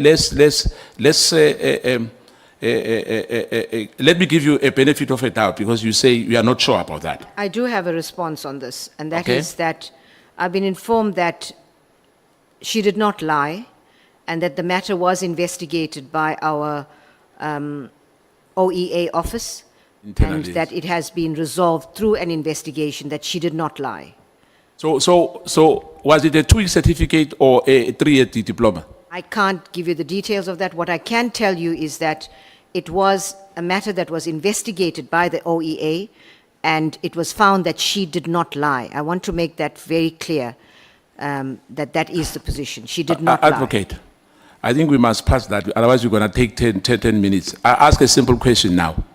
Was it a 3-year diploma, a 2-week certificate, a 1-year diploma? What was it? Then we can pass that, please. I want to say that I don't know, but what I can add to help the honorable member is that the matter was investigated, and I'm informed that there was even a lie detector test that was done for security vetting, and it was confirmed that she did not lie. Advocate, I said to you earlier, you know, we had a witness here, and my colleague ended a General Sibia about this competency he was talking about. Have you passed that, or you haven't passed that? You know, if you know the answer, how he responded, you'll be embarrassed. But let me just pass that. It looks like you don't want to tell me the truth about this, whether it's a 2-week certificate, whether it's a year certificate or a 3-year diploma. But you say because he was vindicated by your internal structures, it's fine. We'll get to that. Number 2, you know, there was an issue from Honorable James about you not responding to emails. There's a gentleman here in Cape Town, he comes to Parliament here.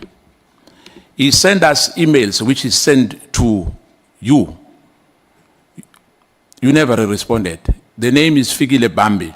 He said I must mention that clearly. Have you ever responded to his emails? Many of them. I should explain that when any communication comes to me, I immediately send it to the relevant part of my office, the deputies, to deal with it. And we have, as a matter of process, that at the very least there must be an immediate response acknowledging receipt, and there must be, as soon as possible thereafter, a substantive response to whatever the matter is about. I don't know about this particular matter and whether it was responded to or not, but if you give me details, I can assure you that he will get a response within the next couple of days. Thank you. Thank you. I'll forward that to you. On your statement, paragraph 22, if it's sufficient evidence for NPA that they must prosecute, unless it's not in the public interest, what constitutes the public interest, and who decides that a prosecution where evidence exists is not in the public interest? What criteria are you using on that? So, as I indicated earlier, that our prosecution policy indicates that when considering whether a matter is in the public interest, we take into account relevant factors, for example, the nature and seriousness of the offense, the interests of the victim, interests of the broader community, circumstances of the offender, and it was, there has to be compelling reasons to not prosecute. Our courts have actually pronounced on this, that there must be compelling reasons to not prosecute in the face of what they refer to as formidable evidence against the accused. So there's no closed list in terms of trying to establish what are compelling reasons, but there's guidance that is provided in our policy. It could also be that the matter is a trivial offense, as I said, dealing with the gravity of the offense. The accused might be very young or might be very old, or tragic personal circumstances, as I mentioned earlier. Now, I think you have heard about the so-called rogue unit within IDEC. I think you've heard about that. I heard about the allegations. And there were names there. They say Perumal, Sunel, the other one, I think, and the prosecutor called Tylas Shabalala. Do you know him? I do know him. It's Silas Shabalala. Shabalala. We are told that he's prosecuting people as well, as far as the Eastern Cape, besides in Gauteng. Is that the norm? It depends. I need to get details. There are cases where a DPP of another jurisdiction can give delegation to prosecute to a prosecutor from another jurisdiction, depending on the circumstances. Yeah. But I don't know about the individual cases, but it is possible legally. That's how people are perceiving this thing. That to say, some of them in particular, I gave you only one example. That when they target people, there's the rogue unit works with a particular prosecutor to go all over and target people. It's an allegation. I'm just giving you that there's that perception out there that this is how the rogue unit operates. Firstly, I'd like to be very clear. There's no rogue unit in the IDAC. And if the honourable member has any evidence to that effect, I would really like to have that evidence. Thank you. I would urge that we do not make bald allegations without any evidence to support it. I would welcome that evidence because as a national director, I would not want people that are behaving contrary to our code of conduct in the NPA. So I would really welcome that evidence. Thank you. Thank you, Advocate. We had that before at SARS, where there was Lochenbeck, Lakey, Pillay. We had them. They were rogue. But obviously, as I said, I don't want to invoke again to say, you know, their principal was rogue as well. But it's a debate for another day. But you can't say people must not say, wait, advocate. You can't say to people that they must not call others rogue, because you believe they are not rogue. But if some people believe they are rogue, they'll call them rogue. Yeah, I mean, there's nothing wrong with that. You believe they are innocent, there's no rogue, it's okay. But some people who are feeling the pain, who their lives are destroyed by the same people, alleged, they will call them rogue. It's not me who's calling them rogue, but I'm just saying to you, they are being called rogue. But for the sake of progress, because we've been ventilating this matter, and you're going to take another 5 minutes to respond, and the chair will say, my time is over. And I still have another 6, 7 questions for you. I understand Advocate Johnson as well said the same thing we are saying, that there's no rogue. And General Kumalo said there's rogue as well at IDEC. And there's some in the judiciary who are compromised. You'll deny that, it's fine, because I mean, you have to protect your staff anyway. But let's move, Advocate. Chair, I do ask that I be given the opportunity to respond to this. You're going to respond the same as Advocate Johnson. You'll say that there's no one. Honorable Skosan. There's no chair. Yes, but I think we should not allow, nature doesn't allow vacuum. The chair has had to go out to respond to some emergency, so I suggest that... Thank you, Chief Whip. Yeah, so... Chair, may I answer? Yes, Thank you that's very what I much. wanted to suggest. Thank Kosana, you, before thank you very proceed. much, Chair. I think that, you know, the case, I've got confirmation that Silas Chabalala is in fact in IDAC, and he has got national right of appearance. That means if you appear in, I didn't realize he was a prosecutor in IDAC. If you're a prosecutor in IDAC, you're in the Office of the National Director, and you actually have national jurisdiction to deal with that. Thank you. So he is completely within his rights to do that. Thank you. And the second aspect of the fact that there are rogue elements in the NPA, in the IDAC, I would again urge that evidence to this effect be presented. And if the honourable member has evidence that these persons are bringing cases targeting Can you people. protect me, please? Because she already responded on that. We are going back again there. She's going to give me the same response she gave me 5 minutes ago. Please, you said that. Can we move, please? Chair, these are serious allegations. I'll be very quick. I just urge the honourable member to please give me evidence of this so that I can deal with it. Thank you. Chair. Coming to the issue of these so-called agreements, because I see a lot of big companies, when they are corrupt, they pay back the money. They are not prosecuted at all. I can give you names, McKinsey, some APP and others. You know, they just pay back the money. They are not being prosecuted at all. Now, which means now we are not equal before the law. If you don't have the money, you'll be prosecuted. If you have the money, you'll pay back the money. Now, the issue of Vincent Smith and Angelo agrees. Chair, sorry, can I respond to that issue? No, I want to give you two, please. Otherwise, as I said, Chair, unfortunately, when he responded, I can't force her to respond, you know, yes or no, because she takes 5 minutes. And for me, I'm asking for 1 minute, and it takes 5 minutes to respond. Now, Section 105, A, a plea and sentencing agreement vis-à-vis 204 witnesses. I just want to find in terms of racial lines. In terms of states, how many white people were accused, and how many black were accused, and how many colors were accused, and how many Indians were accused? In terms of racial lines, who were given the same agreement, these sentencing agreements, ever since you've been a national director of public prosecution?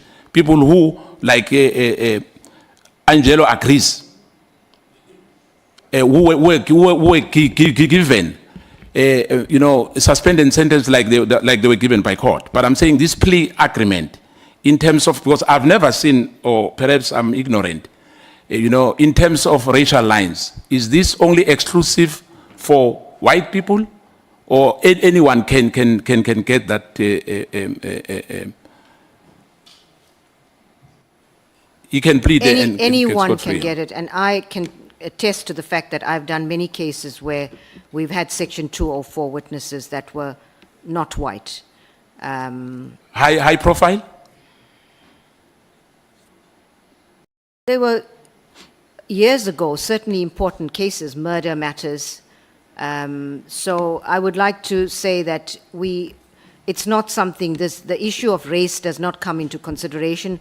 I don't know that we carry statistics on that, so it will be unlikely that we'd be able to give statistics on that. But I want to assure the member that the important aspect of 204 is the ability to get evidence to prosecute a case. Okay. And sometimes if it's insider evidence, for example, you have to withdraw against certain witnesses and use them as 204 witnesses in order to get to the bigger fish.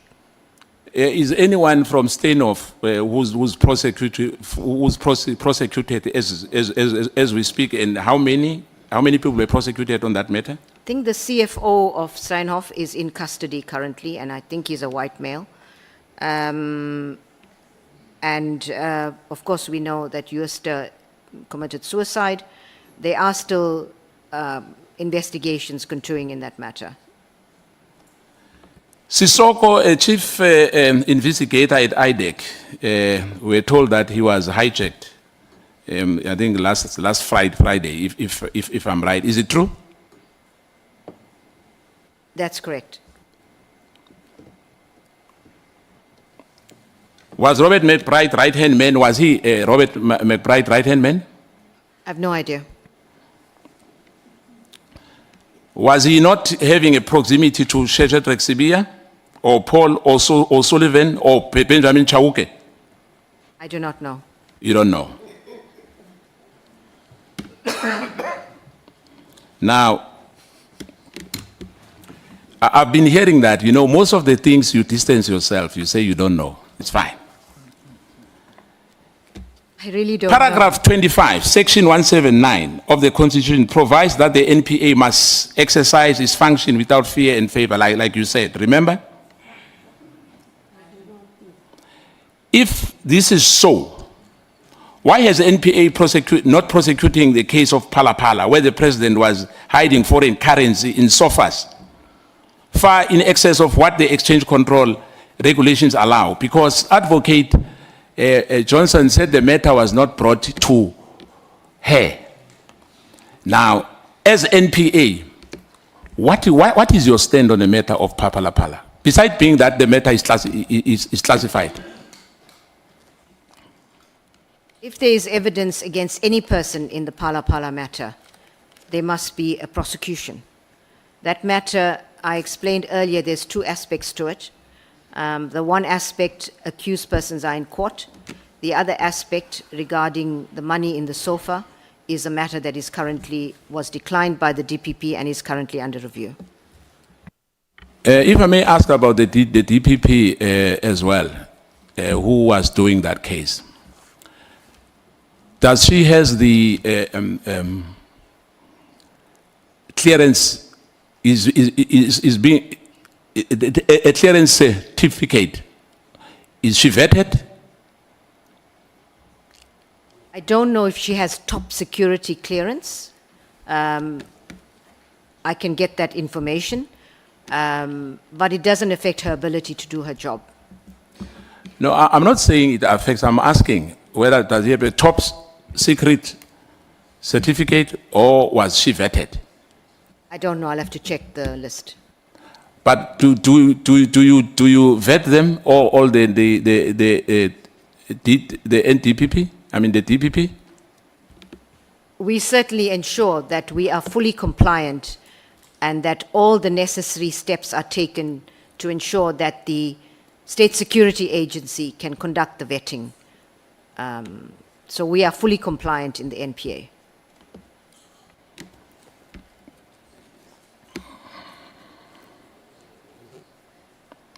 Now, you said that for some people, if they ask, that you are raising a lot of issues, but you raise them very late because we are about to go.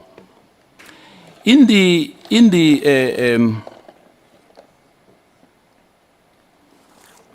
report of the Zondo Commission, the State Capture Commission, because you've been talking about the Zondo Commission a lot, was that the report which was handed over, you said is in the department, was it peer reviewed?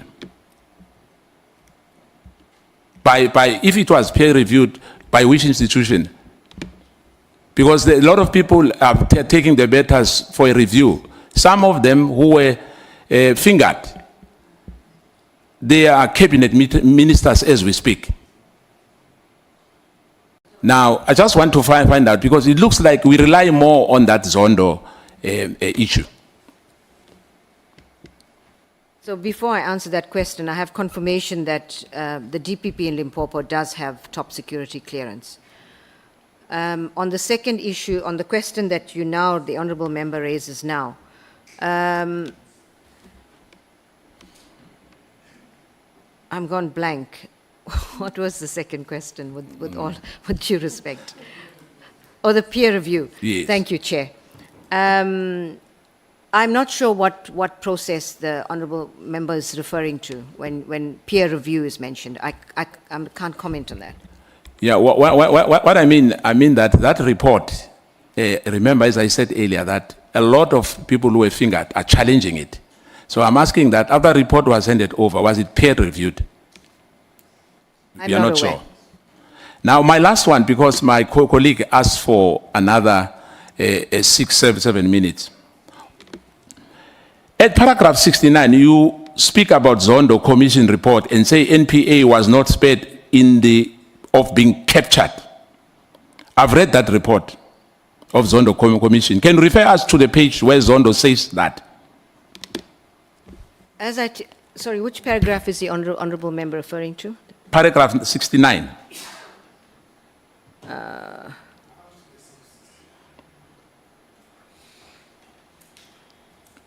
You said Zondo says the NPA was captured. My question is, how was it captured? Who captured and by who? That's my last question, Chair.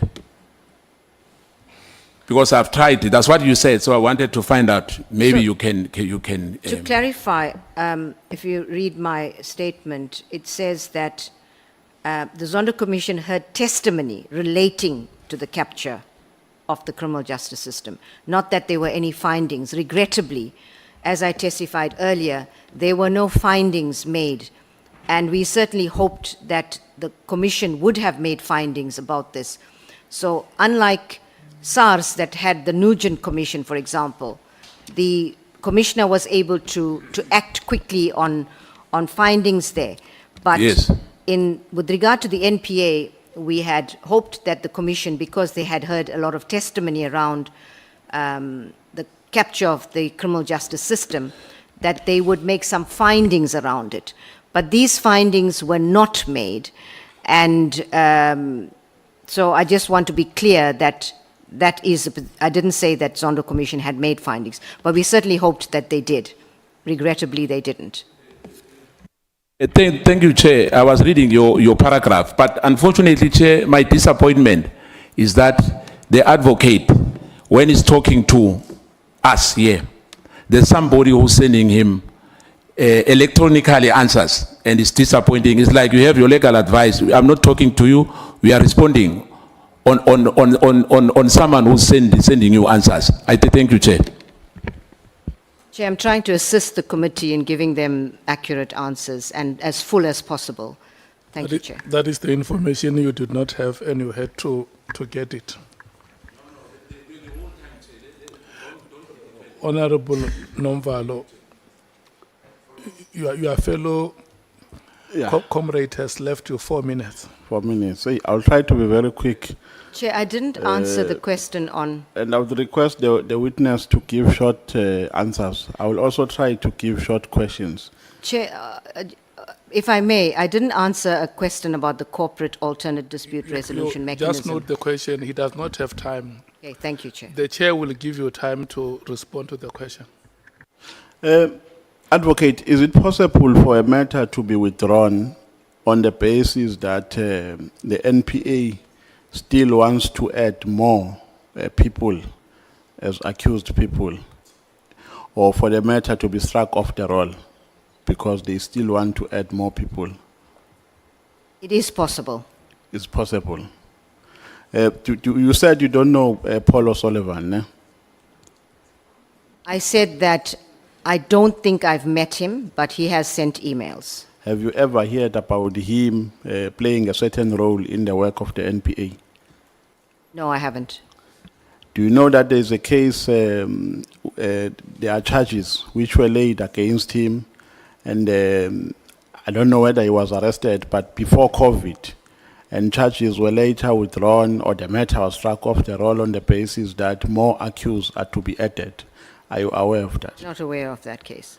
Yeah, I know that I will always get such answers to you from you because you are not too much involved. You are not executing your statutory obligations, like I said.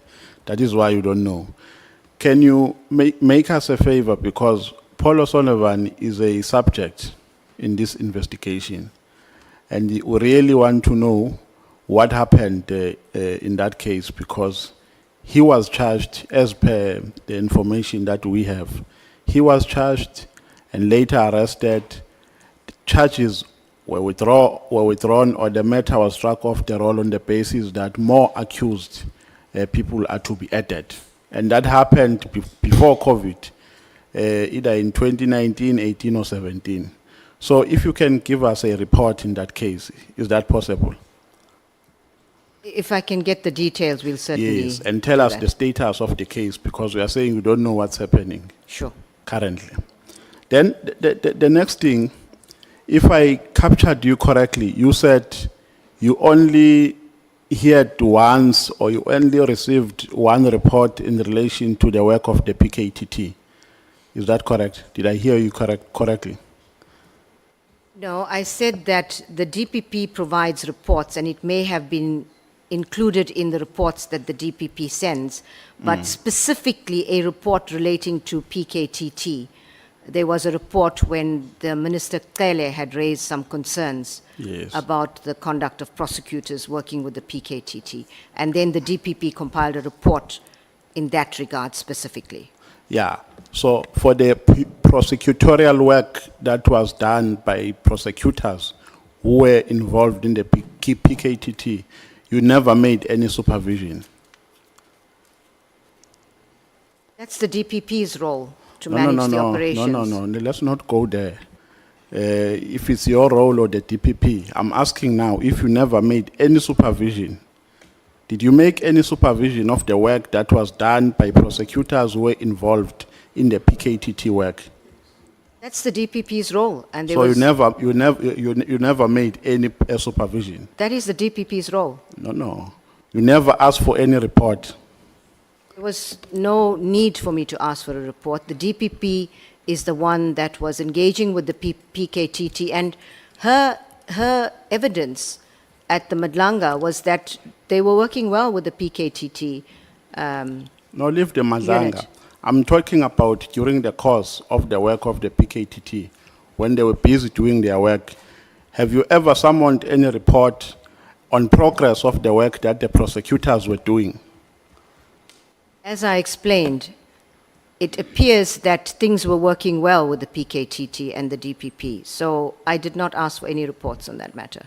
Now I understand why you said, when I asked you about the case of Sindiso Makaka, you said you do not know. It's because you never even tried to involve yourself in the work of the PKTT, which involved prosecutors who belong to your organization.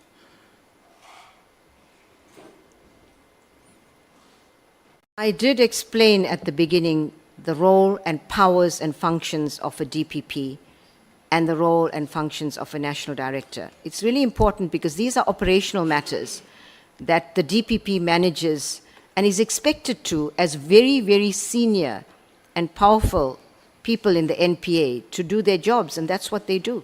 If there's a risk and there's a need for a report, of course, I would ask for reports intermittently, but not for the sake of receiving reports, if things are working fine. Yeah, no, I'm no longer going on that one because I think we'll never agree. I thought we were agreeing, and I've just learned now that we're not agreeing because we are going back to the same position.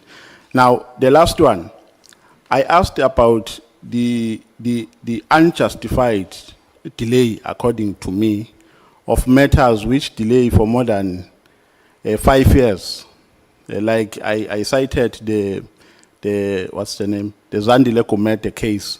And I think there is a matter which has delayed for 8 years or more, which relates to the former Minister of Police, Minister Pashane, who was charged with something which is related to blue lights and so on and so forth. Now, where do we locate the interest of justice in that regard? Or the former commissioner? Thank you very much. Now, where do we locate the interest of justice in such delays? Are we still pursuing the interest of justice in a case where a matter is delayed for more than 10, for close to 10 years? Through you, Honourable Chair, it's not in the interest of justice, but one needs to look at the reasons for the delays. And as I explained earlier, there may be instances when prosecutors are responsible for delays, but in the majority of cases, I have asked for reports. We get many reports from Parliament, parliamentary questions, asking for delays with regard to specific cases that have gone on for years. And in the majority of them, the prosecutors are not responsible. It is the defense, it's the accused, it's for legal representation.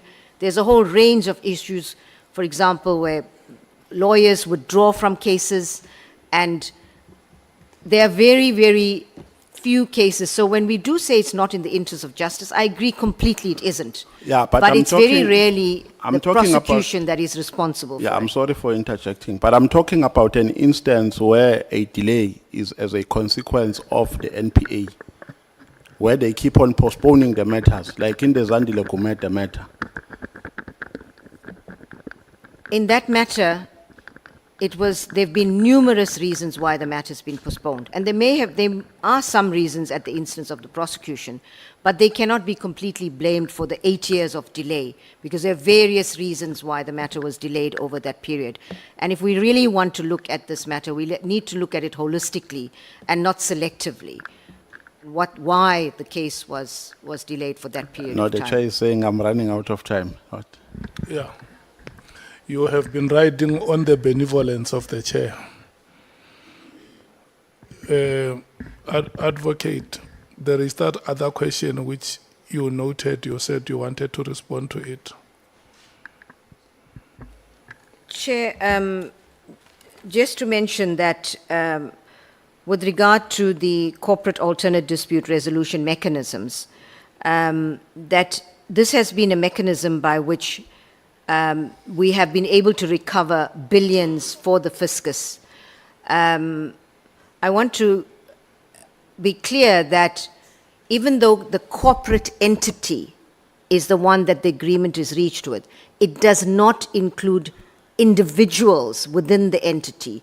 And part of the agreement is that the corporate, which is the company which is paying, will actually cooperate with the prosecution to ensure that individuals are prosecuted. So no one's actually escaping accountability. It's a win-win situation because we're able to get the money back and also ensure that we get cooperation, that individuals in the company are able to be prosecuted and held accountable. Thank you so much. Can I note hands for follow-ups? Your hand must be down, Honorable Scosa. You can't ask a follow-up on your own line of question. No.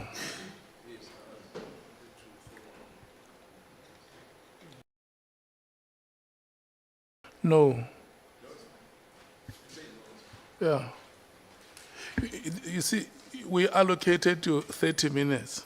So you are indivisible. Whether you shared it between yourself is one speaker. And that speaker is either Honorable Nomvalo or Honorable Skosana. The only person who can ask a question from your part, if there is Honorable Shongo. The two of you are indivisible. Now, as we speak, Honorable Malema, Honorable Nhlanhla, I don't see any hand. The list is closed on those two speakers. Honorable Malema. Advocate, was Jackie Slavy's case not a high-profile case? It was a high-profile case. Was Leonard Lord not given 204? Beg your pardon? Leonard Lord, was he not given 204 in the Slavy case? I don't know. I'm not aware. Remember that Leonard Lord was accused, or you don't know the case? I know it, but at a very high level. I don't know the details of who was given. No, it can't be high level. It's public information. I mean, if it was details which are not publicly known, I wouldn't know about it. You are not aware that Leonard Lodi was... Agliotti, I'm Yes, sorry, I yes. did not, and my apologies, I didn't understand. No, the problem is that you are quick to say, I don't know, even when you don't hear the question. That's a problem. The name was not clear, and I thought, who is this person? Yes. I certainly didn't Was know. he but not given 204? I think he was, I'm not sure. Yes, he was, in exchange for Agliotti. slavery. That's my recollection from Yes. the publicly available So information. it will not be for the first time in a public case like a greasy given 204 in order to catch big fish Certainly, it's not the first time. in a high-profile case. That's correct. Thank you. Are you done, Honorable Member? Honorable Nhlanhla? Is he done or he doesn't know as well? Chair, just one issue from me. So in TBP 2018, the government of South Africa establishes the PKTT. You get appointed the National Director of Public Prosecutions in 2019. The year you get appointed at the height of political killings in South Africa. In 2023, the Interministerial Committee extends the existence of the PKTT. 2024, 31st December, the minister issues regulations disbanding the PKTT. 6 July 2025, a provincial commissioner takes to the public issues and alleging that NPA is colluding with drug cartels. Later than that, the Nhlanhla Commission summons the Director of Public Prosecutions in KwaZulu-Natal. Later that, the Ad Hoc Committee of Parliament invites you to come and appear before it in relation to that. But still you have not seen a need to solicit a report from the DPP on the effective contribution of the NPA in respect of political killings. The evidence of the DPP was that they worked well with the PKTT, and in her testimony during Nhlanhla, in the Nhlanhla Commission, she said that... Can I interject you respectfully, If I could NTPP? Leave what the DPP said in the Nhlanhla Commission. I'm giving you a series of events that would have forced or coerced your hand to request a report from the Director of Public Prosecutions in KwaZulu-Natal. Now, I am saying, in light of all these incidents from 2028 to now, you have not seen... From 2018. 2018, sorry, Chair, thanks. From 2018 until now, you have not seen a need to solicit a report from the DPP in KwaZulu-Natal in respect of the contribution of the NPA in the political killing testing? With respect, Honorable Nhlanhla, it's important what the DPP said at the Nhlanhla Commission. She said that the prosecution and the PKTT worked extremely well together. And that was her testimony, that they're working well together and that she's satisfied with their work. So I'm not sure that, what a report would have achieved, given that she was satisfied with the working relationship and, in her view, the success of the PKTT. How did you assess the contribution of the NPA in the work of the political killings task team if there is no report submitted before the Nhlanhla Commission? As I mentioned, that this was an operational issue that the DPP was managing, and there was no issue that that resulted in the DPP having to submit a specific report about the fact that there were challenges or there were any issues about performance relating to the PKTT. And then she testified that the PKTT was working fine with the prosecutors. So that in that assessment, there was nothing untoward. There was, if of course she had said that things were not working out, it would be a different scenario. But in these circumstances, there was no need to solicit a report from the DPP in terms of the NPA contribution to the PKTT work. So you would only be required to request a report if things are not working out? Not necessarily, but generally that happens more frequently, that reports are requested. But where there are high-profile cases, specific cases, DPPs are requested to report at regular intervals without being requested a report. So as things stand, you are not aware whether NPA has in a particular way sabotaged the work of the PKTT? That the NPA has anyway? Has in any way or to whatever extent sabotaged the work of the PKTT? From what the DPP in KZN says, they worked extremely well together.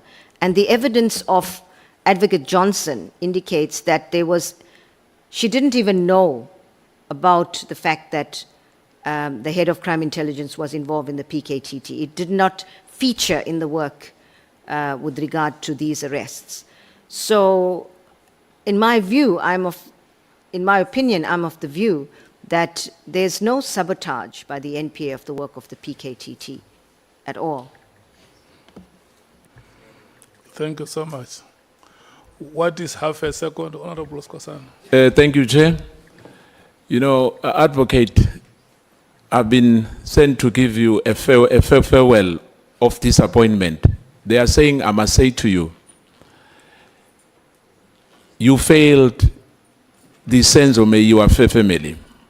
Your prosecutors have failed the Senzo Meyiwa families and many families, not necessarily him alone, but his case has been going on for many years, and people who were supposed to be, in their view, to be held accountable, they are untouchable.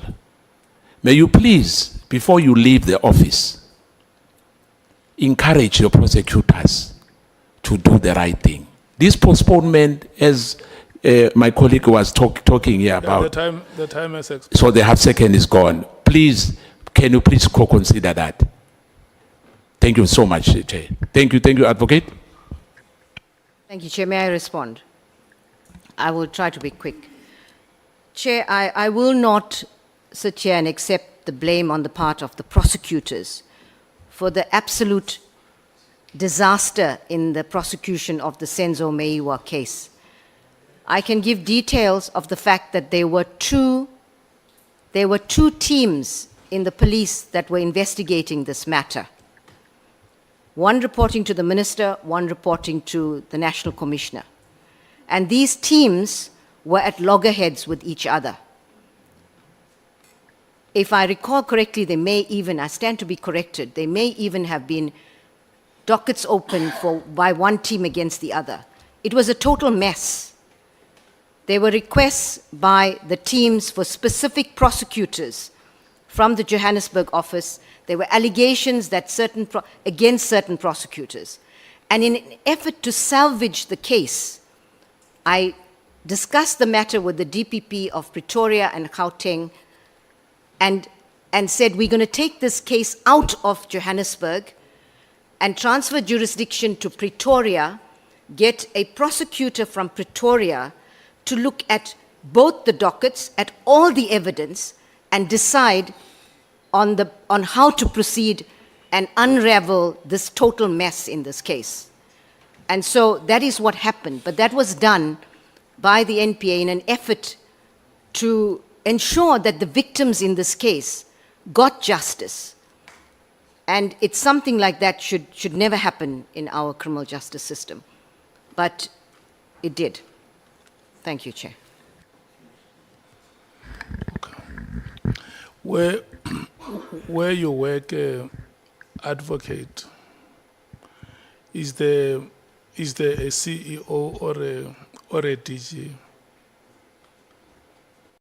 A CEO or in the NPA? Or a DG? No, Chair. So in your position, you act like you are the Director General of the NPA in terms of the organizational hierarchy? No. Well, Chair, I hope I understand you, but the National Director is not the accounting officer of the NPA. Who is the accounting officer? The Director General of Justice. So the staff of the NPA reports to the DG of Justice and not to your office? You have raised a very important point, Chair, because legally speaking, a large chunk of the NPA staff derive their legal authority from the DG of Justice. And it puts a national director in a weakened position to properly run an organization.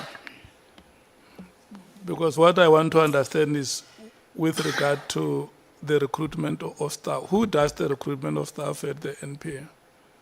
Chair, we do the recruitment of staff in the NPA. We do have an HR capacity that deals with the recruitment of staff, but there are various levels of approvals, certain levels of, depending on the level in the NPA, the process happens in the NPA and the final approvals go to the Department of Justice or to the Minister, depending on the levels.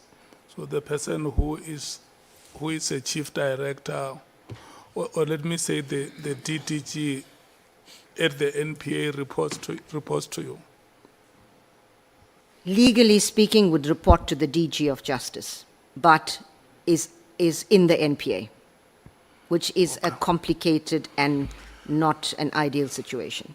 Yeah, I'm asking this because Honorable Skosana asked you a question about the qualifications of one of your senior managers, whether the person is appropriately qualified or not, and for sure you'll agree with me that it has been very difficult for you to respond to that question.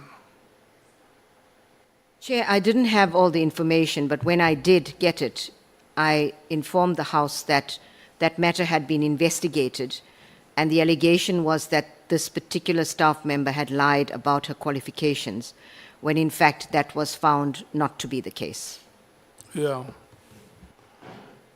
And unfortunately, the matter of the Senzo Meyiwa case also came very, very late, because I know when General Sibia was here, the committee was very, very incisive.